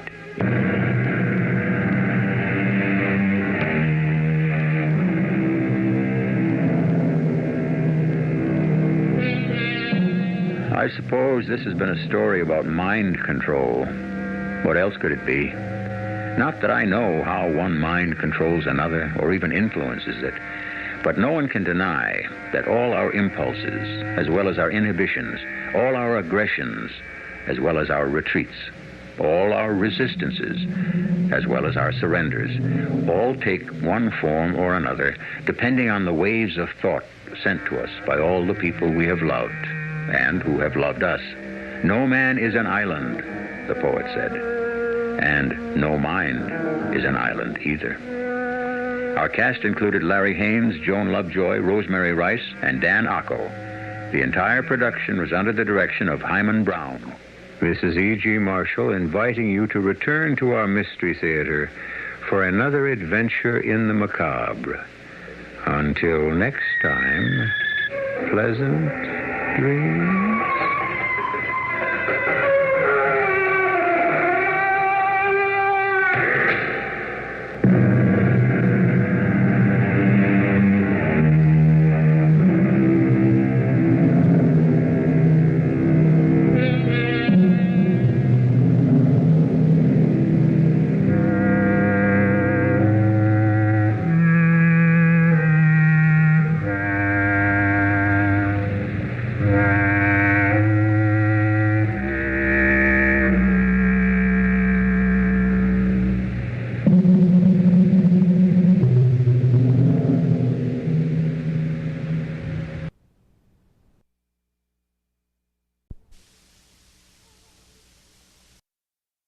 The CBS Radio Mystery Theater presents...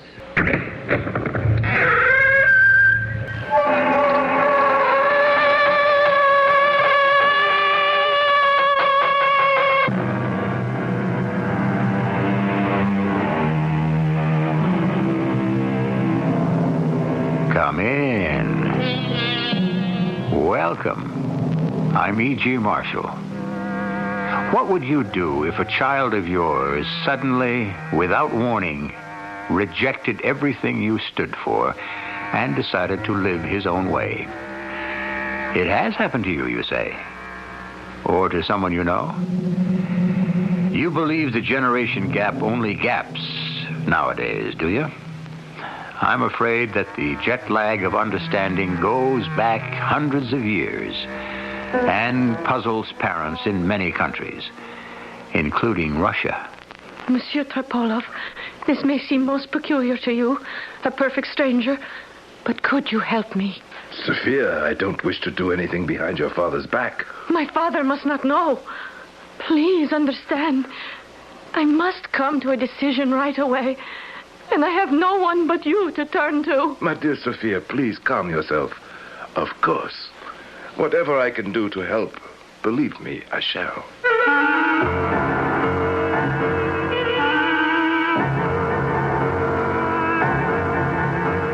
Our mystery drama, Sophia and the Pilgrim, was adapted from the Ivan Turgenev classic, especially for the Mystery Theater, by G. Frederick Lewis, and stars Gordon Heath and Jada Rowland. I'll be back shortly with Act One.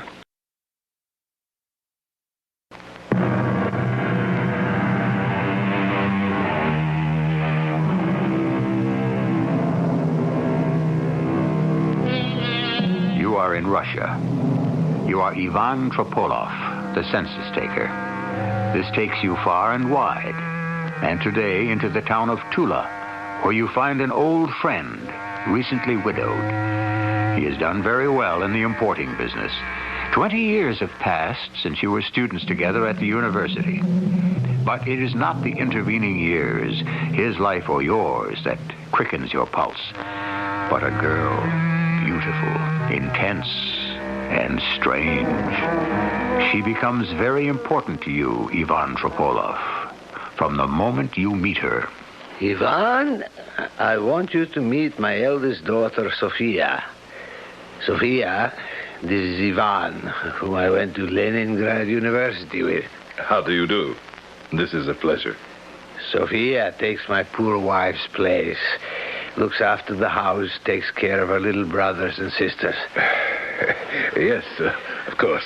Yeah, Ivan is the census taker, Sophia. Hey, you see, my dear fellow, what you're missing? Had you married when I did, by now you would also be the proud father of an 18-year-old. Sophia didn't look much like a capable child or housekeeper. In fact, hers was the innocent face of a child. Blue eyes, full mouth, and fair hair that hung down in ringlets. She had an intense, almost astonished look, as though she had just seen something unexpected. I could not quite make her out. How long will you be in Tula, Ivan? A few days. Hey, tell me, do you like census taking? Oh, it's a terrible bore. Every town I go to is much the same. That's why I'm so delighted to find you here, Boris. Yes, you were a hellraiser, Ivan. Oh, excuse me, my dear Sophia. I'd forgotten you were still in the room with us. This man, this Ivan Trepolov, the tricks he would play. Oh, my dear, we had a French professor with an enormous head, thick black eyebrows, a croaking voice, and he used to wear a green frock coat with black buttons. His name was, what was it, Ivan? Bulovka. Bulovka! In that green coat, I can see him now. Do you know what Ivan here said to him, right to his face? Not Professor Bulovka, but Professor Bullfrog. Funny, huh? The class was in an uproar. Oh, you don't find it amusing, Sophia? Well, so now you just go about, notebook in hand, from house to house, Ivan? No, heavens no. I came from Moscow to make sure the local officials had done a proper job. I check the birth rate, death rate, and so on. They assign some local clerk to help me. In Tula also? I have a nice young fellow, Andrei Andreev. I was going to say, if you are still in Tula the day after tomorrow, there's a big ball in the Hall of Nobility, and you should go. There will be some pretty girls there, and you also see our intelligentsia. Miss Sophia, allow me to ask, will you be at the ball? Papa intends to go, and I shall go with him. In that case, allow me to ask for the first waltz.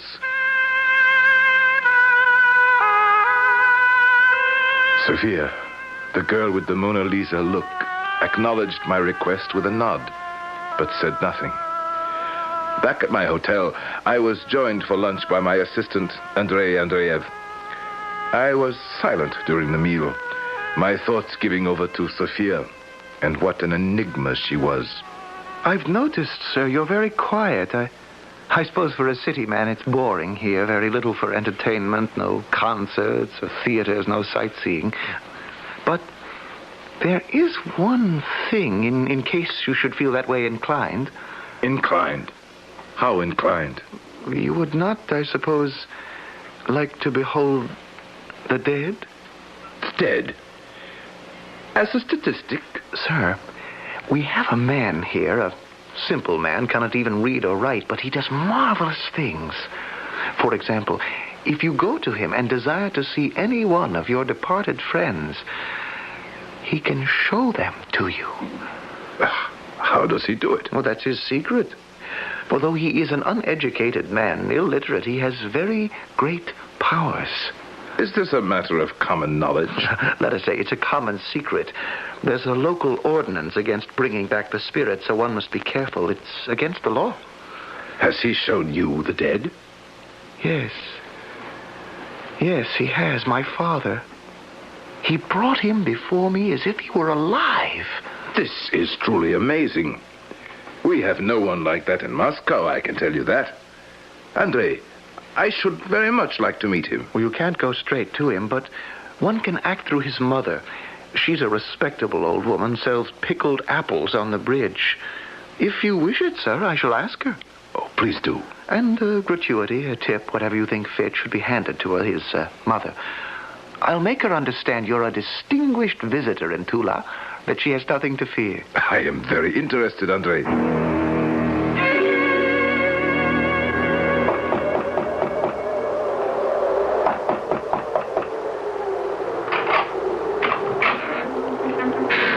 Madame Karpovna. Yes? I am Ivan Trepolov. I believe Andrei Andreev spoke to you about me. I have come about your son. Don't stand in the street shouting where anyone can hear you. Come in, come in. You see, I am a little deaf. What did you say you want? I have come to see your son, to arrange... My son? I have no son. But Andrei told me that you... A son called Andrei? Never. A son called Vasily? Oh, a son called Vasily sometimes.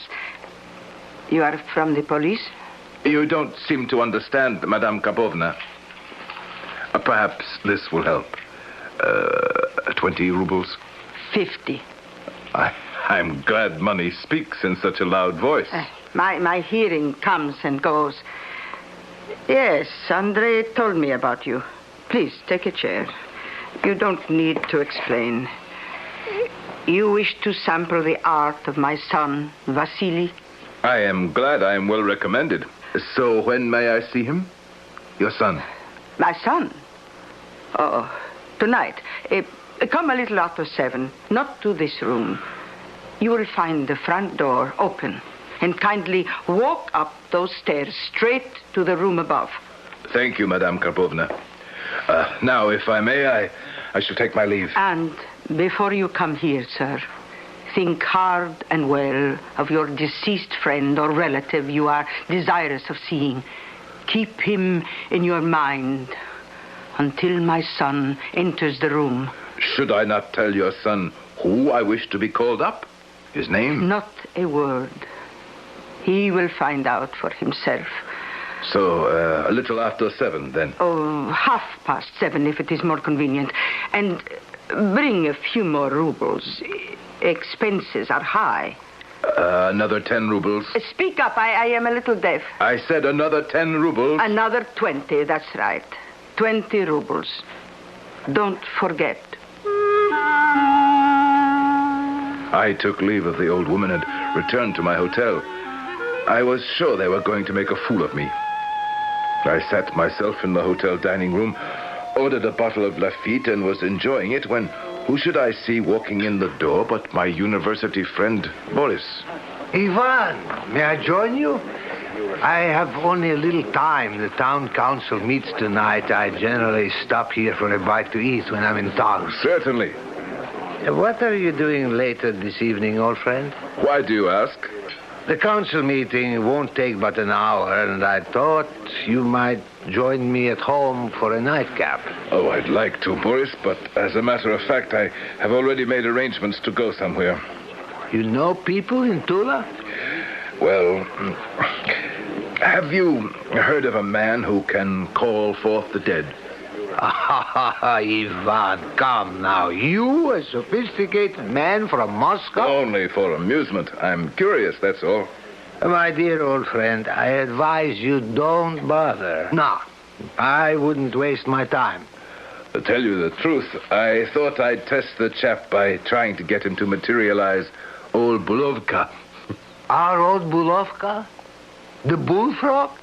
Nah, he'll never bring old Bulovka back. If he does, well, I shall have to admit he's a sorcerer indeed. Oh, goodness, will you look at the hour?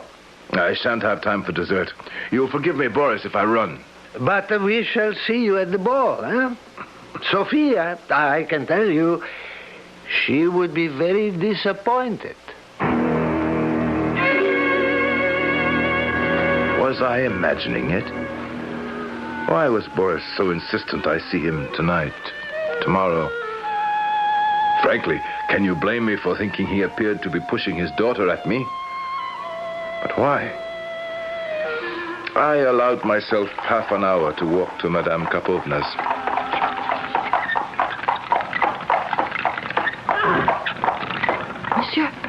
Monsieur Topolov. Yes? My goodness, it's you, Sophia. Oh, come into my carriage for a moment. Certainly. Well, this is a pleasure indeed. Are you taking an evening ride in your carriage? Monsieur Topolov, I know this must seem most peculiar to you, a perfect stranger. But can you help me? No one must know. You place me in an embarrassing position. I mean, the coachman in front. What must he think? Oh, don't concern yourself with him. He is quite deaf. But, Sophia, I don't wish to do anything behind your father's back. Oh, my father must not know. Oh, please understand. I must come to a decision right away. And I have no one to turn to but you. My dear child, don't be upset. Whatever I can do, of course, I shall. Is this something you must decide this very minute? Tonight? Soon. Very soon. Why do you ask? I had made arrangements for the evening. A certain man from your village. Well, to put it briefly, they say he can materialize anyone you wish. You are going to meet Vasily Karpovna this evening? In a few minutes. May I come with you? I don't know, Sophia. When I talked with his mother this afternoon, they are only expecting me. Oh, she is not his mother. That old crow. She merely makes the arrangements. The business arrangements. There is no business. Everything is a donation. Vasily is a holy man. You know him, I gather. No. I have never met him. But I know about all the marvelous things Vasily does.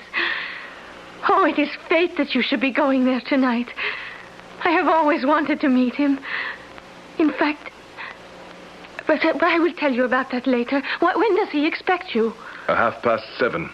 And it is almost that now. I will have the coach take us there. I don't know. Are you sure? Please. Oh, please. Well, if you put it that way, come along by all means. One thing I must know, Monsieur Topolov. Do you believe? Believe? That he can make the dead appear? Do you believe? It is essential. Well, I have never seen him before. Yes, Sophia. I believe.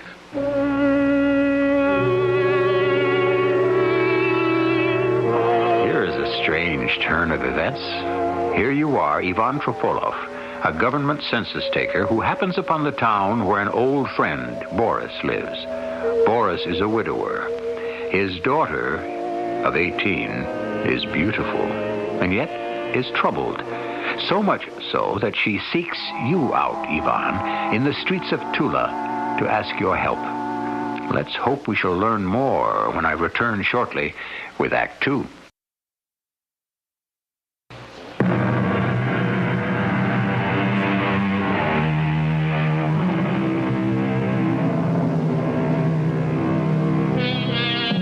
It is 7:30.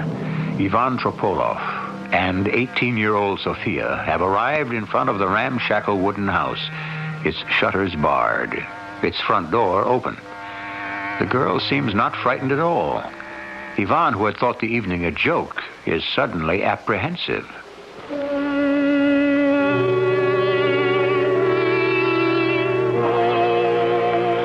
Sophia and I mounted the rickety steps, opened the door on the landing, and there, in a bare room with 3 chairs, we both sat down. A tallow candle was set in the windowsill, throwing a dim light into the room. We waited. Are you concentrating? Concentrating? On who you wish him to bring to life? Oh, of course I am.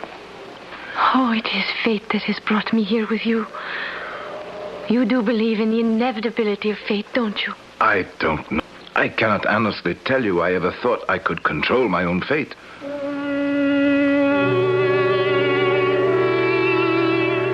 How could I tell this young lady that, although I was a little nervous, Frankly, the entire evening, which seemed to have such meaning for her, was only a lark to me. A light-hearted way to pass a dull evening in a small town. We waited for 10 minutes. 15. He's here. Look. Standing in the door. I didn't hear him. Gracious, he's staring at us. No, at me. I wish there were more light. That is quite a big beard he has, isn't it? Oh, he is beautiful. Beautiful. I'm getting a peculiar feeling. I find I can't look at him. I don't know, but I actually feel afraid. I'm not afraid at all. Monsieur, are you concentrating hard on who you wish brought from the dead? Yes, I am. Is he still there? He is standing very close in front of us. I know he is a holy man. I feel it. I think we should go. Go. Now, he hasn't begun. I don't like the whole atmosphere. You can't go now, please. It's all nonsense. Please, Monsieur Ivan. I can't get up. I can't get myself out of this chair. What is this? The candle's gone out. No, it's my eyes. They're closing. I can't keep them open. Sophia, are you still here? My eyes are closed also. He has put his hand on my head. Oh. No! It's not possible. Bulkova has come into the room. He is here. It's him. His black eyebrows, that nose. You see him? The green coat with the black buttons. Go away! Unbelievable. But it was true. This Vasily had been able to make me see the very man I thought impossible to materialize. I was quite shaken. Sophia took me by the hand and led me to her carriage. Neither of us spoke a word. She was kind enough to drop me off at my hotel, and I went to the desk to ask for my key. Mr. Tropolov? Oh, it's you, Andrei. Why are you here so late? Pure curiosity. Sir, you saw him? You waited until this hour to hear about my adventure? I admit it. Oh, there's not much to tell. Andrei! That man! No, Tenore. The one who has just come in the hotel door. Do you know him? Oh, yes, he was here earlier. I heard him asking for you at the desk. Andrei, I don't wish to talk to him. I shall go up to my room. It was Boris, Sophia's father. I managed to get into the lift and into my room without being observed. The day of the ball at the Hall of Nobility, Boris sent a message reminding me of the engagement I had made with his daughter. At 10 o'clock that evening, I was standing by her side in the middle of the ballroom, waiting for the orchestra to strike up the first waltz. Shall we dance, Sophia? Did you tell him? Tell who what? I know my father wants to know about the other evening. As a matter of fact, I haven't seen your father since. You don't wish me to? No. Please. Would you allow me to say, Sophia, you are very becoming in your white gown. Thank you, Monsieur Ivan. And that turquoise cross you are wearing. Lovely. A gift from a girlfriend. Oh, is she here tonight? No. She is one of them. Oh? She has gone away. She gave it to me as a parting gift. What did you think of the other night? Oh, I haven't stopped thinking about it. Oh, if you only knew. That saintly man is everything everyone has said. Did you see what he made me see? Oh, no, but I could tell. The vision was in your eyes. There could be other explanations, scientific. For you, perhaps. You dance very well, Sophia. Did you learn that in France? Monsieur Ivan, I know you wish to talk about Vasily the mystic. I also am not so certain you believe in him. So you don't have to make small talk. My dear little Sophia, I am more than twice as old as you, and I have seen much of the world. There is such a thing as magnetism. One man's will brought under the influence of another man.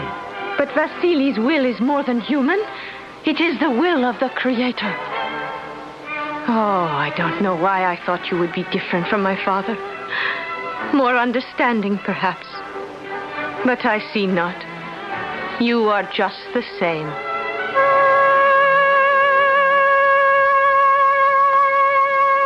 I did not dance again with Sophia. She had disappeared. I chatted for a bit with old Boris. He insisted on taking me over to the punch bowl, and for the best part of an hour would not leave my side. My dear Ivan, do they pay you well, these government officials? I have only myself to take care of. My parents have died. You know I'm not married. Oh, yes, I know that. So I have a little house outside of Moscow. Satisfactory. I would like you to consider coming in with me into the importing business. Ever since my wife passed away, she used to work with me side by side. I have no one, and it is lonely. My dear Boris... Don't say no. Say you will consider. I saw the way my Sophia looked at you while you were dancing. You will admit a beautiful, charming girl, huh? None more beautiful. Boris, you must be joking. I'm the same age as you. She could be my daughter. Are you saying Sophia is not attractive to you? I don't say no. I don't say yes. I don't understand. You haven't seen me in 20 years. Ivan, let me be frank with you. I am frightened. Forget what I said about marriage. If you could either obtain a leave of absence from your post or give it up entirely, if you could remain here in Tula for, say, 6 months... You must tell me why. As I said, I am frightened. The night before last, the town council met and decided to run that fellow who brings back the dead out of town. The police went there this morning. He had gone. They questioned an old lady who said he may have gone to Moscow. So you're well rid of him? 2 of my dearest friends in Tula, they both consulted this man. And 3 days later, their eldest daughters disappeared and have not been heard from since. But what has one to do with the other? Both men told me they had described their experience of seeing the dead to their daughters. I still can't see how... Dear Ivan, I plead with you. If you could stay in Tula and only occasionally see my Sophia, come over to the house as a friend, perhaps even as a business associate, it might distract her. I don't know what to say. I am expected back in Moscow. I have responsibility. Don't say no. Say you will think about it tonight. Really, Boris, I think this is a matter for the authorities, the police. If it is true this Vasily is influencing young ladies to run away, I don't see what can be done. How can I sit back and do nothing when I fear this danger to my Sophia? Believe me, if I knew how to help you, Boris, I would.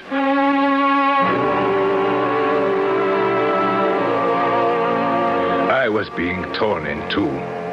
On the one hand, if this extraordinary Vasily was the cause of these girls leaving home, or if nothing else, making them realize how dull life in this town was, what could stop their escape? I did not wish to become enmeshed in their problem.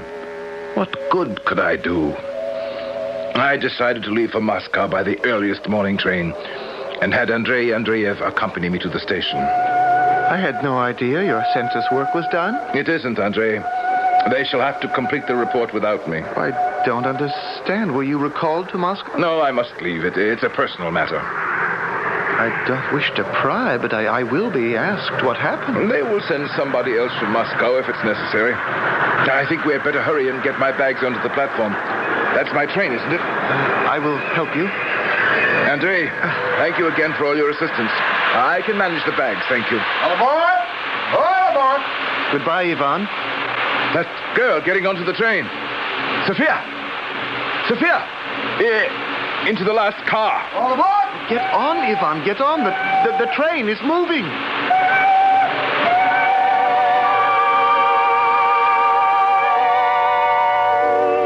Strange tale, isn't it? The twists, the turns, the crossroads to which life can take you.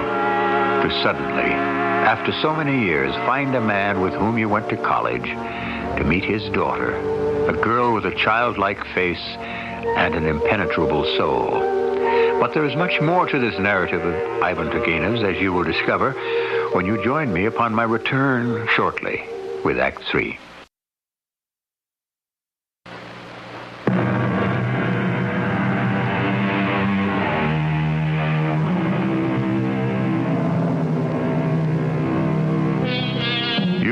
Ivan Tropolov suspect that the beautiful daughter of your school friend is running away.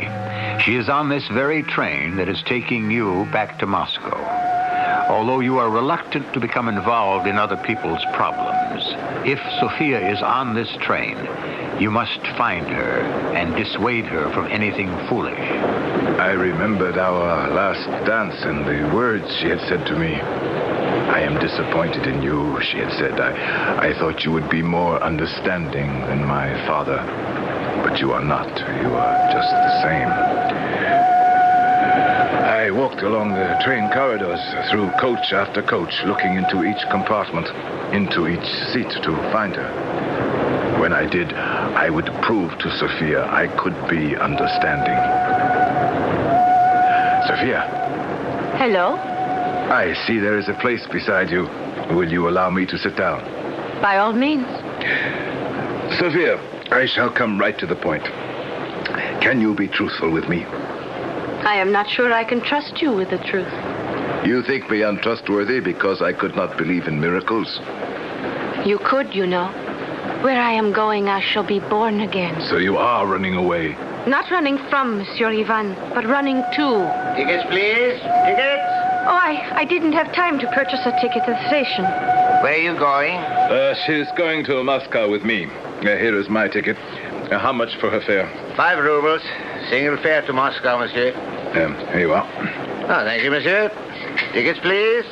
All tickets, please. Why did you do that?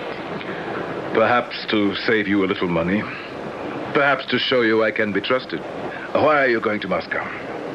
Because you bought me a ticket. Sophia. To find a teacher. A leader. A spiritual leader. You are giving up your father, your brothers and sisters for a spiritual life? Oh, Sophia.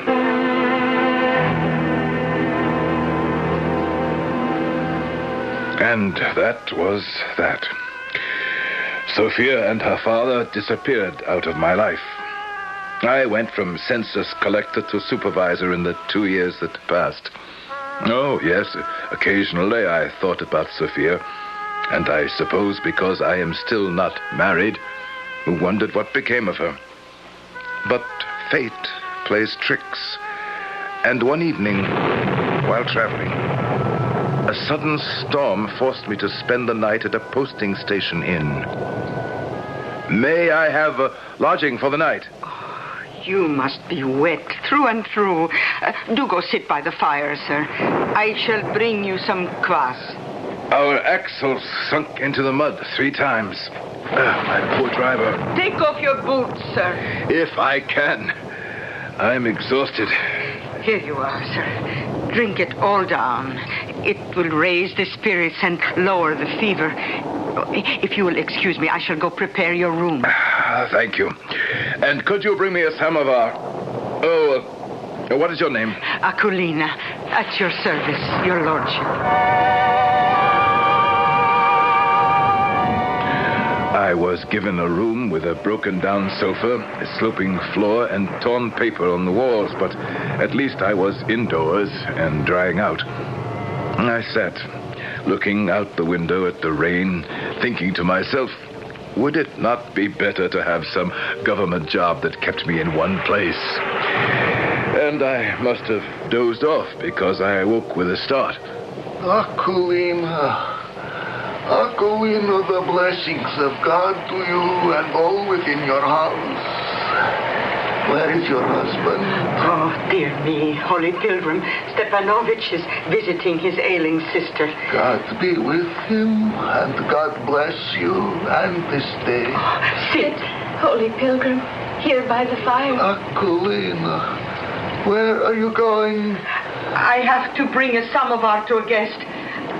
I shall be back, Holy Pilgrim. Your lordship, I have brought you your tea. Thank you.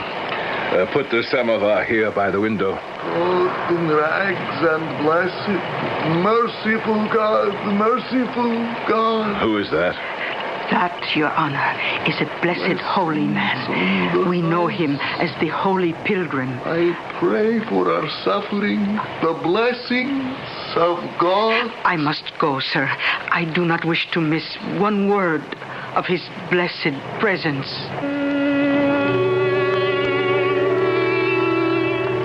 The pilgrim was sitting with his back to me. In front of him knelt a frail-looking woman whose face I could not see. She was trying to pull the boots from the madman. Akulina, have you any oil?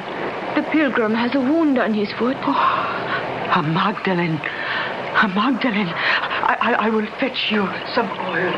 My dear little follower, what care I for wounds on the foot? I am to walk the highways and byways and preach denial, so I must deny myself also the comforts. But, Holy Pilgrim... Here's some oil I have spooned from a lamp. Oh, my sweet child, my dear daughter, I am so tired. Thank you, Akulina, for the oil. Oh, for that saintly man, anything. Do you have some hay, Akulina? Vasily likes to sleep on hay. Oh, to be sure there is. Come this way. I see a man standing by the fire. God asks me to bless him. Bless you, my son. Bless you. Thank you. God will arise. Remember that. God will arise.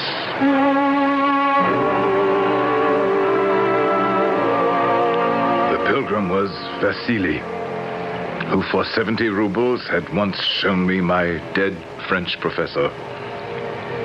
I slept later than usual that night, and the next morning it was still raining.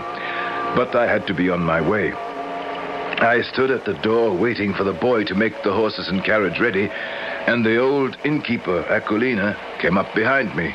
Did Your Honor observe the young lady who was tending to our pilgrim? Not really. Her face was hidden in her shawl. She is a young lady of an important family in Tula. What? It's the truth, I am telling you. Before you arose this morning, some merchants arrived from Tula. They saw her fetching water from the well, and they recognized her. Is the pilgrim still here? He has gone to meditate in the fields. And the young lady? She is still drying out their clothes in the kitchen. Thank you. I shall go have a word with her.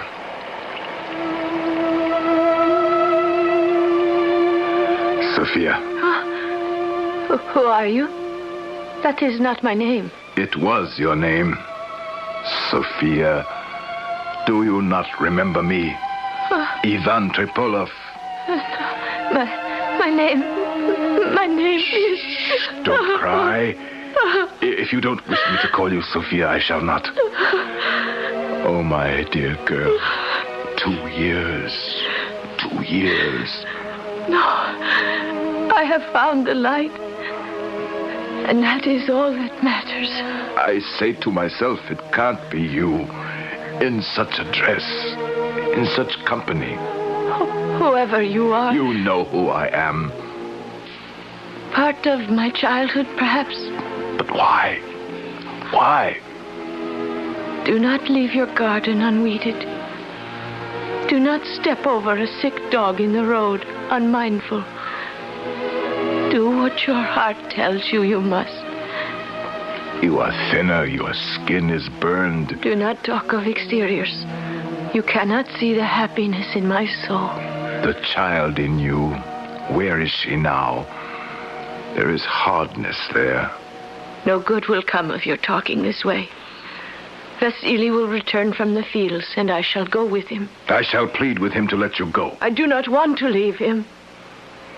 He is the reason for my existence. The rain is cleansing. Good little follower, you are drying our clothes. God have mercy on all of us.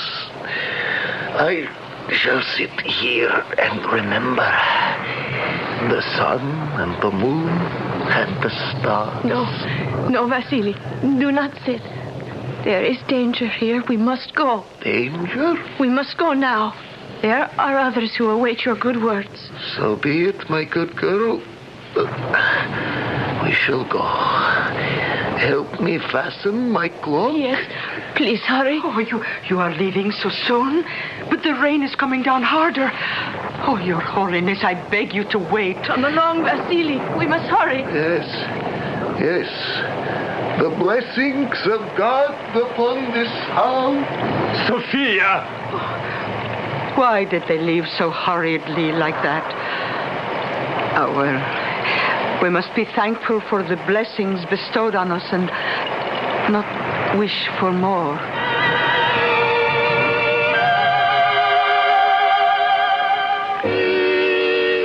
My dear Ivan, what you tell me, I don't know what to say. What can I do? She thinks she has found the way to peace with this madman, but I think she is lost. Oh, my Sophia. To throw up everything, everyone, her family, friends, break with all the comforts of life. For what? Oh, it is hard for us to understand. How did it happen? Do you know the two other daughters who left Tula a few weeks before Sophia?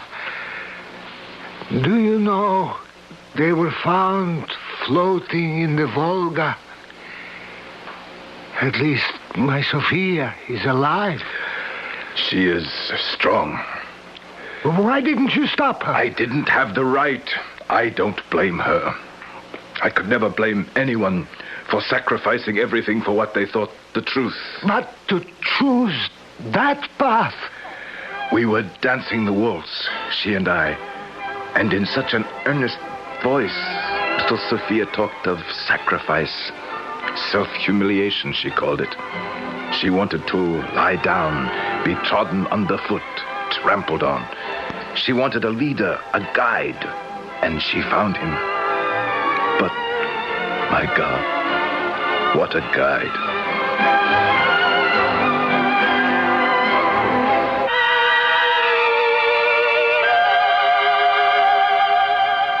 Months later, I heard her father had found her and brought her home. But like a wild bird in captivity, she sang no more, spoke not a word, and died. I console myself sometimes in the thought that dear, impetuous, strong-willed Sophia, in her own way, lived an entire lifetime.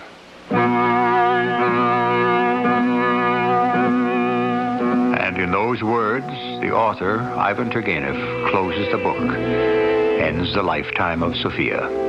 As for Vasily the Pilgrim, Turgenev says, that man is probably on his crazy wanderings still.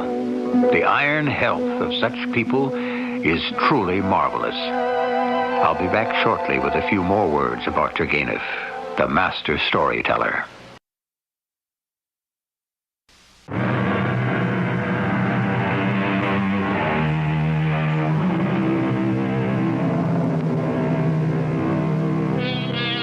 did you ever get the idea that the young and what they wish to do with their lives is a problem unique to today? Ivan Turgenev wrote about Sophia and the Pilgrim in 1881, almost 100 years ago. So powerful were his stories that some of them even influenced the Tsar to liberate the serfs. But for all the mystery and magic, Ivan Turgenev always wrote of hope. Our cast included Gordon Heath, Jada Rowland, Robert Dryden, Bryna Rayburn, and Russell Horton. The entire production was under the direction of Hyman Brown. This is E.G. Marshall inviting you to return to our Mystery Theater for another adventure in the macabre. Until next time, pleasant dreams.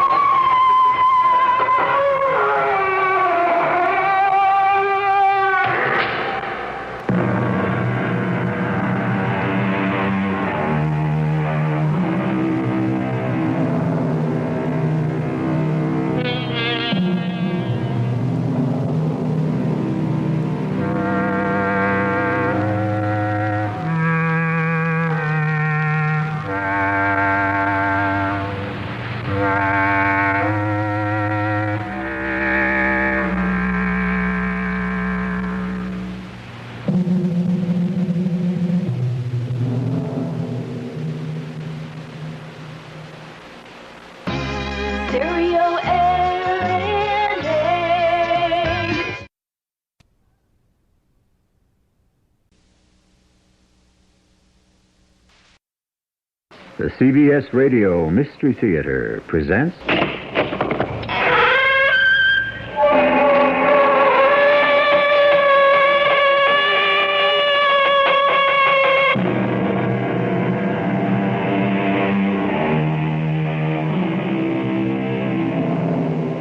Come in.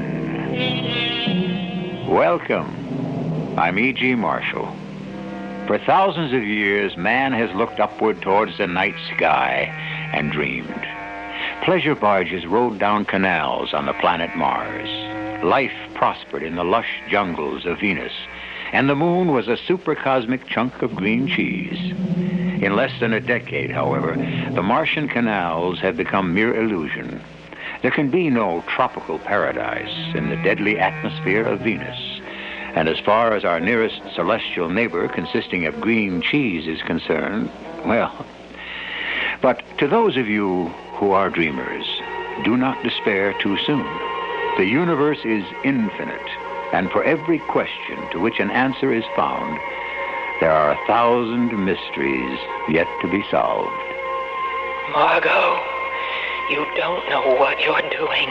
I have to get rid of you before it's too late.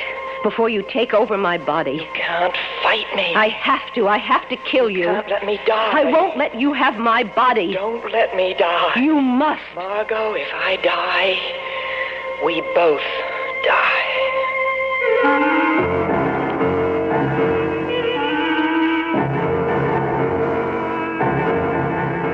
Our mystery drama, The First Woman in Space, was written especially for the Mystery Theater by Victoria Dan and stars Phyllis Newman.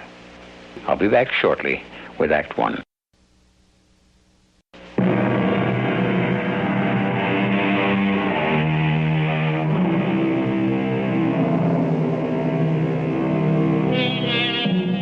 There have been men in space, and one day there will be women. To those cynics who would deny that this is indeed the natural progression of things, may we remind you that there was a time when women were barred from the unladylike profession of ballet dancing. And, hard as it is to believe, also a time when only men were considered efficient secretaries. But this is the 20th century, a more enlightened age. Of course, a woman can do anything a man can do. If only they'd let her. Waiter, could we have the check? I could really go for a nice tall glass of iced tea. Margot, we don't have time. Waiter, a glass of iced tea, please. Well, that's out of season. It'll take twice as long. Harry, you rushed me through the soup. You hurled me past the salad. And as far as the entree is concerned, it was a minute steak in every sense of the word. Now, can't we just relax Well, and the enjoy? reception starts in 15 minutes. So we'll be a little late. But it's in your honor. Practically the entire staff of the university will be there waiting. Not to mention the Board of Trustees. Until you came by the apartment to pick me up for dinner, I knew nothing about any so-called reception. Well, I wanted to surprise you. Some surprise. Our first real date in 6 months, and you've transformed it into some big publicity play for the university, your university. Okay, I'm sorry I didn't tell you before. But you must know I have had it up to here with receptions, interviews, the publicity routine. 2 months in orbit, all those weeks in isolation. I just wanted a simple, pleasant evening alone with my fiancé. I missed you, Harry. I thought you would miss me. Margot. Hey, I missed you. That's why I began spending more time in the lab, and as a result, I may have made a major breakthrough in the conversion formula. But, you see, I need more funds. I see. Yeah, look, if we play it right with the trustees tonight, I can get that grant. That's why we've got to get going. Oh, here's my iced tea. Thank you. You know what that crosstown traffic can be. It's so hot in here. Can't tell you how refreshing this tastes. Margot, we've got to leave. When I'm finished... How can you be so inconsiderate? That does it. You can go by yourself. Oh, but you have to come. They're expecting you. You're a celebrity. That's what those people understand, respect. I don't want to argue. It's hot in here. Margot, where are you going? Home. Good night, Harry. Margot, this is the last time. I promise. Don't worry about me. I can take a cab. Margot, wait.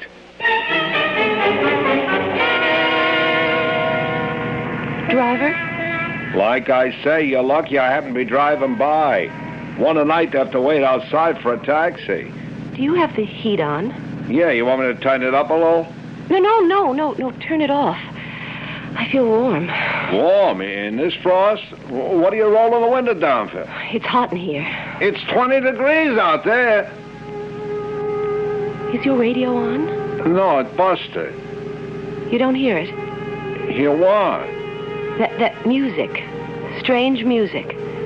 You know, I can't place it, but you look familiar. I seen your picture someplace, like the newspaper, the TV. Can't you hear it? Yeah, the TV, but you ain't an actress. It's hot. So hot. What did you just say? I was saying that you're famous, but you ain't an actress, right? No. You are an actress. No, you just agreed with me. You just said it was hot. Lady, Really, I just heard you. So hot, Margot. How do you know my name is Margot? I don't know your name is Margot. I heard you. You just called me Margot. Lady, honest, I didn't call you. Hey, wait a second. Margot Gordon, that's who. You're Margot Gordon, the astronaut, in my cab. I could have sworn I heard someone say my name. Well, here we are, Miss Gordon. Dr. Gordon. Here it is, 2930 Newark Street. Oh, yes. Keep the change. Well, thanks a lot. Good night. Good night. It really can't be 20 degrees out here. It's too hot. Much too hot.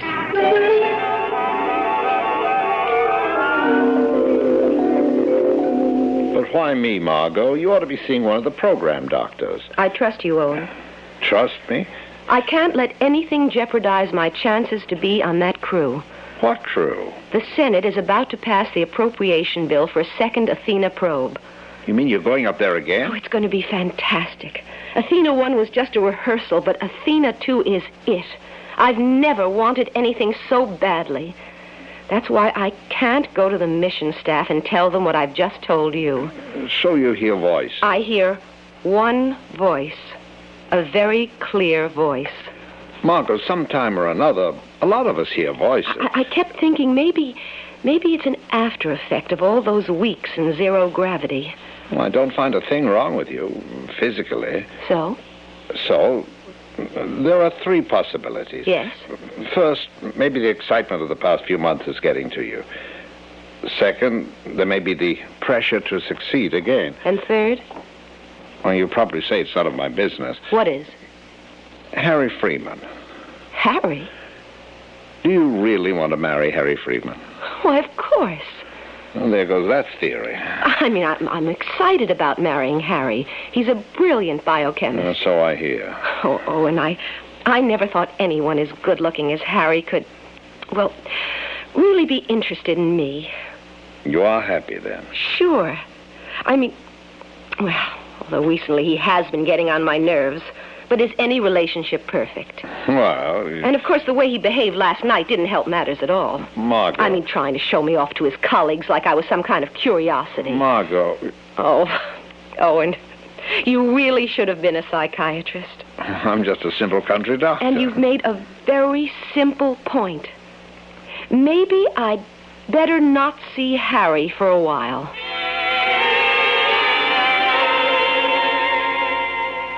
Yes, General.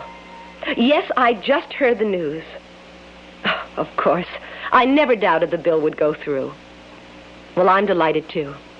Yes. Right. Yeah, I'll be there Monday morning. Goodbye, General. Just a minute.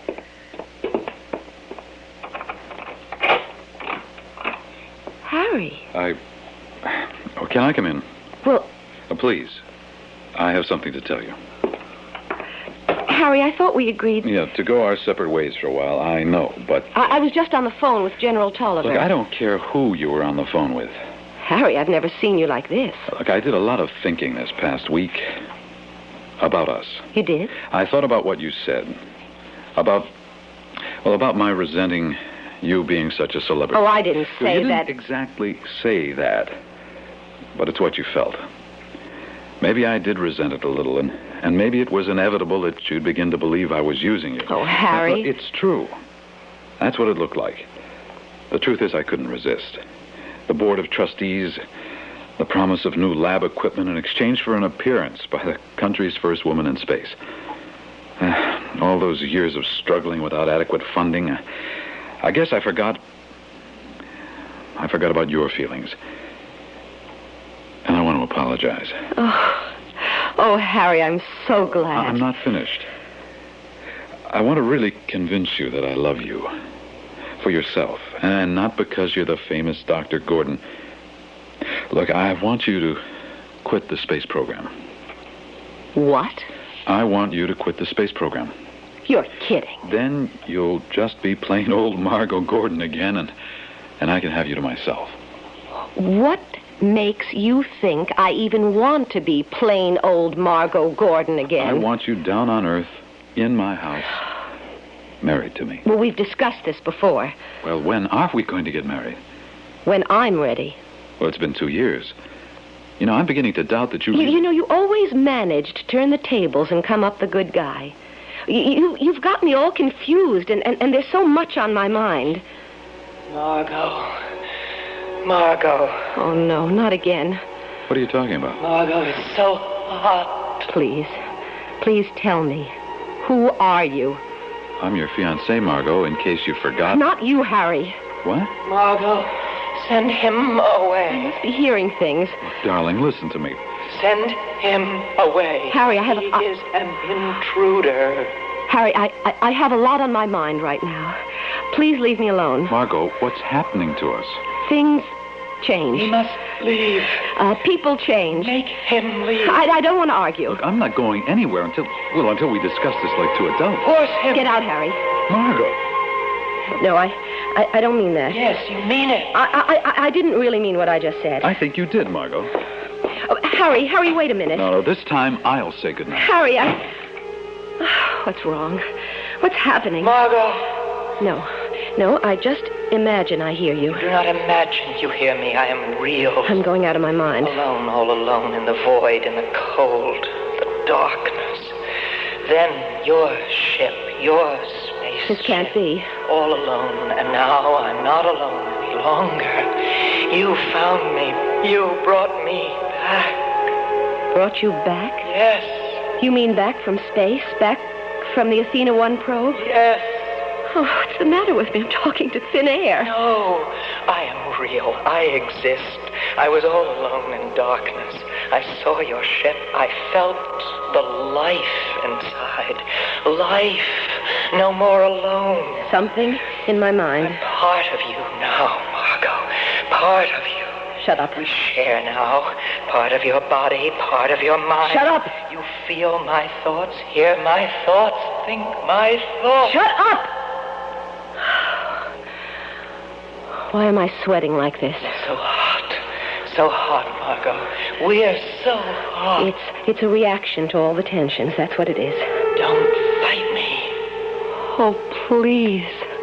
What do you want from me? I want you, Margot. You want me? Yes. But why? Answer me. Why? What are you? Please.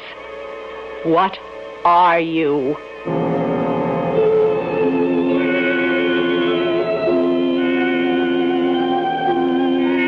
What indeed?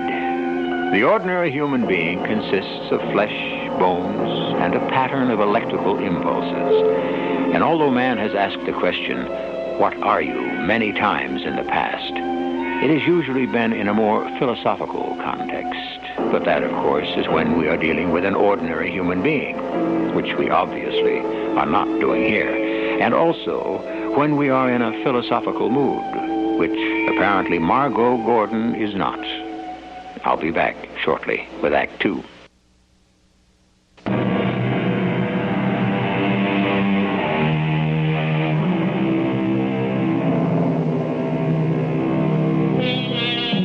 Is man alone in the universe? There really hasn't been much evidence one way or another. And if we do have any neighbors, they certainly have been keeping a rather low profile. In any event, Margot Gordon is a brilliant scientist who seems to be wondering if maybe she hasn't come back alone from a mission in outer space. It's not that she's inhospitable, but there are certain kinds of company that a sane, average human being can very well do without. Please tell me. Who are you? Who are you? I am the last. The last? The last? I am all that remains, all that survives. Survives? Survives what? Our world destroyed. Our world is dead. Your world? Our planet is gone. In the light of 1,000 stars. Home is gone. In the blaze of 1,000 stars. Blaze of 1,000 stars? You mean your sun exploded? The heat of 1,000 suns. Our planet is no more. I'm all that survives. A traveler with no home to return to. Waiting for a home to return to. A traveler? What did you travel in? Where is your ship? There is no ship. No need for a ship. Why can't I see you if indeed you do exist? I exist. I can't see you. So long ago. So long to search. To wait. An eternity of waiting in the darkness, in the cold, in the emptiness. This is insane. I'm talking to thin air. My mind survives. My mind lives. My thoughts are my eyes. My thoughts are my hands. Why are you doing this to me? My thoughts guided me. They found your ship. They found you. What do you want from me? No more searching. Your hands are my hands. No. Your eyes are my eyes. It's impossible. I live again in the sunlight again. We live. No. We share this body. I survive in this body. No more darkness, no more aloneness. I survive in this body. You can't take over another person's body. We share this body. It's indecent. But this body must adjust to the heat of this planet. It's too warm. I'm so hot. We are hot. We must do something about the heat. What's wrong with me? What's happening to me? So hot. No, I don't. I don't hear you. You're not real. So hot. Gotta concentrate on something else. Get away from the heat. A movie. All right, a movie.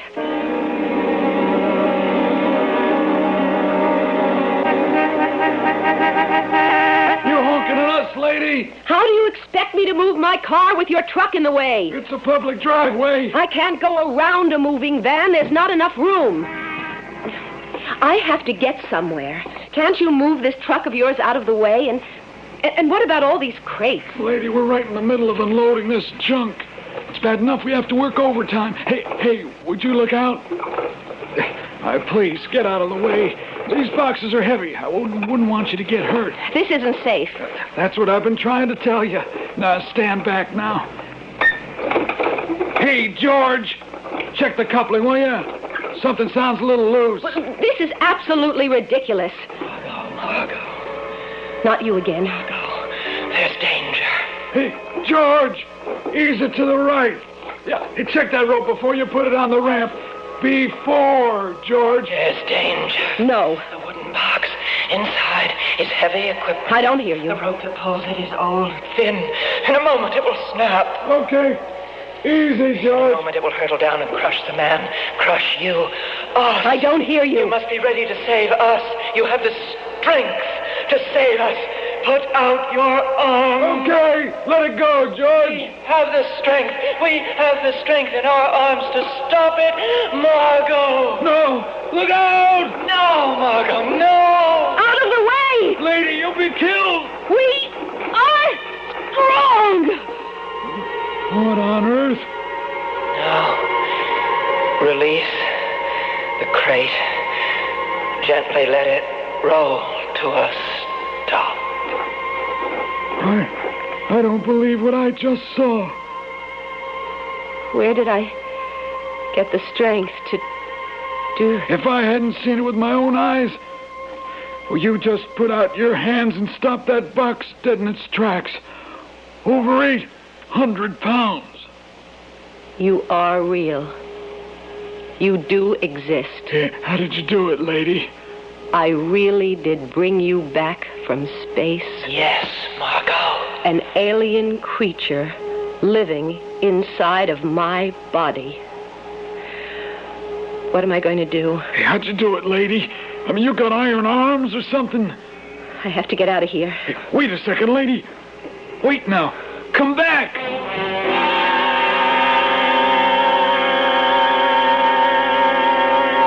It's incredible, Margot. Do you believe me now, Owen? I don't know what to believe. Heartbeat, blood pressure up radically. Body temperature is abnormally low. Either there's something wrong with all my medical instruments or... Is the idea of extraterrestrial life so hard to accept? Well, I've been a physician for 30 years, and I've never seen anything like this before.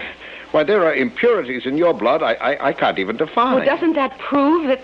All it proves is that your body is undergoing some massive changes. Owen, my body is adjusting to an alien presence. A being that somehow, through a process I can't explain, found me. Attached itself to me out there in space.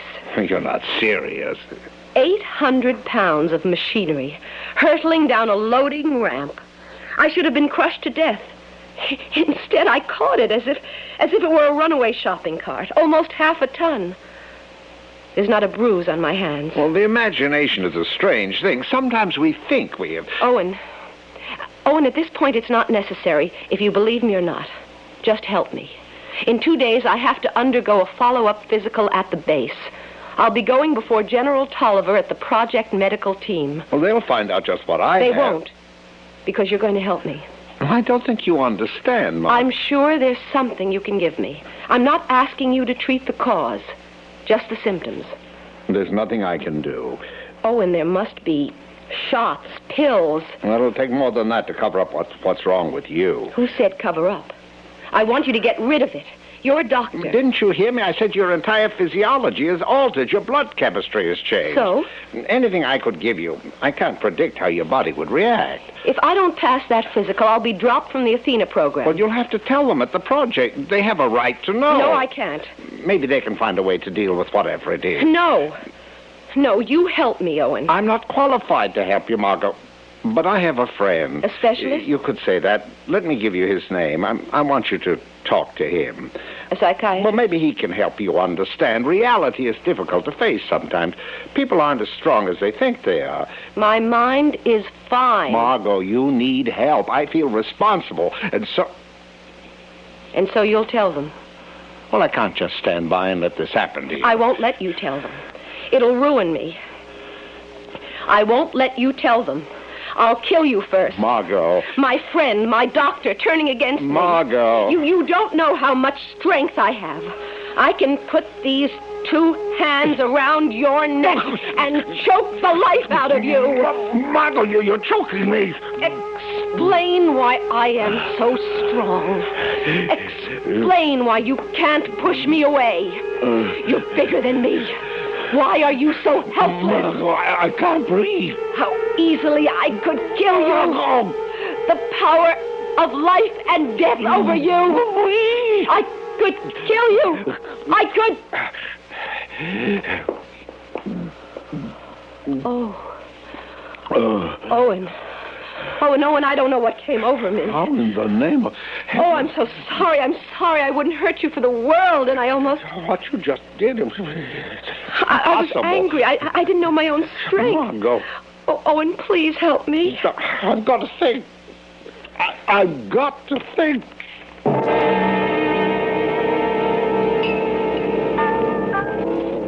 You really expect me to believe a story like that, Doctor? Harry, do you think I'd come to you if I didn't have to? Well, I know you don't like me. You can't accept the idea of Margot and me getting married. We're not here to discuss my opinions. I asked to meet you here because whatever else I think of you, you are a brilliant, innovative scientist. Oh, boy. First you feed me a wild story about creatures from outer space. Then you start praising me. Now, come on, Owen. What do you really want? I only want to help Margot. No, seriously. Tired of playing country, Doctor? Do you want me to get you back into the university? Now, Harry, get this straight. I don't like you. I've never liked you. You may put on a nice enough front where it counts to someone like Margot, but well, inside you're out of touch with people. You're not really warm at all. But you're smart, and you've got the equipment, a lab. If anyone can help Margot, you can. Help her? If you really care about her the way you claim to. I do care about her. I happen to love her. Now, we had an agreement. But she hasn't been the same. I know, since she came back from the first Athena probe. You noticed it, too. Well, that's what I've been trying to say to you. It's not mental, Harry. It's physical. You actually believe... As a scientist, aren't you at least a little bit curious? You've written a dozen papers on the possibility of extraterrestrial life, and here's an opportunity presenting itself. You say that there is actual physical evidence? Put a blood sample from her on a slide. Okay. Okay, I'll go along. But look, is she willing to see me? She'll see you.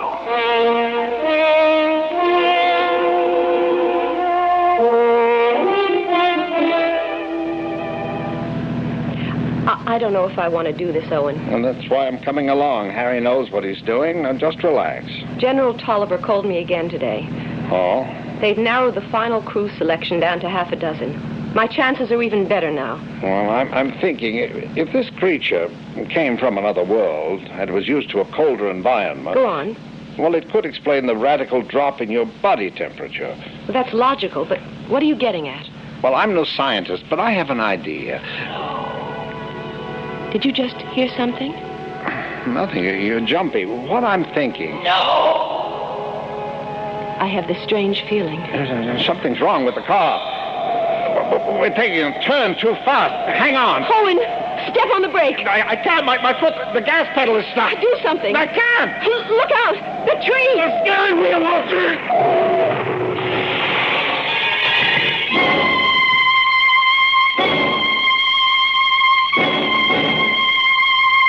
Be silent and safe, the saying goes. Silence never betrays you. Apparently, the good doctor should have kept his eyes on the road and his thoughts to himself. There are strange powers at work here. Obviously, our alien is quite capable of looking out for itself and feels that there are some things that are better left unsaid. That is, until I return with Act 3.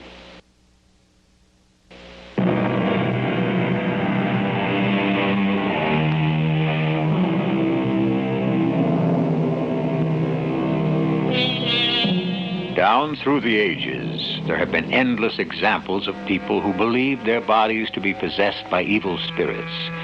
Now, as the result of a contact in outer space, astronaut Margot Gordon finds her body possessed by an alien being. Though we have no way of determining whether this creature is evil, we do know that it can and will fight for its life. Playing unwilling host to an extraterrestrial life form is proving to be quite unpleasant, especially when the unwelcome guest has no intention of ever leaving. Owen? Owen? Margot. Oh, Owen, thank heaven you're still alive. Margot. No, don't try to talk. You all right? I'm fine. Please, lie still. I lost control of the wheel.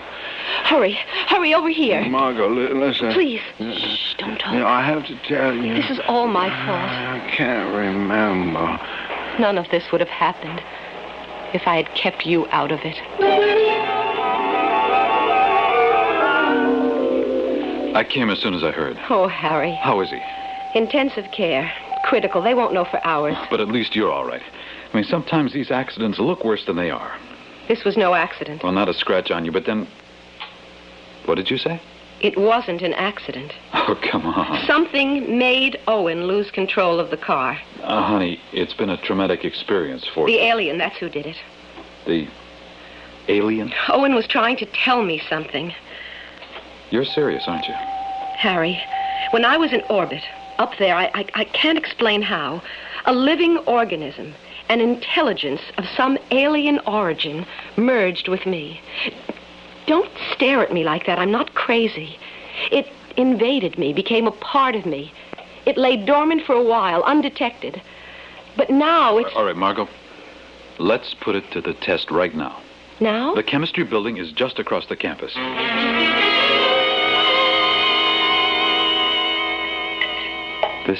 This can't be right. Now, how many more tests are you going to run before you believe me? These readings are impossible. But your red blood cells. The structure is altered. And there are elements present in the plasma which fit no known category. I told you. Body fluids, blood pressure, heartbeat. It's as if your body was adapting somehow, but drastically. The alien is adjusting to a totally different environment. It's hard to believe. It's an intelligent life form. And it's living. Oh, what a breakthrough. I've finally convinced you that it is a form of life. Oh, this is important, Margot. Really important. Who are you calling? Well, we have to get Dr. Schiller over here. Oh, no, wait a minute. Then I've got to call the Heinrich Institute. Oh, Harry, we can't let all these people know. I don't want a lot of publicity. I'm not a guinea pig. I'm an astronaut. Yeah, is Dr. Schiller in? Good. I'll call him back in 10 minutes. He's on his way home. I want this kept quiet. Well, you can't keep a thing like this quiet. The alien has to be destroyed. What? Destroyed. Before it completely takes over my body. Before I go out of my mind. Well, you can't just destroy a thing like this with a snap of your fingers. I mean, it takes time. I don't have time. The alien has powers. Oh, sure. It can do things. If you don't help me get rid of it, I'll just have to do it myself. Margot. You must not destroy.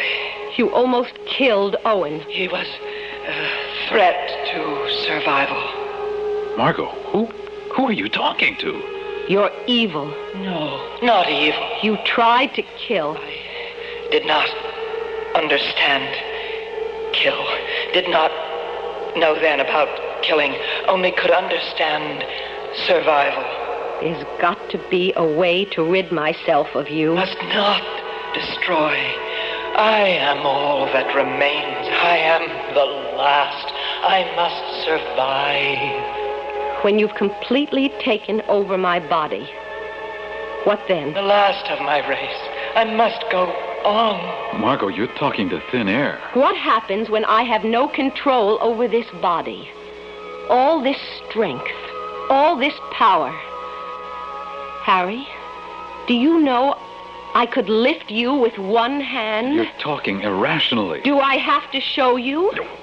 Wait, Margot, what? Hey, put me down. Up to the ceiling. Put me down. I'll hold you there. Put me down, Margot. You asked for it. Oh, Margot. Now will you help me? It's true. What you've been telling me... I have some control still, but I don't know for how long. Harry, forget about the journals, the newspapers. Just help me. But... Don't you see how dangerous this is to me if we don't stop it? All right. All right, I'll try to find a way. Just give me time to get some equipment together.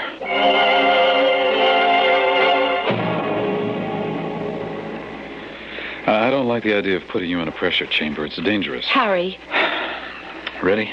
Ready. Switch on.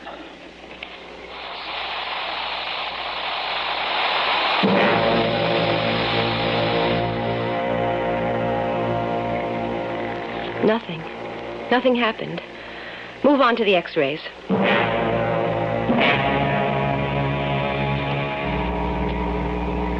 We've ruled out pressure, radiation, electricity. We've even had you in the centrifuge. There must be something. But, Margot, we might as well face reality. This condition of yours is going to be permanent. There's got to be a way. I can't be someone else, an alien. I can't, Harry. The heat. What? What is it? We've tried a lot of things except heat. Heat? Yes, heat. Ever since the alien began to take over, I've developed an abnormal sensitivity to warm temperatures. The alien keeps repeating how hot it is. And, of course, I'm hot, too. This room, Harry, it's unbearable. Well, it's only 60 degrees in here. It's stifling. But I found the weak spot. I'm going to venture a guess that the alien still hasn't adjusted to Earth's environment. It's not quite used to the warmth. Well, you could be right, but I don't see how That's we're the key. That's the key. That's the way to destroy it. You intend to use some form of intense heat on your body to destroy the alien? Right. But, Margot, in destroying the alien, isn't there a probability that you also destroy yourself? I know. Well, I won't have anything to do with anything that might also kill you. Is it better that I not take the risk? That I remain alive physically, but truly not myself any longer? My mind won't belong to me. Anything is better than being dead. Is it? Well, what would you have me do? Don't you have some kind of heating chamber in this building? No, absolutely not. I won't allow You must. Look, we've taken enough risks already. The time has come to accept the condition, Margot. No. We'd still have each other. We'd still be together. It wouldn't be the same. Maybe we don't have to use really intense heat. We wouldn't have to destroy the alien. Just use enough heat to drive it away. Where? I don't know and I don't care. Any place, as long as it's away from me. Let's try something first. What are you doing? This is steam heat, Harry. I'm turning it up as high as it can go. I'll sit along the wall here by the radiator. Margot, I don't think... I don't care what you think. I'm going to force the creature out of my body. Drive it away from the heat. Look, you can injure yourself this way, Margot. Stay away, Harry. I mean it. Margot. Oh, the heat is terrible. The heat, Margot. Move us away from the heat. No, I'm not moving. Hot. So hot. I must get rid of you. I mean no harm. Please. No. You must leave my body. Body will not adjust. Do not understand. You cannot live in my body.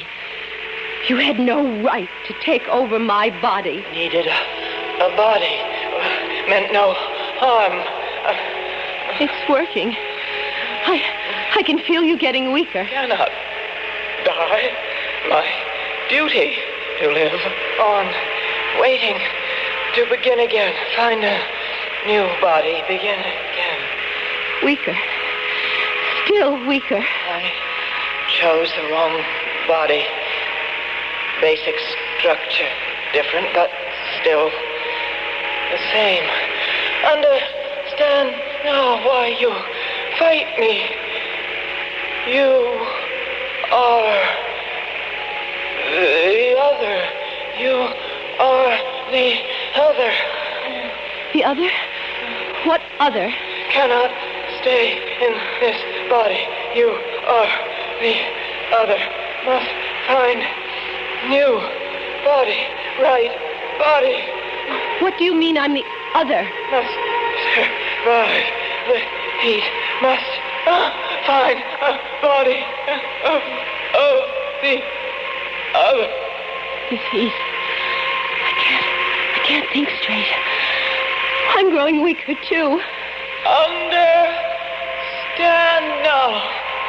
Two of each kind. Two of each species. Margot, you are the other. Yes. Yes, I understand now. You are the other half. You are the female.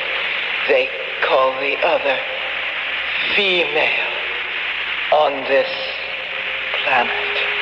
Must find my other. Yeah, must survive. Must find a way to live on. He must hurry. Wait. I understand. Margot? Margot, are you all right? It's gone, Harry. The alien is gone. I can feel it. My body. I don't feel hot anymore. I'll run some tests to be sure.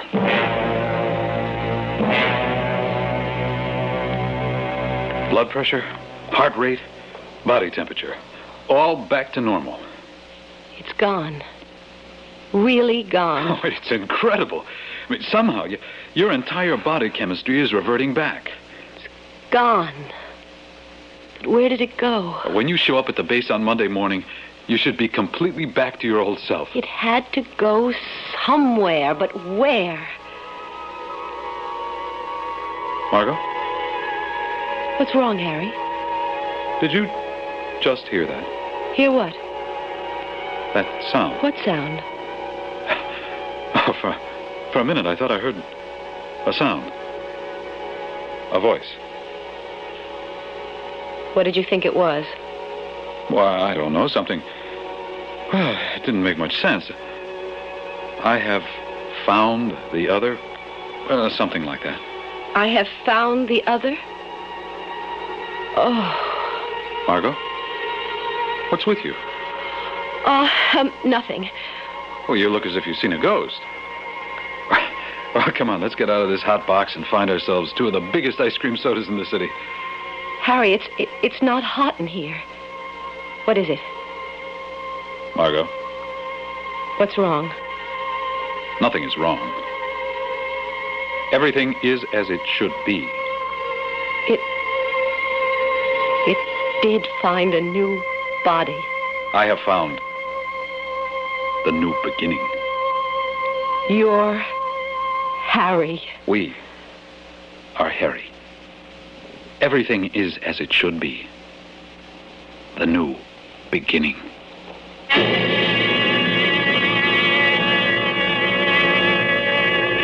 It seems that while things have cooled down for Margot, they're heating up for Harry, which is really only fair, especially to those of you who are fierce believers in poetic justice. Harry is serving science in a capacity he never dreamed possible, preserving an alien life form from eventual extinction. Yes, justice is our motto. I'll be back in a moment with a final verdict.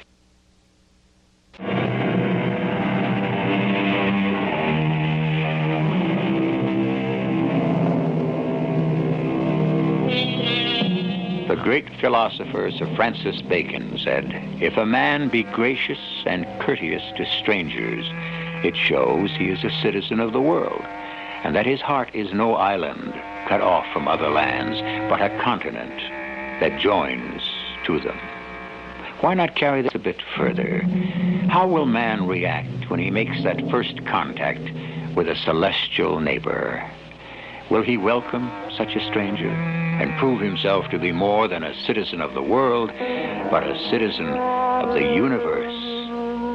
Our cast included Phyllis Newman, Marion Seldes, Lloyd Batista, and Hans Conried. The entire production was under the direction of Hyman Brown. This is E.G. Marshall inviting you to return to our Mystery Theater for another adventure in the macabre. Until next time, pleasant dreams.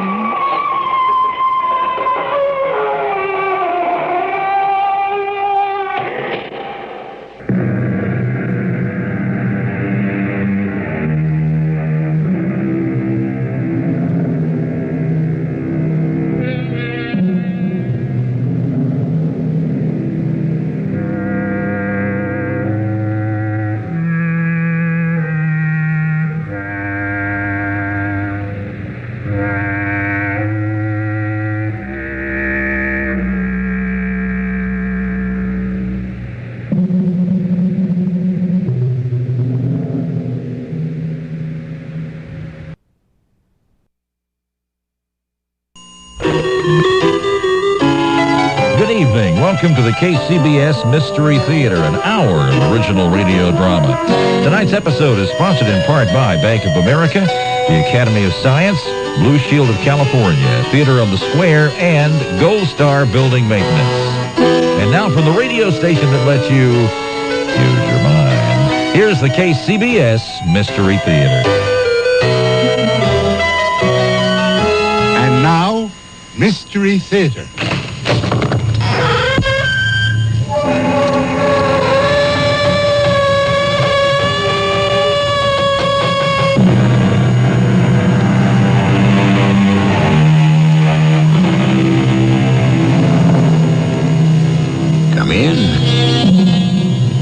Welcome. I'm E.G. Marshall. In everyone's life, there's an individual who doesn't fit into the ordinary mold. Most of the time, he's witty, amusing, charming. But always remember, the strength of will, or whatever drives such a person to be able to climb out of the normal rut, is a hidden danger.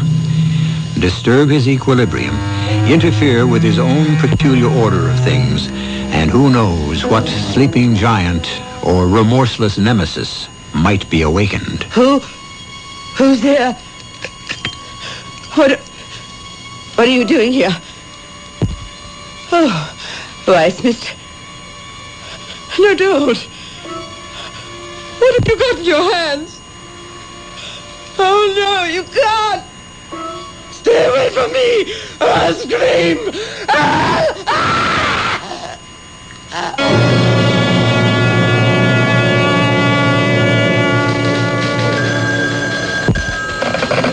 Eighth Precinct, Detective Evans. Yeah? Yeah, where? You got a big one, Evans? Yes, Sergeant. Suspected homicide, Greenville Hills. Mrs. Gerald Willoughby. Garroted. You mean strangled? Yeah, like what I just said, sir. Suspected? No, sir. She's dead, all right. Somebody made sure of that.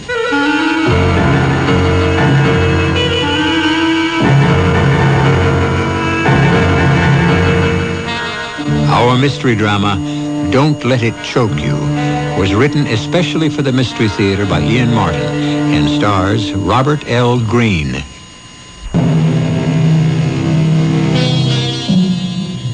Carlton Isham Nelson Godfrey Fisk is the one and only issue of the marriage of Beecham Fisk of the Boston banking family and Amelia Standing of the Grosse Pointe, Michigan standings.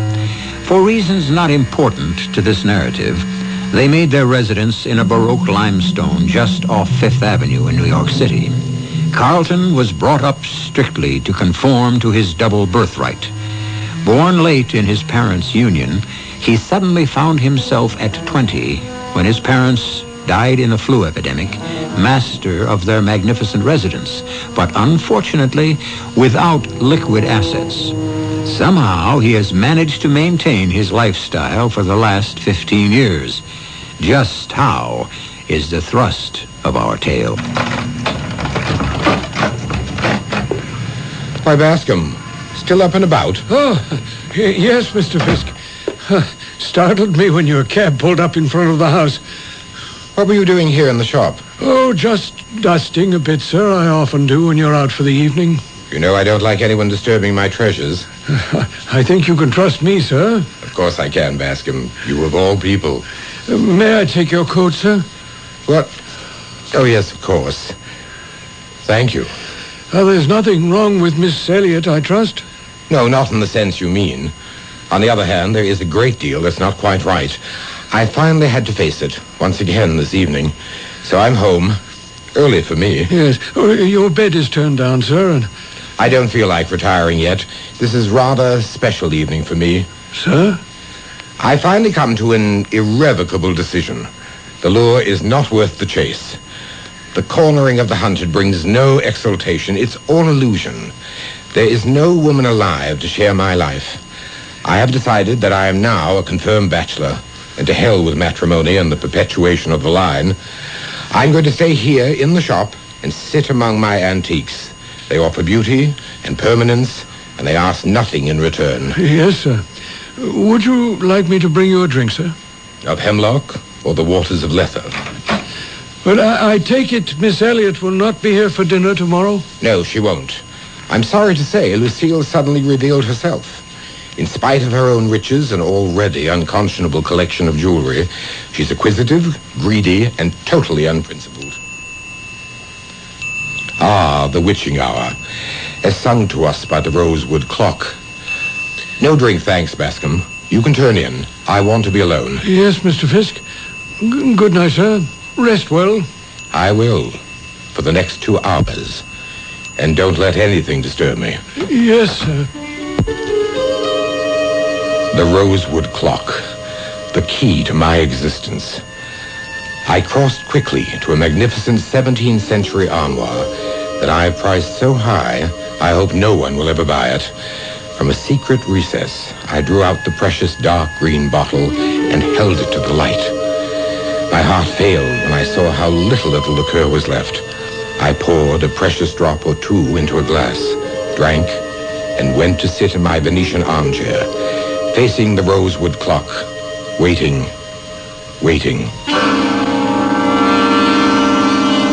The years rushed back, once again, to the very lowest point of my life, after the sudden death of my parents. In this very room, I had sat in the same chair, drinking from the same bottle, watching the highly polished convex face of the rosewood clock's pendulum swing back and forth, back and forth, back and forth, until suddenly, reflected in its shining brass face, there was Wanda, smiling at me. Come to me, darling, for a little while. You're safe, and I want to talk to you. But you're dead. You're not alive anymore. Always I live on in you, Carlton.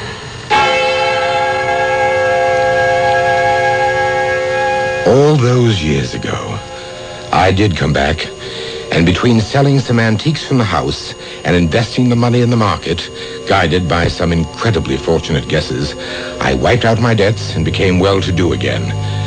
But I knew where my strength lay and where it came from, and from time to time, I would return to sip from the square green bottles and watch the clock that brought me a magic hour with Wanda.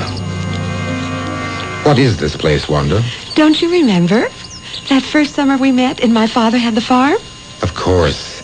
A bright blue sky, not a cloud. And we wandered hand in hand down to the mill stream. There were daisies, a whole field of daisies. And you told me you loved me. And we kissed. And afterwards, you lay with your head in my lap.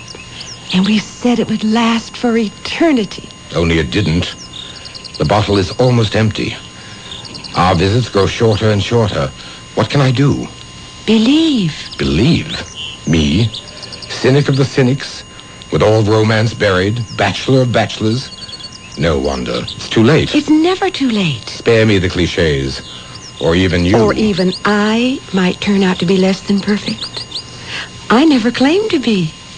You are the perfectionist. Are we quarreling? Never. Just speaking as openly as we may. Oh, my darling, you're getting to be a hard-shelled old crustacean. Environmental protection. My reputation is enviable.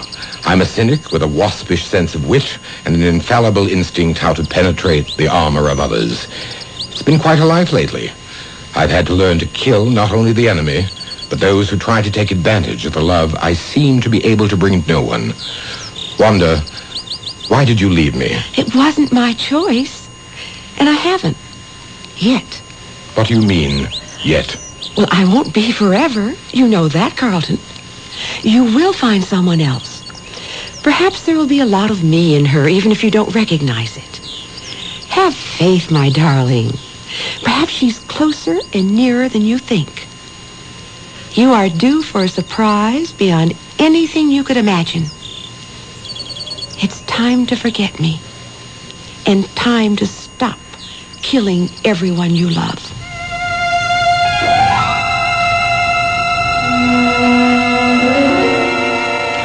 I fled for Europe and a long buying trip. 3 months later, I returned, to be awakened the following morning, dull with jet lag, by... Come. A telegram for you, sir. Let me see it. It was phoned in, sir. I took it thinking it might not be important enough to wake you. And since you have, I may assume that it was. Yes, sir. Your cousin Ralph has died rather suddenly. Cirrhosis of the liver, no doubt. Well, the cause was not mentioned, but he has left you something. Ralph? He owed everyone, including the local minister. I've always suspected the only reason he was an inveterate churchgoer was to pilfer from the offertory. Left me what? Something you apparently agreed to sometime in the past. Let me see that. Good Lord. So he did. Flat out of cash. On my way, signed Jerry. Yes. You're apparently a guardian. Of some junior citizen named Jerry. And I thought I was a free man. My mother's side. Some sort of a cousin. And now his child is my responsibility? Legally or morally, sir? Morally is enough. But what am I going to do with this young man when he gets here? Well, there are plenty of guest rooms. I suppose so. Make up whatever seems reasonable, and let's pray he's not pimply-faced or acneed.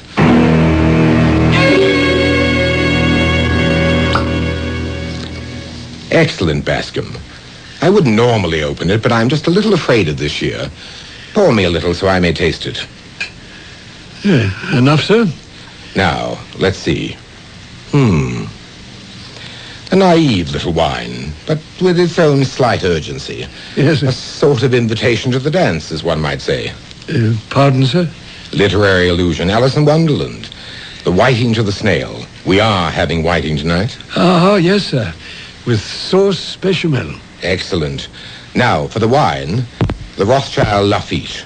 Not the 69, of course. The 73 will do. A middling year, but my nephew is young enough not to be able to detect our little deception. 17, did you say, sir? Just about. Yes, sir.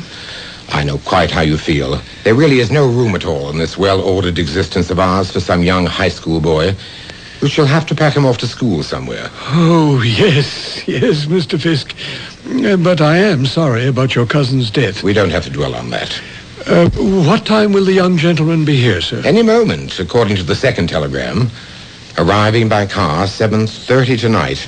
Right on, Uncle Carlton. See you then. Right on. The language of our times, an expression of approval, vulgarly stated. Well, let's hope the young gentleman will meet with your approval, sir. I'm not sure. I don't like stones thrown in my life pool unexpectedly. Yes. Well, I'd better go down and check on the bechamel. It needs tender care. Oh, what is the young gentleman's name, sir? My cousin's name was Forbes. The offspring is Jerry. Short for Gerald, I suppose. Or possibly Jerome. Thank you, sir. I'll have everything in readiness for an 8 o'clock dinner. Right on. I beg your pardon, sir. The insidiousness of slang. One can never be too careful. Yes, at 8 precisely. Right on, sir.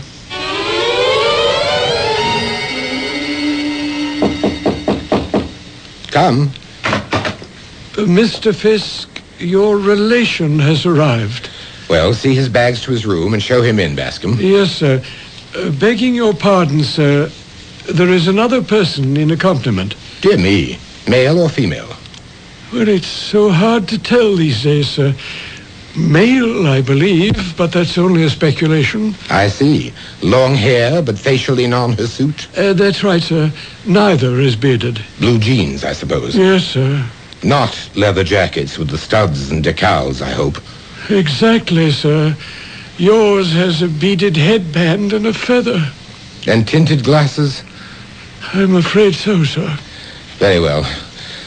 Show them in. Yes, sir. Mr. Fisk is expecting you now. You my uncle? You are the offspring of my cousin Gertrude. Yeah. Oh, if that means like she was my mother. You're younger than I expected. 17. And your voice hasn't broken yet. Huh? A boy's voice undergoes a normal change during puberty. It moves from the higher ranges to... Hey, hold up, man. You got some kind of idea I'm a male? Well, Jerry is... Man, you are way out. Jerry for Gertrude. Same name as my mom. Don't you know a woman when you see one, Uncle? A woman? I tried to keep my face a mask, but behind my eyes, blood-red rage seared them. This vulgar, wretched little gutter snipe was twitting me, laughing at me, producing every sensibility of my life. My long search for beauty and perfection. I could have killed her. At that very moment, strangled her for invading my life.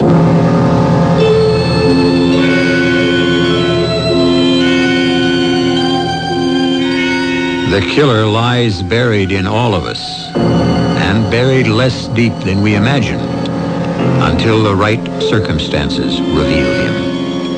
Man's special curse, the only member of the animal kingdom who kills for passion, without reason or the excuse for survival. I'll return shortly with Act 2. Do you smoke? Well, then you've probably noticed how anti-smoking feelings here have been growing. And you've probably seen and heard all the anti-smoking messages on radio and TV, and the warning labels on cigarette packages. Well, the cigarette companies would like you to believe they're sticking up for you. They're asking you to believe that the anti-smoking movement is against smokers, and that the cigarette companies are for smokers. But think about that for a moment. The Surgeon General says that cigarettes kill over 350,000 Americans every year. He says that nicotine is more than a habit. It's a drug, as addictive as cocaine. So ask yourself, who's looking out for this smoker? This message is paid for by the Martin Himmel Health Foundation in cooperation with the American Heart Association. Someone told me there are dinosaurs in Golden Gate Park, but I said, no, the dinosaurs went extinct 65 million years ago. Or did they? Then they said there are dinosaurs in Golden Gate Park at the California Academy of Sciences. You know the Academy. That's where the planetarium and aquarium are, and that wonderful new hall, Wild, California. So I hopped on a bus to see if there really are dinosaurs in the park. I asked the person at the front door, are there any dinosaurs here? And he said, you might say that. So I walked down that huge hall, and what I saw was incredible. There before my eyes was Tyrannosaurus Rex. Then to my left was Ankylosaurus. And when I spun around, Triceratops was there. And you could be there too, in the midst of 11 nearly life-sized automated dinosaurs. DinoFest 89, open every day. On now at the California Academy of Sciences in Golden Gate Park. For information, call 750-7142. That's 750-7142. You're listening to Mystery Theater, an exclusive presentation of News 74 KCBS.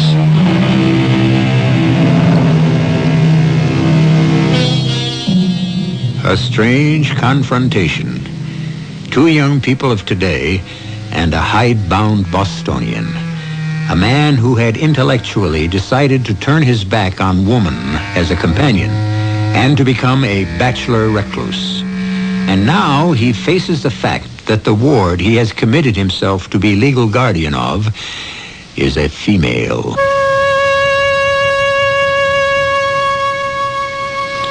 It was, I suppose, only a second or so, but it seemed an eternity. All my years of searching for a woman to share my life, a woman such as I had lost, and now to find that this slovenly child with the long, tangled hair and dirty fingernails, the skin-tight jeans, the cheap beads, and the ludicrous hussar boots, and the face marred by the corpse-colored lipstick and the blue eyeshadow. For the first time in my life, I was speechless. You want to check me out, Uncle? Ask Cokie here. Hey, that's right. I want you to meet Cokie, who drove me here. Meet my uncle or some kind of relative, Mr. Fisk. Cokie? Ah, yes, of course. Pleased to meet you. Mister? You got any notions about old Cokie here? Forget it. Say hello to the man. Hi, Fisk, man. Crazy joint you run here. Crazy. Crazy? Yeah, far out, man. Hey, hit me with some skin. Just shake hands. Cokie likes the house. I'm certainly flattered. Am I really going to stay with you, Uncle? What do I call you? My first name is Carlton. That's kind of stuffy. We got to find something better. Hey, if I'm staying, can we find a pad for Cokie here? See, he's out of gas, and we have no bread, and anyway, he always went for the Big Apple. The Big Apple? New York. Where it's at. Kind of excited myself. Oh, man, this place is way out. Those rooms downstairs. Ones I took a peek in when you were cooling our heels. Cokie, you dig that crazy stuff, huh? Yeah, real cool. Looked like a cross between my Aunt Emma's barn and the old clubhouse down by the garbage dump. You got some kind of a gig going down there, Uncle Fizz? Uncle Fizz? Yeah. Everybody's got to have his own special name. Dig? My name is Cochrane Ryder II. What kind of name is that? So, Cokie, Gertrude, Jerry, Fisk, Fizz. Hey, man, what is all that old jazz down there anyways? You sell junk? Junk? Oh, he doesn't mean horse, grass, bannies like that. He means old things like the goodwill of the Salvation Army. I sell antiques, yes, to a very private and select clientele. You don't say. Yeah, I think being around here is going to be kicks. How about you, Cokie? I ain't exactly got the glad hand yet, baby. Come. Dinner is served, Mr. Fisk, whenever you're ready. I think the sooner the better, Bascom. Oh, and you'd better set an extra place. Yes, sir. Mr. Ryder will be joining us. Oh, gee. That was swell of you, Uncle Fizz. After all, he did chauffeur you all the way down from upstate. Oh, look, no sense in getting an uproar about me. I could easily grab a couple of beers and a big smack down to the corner. I wouldn't think of it. You must be my guest. Well, okay. If the old woman wants it, you twisted my arm. Let's go load up. The dinner was an absolute disaster. When the white wine was served... Oh, wow. That tastes like vinegar. You got any sangria or cola? I could go for a beer myself. With a sauce bechamel? You mean this gooey stuff? Oh, it didn't turn out so good, huh? Hey, why don't we send out for a pizza? I won't ravage you with the rest of it. Suffice to say, as soon as the horror was over, I fled for bed and left Bascom to find somewhere for Cokie, the very name catches in my throat, to bed down. By the following morning, I felt almost myself as the bell to my antique establishment announced one of my favorite and most lucrative customers, Mrs. Willoughby from Westchester. Exquisite. Absolutely exquisite. A veritable gem. An escritoire par excellence. Of course, I can't see it very well. My eyes are not what they were. Allow me to see it for you. The wood is sycamore with gilt bronze mounts. The top of the writing table itself is marble, inlaid with plaques of Sèvres porcelain. Undoubtedly Louis XIV. Louis the 14th? The sun god himself. How much? For a treasure like this? I want it. They're like my children. I hate to part with them. If I told you what this has actually been appraised by my peers, but then you are an old and valued customer. I must make what accommodation I can. Shall we say $10,000? That's a lot of money. But then it is one of a kind. Excuse me. Yes, Bascom. The mail, sir, it just arrived. Put it over there, please. Certainly, sir. I'll take the desk. As soon as possible. Any accommodation you desire. Well, I will be in Saratoga for a few days. You make the time. Say next Thursday. It will be cash as usual. You know my quirks. I don't trust banks. $10,000. Oh, are these your new delivery boys? Why? I'm Uncle Fizz's newest antique. I'm his ward, Jerry. This here's my old man, Cokie. Pleased to make your acquaintance. Well, I can't say the same. Mr. Fisk, I've never questioned your taste before. But really, riff-raff like this, it's enough to shake my judgment in you and others of your customers, too. Good morning. Did I say something wrong? Bascom. Yes, sir. Go after Mrs. Willoughby and make sure she gets in her car all right. Yes, sir. Did you say something wrong? Did you say... It isn't just what you say, my dear. It's what you are. You are wrong. That's the problem. You simply do not fit. You've got to go. Oh, no, man, let's not get to throwing our weight around. Hey, lay out, Corky. Who asked you in? I'll handle this myself. Okay. That's the way you want it? You got it. Now, Uncle Fizz, let's you and me get it on the table. There's a court order you gotta take care of me till I'm of age. I'm buying that for the next year because I go for some of what's here. You mean you're waking up to the fact that it's time for the leopard to change her spots? Oh, not me. Maybe you. I ain't changing my lifestyle till I'm good and ready, if ever. But you sure could use a few changes in yours. So I'm sticking, just as long as I can. I stared in dismay at this defiant child. My only thought was to rid myself of her, at least for the moment. I sent her away. I had to be alone.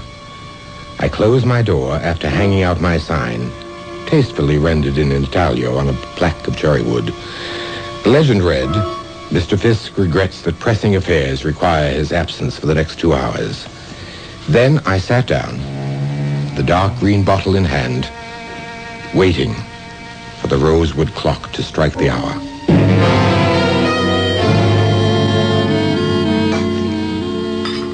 Wow, Mr. Bascom, what a super kitchen. Yes, Miss Wharton, it is rather nice. And all those lovely copper pots hanging overhead. You use all them? Why, I suppose I have at one time or another.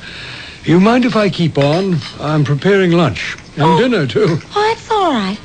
Could I help? Oh, I bless you. No. Everything under control. You could help me. Huh? Could I? How? Well, I like it here. And I like Uncle Fitz. I like my uncle. Why doesn't he like me? Excuse me, miss. I've got to chop these onions. It's just that, well, you see, he's sort of off women, as you might say. I don't dig you. I mean, I don't understand. He's pretty damn attractive and sexy. So why? Well, quite a long time ago, when we were in the army together, he was going to be married to a girl, and she was killed in a car crash before he ever got back from overseas. How long ago? Oh, Lord, pretty near 15 years. And he hasn't liked women since then? No, not him. He's the most eligible bachelor in New York. Why, Bascom, you're crying. Not me, ma'am. Just the onions. You too. No. It isn't the onions with me. I'm sad for anyone who's haunted by ghosts. I got my own closet full.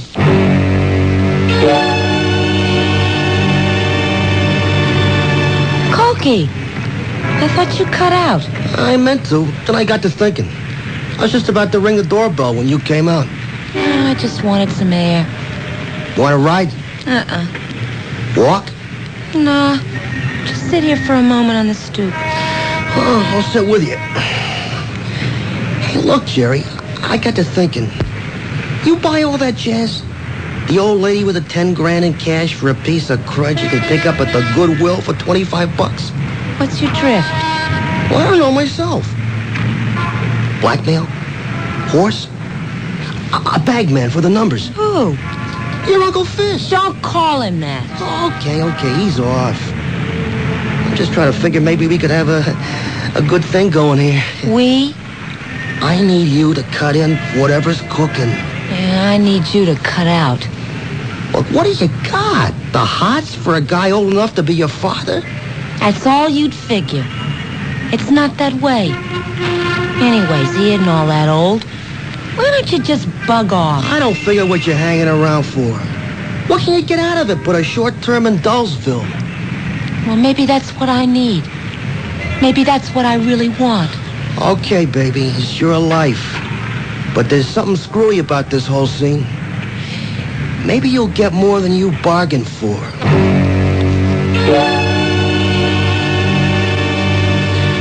Anything new in the old Willoughby dame, Evans? Nothing much to go on, Sergeant. Except for one thing. Yeah, what? You remember I made a point she wasn't strangled? She was like, garroted? Yeah, with some kind of wire. Yeah, right. Something rang a bell, and I checked around. First thing I dig up is an open file on the 20th. A few months ago, a woman named Lillian Elliott was found dead in the same way. Yeah? Turned out to be a fancy hooker. No leads. Just on a hunch, I had Central Files punch up the computer. And I turned up 2 more in the last 10 years taken out the same way. Yeah? Anything else to tie them together? Nope. First was an Ellen Parkins, American. But it happened in Paris. She was a 30-year-old artist. The second was 4 years later, in the Village, 6th Precinct. Woman around 25 in the antique jewelry business. How old was the hooker? 34, maybe 35. Good looker, but getting a little old for the game. And an 80-year-old society biddy worth millions who kept it all in cash and safety deposit boxes in her apartment, pinned to the drapes, and folded up between old newspapers in the basement. Is she the only one robbed? Yeah, as far as we know. Yeah, well, there's not much of a pattern there. Where do we go from here? I keep digging. I don't know why, but I smell one guy in all of these. And I ain't gonna let him get away with it.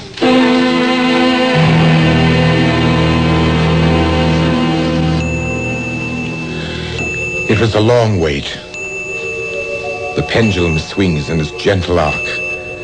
I can feel her presence coming closer, closer. Feel myself floating back into that special world of peace and beauty.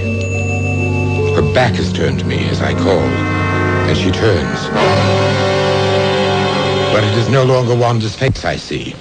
It's the face of the slovenly, mocking little witch I have taken into my house. Bad enough she invades my waking life. I will not let her spoil what few dreams I have left. Old instincts explode, and I reach towards her, ready to strangle her for daring to try to take Wanda's place.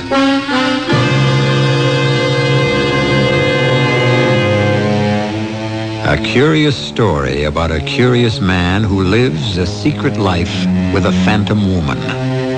What is he seeking? And does his dream life drive him to destroy any woman who seeks to invade it? I'll return shortly with Act 3. Controlled hypnosis is a parascience and a valuable tool in psychiatric medicine. But self-hypnosis is something else again. For the limiting factor of hypnosis ordinarily is that the subject will not do anything ordered by the control which is against his own desires. But where there is no control, except the subject himself, perhaps we're about to find the answer. No! What are you doing? Come! I won't let you take Wanda away from me. No one can take my... Come! It's me! Wanda! Let me go! Wanda? I thought... You thought I was your ward. Jerry. Yes. Why would you think that? I thought I saw someone else's face instead of yours. Perhaps you did. What do you mean? It's lasted far too long, Carlton. Far too long. It's time for me to go. No, no. Yes, my dear. But I love you. And I love you. But all things come to an end. It's finished, my darling. Finished. Better it's finished for me than for the others. For the others. Yes. Who is it? Begging your pardon, sir, but there's someone to see you. You know very well I never see anyone when the sign is out. Yes, sir. But this gentleman is from the police, sir. Police? Oh, very well. Just a moment. Yes, what is it? My credentials, Mr. Fisk. Detective Evans, 20th Precinct. I'll get right to the point. Do you know Mrs. Beatrice Willoughby, 120 Sutton Place? Of course. She's an old and valued customer. I had a desk delivered to her mansion only this morning. Now, don't tell me anything's happened. It's a priceless antique. If it's the desk you're worried about, no. But that's what brought me here. Mrs. Willoughby? Yes, sir. She's dead. Aunt? No, sir. She was strangled and robbed. Oh, how terrible. I should really say, garroted. That's a strange word for you to use. Is it? Well, it has rather a specific meaning. Yeah, that's why I used it.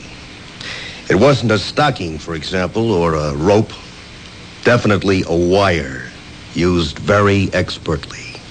Are you, by any remote chance, suggesting that I had anything to do with that? I'm not suggesting anything.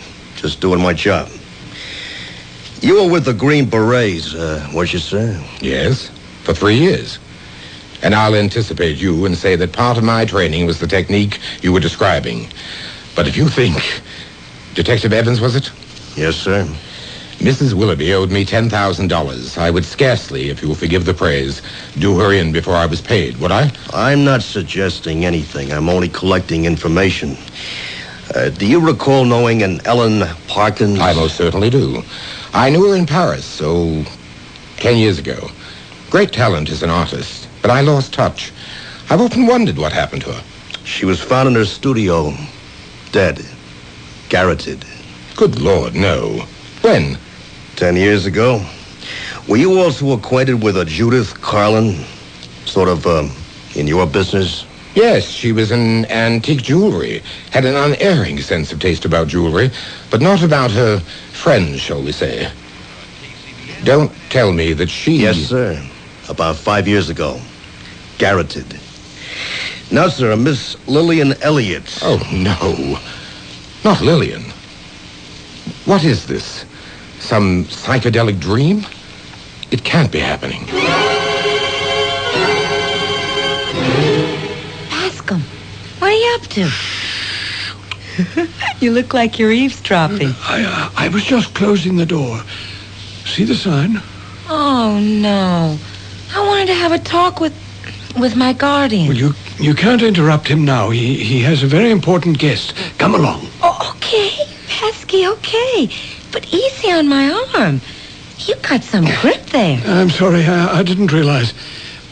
Let's go in the kitchen, ma'am. I have my work to do. Well, let me help a little. No, there's nothing for you to do. Well, there's a whole lot for me to do. I've decided to be a permanent guest. That is, as long as I'm allowed to be permanent. Just what do you mean by that, Miss Jerry? Well, look. You really love Carl. I mean, my guardian, don't you? We've been through a lot together, he and I. Yes, Miss Jerry. I love him like the son I never had. I'd do anything for him. Well, that's the way I feel. Oh, I know it'll seem silly to you, except... Well, maybe you're the only person in my whole life who could understand. You see, my mother was a drunk. My father was a deadbeat. So I had to develop a shell hard enough so I didn't curl up and die. But I don't need that anymore. I love him. And not like an uncle. Like a woman. But you're only 7. Age is relative. If I'd let my parents shape my life, I'd be 117 going on 18. Age doesn't mean anything anymore. Oh, Juliet was 16. Charlie Chaplin, he's about 90. Casals, Picasso. A man is a man as long as he wants to be. And Bas, I'm in love. I love him just as much as you. We're the same. No, not quite. You said I had a strong grip.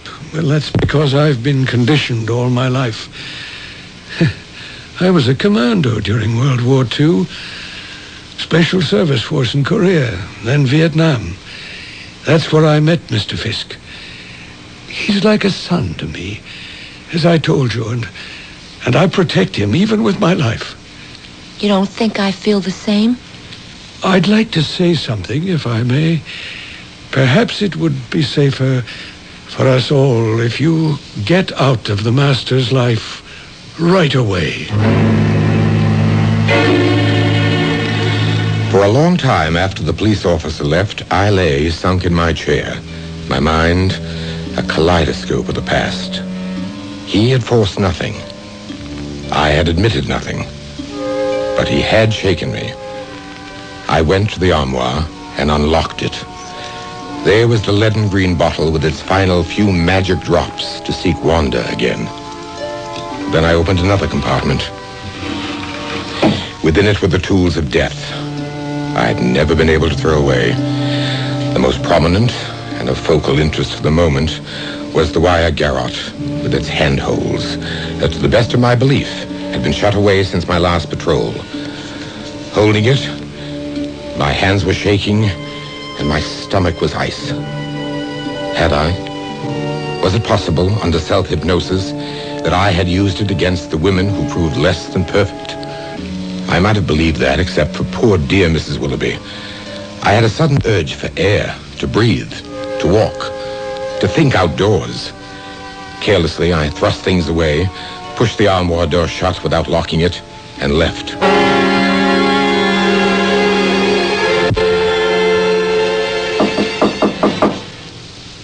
Uncle Carlton?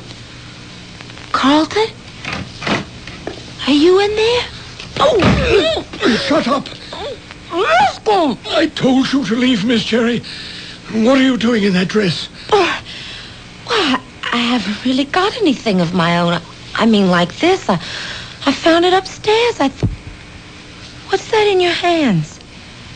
I'm sorry, Miss Cherry, but you couldn't help him either. You just couldn't measure up. You'd let him down like all the rest, and I won't allow that to happen. He's special, you see. Very special. Nobody but me knows that. And those of you who don't know how special he is have to be eliminated. Don't be afraid. It doesn't really hurt, and it's only for a moment. No, Bascom, you're crazy. Hold it, Bascom. The garrote. You. Only because of you, Carlton. You mean Judith, Ellen, Lillian? They let you down. I never did. But Beatrice Willoughby, why poor Mrs. Willoughby? That was an accident.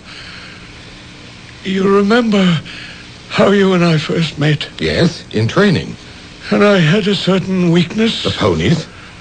You bailed me out then. My life wasn't worth a nickel. You made one stipulation. That you would lay off them for good. Yes, sir.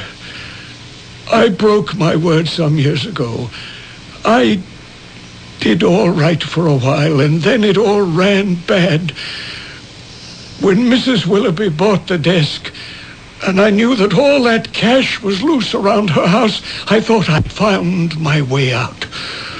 Only she didn't go away as she promised, and she discovered me robbing her. The rest was reflex action. Oh, Bascom. For me, nothing. I'm old enough, it doesn't matter. And I deserve it. I think you'd better call the police so I can set the record straight.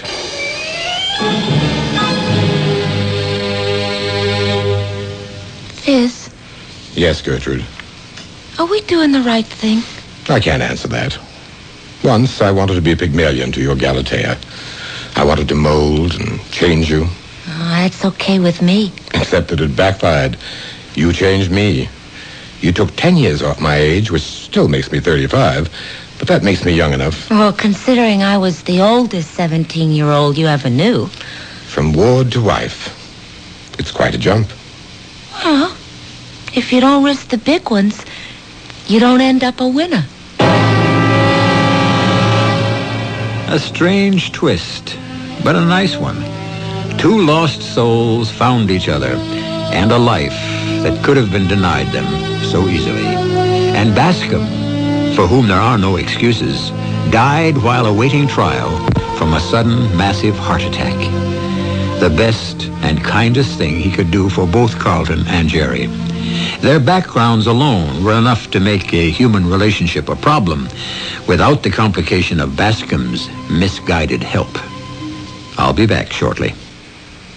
If you have not yet prepared your will, please listen carefully. Without a will, the laws of the state and not you will determine who receives your property and in what amounts. Who manages the affairs of your estate. Your choice as guardian of your minor children may never be known. Your loved ones could face unnecessary legal costs and needless court delays. Now, for only $12.95, you can make your own will quickly and safely with the American Will Kit. You'll receive simple fill-in-the-blank will forms with easy-to-follow directions. The forms were prepared by lawyers to be valid in all 50 states.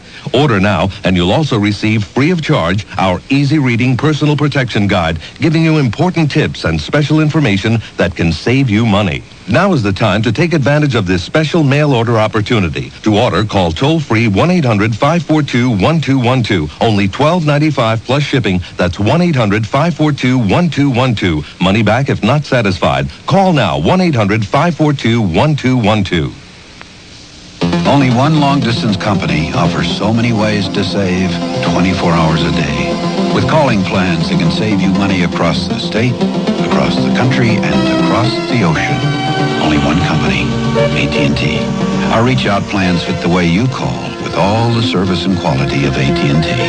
No one even comes close. Call 1-800-REACH-OUT now. AT&T, the right choice. Savings potential depends upon subscriber calling patterns.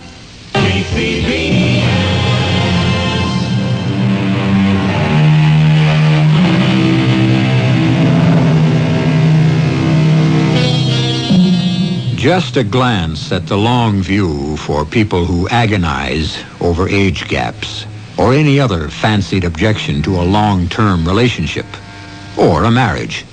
As life, or fate as you prefer to believe, arranged it, it was actually Jerry who died before Carlton.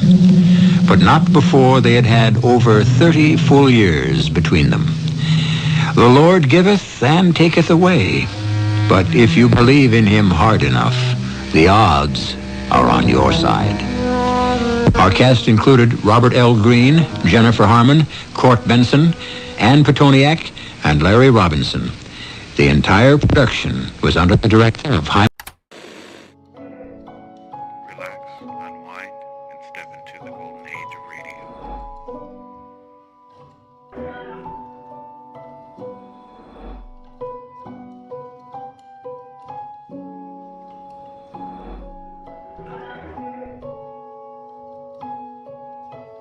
You're now listening to Golden Radio Hour.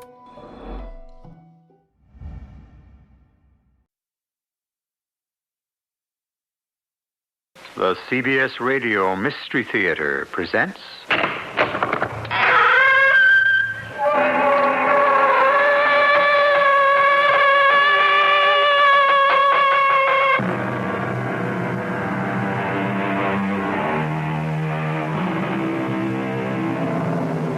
Come in. Welcome. I'm E.G. Marshall. What lovers say to each other should be written on the wind and in running water. For love talk flows smoothly and flows freely. Most people are experienced enough to take it all with a wink or a grain of salt. However, here and there, now and then, you find someone who takes it seriously.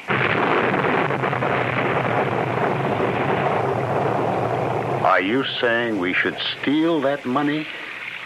Well, steal is the word, I guess. It's stealing. Myra, this is wrong. I want no part of it. Oh, yes, you do. Your share, 50%. No! I know. You're a sensitive, ethical person. You'll need a certain amount of time to talk yourself into it. Be my guest.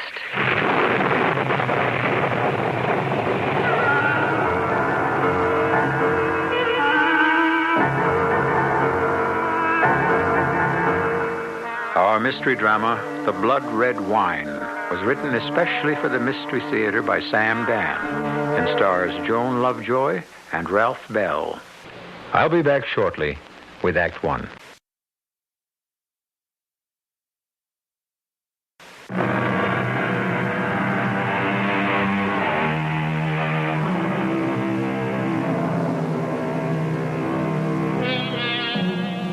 Grow old along with me.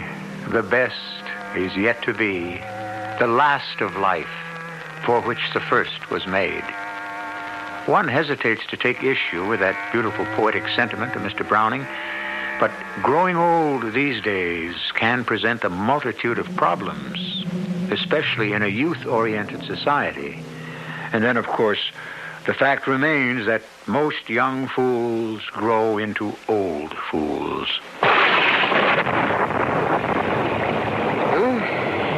Listen to that thunder. Bad storm. I hope the roof won't leak. It's this wind. It gets in underneath the roof tiles. I was hoping you'd fixed it. Well, the truth is, we need a new roof. That ain't all we need. You, said you'd see Frank? Yeah. All he can give me is a job selling on the road.